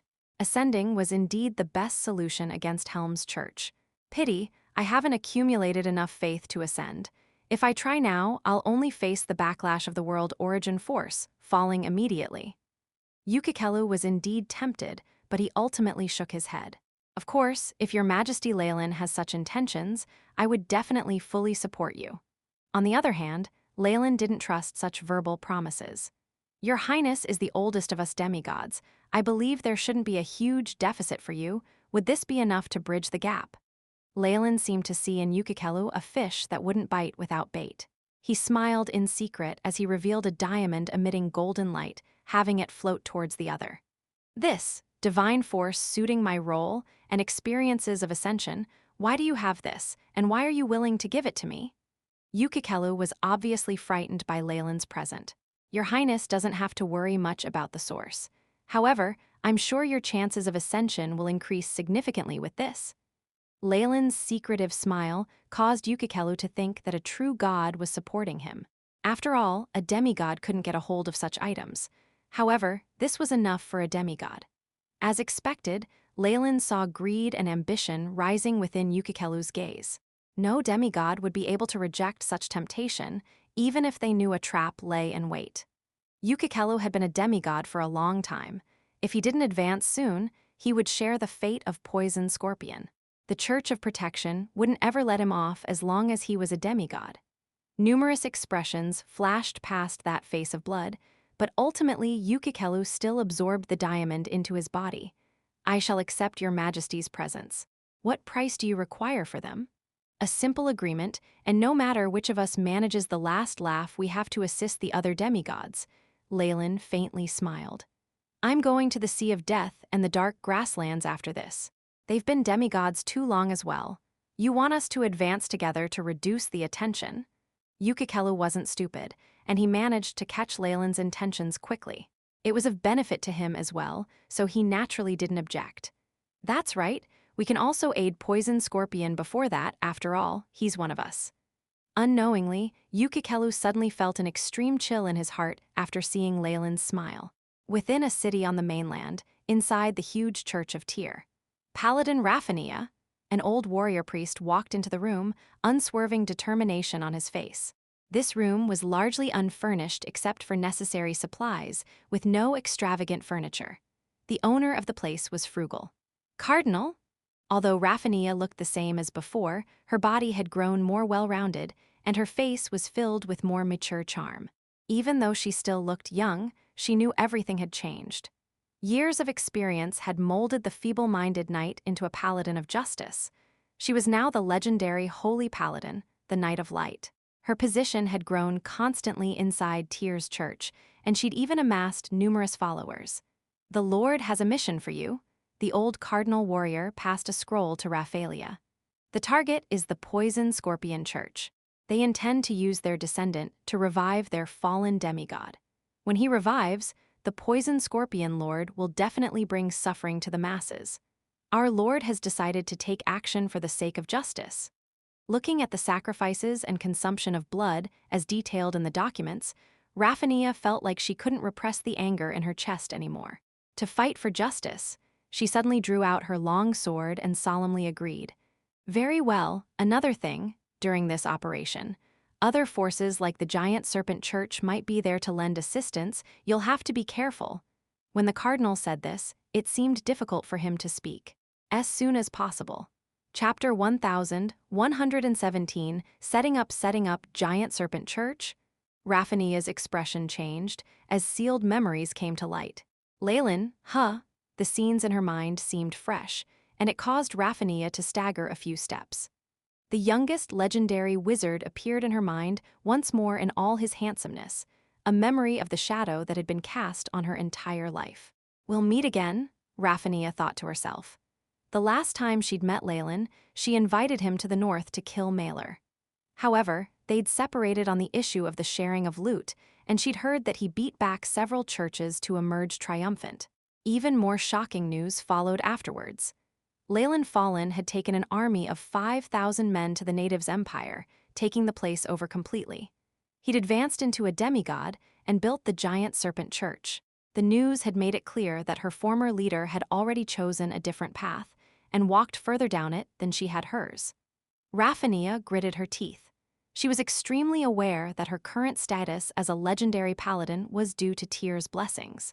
But why would Tyr give her his attention in a church filled with paladins? She hadn't wanted to think of the reasoning and avoided the issue, but she couldn't back down anymore.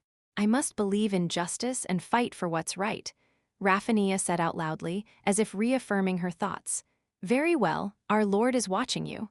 Having received the reply he wanted, the cardinal left. However, Raphania clenched her fists tightly. Demigods, blood sacrifices, and filthy transactions. "Leylin, if you're there, I won't hesitate to pull you out and punish you in the name of justice." With Helm's support, the Church of Justice traveled extremely fast. It had only taken them 3 days to confirm the location of the Poison Scorpion Church. The two lawful churches gathered their warriors outside a small city. "This is Cardinal Romies of the Church of Protection. He'll be in charge of this operation. We're to assist him," a priest on Raphania's side pointed out. Romies's eyes brightened after he took a look at Raphania. "Lady Raphania, the star of hope for the commoners. Please accept our greatest respect for your love and protection." Raphania was an absolute beauty, and she possessed an aura of purity and holiness as a paladin. "Your participation in this mission gives us more confidence." Cardinal Romies expressed his heartfelt welcome to Raphania's participation. This was extremely normal, as no one would reject the help of a legendary. "Let's skip the small talk. I will definitely comply with orders. I hope you don't bear any grudges. Eliminating evil is the foremost priority." Raphania spoke icily and meticulously. However, this attitude caused Romies to appreciate her even more. He waved his hand, and a priest moved forward to present her with a map written on parchment. Our intelligence says the poison scorpion church is performing a blood sacrifice, using the bloodline and strength of a deity to revive their false god. The other false gods are supporting them, including the lion-headed golem, the lord of murky darkness, and the giant serpent of the southern seas. Romies spoke briefly of the current situation, causing the expressions of those listening to turn solemn. Demigods were extremely powerful beings that had the blood of many on their hands. Many of their order had fallen to these opponents. It was a pretty simple affair. Any demigod that was easy to deal with had already been executed by the lawful churches. If they could survive for so long, these false gods weren't ordinary, possessing great strength and cunning. This is the place they chose for the sacrifice, the tree castle. The cardinal pointed to a red circle on the map, the wording extremely clear. The baron in the tree castle has been brainwashed by the poison scorpion church, so the troops and civilians there are already under their control.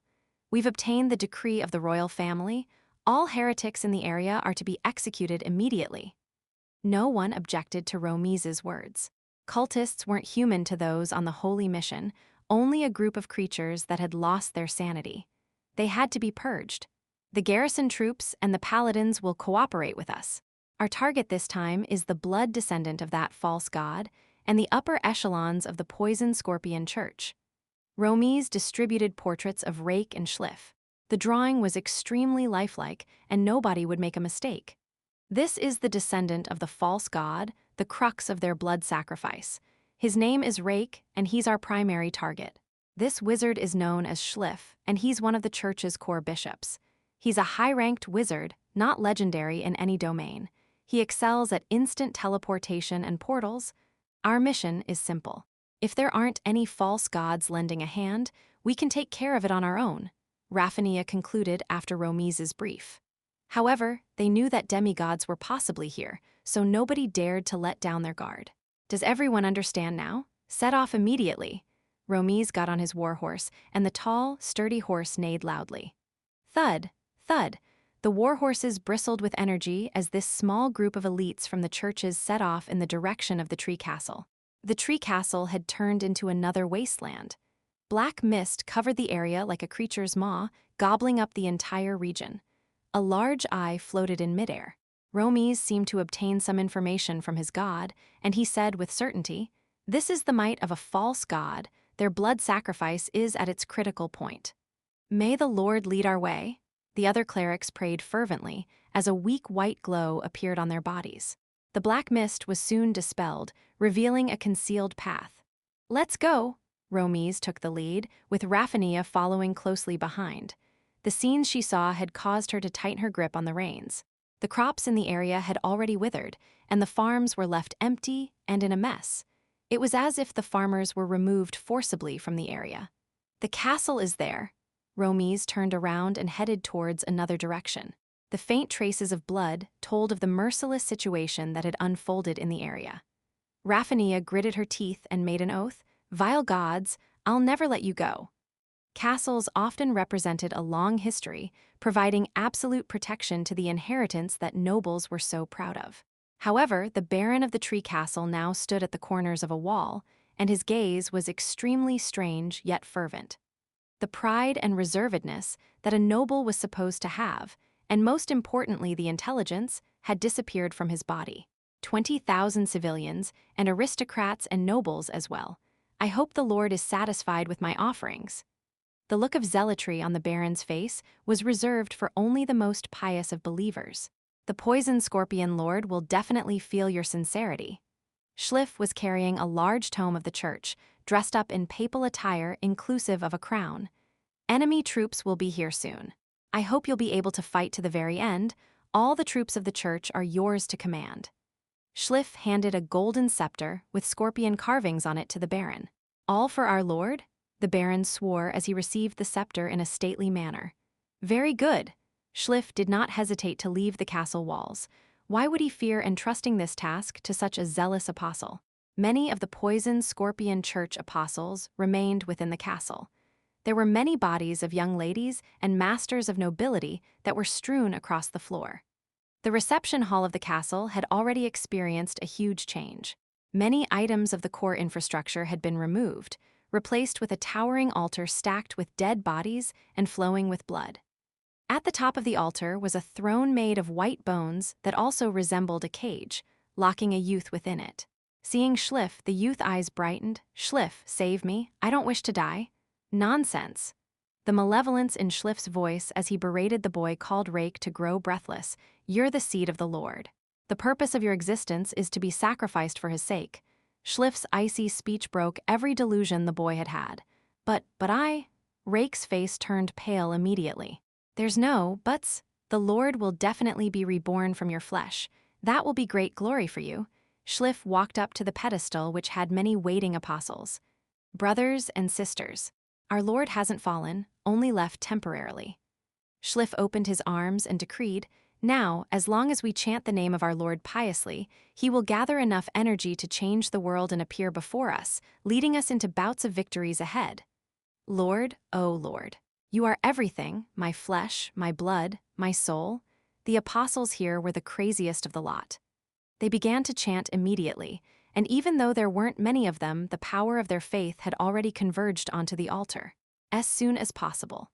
Chapter 1118 Resurrection gods could not die. Even if they fell, as long as their worshippers chanted their true names day and night, they would one day rise up from the astral plane, returning to their former glory. Now, under the fervent chanting of the poison scorpion church, the altar seemed to light up with a strange flame. Flesh and blood began to fuse together, revealing faces warped with pain. "Almighty Lord, the God of scorpions, Chester Potter, Chester Potter, Chester Potter." The worshippers recited the name again and again, soon joined by the warped faces on the altar. Some mysterious force seemed to attract a conscient here, having it descend upon the place. "Oh, Lord, arise from your slumber." Schliff's hands and legs began to tremble with excitement. "The false god ceremony has already started. Stop them." The elites of the two churches had already reached the castle under Romes's lead, a large number of soldiers following behind them. "A fallen demigod has no need to revive." Romes unsheathed an icy blue sword at his waist, and an icy gale began to stir. "All high-ranked professionals follow me. The rest of you focus on the attack on the castle." No matter how tall and sturdy it was, a castle not protected by high-grade spells was but a joke to powerful professionals. Romes wrapped his body with chi as the fight began, leaping upwards in a moment. He covered a dozen meters in a single jump, landing on the castle walls with a thud. "Kill him!" An exasperated voice sounded out, and many warriors with black armor began to surround him. "Know your place," Romes harumphed, and snow began to dance around his body. An icy gale instantly turned the apostles of the demigod into frozen statues, and they crashed down to the ground. "Are you the baron of this castle?" Romes leapt again, flying past all obstacles to arrive before a man dressed in noble clothing. There was a scepter in his hand, imprinted with a scorpion. "You vile watchdog!" Flames seemed to spew forth from the baron's eyes as he rushed forward with the scepter. "No traces of psychic spells or intelligence reduction." Romes shook his head. "You are a true sinner, the apostle of a false god. Face your judgment." Blue light flashed, and the sword pierced through the baron's chest.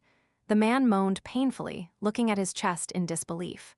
"HNG, you think the identity of a noble is your amulet." "How naive," Romes said indifferently. However, as he looked towards the center of the castle where the hall was, his brows furrowed.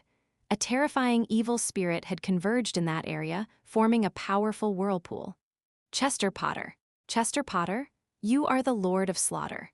In your left hand, you wield the hammer of annihilation, and in your right the book of judgment. Any enemies will turn into a quagmire of flesh and blood before your presence. You are the home for our souls. I am willing too." The power of worship of the apostles and faces combined formed a crimson glow that converged atop the altar, landing on the throne of bones. The crimson energy engulfed Rake, entering him through his skin pores as the boy howled without end.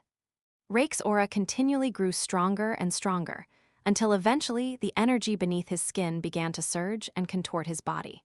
It was like something was about to burst through his skin from the inside. And still, the boy's body seemed like a bottomless pit, absorbing all the energy that came. The conscient couldn't enter the body. There aren't enough apostles, Schliff muttered as he looked towards the castle walls. Even with the sacrificial formation and 20,000 souls, we cannot revive our lord. Have they been breached already? They probably have some legendaries helping them. Time had grown short. It seems like there's no choice but to use this. Schliff took out a golden crystal, shaped like a rhomboid. It was a gift from the giant serpent church, but he didn't want to use it unless all else failed. That giant serpent was not a simple person. There was definitely something concealed within everything he'd given them. However, the current circumstances left Schliff with no other choice. "Lord, please guide me and show the way." He prayed for one last time, and his eyes filled with resolve. He then threw the crystal onto the floor. Bang! The altar had a violent reaction to the golden crystal. A terrifying amount of power of faith and divine force was released, causing the whirlpool to spin a dozen times, no, 100 times faster. The crimson ball atop the altar suddenly blazed, melting off all the flesh and blood in the area to form layers of rippling energy. Arg! Rake's screams rose a few octaves within the cage, and his body began to bloat. "Lord Chester Potter, revive now!" Schliff roared in malevolence. Rumble, the ground trembled, and the altar turned into a huge furnace as all the energy began to enter the throne of bones. Bang! The cage above the white bones burst open to reveal Rake's figure. His body had grown a few times over, crimson energy filling every ounce of it. It suddenly seemed to light up on fire, as if something within had destroyed all of him. "My lord," Schliff was happy beyond tears. During the explosion, he had sensed an extremely familiar conscient overcome the obstacles of the astral plane to descend into the hall. The crimson light ripped Rake's body apart, and a middle-aged man walked out from within. "My divine name is Chester Potter. I am the Lord of Scorpions, the ruler of slaughter." Chester Potter waved his hands, and a surge of black gas formed robes that covered him. Blood-red eyes opened up, and he roared towards the world. "Helm, I'm back, and I won't fail this time." Romies and Raphania had just arrived to witness this scene. Being reborn from his own blood descendant, and using the descendant's life as a vessel, these false gods are so evil. Raphania was extremely furious. She pulled out her sword, and holy brilliance filled the sky. "I will purify you." The light of the sword radiated out, carrying a shrill roar as it swung towards Chester Potter. "A legendary paladin? You belong to Tyr." Fear streaked past Chester Potter's eyes, but more madness overcame it. He pointed his right hand forward, and a terrifying explosion occurred as it collided with the holy sword. Shockwaves rippled into the surroundings. "Meteor strike? Anyone who opposes me must die." Chester Potter issued his decree as light from a summoning spell glowed from his body. Rank 9 spell, extra-dimensional summon. Chirp, chirp, chirp. Many scorpion-shaped monsters moved out of a portal, their sheer number causing Raphania and Romies to change their expressions. Romies moved between a variety of expressions, but he finally gritted his teeth and made a decision. "Let's retreat first." Raphania's lips moved, but she did not voice an objection. They were two legendaries pit against a demigod. They weren't even on the same level. Since the mission had failed, then protecting themselves would be the priority. "Hurry and leave. I'll bear all responsibility." Romies's blue sword released an icy power, forming walls of ice that blocked the advance of the scorpions. He roared at the scorpions behind his back. Very soon, Raphania and the rest of the troops retreated to outside the castle walls. From this position, they could clearly see Chester Potter at the center of the altar. Ominous crimson clouds circulated above him as the clouds seemed to form a funnel atop his head. The demigod gathered the flowing energy, his terrifying aura forming a malicious scorpion. "All of you, don't think about leaving." The malicious-looking scorpion chased after them, and the other summoned scorpions roared as they surged forth as well. "My worshippers, do not panic and do not be lost." A gentle voice sounded out just then, carrying a mysterious soothing effect. "It's our Lord has descended." Romies knelt in a certain direction, and Raphania bowed with respect as well.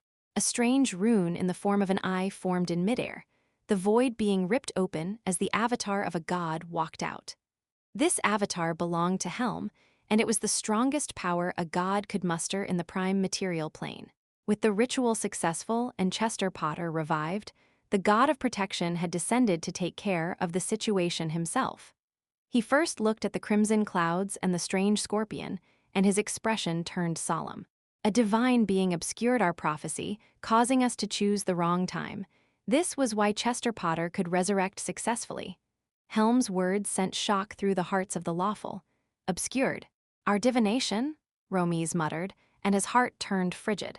His experience told him how scary such an opponent could be. Not only was he hidden in the darkness, he was a poisonous snake waiting for an opportunity to deal deadly damage. As soon as possible. Chapter 1119 Ascension, Helm. A humanoid voice sounded from the giant scorpion, but Helm's avatar looked at the ominous clouds instead. His face turned darker the longer he looked. Raphania felt a surge of might descending suddenly, causing her knees to buckle as she almost fell to the ground. Rumble, rumble. Silver lightning streaked between the ominous cloud, snaking around ceaselessly. It's the descent of origin force, someone's gathering divinity to ascend, Romies muttered, looking at the sky above the castle. The giant scorpion roared as vengeful spirits floated from its body. It's him. Is he preparing to transcend now? Raphania's voice was hoarse. What's happening? It wasn't just the opponents that were flabbergasted. Schliff's mouth gaped wide open, and his eyes almost popped out in disbelief. This was but a resurrection ceremony. Why was more divinity gathering now? How was an ascension attempt occurring right now? This wasn't right. Schliff roared in his heart, but in the next instant he recalled something and a murky shadow was cast over his figure. It's that golden crystal. There was something else within it. Has it begun? The conscience of several false gods had gathered an unknown distance away from the tree castle. A golden aura was shining on Leylin's body. He smirked as he looked at the waves of origin force. Chester Potter, you walked out of flesh and blood and have the rights to ascend. However, you've slain many civilians and their vengeful spirits are now chasing you. This is your sin. Boom, right after Leylin spoke, many vengeful spirits appeared from the void. Their clothing made them seem like commoners from the tree castle. Their faces were now wailing in agony, their blood-covered hands pulling down Chester's body. Our Lord, we will be with the Lord. A faint, hair-raising hymn sounded from the void, growing louder as time went on. The vengeful spirits seemed to have crawled out of the underworld, wanting to pull Chester down with them. A demigod cannot withstand such sin. Leylin was extremely well-versed in this area. If Chester Potter does not want to fall again, he can only advance to become a true god and use his divine kingdom to bear the hatred and send them away for good. Truth be told, this was all within Leylin's plan. However, Chester still had himself to blame. If he hadn't wanted to perform such a large blood sacrifice to revive himself, Leylin would have been unable to make use of this opportunity to push him down. As it was right now, Leylin was merely lighting a pile of firewood on fire. His divinity is in slaughters. This origin force will likely attract similar gods like Maler and Cyric, who specialize in massacres. Chester Potter, I hope you can last a little while longer, Leylin thought apathetically. There were some other things in the crystal Leylin had given Schliff, including some of his own comprehension of the law of massacres and a large amount of divine force in the domain. It would be enough for the demigod to ascend, egging him into taking that final step.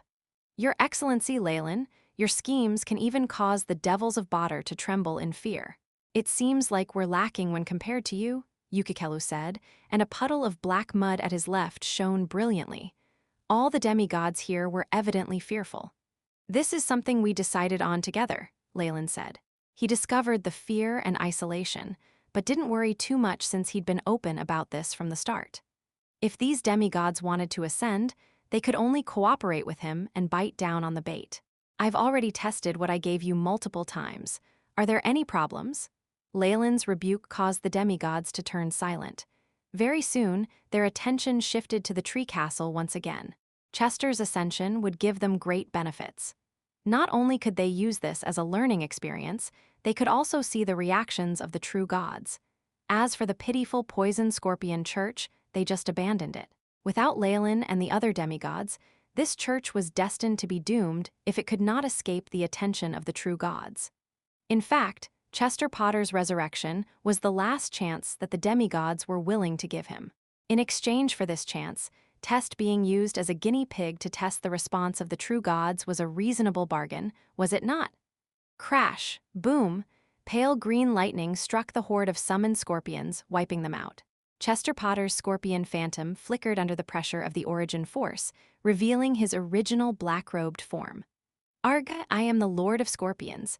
I control the law of slaughter, and I will become a true god. Chester Potter waved his arms, and a dark gold flame blazed from his body to fuse with his comprehension of laws. This was his divine spark as a demigod, the quintessence of his form. Threads of the law of slaughter converged on the divine spark, runes spinning around it in a sphere as they nurtured it. Chester had given his everything into ascension. Our Lord Chester Potter, you are a star in the skies, wielding the law of slaughter. The fear of humans shall become your strength. Our Lord Chester Potter, you will sit on the throne of your divine kingdom, where our souls will nest. Our Lord Chester Potter, I am willing to give up everything I have and carry out my mission on this earth. I earnestly pray for your glory amongst the gods and pray that you last forever. Schliff prayed fervently and with utmost sincerity. The other worshippers followed his lead.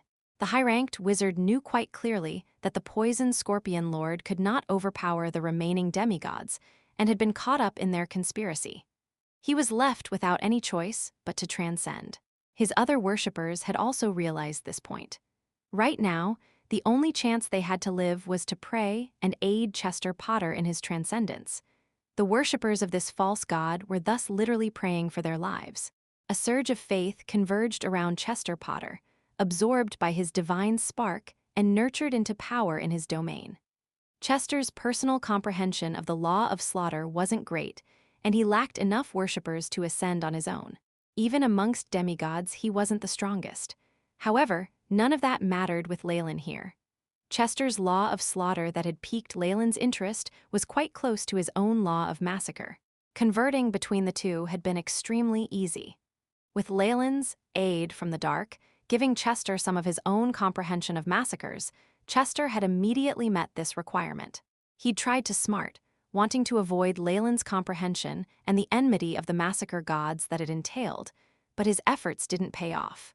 With the power of the lightning and origin force and the prayers within, this event was made known to the entirety of the prime material plane. Any existence that had crossed into the legendary realm fixed their gazes upon the area. They could see that a demigod was beginning to break through and become a true god. The sacrificial runes there told everyone of his identity. The poisoned scorpion's true name was Chester Potter. No matter what the mortals had named him, once his ascension succeeded, this name would forever be attached to him. He would even be able to sense some of what was said whenever his name was mentioned. His worshippers would also gain strength from his true name. By just whispering and chanting his name, they would be able to connect to their god. Chester had seemed to choose slaughter as his divine domain. The sacrificial runes floating around him read, "The fear of mortals will become your strength," a clear indication that he was of the evil alignment. Just this fact was enough for all good gods to oppose him. Roar. Right at that moment, a portal opened in midair. A giant golden ape came tumbling out, straightening to stand up in the void. Its blood-red eyes were locked onto the demigod in the lightning, as if looking at prey. The god of hunt, Mailer. As expected, anyone who tries to ascend into a divine position related to massacres will face the hostility of the gods who wield it. Leylin shook his head, but doubt and confusion filled his mind. What about Cyric? He's the god of murder, and he's even more closely attuned to slaughter. At this moment, within the headquarters of the Church of Murder. Blasphemy! That false god is committing blasphemy against our Lord? The Pope roared at the surrounding slaves and clerics that knelt in a circle before him. Send out the orders. All legendaries are to cease their missions right now and move to attack the poisoned Scorpion Church. Behead them on sight. I want to see the heads of every one of their priests before me. The Pope's face was filled with malevolence as he issued his order. Once everyone left, the Pope knelt before Cyric's statue, his quiet prayers tinged with helplessness. Only he knew that this powerful god, the god of murder, had gone insane. He'd even issued orders for internal conflict, and the upper hierarchy of the Church of Murder had already fallen into disarray. As soon as possible. Chapter 1120, Annihilation. There were many rumors surrounding Cyric, but the most popular one was that he was originally a mortal like them. He stumbled upon the inheritance of a fallen god by chance, soaring to godhood. It caused many mortals to worship him fervently. However, many of those worshippers wanted the inheritance for themselves. If the chance befell them, they would gladly steal his luck. Since Cyric was a mere mortal before he ascended, the huge leap of power, alongside his divinity and the power of his domain, had side effects. He grew selfish, prejudiced, and slightly crazy. Exactly because of this, Cyric would definitely have reacted to a demigod ascending into his domain in the past. However, now he'd gone completely insane. The Pope looked at the statue that was wrapped up in a dark red energy, and the worry on his face grew heavier. It took a while for him to finally make up his mind. "Merrick, the Lord is in a state of confusion. I think it's due to the influence from the Book of Cyric."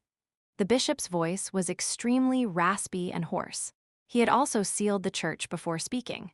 Merrick kneeled the moment he heard this news, cold sweat enveloping his body. He thought the Pope was going to silence him.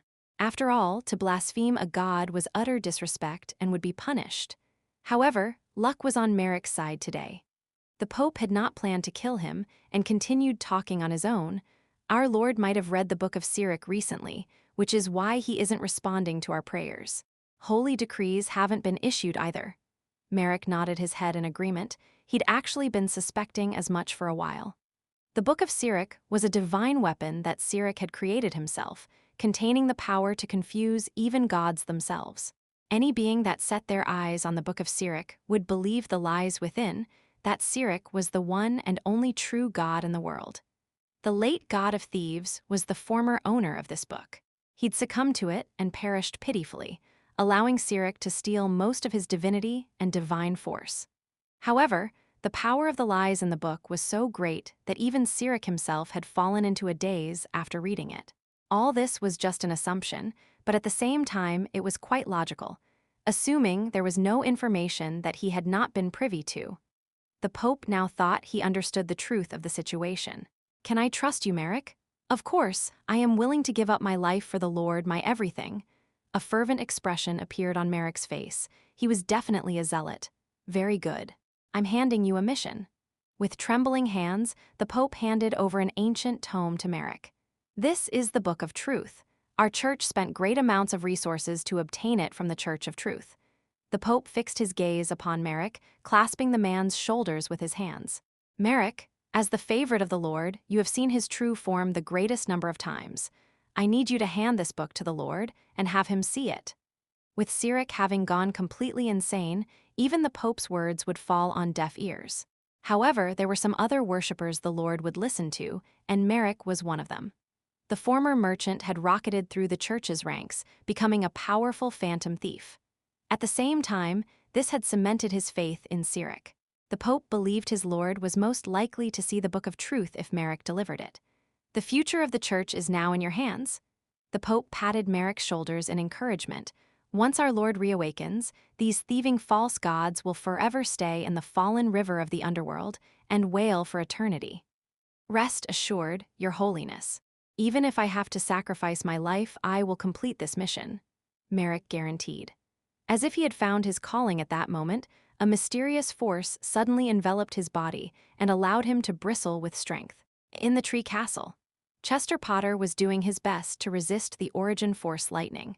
His godfire had dimmed, seemingly about to go out soon. However, a drop of gold had already been congealed, the runes of law combining into one as if nurturing something within. The droplet almost broke out of the ball of energy. The 6 requirements to become a true god: divinity, the godfire and divine spark, divine force, the divine domain, divine essence, and a divine kingdom. Chester already has 3 of the 6, and all he's lacking right now are the domain, essence, and divine kingdom. Leylin continued looking over the region as the AI chip's light flashed in his eyes, storing the valuable information from the experiment. In fact, if Chester Potter managed to obtain his divine domain today, he would have turned into a true god already.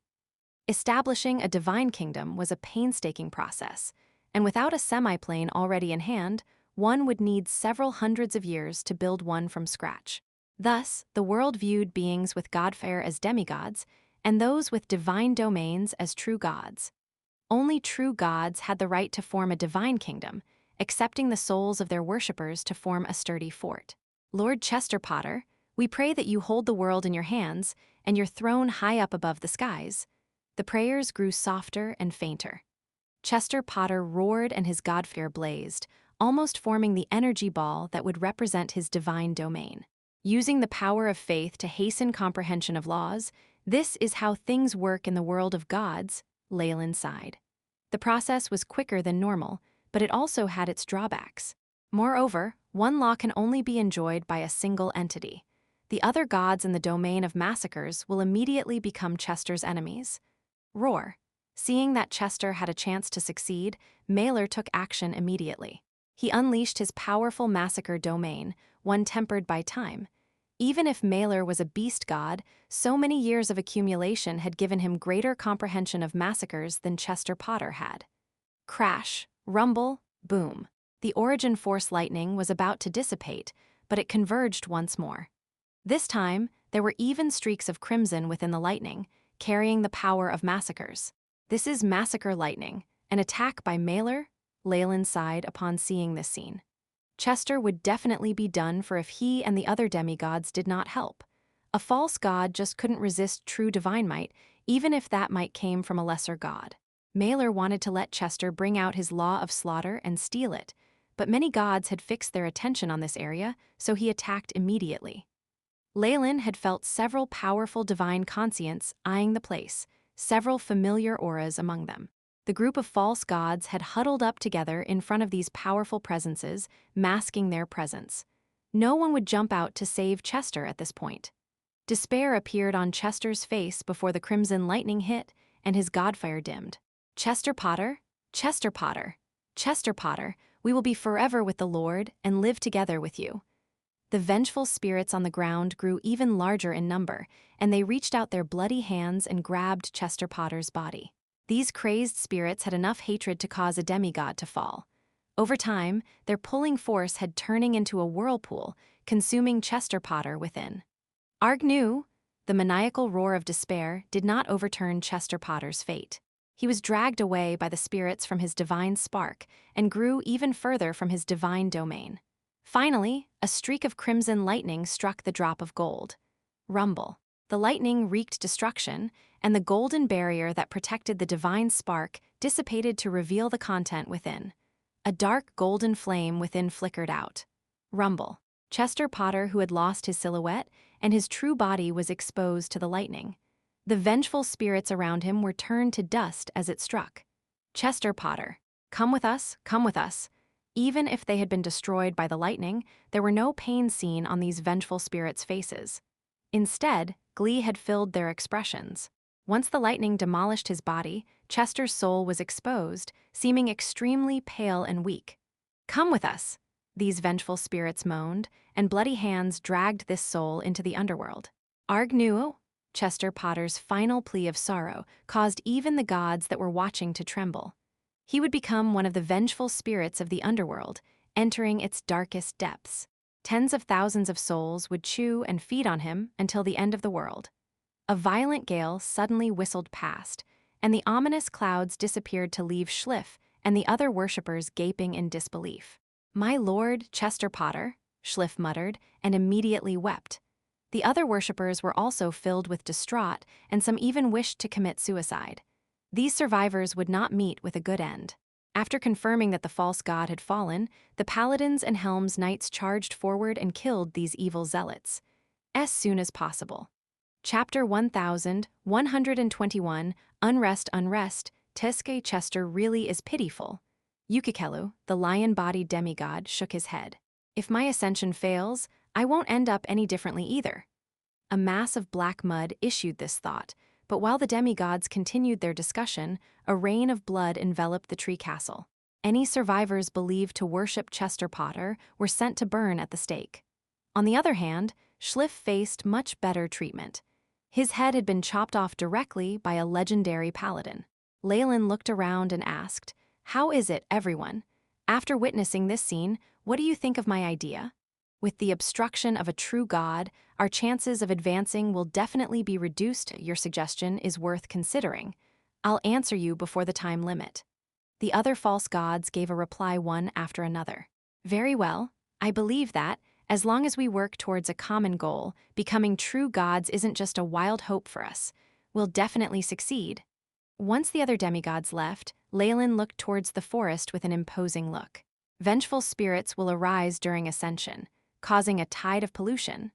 Although Chester Potter's situation was a unique case, Leylin did not completely overrule the possibility of the same happening to himself.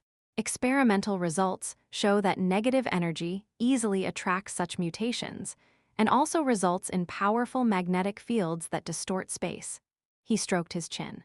If one spoke of karma, Leylin's kill count almost equaled that of the poisoned scorpion. Even in the world of gods alone, the number of people who had fallen at his hands was an astronomical figure. Countless natives had fallen at his hands, and numerous high-ranked professionals. If even 1% of those vengeful spirits moved during his ascension, it would land him in a very tricky situation. I need to thoroughly bid farewell to my past before I ascend. Moreover, only true gods of the world of gods can bear the weight of the vengeful spirits. His understanding of deities had increased. That's not everything I gained from today, Leylin's eyes shone. The descent of the world will allow me to distinguish between the strengths of the different camps. Mailer was a live example. The same kind of thing will definitely happen to me. Chester Potter could be called a test subject for Leylin's own situation. The AI chip had gathered a lot of valuable information from this live experiment, information that would be vital to Leylin's advancement. Once all the preparations are complete, I shall immediately return and ascend. Desire and thirst revealed themselves in Leylin's eyes, and his confidence peaked. Who other than him could start the war on the gods once more? May your soul be at peace. Raphania prayed silently inside the Baron's household. Those that had survived the sacrifice sympathized with evil, and there was no need to let them off. She'd undertaken the task, purging the entire residence with her holy sword. Raphania felt like her own heart had been stirred up by that bloody altar. 20,000 innocents had died, and even their corpses hadn't been spared. Their only remnants were traces of wetness and ripped clothing. Those evil and false gods are the greatest stain on the cause of justice. Raphania felt a burning flame within her chest, about to break out of her body. Holy night, a priest of Tyr ran over, bringing over a mirror of water. An image formed on the mirror, showing an old priest that resembled a warrior. The man had a kindly face and thick eyebrows, his expression filled with determination. Cardinal, Raphania immediately saluted to the old man. Her actions weren't just due to a difference in status and strength, instead a respect born from her heart. Raphania, I've learnt that the false god has been eliminated. You've done well, the cardinal praised. All is due to the Lord's protection. Under the guidance of our Lord, those evil and false gods only received their just punishment. Raphania pursed her lips, seeming very obstinate. Seeing this scene, a kind smile surfaced on the cardinal's face. He then turned serious. Raphania, I have another task for you. Please. Raphania did not want this tragedy to repeat itself. She was in a hurry to set off, slicing the evil zealots apart to save innocent civilians. Very well. A trace of unwillingness appeared within the elderly cardinal's eyes as he looked at Raphania's current state, but he soon suppressed it. A number of demigods backed the resurrection and frenzy of the poisoned scorpion church this time. The cardinal's face was exceptionally serious, bemoaning the state of the universe and pitying the fate of mankind. These false gods greatly disrupt the peace of the continent. The Lord has decreed that we investigate the parties involved in this incident and work together with the other churches to eliminate those false gods. As the Lord wills. Raphania knelt down on one knee and agreed. Where am I to investigate? The southern seas, DeBanks Island, specifically the giant serpent church. The moment the cardinal revealed her destination, Raphania's body quivered. The cardinal spoke slowly. I know you had a good relationship with that demigod wizard. If you're unwilling, no, I accept this task. The holy knight looked up, incomparable resolution on her face. It is true that Leylin and I were friends. However, he's threatening the peace of the continent. It's my duty as his friend to pull him off the wrong path. What if he exceeds his limits? The cardinal asked indifferently. In that case, I shall end his mistakes once and for all. Raphania's body radiated justice with her reply. Very well, the Lord has seen your determination. The cardinal nodded in satisfaction, stopping communications.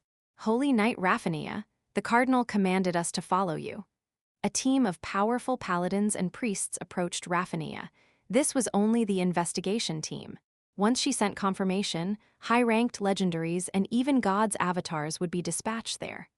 I didn't expect us to end up like this. Leylin, Raphania looked towards the setting sun, faint regret in her eyes. She seemed to recall their first meeting, a time when both of them were of similar strength. Leylin had shaken her off quickly, becoming a high-ranked wizard, then a legendary and ultimately a demigod.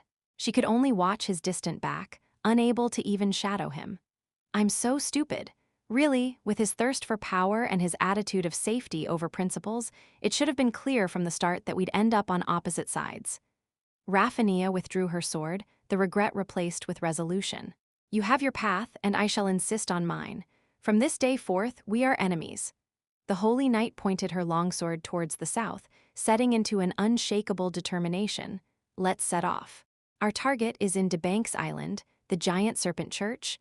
A large number of mounted troops filed out of the tree castle, leaving dust on the road.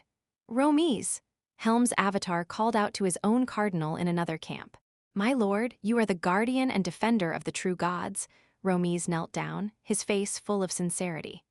Although we won this time, things won't remain so simple. The avatar's eyes shone with foresight. Head towards the south and assist the troops of justice in eliminating the giant serpent church entirely. Helm decreed. The church will exert pressure as needed on the coastal nation, having them form a sea expedition. I understand. Your will is my command. Romies respectfully agreed, but great shock entered his heart. Not hesitating to gather secular forces in an expedition, this breaks custom. Has our opponent reached such a terrifying level? The church and state had certain tacit understanding. This action would throw the gods' might around the secular world. Such an action would attract a great deal of negativity. There was only one reason Helm would shoulder this. The danger of allowing the giant serpent church to continue developing greatly exceeded the danger royalty posed towards them. It could even threaten Helm himself. Having thought of this, Romies suddenly felt the weight of the task that had been placed on his shoulders. The situation in the continent hadn't calmed after the poison scorpion church was eliminated, instead growing even more strange. Numerous demigods began to stir, and dense clouds began to shroud the prime material plane. It was in such a turbulent environment that Raphania's party arrived in the southern seas, as soon as possible. Chapter 1122, Rebellion, Fallen Island. Raphania had a nostalgic expression on her face as she stepped onto the dock once more. The last time she'd come here, it was to congratulate Leylin on advancing to the legendary realm. She'd then entreated him to take part in the operations of the Silver Moon Alliance in the north. It seemed like that had happened just yesterday. However, Raphania clearly knew that nothing was the same as before. There's news, my lady. All transport to Debanks Island has stopped. A paladin arrived by Raphania's side. I've seen them. Raphania looked at Port Venus. The originally flourishing port had now become rather desolate. With the loss of the hugely important Debanks Island, a majority of the ships had left. There were only 2 or 3 boats here, a rather pitiful scene. They've pulled back their forces. Did they discover something? Raphania gritted her teeth. Even if we have to find our own ships, we must hurry onwards to Debanks Island. Bang. Just at this moment, the earth suddenly shook beneath them. The skies rippled with a powerful aura and turned dark. What's happening? Help! The port was in an uproar. Raphania looked in the direction of Debanks Island with an experienced gaze. Strong origin force undulations were spreading from that location, and faint sounds of prayer could be heard even here. Her expression grew grave. Too late. In the next moment, origin force from Ascension spread towards them. It wasn't only from the southern seas, gods seemed to be ascending everywhere. Raphania's face paled instantly in response. Within the swamp, many natives had come together and knelt in prayer. Ukikelu, almighty Ukikelu, you are our master. The power of faith converged into a sweeping tide, completely enveloping the Sphinx.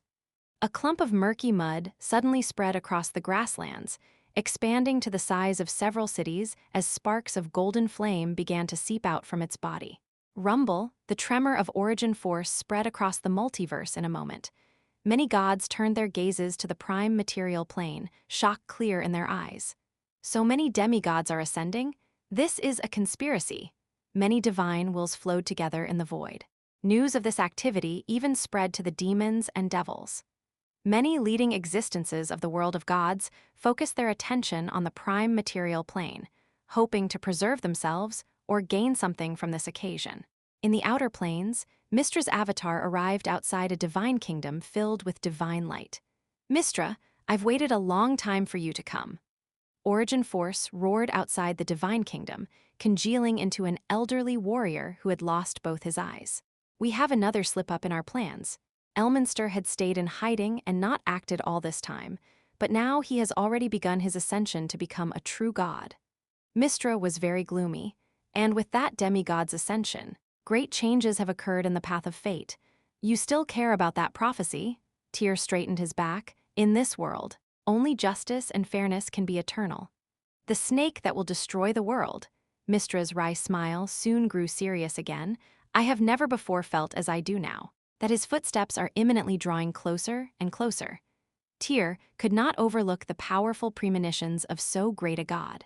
He grew silent, and the divine kingdom nearby seemed to grow suffocated as well. It's not so easy to ascend to godhood. Since that person is ascending in the domain of massacre, he'll suffer great hostility from Maelor and Cyric.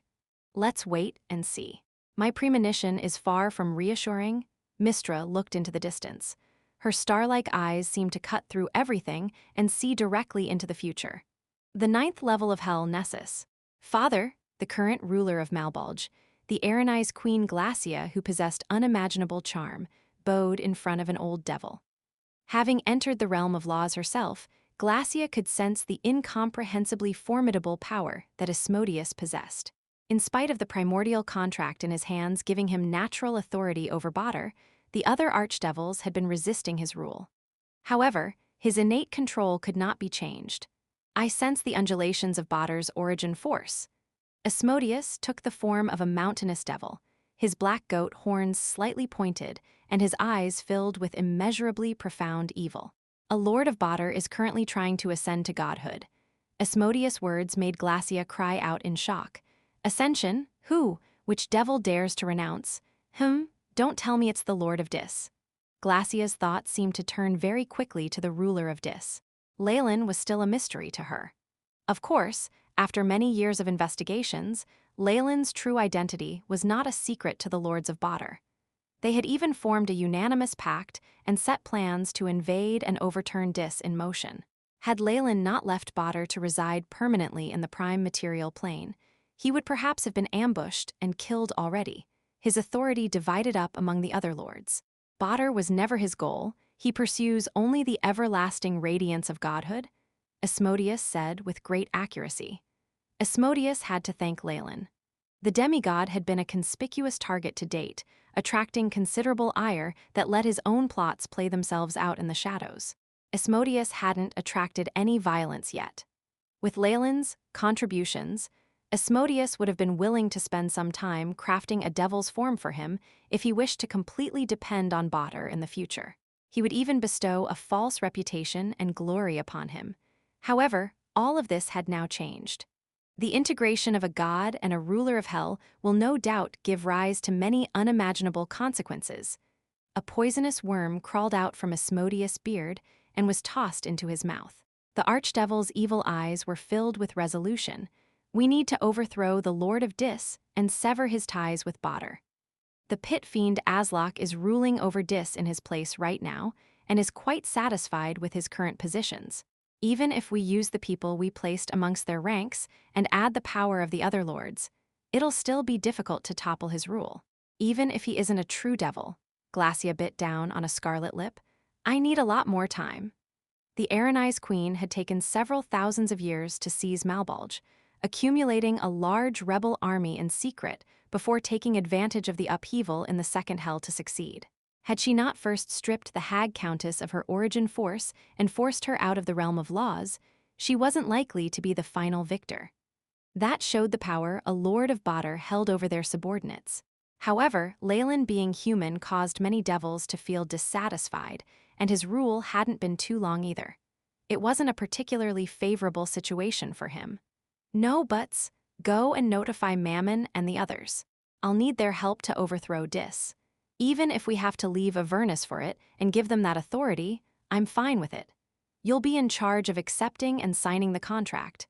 Asmodeus flipped through his enormous tome of contracts before tearing out a piece of black parchment. Understood, Glacia accepted the agreement. She saw her father's resolution and knew that with Asmodeus' wisdom and foresight in addition to her decisiveness, their interests in Leylin could not be held back.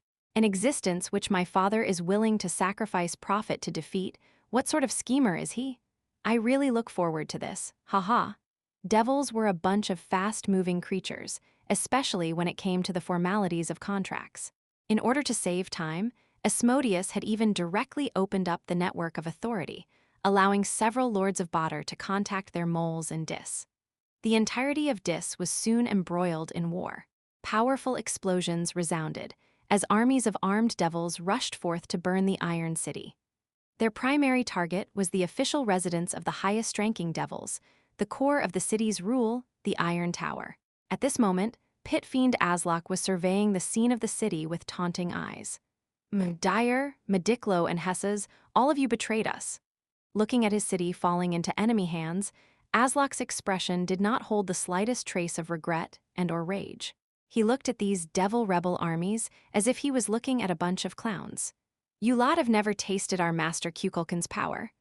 Aslock turned and moved to a conference hall, where the old devil that Leylin had subdued appeared. Haha, all the preparations are complete. We have our people guarding all the nodes, the devil hunters are all in position. Bork cackled, radiating primordial evil. His power caused even Aslock's heart to skip a beat. Only Leylin with his superior power and plots could subdue such a creature. Very good, let's go out and receive them. I'm impatient to see the despair on those traitors' faces. Haha. Devils were most fond of using schemes to get rid of those more powerful than them. I can't wait either. The old devil followed behind Aslock like a butler, and they slowly left the Iron Tower. Many great devil armies had already surrounded the region around the Iron Tower, held back by their fear of the tower's defenses. They were late in mounting their offensive, as soon as possible. Chapter 1123, Shock seeing Aslock and Bork walk out, the traitorous devils all took a step back. Surrender, Aslock. You don't have to work so hard for the sake of an outsider. A pit fiend dressed in barbed black armor stood out. We're backed by the Lords of Badr, including Supreme Asmodeus himself. This is the will of the Nine Hells. Even the Nine Hells must submit to our master. Bork stepped forward, emanating vile, devilish soul light. This, primordial power, who exactly are you? The pit fiends were stunned. This old devil was almost as strong as the Supreme. Keek, my name's long since been buried in the long and deep river of history. On the other hand, you shall become the dust and decay of yesteryear, you shall be buried in history, remembered as foolish and inferior. Bork snickered, and a terrifying wave of origin force suddenly descended upon Dis, accompanied by some unresigned, enraged howls. It's beginning. Bork and Aslock exchanged a glance and knelt down, beginning to pray. Our master, Kukulkan, you are the master of Badr, the Nine Hells. You are the lord of all devils, the personification of order, the speaker for evil. You are the maker of laws and rules, holding power and authority. Our master, Kukulkan, you control the power of massacre.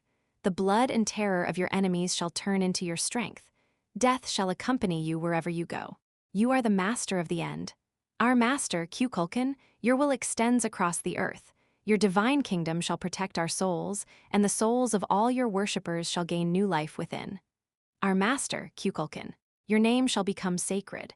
May your throne remain tall and turn into the stars in the skies. This is an ascension ceremony. A lord of Badr is about to become a god. Dyer, Mediclo, Hesses, and the other pit fiends all exclaimed at this moment. The slight sounds of prayers could be heard from all directions.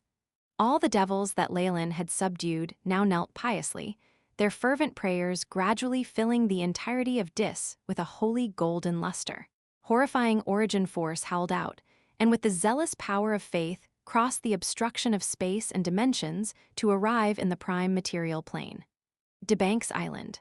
At this moment, all the natives had abandoned whatever they were doing. Those of higher status gathered at churches, while the rest turned to statues or even the sky to pray. Our master, Kukulkan, you are the protector of natives. We natives exist because of you. You lord over our souls and protect us after death in your heavenly kingdom. Your name shall become holy amongst all natives. Our master, Kukulkan, you control the power of massacre. The blood and terror of your enemies shall turn into your strength. Death shall accompany you wherever you go. You are the master of the end. Our master, Kukulkan, your name shall become sacred. May your throne remain tall and turn into the stars in the skies. For some reason, all the natives felt a hot rush in their hearts that they could not get rid of. Only praying allowed them to feel peace. The prayers that were similar yet different from those in Badr grew louder and louder, until they were suffused with the faith of the world to gather in the capital of the fallen empire. Upon the holy mountain, the skies were already filled with terrifying dark clouds. Lightning flashed and thunder boomed from inside, as if numerous thunder dragons were roaring out from within. Golden power of faith converged to form a funnel, pushing all this power right on top of the holy mountain into the shrine Leylin was in. This was just the start, and the intense whistling of origin force far exceeded how things had gone with Chester Potter. Tiff and Isabel stood together outside the headquarters of the giant serpent church, gazing up at the origin force lightning above them. There was a look of obvious worry on their faces. Ascension, our master has the accumulation of faith from an entire empire. He definitely will succeed. Tiff's eyes showed a crazed fervor. Over all these years of serving him, he'd developed an absolute trust in his god. With his accumulation of divine force, I'm not worried even with the backlash from origin force and malicious spirits. Fine dragon scales appeared on Isabel's body, emanating the aura of an ancient dragon. This was a form ready for battle at any time. What I'm worried about is him being targeted by those gods. Whatever it is, we will serve as a fort for our master, firm and solid. Tiff looked solemn, speaking in unison with a circle of powerful members of the clergy. Be it god or devil, anyone who wants to interrupt the ceremony will have to do it over my dead body. Isabel gripped the red dragon sword's hilt tightly, the look of resolution in her eyes like ice that would never thaw. Whoosh! The origin force lightning in the sky seemed to have reached the limit of what could be amassed. With what sounded like the enraged roars of primordial dragons, the sounds of explosions seemed to tear the skies apart. Rumble. The roof of the shrine was cut through. If Leylin hadn't sent a decree to evacuate the slaves and weaker clergymen, there would have been heavy casualties in the giant serpent church. The lightning, with all its boundless destructive force, was stopped by a golden palm. Numerous prayers had formed a surge of faith that lingered around Leylin's godly body. All these years of planning, today is the day they come to fruition. Leylin floated in the skies, dazzling golden light emanating from all parts of his body. Golden godfire revealed itself, using massive amounts of divine force to resist the heavenly lightning. Numerous chains of laws flickered around Leylin. Pure runes of massacre were already beginning to enter the godfire unceasingly, terrifying power that only belonged to true gods growing within. ROAR. In the hunter's wasteland that was Maler's divine kingdom, the main body of the god of the hunt began to howl.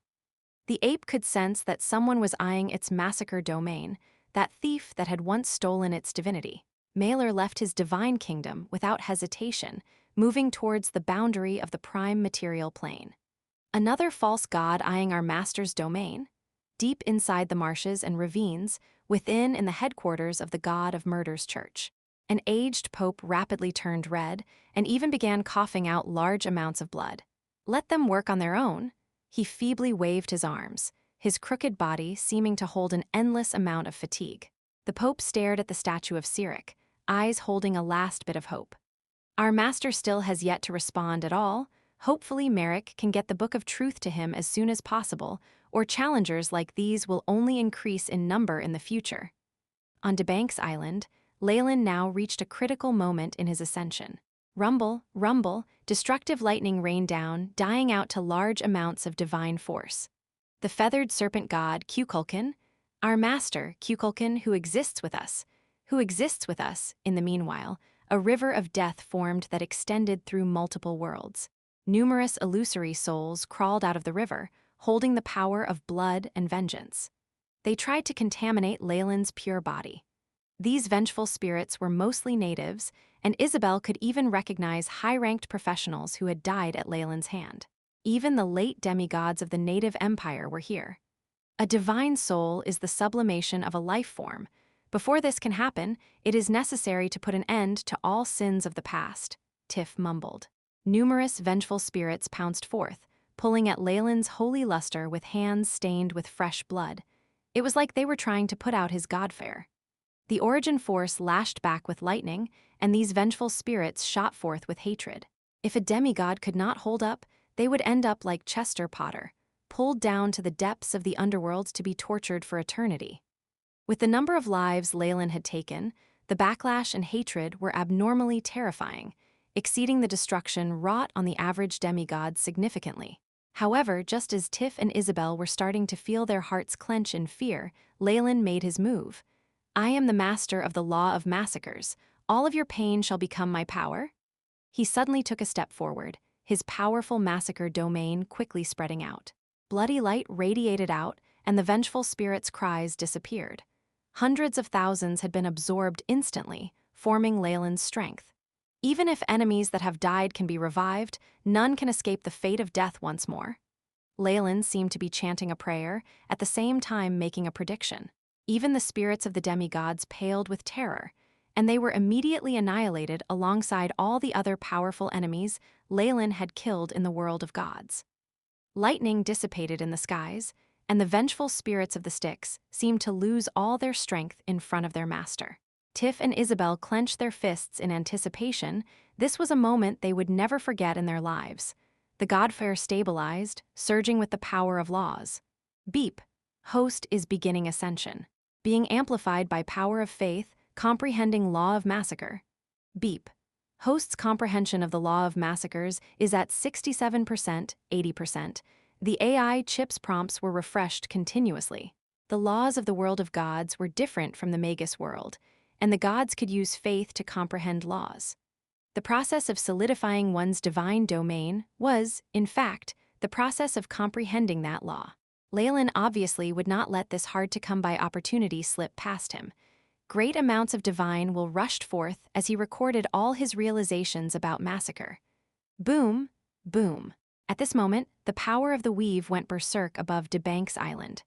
Mistra's figure revealed itself, dressed in splendid clothing. Tyr's avatar showed itself as well, holding a large blade with both hands.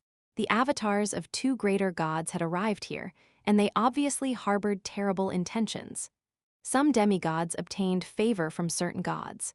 During their ascension, these gods would especially show themselves via their avatars and protect them. However, Mistra and Tyr were obviously not about to do this. As soon as possible. Chapter 1124. True God, a huge monster made of sludge roared out over the spacious grasslands, a small godfire emerging to meet the pale white lightning in the sky. Bolts of lightning crashed down like raindrops, the power of annihilation they carried destroying the surrounding landscape. Uo!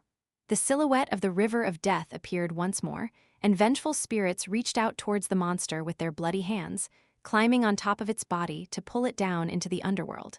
No! The monster released a loud roar, and its godfire burst forth. However, its divine spark was eventually extinguished. Losing its divinity, the monster's body was dragged down into the Styx, and it completely disappeared in the southern swamp. Lord Ukikelu. With the pious prayers of numerous worshippers, the lion-bodied demigod Ukikelu managed to survive the thunderstorm and the resentment of the vengeful spirits. Twisted runes of law gradually formed within his godfare, about to propel his breakthrough. "You sinner! How dare you commit such heresy on my law of savagery?"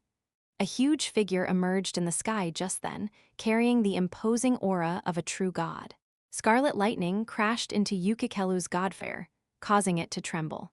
Space rippled at the edges of the divine spark, and power of law collided with the runes to form such chaos that it eventually just exploded. Damn that true god! Yukikelu looked up into the skies, snarling and roaring as the radiance in his eyes gradually dimmed. "My lord, Noo," the priests on the ground bellowed, soon finding the divine power in their bodies ebbing like a tide. The suffering that came with such a thing was more painful than if all their bones had been pulled out. "Pooh!" All the members of the clergy spat out blood and fainted under the horrifying attack, while some of the old and weak met their deaths directly. In the skies above Debank's island, the goddess of the weave and the god of justice were standing side by side. "Two of those false gods have been defeated by Griwumsh," Mistress said with conviction as she looked towards the horizon. "In comparison, the serpent's accumulation is terrifying. To directly overcome the vengeful spirits and the origin force, it looks like his comprehension of his law is extremely deep as well, and it won't be a problem for him to enter his divine domain." Tyr looked at Leylin, surrounded by origin force, the evil energy making him furrow his brows. How had they not noticed this huge tumor that had been hidden in the prime material plane before? "He's currently protected by origin force. As a matter of law, we cannot interfere." However, Mistra faintly added another word to this statement. Unless it's by a god in an identical domain who can devour the power of law." Tyr looked at the primate that appeared in the sky. Mailer's avatar bellowed with rage, its huge claws pulling back as the law of massacre descended upon the world of gods. It caused Leylin's divine domain to grow unstable, and scarlet lightning struck his divine spark. "This damned monkey, I'll kill it one day." Isabel suddenly gnashed her teeth in rage. "We're not strong enough yet to deal with the avatar of a true god," Tiff held Isabel back. "However, it's not a problem to deal with the rest." He hinted for Isabel to look down, and she saw some sneaky silhouettes lurking towards the holy mountain. "Those damned things?" Isabel snarled as two huge draconic wings burst out of her back. Her transformation only took an instant before a legendary dragon warlock pounced towards the silhouettes. The land was bathed in a sea of blood. Leylin had sensed the lightning strike down on him from the sky. "Mailer," he laughed coldly, "how could I forget you?" He'd seen the beast god use this move on Chester Potter but a short while ago. How could he not be prepared? "It's time to use you. Go!"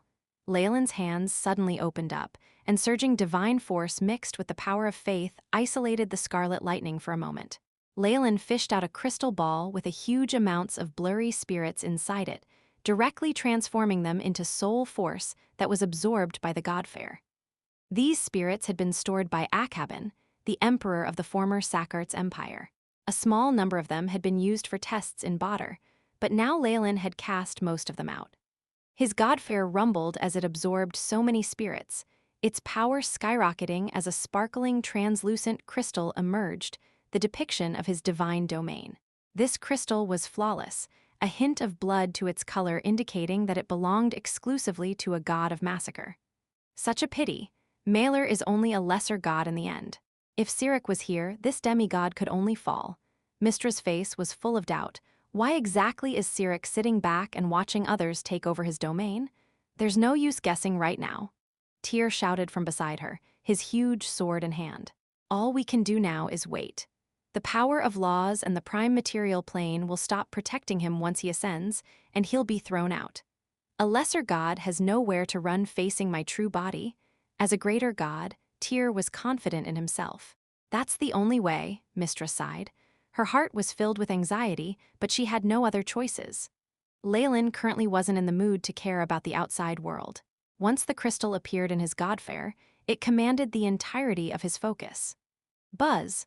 The crystal radiated the power of laws, trembling as it fused together with the godfair back into Leylin's divine body. It seemed tailor-made for him, no longer able to be split apart. At the same time, Leylin saw a vision. A powerful god was screaming from within dark shadows, holding his head as a force instantly tore a crack into his throne of massacre. The image faded quickly, replaced by the AI chip's prompt. "Beep. Host has obtained the divine domain of massacres. Comprehension of the law of massacres has reached 100%. All conditions have been met. Host is now ascending." The host comprehension of massacre rule. 100%. All the conditions have been met. Advancing true god. Beep.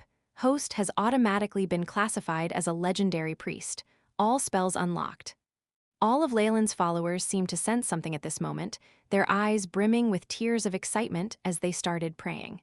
Kukulkan, my lord, you are the lord of our souls. You shall shelter us in your kingdom after death, for you are the ruler of all. Kukulkan, my lord, you wield the power of massacres. The death of your enemies shall bring you power, and you are the end of everything. Kukulkan, my lord, your will shall shape the earth. We wish for your throne to join the stars in the skies. Devout prayer spread across the prime material plane, followed by Badr, the abyss, the heavens, and even the entire astral plane. Those of legendary might, devils, demons, they all shifted their attention to this location. A true god had been born, recognized by the world to stand at its peak. If someone were to ascend to godhood, even if they fell the very next moment, they would leave an indelible mark on the history of the world of gods, one that would be hard to forget. Numerous existences saw this moment as an opportunity, making their moves while Leylin was experiencing drastic changes to his body. The terror of the law of massacre was enough to support a powerful god. Furthermore, Leylin hadn't comprehended the law step by step, instead having it all thrust upon him through faith and the power of the world origin force. It caused him to feel bloated in an instant as the terrifying energy mixed with faith was spreading around his body. If not for the divine body he already possessed, Leylin would have exploded due to the enormous force. With such terrifying energy, his godfire and divine force seemed to fuse with his divine domain, ultimately forming a true god's body. In that split second, Leylin Farlier had entered the realms of rank 7 and become a true god. Buzz, the whole world started to roar, and the space around Leylin began to shatter. The world was beginning to suppress him, the prime material plane unable to accommodate the body of a true god. It was urging him on to move into the endless void and establish his divine kingdom. Establish a divine kingdom. I'm not that stupid. With his ascension, Leylin had an understanding of the process of establishing his divine kingdom that was almost second nature. It was so much so that, with the favor of the origin force, the construction of his divine kingdom would far surpass normal domains and save a great amount of divine force. However, two greater gods were waiting to ambush him the moment he left the protection of the prime material plane. Only a fool would choose to do so. Haha, Mistra, Tyr, I'm sorry to disappoint, Leylin laughed wildly. This was only the tip of the iceberg. A divine kingdom? My choice is here. Leylin floated up into the sky, suddenly pointing towards Debanks Island. Golden divine force whizzed out, instantly surrounding the entire island and changing the laws of space and time within. The sea origin force attracted during his advancement had yet to disperse, giving Leylin a large reserve of energy that allowed him to cause drastic changes to the large island. Rumble. Earthquakes and tsunamis rocked Debanks Island, but all of Leylin's worshippers were sheltered by golden divine force. Large traces of divine power caused many natives to start kowtowing in a frenzy. As soon as possible. Chapter 1125 Divine Kingdom. Has he gone crazy? He actually wants to build his divine kingdom in the prime material plane? Mistra was flabbergasted. We can think about that later. Let's leave now. Tyr retreated very quickly, moving above the oceans in an instant. He distanced himself from the island that had been enveloped in golden light. The two greater gods were only here through avatars. If they recklessly entered Debanks Island, which was in the midst of becoming a divine kingdom, the only outcome would be death. Mistra retreated miserably as well, but Maler's avatar had been trapped by the golden light of the divine kingdom. It was rapidly consumed, and could only release a final cry of anguish before it perished, boosting the creation of the divine kingdom. Avatars themselves had been reduced to such a state, so the elites that had been sent there definitely met with misfortune. Even those with legendary strength were rendered as helpless as normal human beings, killed mercilessly by the holy crusade of Debanks Island. Golden threads of law energy appeared in the void, forming an intricate pattern above Debanks Island that was a scene to behold. Now that Leylin could exercise his will in control of the law of massacre, he combined the threads of law into one that was meant for his divine kingdom. No, we can't let him continue this. Let's rally our troops immediately and transfer the units and paladins in the Silver Moon Alliance. No matter how high the price is, we have to kill him. Mystra's voice had grown extremely shrill. He's only building his divine kingdom right now. It will take but a few avatars to destroy it. If we give him time, I'm afraid. Tyr nodded his head solemnly, acknowledging Mystra's judgment. Such pure evil should not be allowed to exist in this world. It took several hundreds of years to build a divine kingdom. Only after that could the realm be called a safe haven for its creator, amassing large numbers of elite troops and powerful professionals. These places had holy spirits and valiant spirits, with such strength that even a greater god wouldn't want to engage in so large a battle. Leylin's divine kingdom lacked the time it would need to strengthen him. Without enough worshippers, guardians, and spirits, as well as a lack of churches and spell formations and the weak foundation of laws, his defenses were at their weakest right now. What's more, once Leylin established his divine kingdom in the prime material plane, his true body would no longer be able to leave. He would have to remain there, stuck as a saint. Many gods had once chosen to descend into the prime material plane as saints and saintesses, but they had perished. A god in such a form was just a big gift to those powerful legendaries. Mystra had no doubt that Debank's Island would turn into a haven for adventurers in the future. If one managed to kill a true god, the god's divinity, divine domain, and all their accumulations would become their own. Even some demigods wouldn't be able to resist such temptation. He's seeking his own death, Tyr concluded. Building my divine kingdom in the prime material is just courting death. Don't you think I know that already? Leylin mocked the thoughts of the two from within Debank's Island. He was almost done with his ascension now, but it wasn't quite done. His many worshippers were praying, "Kukulkan, my lord, your seat is royal and divine, like the stars in the skies. Your seat is royal and divine, like the stars in the skies." Truth be told, even if all ascension ceremonies had this line in them, that was merely a wish of the gods. The establishment of a divine kingdom wasn't something one could do overnight, not to mention that a throne among the stars. Such a thing would deplete several centuries of accumulation of a lesser god instantly. However, Leylin was different. He'd still held onto the origin force C that had helped him ascend, and he had a trump card. "My ascension ceremony is far from being over," Leylin exclaimed loudly, and the entirety of Debank's Island began to tremble. The light of the divine kingdom enveloped the entire region, separating the outside space from the island itself. The ocean separated from the land, and Debank's Island had turned into a semi-plane in an instant. A royal seat. How? Mystra felt like all her knowledge and expertise with the divine had vanished today. She was unable to comprehend Leylin, no matter how much she tried. Even if he still has the origin force from his ascension, it's definitely not enough. The world origin force began to surge wildly. The entirety of the southern seas roared as the miniature continent that was Debank's Island was removed from it. This was an extremely big chunk of the world being taken off the map, so the repercussions of such an act were unimaginable. Of course, Leylin did not give a hoot about such things. If not for his limited divine powers, he would gladly remove the entire southern seas from the prime material plane. After all, the size of a divine kingdom was directly related to the power of its god. At this moment, all intelligent creatures in the prime material plane noticed a brand new star shining atop the southern seas. This is a royal seat, the evolution of a divine kingdom. Many gasps sounded throughout the prime material plane. However, they were soon replaced by cries of disbelief. Instead of rising up into the skies, this new star had actually fallen down. What did they just see? Haha, why would I want to evolve it and enter the higher planes? I can do the same in the lower planes. Leylin laughed maniacally. It was much easier to have his divine kingdom descend than rise, of course. Either option would require a great deal of energy for any other god. But Leylin was different. He had his authority as an archdevil of Badr, and the doors of the second hell were forever open to him. With his status as the Lord of Dis, Badr would not reject the descent of his divine kingdom. Moreover, he could even use the power of Badr's origin force to help his divine kingdom evolve at crucial times. Indeed, Leylin's goal had been the second hell of the 9 hells. He'd made the entirety of Dis almost a part of his divine kingdom. If he combined Debank's Island with the second hell, it wouldn't be far-fetched to make the entire plane his divine kingdom.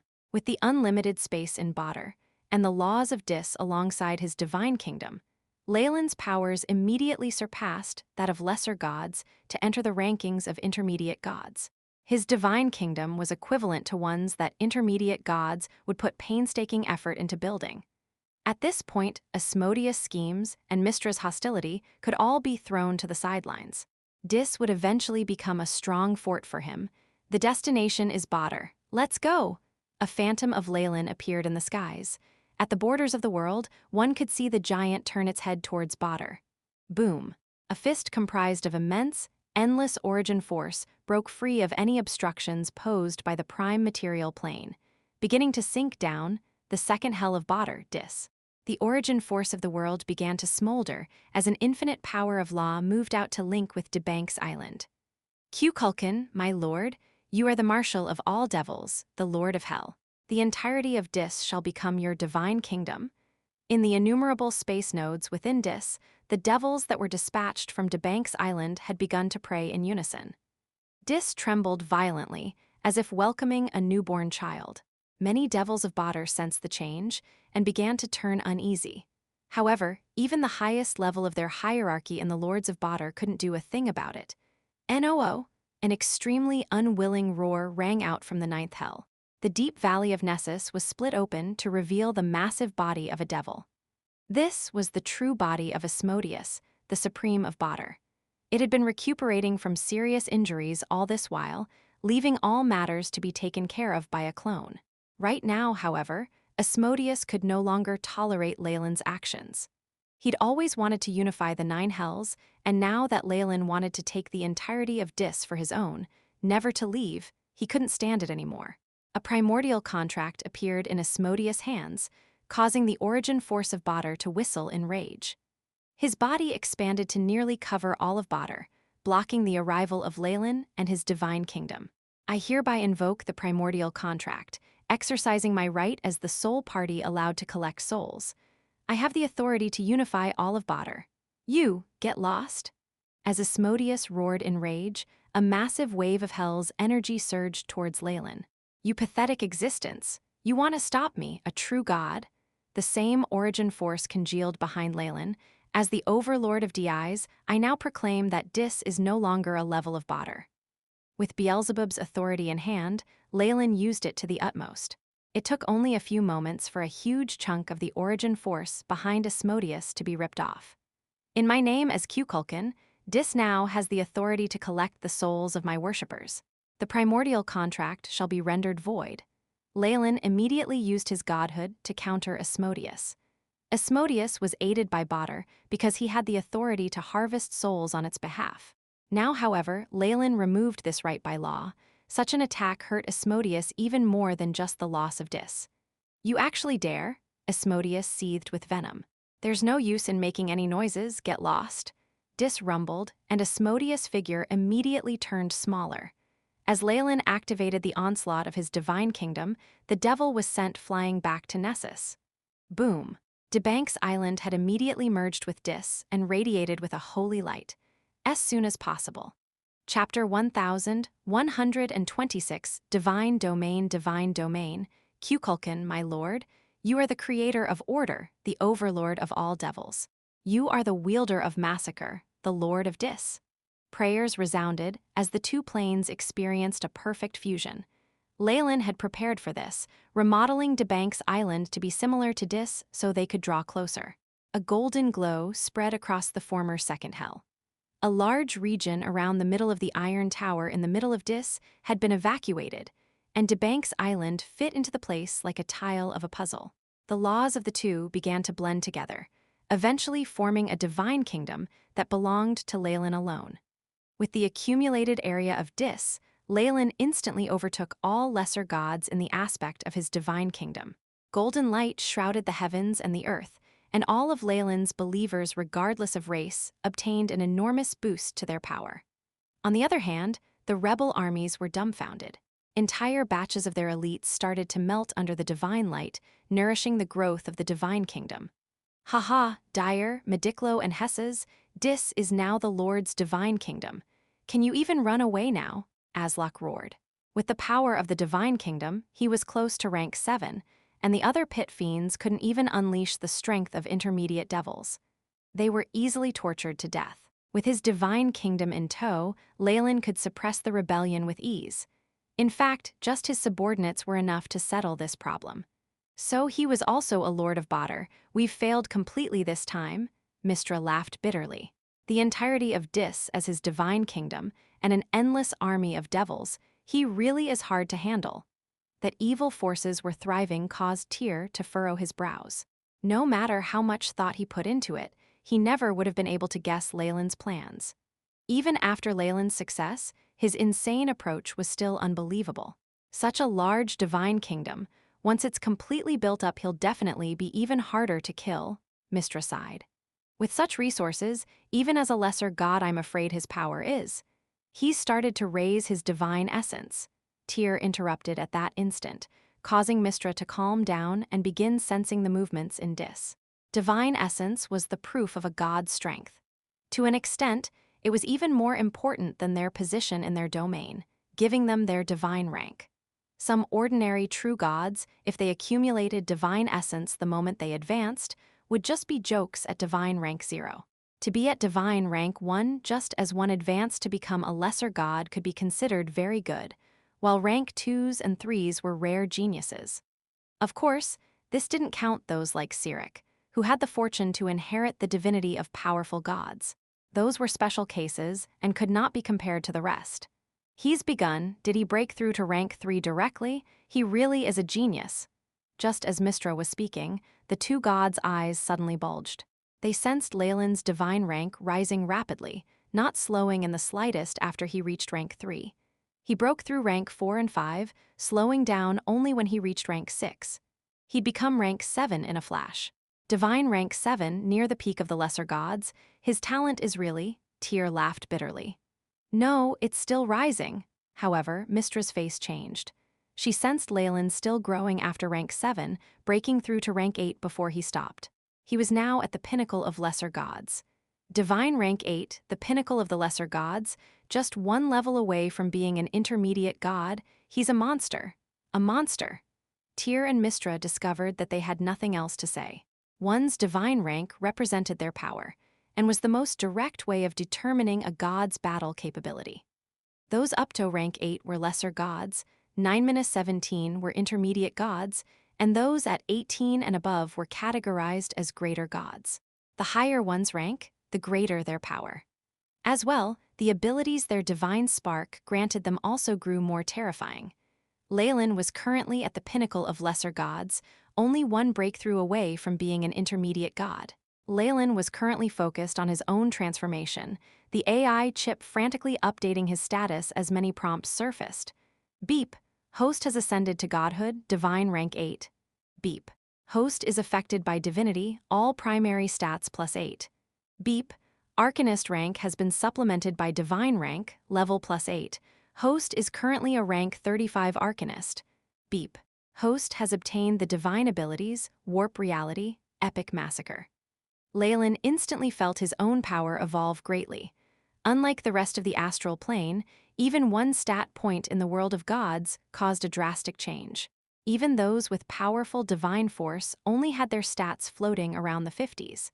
No wonder demigods can't contend with true gods, so advancing causes such terrifying changes, Leylin muttered. Host attributes have changed, refreshing status. The AI chip soon projected the new statistics to Leylin. His status had experienced a heaven-rending change, and the new additions due to his godhood attracted his attention. Leylin Fallen, race, human lesser god. Divine name, Kukulkan, the god of massacre. Alignment, lawful evil. Divine domain, massacre. Divine kingdom, Dis. Divine rank, 8. Worshippers, natives, devils, adventurers, clerics. Worshipper alignments, true neutral, neutral evil, lawful evil. Arcanist rank, 35. Strength, 29. Agility, 29. Vitality, 29. Spirit, 29. Arcane energy, 350. Divine force, 800. Status, healthy. Feats, Herculean strength, master of knowledge, dreamscape vision, epic adaptability. Divine feats, origin force detection, arcane art amplification, illusions. Divine abilities. Warp reality, epic massacre. There's a separate divine name? Leylin's eyes stopped at his divine name for a moment. He'd chosen that instead of his original name because of some plans for the future. Skimming through his new status, Leylin's attention fell to the abilities granted by his divine spark. The AI chip showed him the explanations of the two: warp reality. Anything can be changed in the presence of a god. Host can consume divine force to change the laws in the material planes, hell, heaven, the abyss, and even hostile divine kingdoms. Range is limited by divine rank. Epic massacre. Host can obtain divine force by conducting massacres. Any gods killed by the host's true body will have their divine spirits thoroughly exterminated.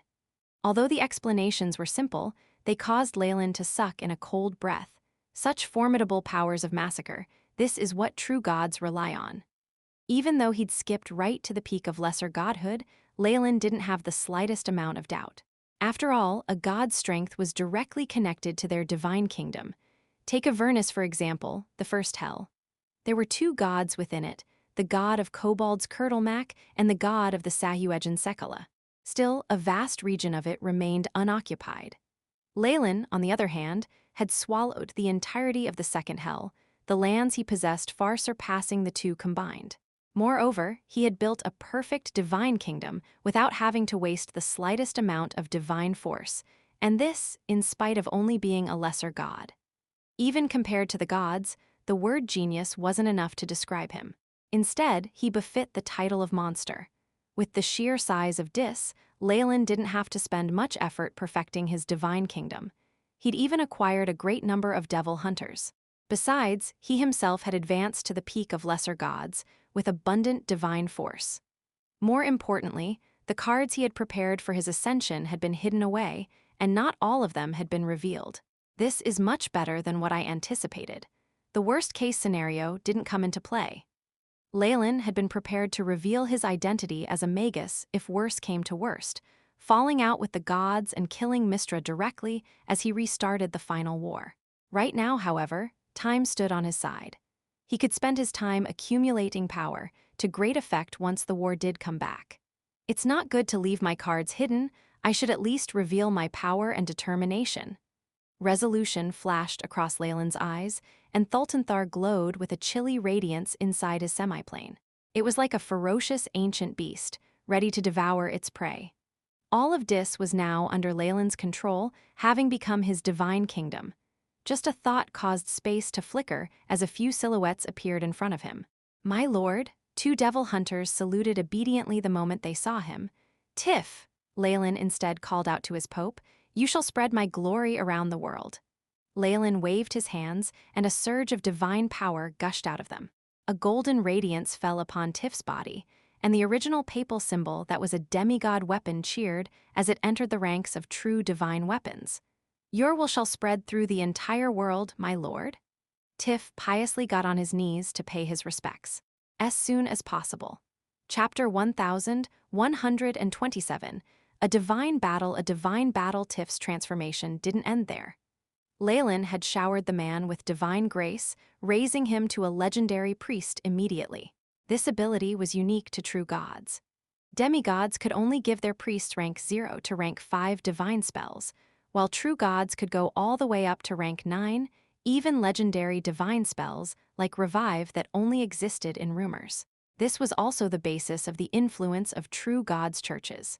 In the past, Leylin was limited to guarding his worshippers on Debanks Island, but now he could move outside and attack like any other god. Tiff knew this, and it naturally caused him to be flooded with emotion. He was on the verge of tears. Return and placate the worshippers on Debanks Island. Their lives will remain like they were on the prime material plane, maybe even better. Leylin waved a hand, and space fluctuated once more as Tiff was returned to his original location. Truth be told, although fusing Dis with Debanks was good for Leylin, this was not necessarily so for the natives of Debanks Island. They were residents of the prime material plane, and being told that their lands had fallen down to the 9 hells could terrify them to death. Some might commit suicide, or just go mad. After all, the churches indoctrinated the prime material plane, with Badr being a synonym for the evil devils. Thankfully, the natives weren't as affected since they knew little about Badr and the propaganda around it. They put their faith in the giant serpent, and with the Pope personally telling them that their lives would only be better, they would likely settle down. Isabel, Aslock, Bork. Leylin turned to his cousin and the two other large devils. You did well. He started with expressing his approval, then moved on to the main question: how are the war preparations? The devil hunters are ready and waiting, Isabel said with a bow. The flame devils and armies of gluttony are prepared to receive your orders. Aslock and Bork bowed elegantly as well, their eyes full of a thirst for battle and unification. Devils liked order, and unification and laws were a representation of that. All the lords of Badr were unsatisfied with its current segmented nature, and now these two believed they'd found a chance to combine the 9 hells once more. Good, begin operations immediately. Space flickered, and the 3 figures disappeared. Dis began to make an abrupt move. All higher existences shifted their attention to the 9 hells once more. The second hell glowed with divinity, causing all the divine conscience watching to be filled with suspicion and confusion. In their view, Leylin should have kept a low profile as a newly advanced god, amassing his strength. Instead, he was doing something so eye-catching right after his ascension. Beep, host body has created an avatar. 100 divine force consumed. Beep, host body has created an avatar. 100 divine force consumed. Beep, host body has created an avatar. 100 divine force consumed. 3 bright balls of golden light separated themselves from Leylin, warping in the air to 3 doppelgangers that looked exactly the same as him. They were avatars, something every god acquired the ability to make after ascension. However, Leylin had been exceptionally quick in this, and that was thanks to the AI chip. These 3 avatars all possessed a holy luster, their golden pupils radiating the cold dignity of the divine. Leylin didn't have to give them any commands, they already knew what to do.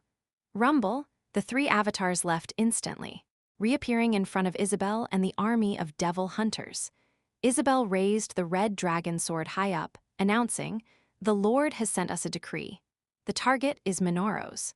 In the name of the Lord, attack. In the name of the Lord, the mighty Kukulkan is watching us." Huge portals opened up, and the devil hunters called out Leylin's true name as they marched into the battlefield. In front of them was a nasty, loathsome marsh. There were numerous imps and lemuries here, stunned to see this large army all of a sudden. One of Leylin's avatars walked to the head of the army, body suddenly radiating an inexhaustible light. Begin the divine battle. Rumble. Dis began to emanate bright light that corroded Minoros unceasingly, fusing with the light from Leylin's avatar. Divine light shone to quickly neutralize Minoros, and what had been a filthy marsh dried up, congealing into solid ground. Go, the devil hunters charged forward. A great battle was about to begin. Our mission here is just to control the battle. With the 2 avatars and the help of my divine kingdom, there won't be any issues with keeping the front lines of the battle here for a while. Leylin's 2 remaining avatars were in deep discussion with Isabel at the heart of the army. If it's necessary, sacrifice the avatars. That should be enough to hold Mammon back for a while. Leylin's avatar glimmered with golden light, smiling gently as he spoke. You mean this attack is a feint? Then your true motive? Isabel's eyes went wide. This place is one of my targets as well, but before that, Leylin chuckled.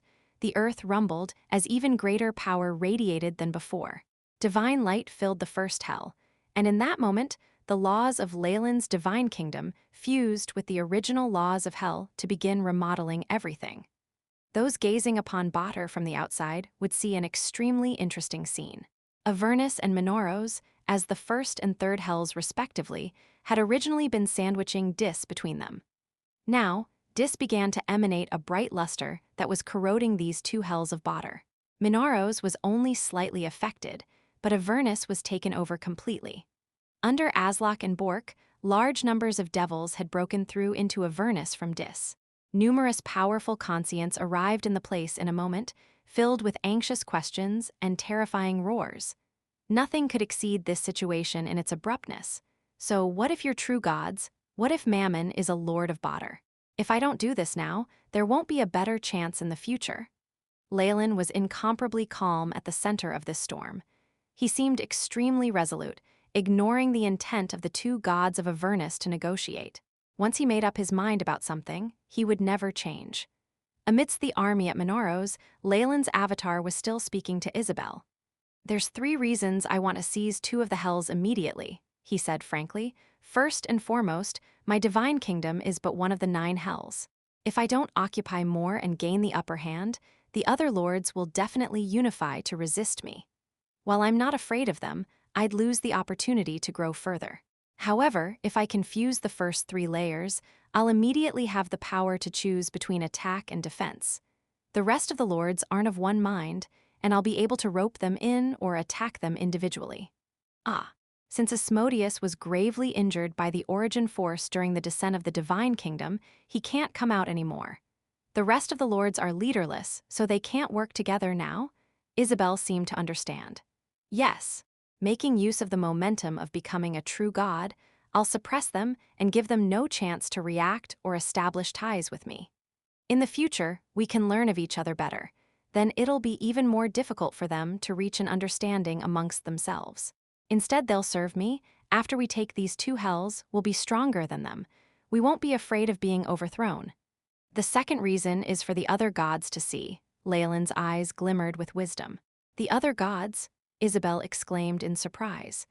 "I am one of the gods, after all. They see me as an enemy and want to beat me down, so I need a reason to do this. If I attack the devils and conquer Badr, won't that be a great pretext? I'm sure it'll garner support from some of the good gods. More importantly, even the gods that detest me will be happy to see me expend my energy on fighting the devils, so they'll lower their guard." Making use of this time to lower their guard. At this point, Isabel was beginning to understand Leylin's overall strategy, and she respected it a great deal. But she bit at her lips, worry evident from the crease between her eyebrows. 2 hells, even if we catch one by surprise and the reinforcements can't come in time, 2 true gods and 1 lord of Badr, can we really take them down like this? "That's the third point." Leylin lifted his brows, looking decisive and unyielding. "We won't just win, we'll do it beautifully. That way, we can completely terrify everyone who's unsure." This was Leylin's main intention, and after thinking it through properly, even Isabel had to admit that as long as Leylin's plan succeeded, he would truly be able to stand on his own 2 feet amongst the gods. He would no longer be afraid of any uprisings against him. Even after understanding all this, Isabel still watched Leylin with worry. "Are you confident?"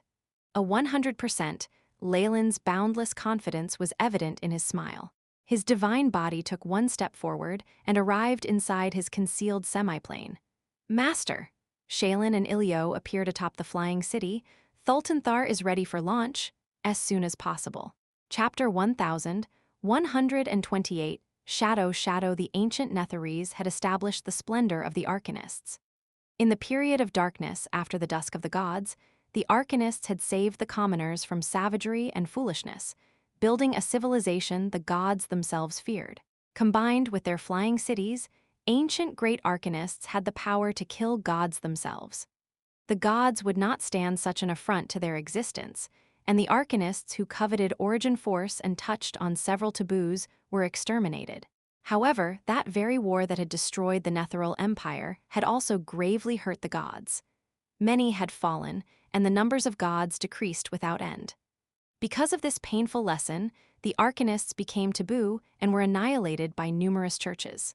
All tomes related to the Netheril Empire were destroyed, creating another era of savagery. 1 flying city of the Arcanists had managed to survive that period, and at a specified time, it had returned to the prime material plane. It was in the western desert. The Thultanthar fell into Leylin's hands. Having obtained such an instrument of death, Leylin had left it alone. Even though he'd met some crises before, he hadn't allowed the City of Shadows to reveal itself. Firstly, he'd been waiting to use this card at the best possible moment. And secondly, he was working on understanding everything about it and remodeling it to his desires. If it had to do with distorted shadow, Leylin would not let his guard down. Right now, the adept scepter of the monarch of the skies, the elemental radiation of the Magus World, Dreamscape, and the Shadow World, and all sorts of other high-energy sources had been piled into Thultanthat, giving it a great boost in power. It had grown to become the ultimate slaughter machine. As well, Leylin was currently a rank 35 Arcanist. The power that would result from him working in conjunction with the city was something even the AI chip could not calculate. Master, Thultanthar heeds your call. The city's fairy Shaylin and the skeleton Lik Ilio knelt before Leylin, awaiting orders. Leylin had now become a true god, and his imposing aura far exceeded that in the past. These two beings were filled with reverence. I sense that. Leylin had now been in possession of Thultanthar for a long time and was naturally attuned to its changes. It was no exaggeration to say that the City of Shadows had experienced a complete transformation, the city's primary material becoming silvery gray metal. The primary cannons had been restored completely, and the diamond golems were fully armored, awaiting orders. What Leylin found most satisfying was the addition of the shadow weave. How could he have let the information he got from Shar go to waste? He'd obviously used it to immediately remodel Shadow City. Beep. Connected to Thultanthar's core authority. Shadow weave construction at 100%. Overall performance estimated to have been raised by 37%. The AI chip loyally sent information regarding the City of Shadows. As long as the AI chip was around, Leylin had no need to fear betrayal by Shaylin and Ilio, even at the same time. With the shadow weave built, not only can I obtain power from the outer weave directly, I'm immune to all offensive magic from rank 0 to rank 9. Most importantly, I don't need to care about Mystra's interference. This was easy to comprehend. The shadow weave had been created specifically by Shar to steal Mystra's power. How could she have any control over this? With the AI chip's analyses of the true weave extending the shadow weave, I can now steal Mystra's divine force directly, of course. That can only be used as a way to kill her. Leylin's figure instantly appeared in the control room of Shadow City, where he sat at the throne high up and above. How can the birth of a true god not be built on the ichor of the other gods? Leylin snickered, while the AI chip's prompts continued to show. Beep. Systems launch complete, beginning spatial jump. Rumble. Terrifying space-time undulations erupted out, and the huge city disappeared in an instant. When it appeared once more, its surroundings had changed. This was a deep blue sea that spanned as far as the eye could see. Sharkmen could be seen on occasion, and numerous petitioners were resting on a beach. The luster of valiant and holy spirits brightened the skies. Shrines filled the scattered islands, and there was a huge feeling of pressure in the skies. A great amount of divine luster seemed to be on the verge of seeping into Thultanthar, filled with the great suppression from laws. There was no question about it. This was the divine kingdom of a true god. BZZT, BZZT. The appearance of the floating city caused great distress to the surrounding petitioners. Numerous sharkmen roared, hissed, and had various other reactions. Some fled, while others gathered around. Who is it that dares encroach upon our Lord's divine kingdom? A few powerful holy spirits approached from the skies, yelling out loud. Indeed, they were in the divine kingdom of the god of the Sahuagin, Sekala. A long period of accumulation had turned this place into a sturdy nest, and Leylin could currently see a dozen holy spirits around him, all powerful beings comparable to rank 6 Magi. However, in Leylin's eyes, they were merely trying to do something impossible. Little worms shouldn't try to speak here. You don't even meet the requirements for me to use the main cannons on you. Leylin waved his arms around casually, and Thultanthar's auxiliary cannons shot out a malicious light. A powerful web of energy formed a black hole that melted away the surrounding holy spirits. Just one move decimated the surrounding space, and Thultanthar had only revealed one part of itself. Numerous petitioners cried and yelled as they fled. When had they, who dwelled in the divine kingdom, ever seen a battle at this level? Sekala! Sekala, my lord! The pious worshippers shouted out in prayer, the power of faith filling the skies above the ocean. Rumble, lightning appeared on the blue horizon, and a terrifying suppressive force lowered the flying city's strength. An avatar walked over, radiating golden light. He looked like a sharkman, his eyes filled with a cold ruthlessness. God of massacre, Kukulkan, why do you invade my divine kingdom? Although Sekala was merely a lesser god, and this more so was only an avatar, it held power akin to that of a true god with the help of his divine kingdom. Protector of the sharkmen, god of the ocean, Sekala, Leylin's figure appeared outside Thultanthar. In front of a true god, he still needed to be polite. I wish for you to move your divine kingdom away, so there won't be any pointless conflict between us. Leylin had been serious with his conditions, but it left Sekala feeling extremely enraged. Greedy god, you must pay for what you did today. Asking a true god to move their divine kingdom was an absolute insult. It would have been strange if Sekala agreed. The ocean seethed with his rage, turbulent storms appearing in the skies. The weather within a divine kingdom indicated the god's mood, and having stayed in Badr for a long time, Sekala obviously possessed the malevolence of the devils as he snarled. I knew this wouldn't work. Upon seeing this, Leylin sighed. You gave up your last chance, Sekala. His figure gradually dissipated. This isn't a negotiation but an obvious challenge. I'll satisfy you. Sekala waved his hand, and powerful sharkmen armies appeared from the depths of the ocean. They radiated with energy, power gathering at their hands to form modeled attacks. Ready. Shoot, a holy spirit waved his arm, and numerous bows thundered as they shot a rain of arrows onto Thultanthar. On the other side, a barrage of magic attacks drowned out the flying city. When fighting in the divine kingdom of a god, one had to face the frightening attacks of an unending sea of people. Face my fury, Sekala snarled as well, the terrifying pressure of his divine kingdom appearing once more as lightning crashed down on the city of shadows. Gods in their divine kingdoms possessed unimaginable might. Even greater gods had to pay a terrible price to slay one, requiring several centuries to recover. Beep, launching Shadow Weave. With the AI. Chip's prompt, a translucent layer of the Shadow Weave appeared and protected Shadow City. Any attack, be it physical or magical, lost all form in front of the weave as long as it didn't possess legendary might. In fact, the energy of such attacks was actually absorbed by the Shadow Weave. Beep, Divine Kingdom laws analyzed. Counter field prepared, launching. A tremendous stream of data entered Thultanthar, and the city seemed to spread its wings. The invisible Shadow Weave spread out, emitting unfathomable spatial undulations. The Netherese core of the flying city began to roar violently, transmitting terrifying energy to all parts of Thultanthar. A power of law radiated out that was tailored to counter the laws of the Divine Kingdom, and a hazy fog melted the lightning in the sky away. This is Flying City, Sekala exclaimed in shock. The flying cities of the Arcanists could contend with Divine Kingdoms, and they naturally had techniques specifically to destroy them. The construction of this divine kingdom, I can see how the Magi from then failed, Leylin sighed, appearing in front of the Netherese core in an instant. Let me see the power of the Arcanists to kill gods. Heat radiated from Leylin's eyes. The Shadow Weave allowed him to connect to the core, and his power as a rank 35 Arcanist was emitted without reservation. Beep.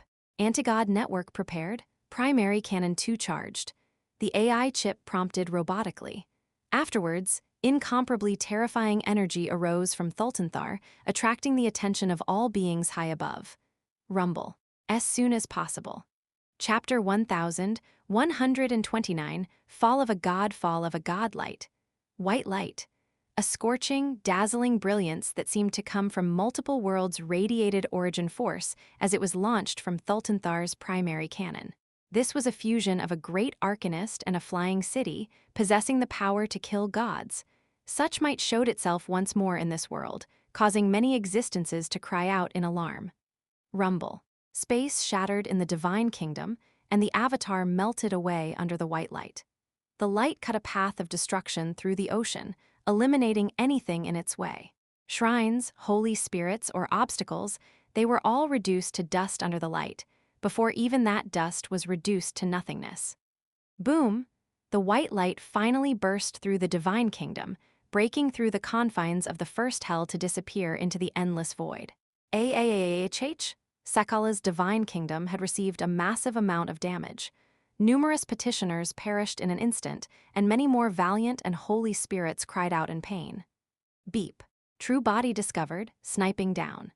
The terrifying city of shadows swept through numerous churches immediately, the powerful Shadow Weave spreading its tendrils to form Sekala's true body out.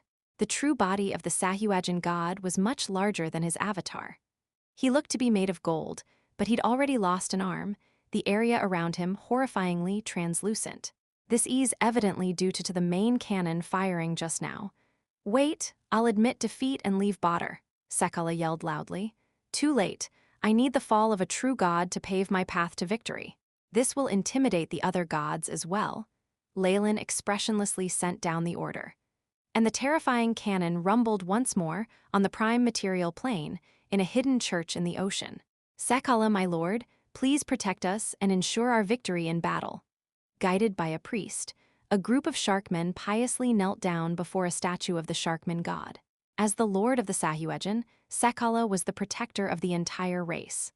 Without him, they would instantly lose 90% of their territory in the ocean. Sekala, my lord, you are the lord of the ocean, the protector of the Sahuagin.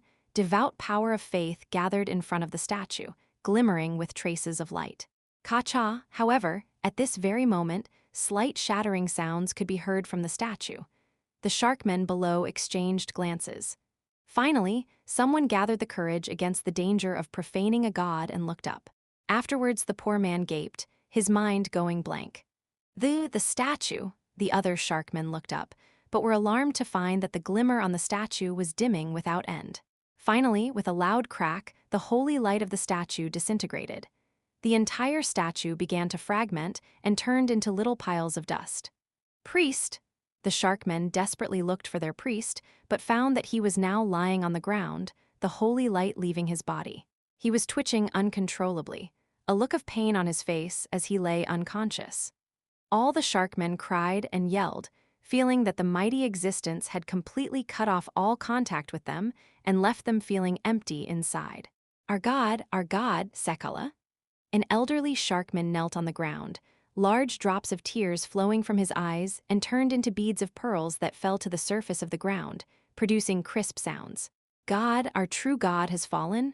The rest of the sharkmen cried out, moving around helplessly like headless flies. The fall of their god was a calamity. Without Sekala's protection, the sharkmen would lose all their priests, met with challenges that could wipe out the entire race. Mournful wails sounded as a bugle horn resounded in the seas. The Sahuagin emperor had sent down an order. The entire race began to grieve while remaining on their guard. Unlike the prime material plane, the changes in the divine kingdom were far more terrifying.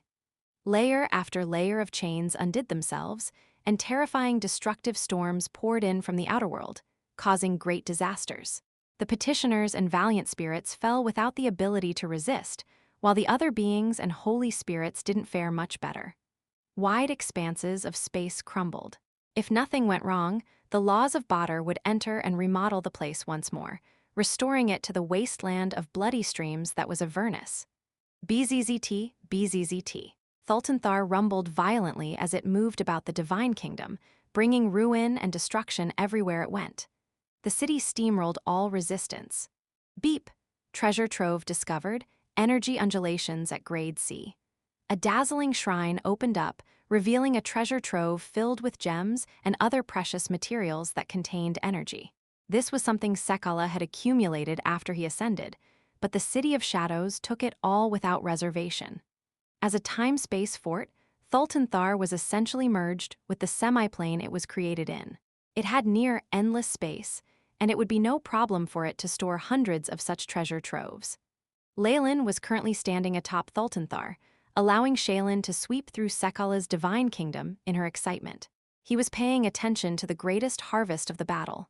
Beep! Law of Devouring has been activated, 80% of the target's divine force has been absorbed. Obtain Divine Domain, Sahuagin. Comprehension of the Law of the Ocean now at 17%. As expected of a god of the world of gods. Just killing one can give a Magus so many benefits. Leylin looked at the golden crystal in his hand and sighed. One could gain less than 10% of the accumulation of the opponent in a battle between Magi of Laws. But that number rose to above 60% in a battle between a Magus and a god. With his Law of Devouring, Leylin could even go as high as 80%. It was no wonder that the gods and Magi were so envious of each other, and the final war was without end. But Sharkmen and the ocean. It looks like Sekala is only the god of the Sahuagin, only understanding a little about the ocean. Who knows, he might not even have a minor domain in the ocean. But then again, there's the goddess of the ocean and the master of storms who are both more powerful than him. how would he dare to dip his finger into the laws of the ocean? This bit of comprehension was likely because of natural accumulation as the god of a marine species. Leylin shook his head. He had no interest in the law of the ocean, much less the narrower domain of Sahuagin. Being the god of such a race was worthless to him, and it didn't even qualify to be branded into his origin force weapon. I'm afraid I can only gift or trade. Leylin stowed the crystal away. The ocean gods should have a bit of interest in the faith of those sharkmen. More importantly, they're aligned to chaos and evil, so it doesn't go against my interests. They wouldn't see me as an enemy. Since he'd chosen to side with evil, Leylin naturally wouldn't help the good gods. He could still find a few allies amongst them. Whoosh! Currently, the destructive storm had swept through the Divine Kingdom and eliminated all traces of Sekala. Few even survived. In contrast, Thultanthar stood tall in the heart of the storm, the object of everyone's terrified gazes. This move had allowed Leylin to show the terror brought about by an arcanist using his flying city to the higher existences. They couldn't help but recall the brutal memories of their war with the Netheral Empire. Rumble. Just at that time, violent tremors swept through the Nine Hells. One could see a divine kingdom glimmering with gold as it left Avernus, moving towards the boundless void. The god of kobolds slowly appeared behind the translucent divine kingdom. Seeing Sekala's fate, Kurtulmak had wisely chosen to escape. After all, his strength was about the same, so if Leylin could kill Sekala, he would face no trouble in killing him. Moving one's divine kingdom wasn't similar to the situation after Leylin ascended to godhood. At that point in time, Leylin had the support of the origin forces of the prime material plane and Dis, reducing the energy required for movement. It was different for a realm that had already settled down. If it moved again, it wouldn't just use up a lot of divine force, but also cause great turmoil within the realm itself. In spite of all this, Kurtulmak chose to leave. This meant only one thing: he was afraid, terrified of Leylin. If a true god took the first step to withdraw, Leylin's reputation would definitely spread through the worlds. With Kurtulmak gone, nobody could stop Leylin from expanding into Avernus anymore. Under Bork and Aslak, the army of flame devils purged all resistance. With the descent of the floating city, the bronze citadel was taken over without any issues. The pit fiends who had been guarding the area had their heads thrown off the city walls. The brilliance of Leylin's divine kingdom finally spread all over Avernus, and the two planes slowly began to fuse. Damn it, he's remodeling his divine kingdom too quickly.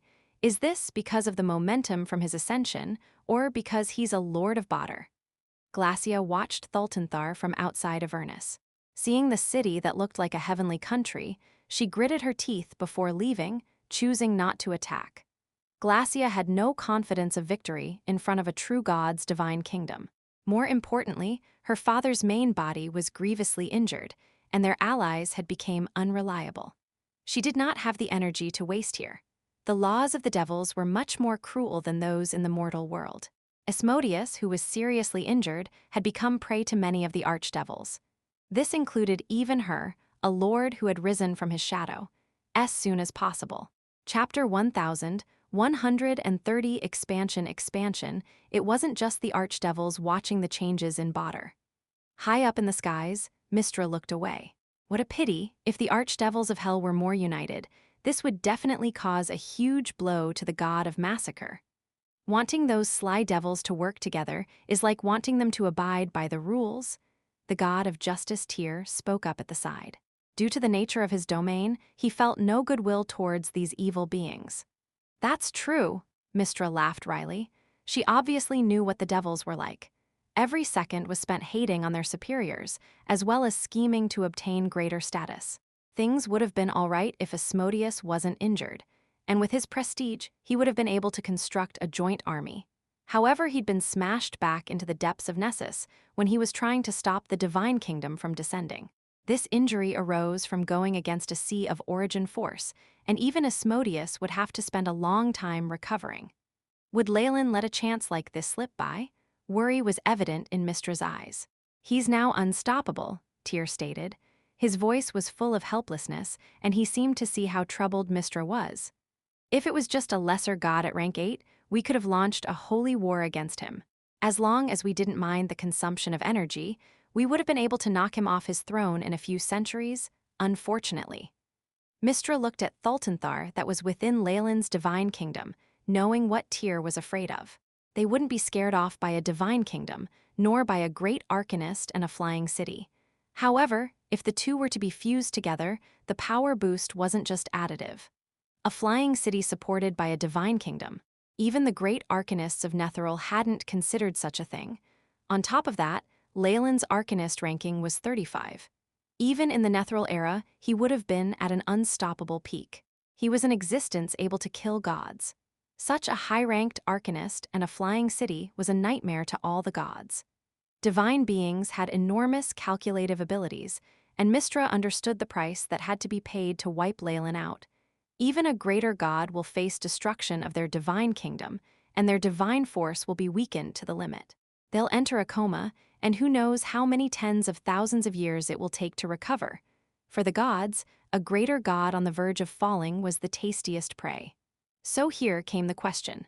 Which greater god would be so selfless as to give up their lives in order to exterminate Leylin? Gods were all selfish. As long as they predicted any loss, they would immediately give up. This was why Tyr felt that Leylin was now unstoppable. Thankfully, much of his power is caught up in Badr. With Asmodeus and the archdevils around, he'll be stuck in a standoff for a long while.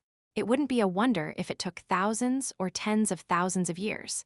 Clearly deluding herself, Mystra could only let things go according to Leylin's plans and lie low. In this time, we'll definitely find a way to stop him. Tyr expressed his approval of this plan. The battles of gods were always very long, and there was nothing strange about them taking millennia. Third Hell, Minoros. The intense battle had been going on for a long time. The devil hunters of the giant serpent church had easily suppressed the devils, but the devils in turn possessed astounding numbers and numerous powerful beings. The battle was at a standstill. The city of jangling Hyder that hung above the marsh with chains had now been ruined. Countless chitin and devil hunter bodies were strewn all over the lands, quickly being devoured by the swamps. The commander of the chitin legions, Lord Mammon's most trusted subordinate Quimez, had already had his head cut off by Isabel, a prize of war for the devil hunters. Unfortunately, even with the help of a dragon warlock and a god's avatars, their advance had been stonewalled.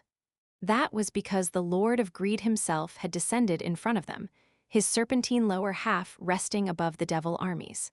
Terrifying poison radiated from the trident in his hand, obstructing the path of the devil hunters. If not for the holy light from Leylin's avatar protecting the army, all the devil hunters would be dead by now, contaminated by toxins. The fires of greed shall burn you, and your souls shall fall into the marshes of corrosion. Mammon waved the trident around, speaking a fatal curse. There's too much nonsense from you. Leylin's avatar floated in midair, and a portal appeared just then. Rumble, spacetime fluctuated, and Thultanthar cast a massive shadow as it appeared overhead Minoros. HSS, Master of Gluttony, God of Massacre, leave, or you shall be punished by the Lords of Badr. Mammon stuck out his forked tongue, obviously frightened by the flying city and Leylin himself. Devil whose eyes are deceived by greed, have you not noticed yet? Leylin descended from the flying city to look down on Mammon. The reason I only come now is because I've reached an agreement with the remaining lords. You are to be abandoned. No, no. Mammon's body twisted in unease. Evidently, as those lords had yet to send reinforcements after all this time, a great amount of psychological pressure and discouraging thoughts were already in his mind.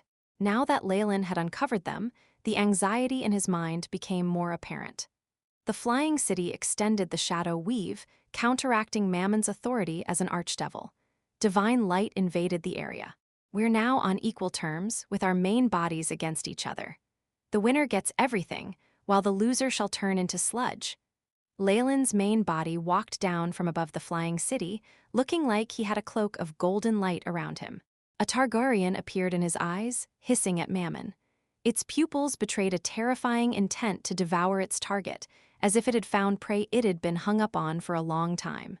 Rumble. Not long after, the entirety of Badr was met with a horrifying change.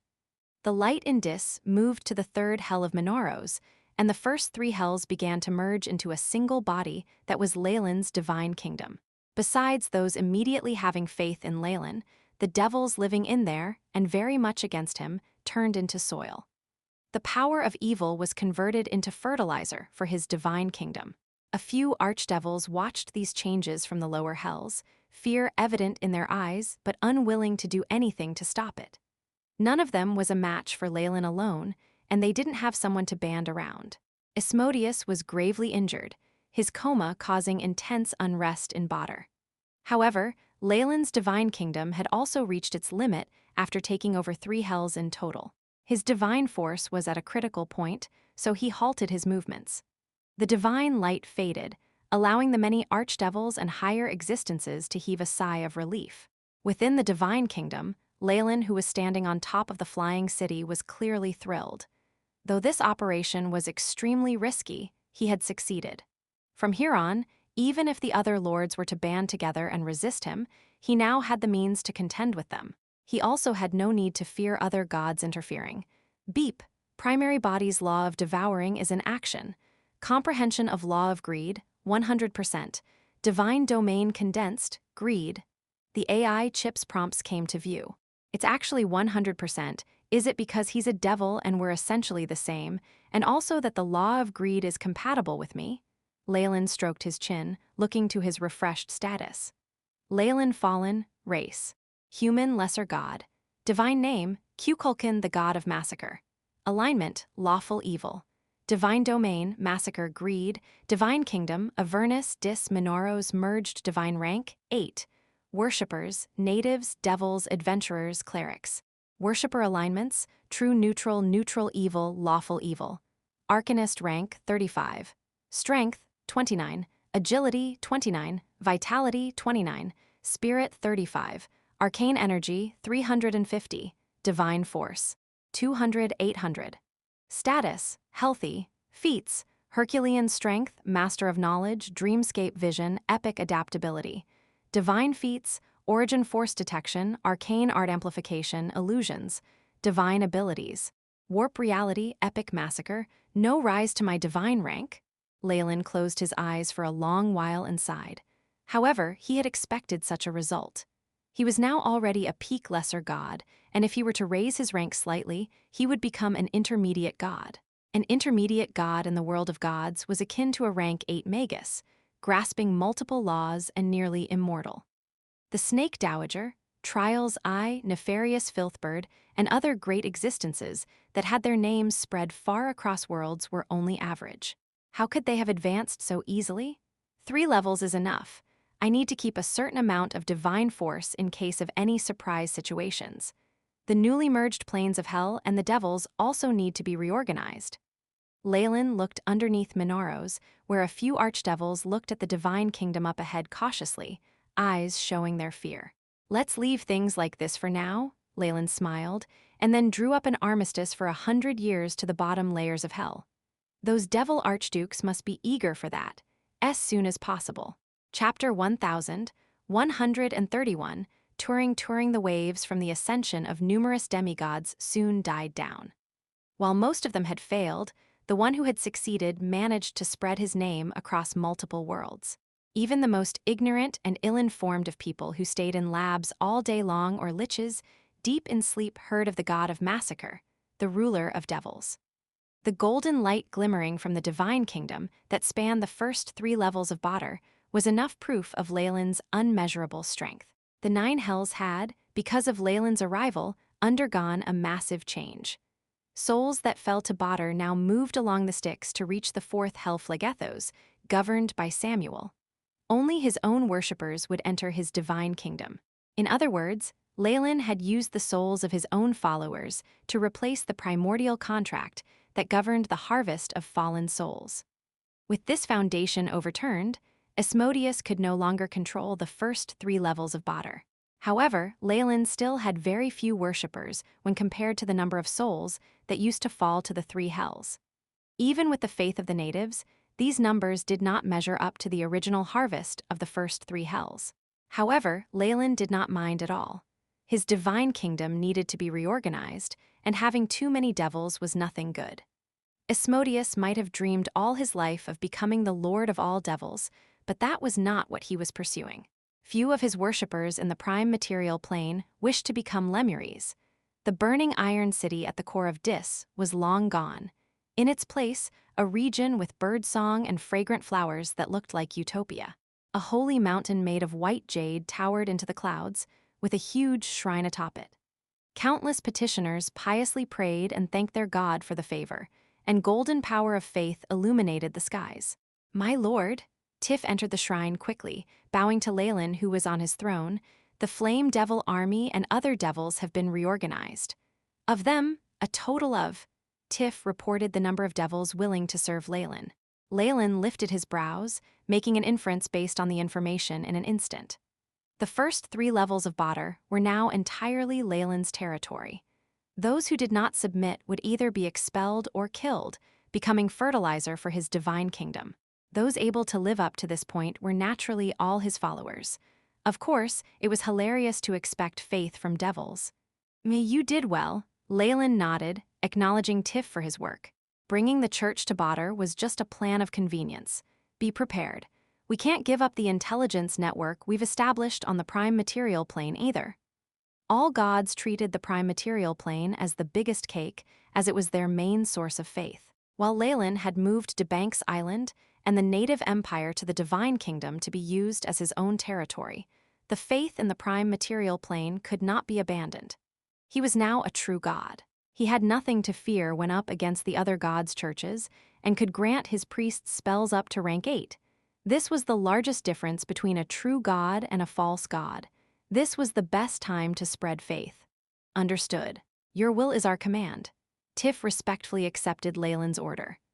"Also, I'll personally bring you to spread faith and describe my divine kingdom." With a thought, the space transformed, and he and Tiff arrived high in the skies. In the divine kingdom, Leylin was everything. Nothing could halt his will. Describing the divine kingdom of a true god was an important mission for Tiff, the Pope, who had entered the divine kingdom before.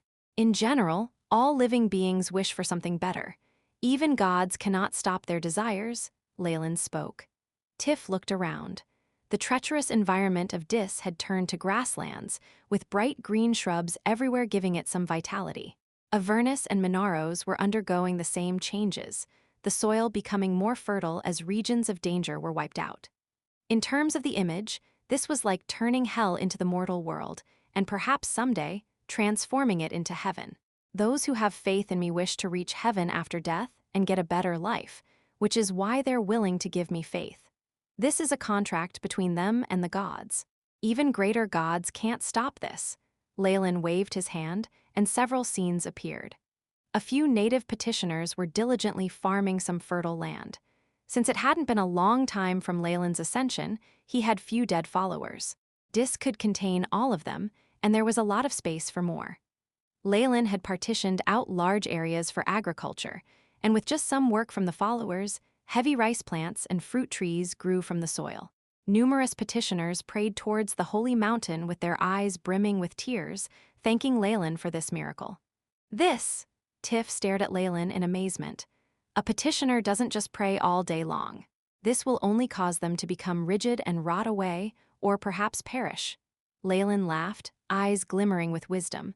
"I've given them the opportunity to work, so that they understand the concept of obtaining things after putting in effort for it, of course. This is my kingdom, and I control the soil. They can put in less than 1/10 of the effort and obtain 10-fold or even 100-fold what they would have before. Even the laziest person can live comfortably."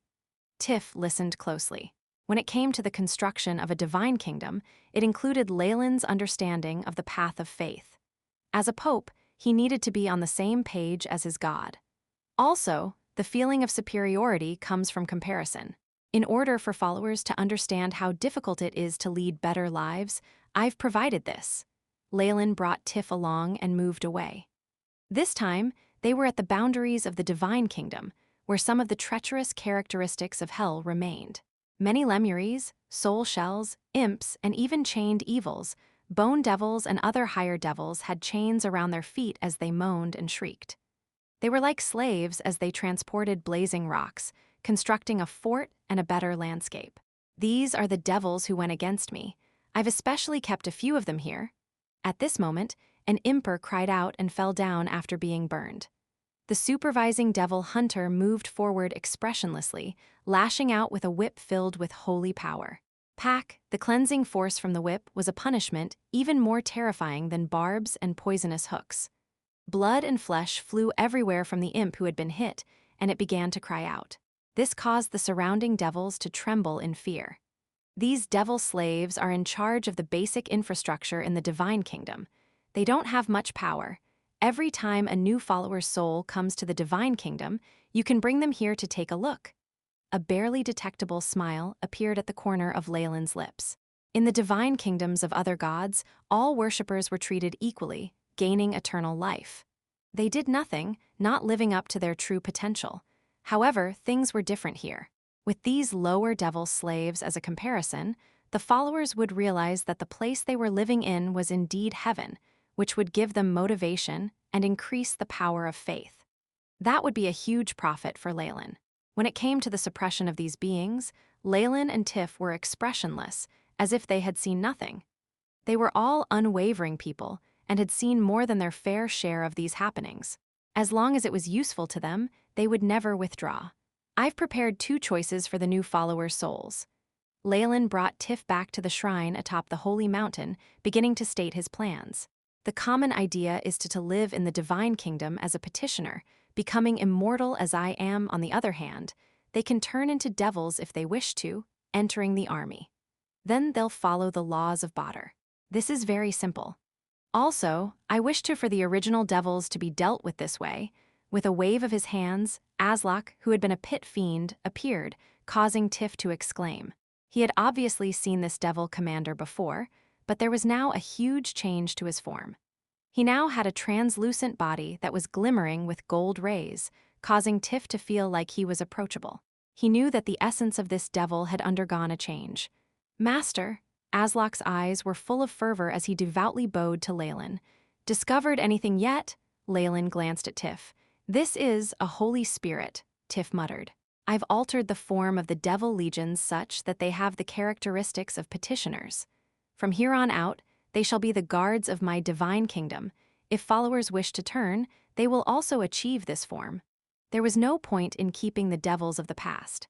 However, if he turned them into petitioners, that could increase the might of Leylin's subordinates by a large extent, while providing him with some faith. Leylin, who had 3 forms as an archdevil, true god, and magus of laws, could make use of his own knowledge and the help from the AI chip to transform devils into devil petitioners. This way, he could adequately make use of his resources. There was also no issue of estrangement between the 2 groups now. Hence, after coming to the divine kingdom, followers will still be in the form of petitioners. These devils are a personification of strength, akin to the emissaries of heaven. Tiff's eyes brightened as he quickly thought up a line. "Let's do as you deem fit." Leylin waved his hand and let Tiff be on his way. As soon as possible. Chapter 1132, Paying a visit telling him about the essentials of his divine kingdom and worshippers, Leylin left the responsibility of allocating duties to Tiff. The Pope made preparations to take some people back to the prime material plane. Leylin paid little attention to all that, instead shifting his attention to the spoils of war. He had taken 3 of the 9 hells in one move, alongside a chunk of the prime material plane. It had given him great profits, and the resources, treasures, and the like couldn't escape Leylin's checks after Avernus and Minaros had been converted to his divine kingdom. Unsurprisingly, the greatest profits were from the Sahuagin god Sekala. He was after all a true god, and his accumulations over tens of thousands of years were definitely something. Just the treasure trove Thultanthar had found could fill up the greatest of warehouses, filling up a not insignificant portion of its dimensional space. Shaylin and Ilio spent their time doing inventory. With their knowledge, they probably wouldn't let any valuable item slip by. It had to be said that after conquering a true god's kingdom, Leylin was instantly much wealthier than before. He greatly increased his own resources, and was even regretful that he had let Kurtulmak go. With the flying city having shown itself, the remaining gods definitely would be on their guard against such surprise attacks. It wouldn't be so easy to kill gods anymore. But the greatest harvest is this. Leylin turned his palm over, and a golden crystal appeared. It undulated with powerful laws, and just its presence caused small streams to appear in the surroundings.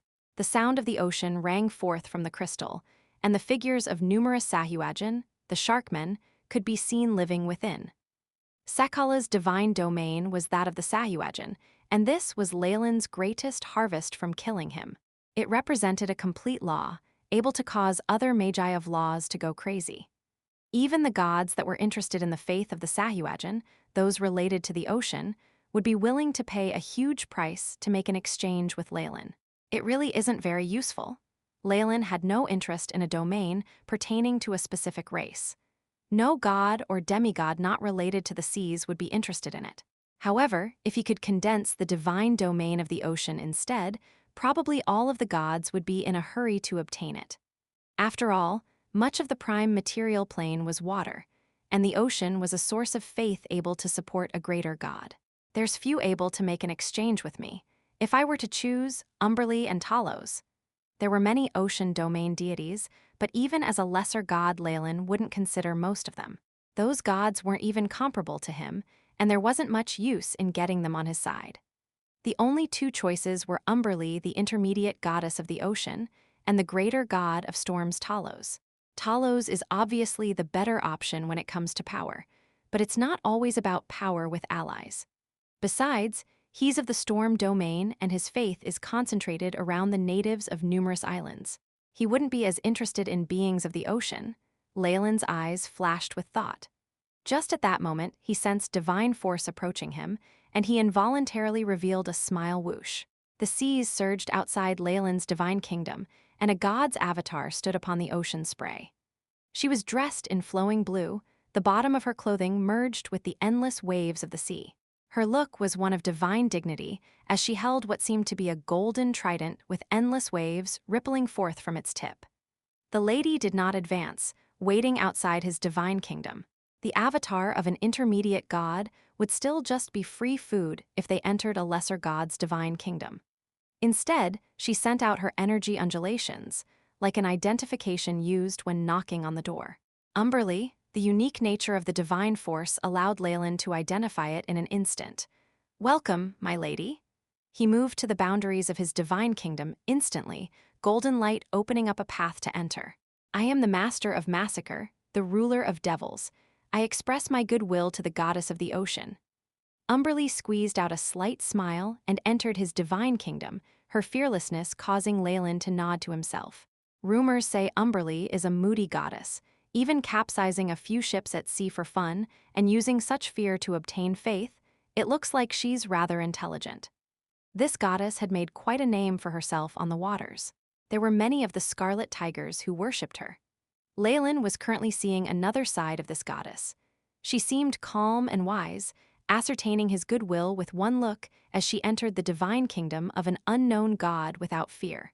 She was both gutsy and scheming. The two of them arrived at the huge church of the Holy Mountain.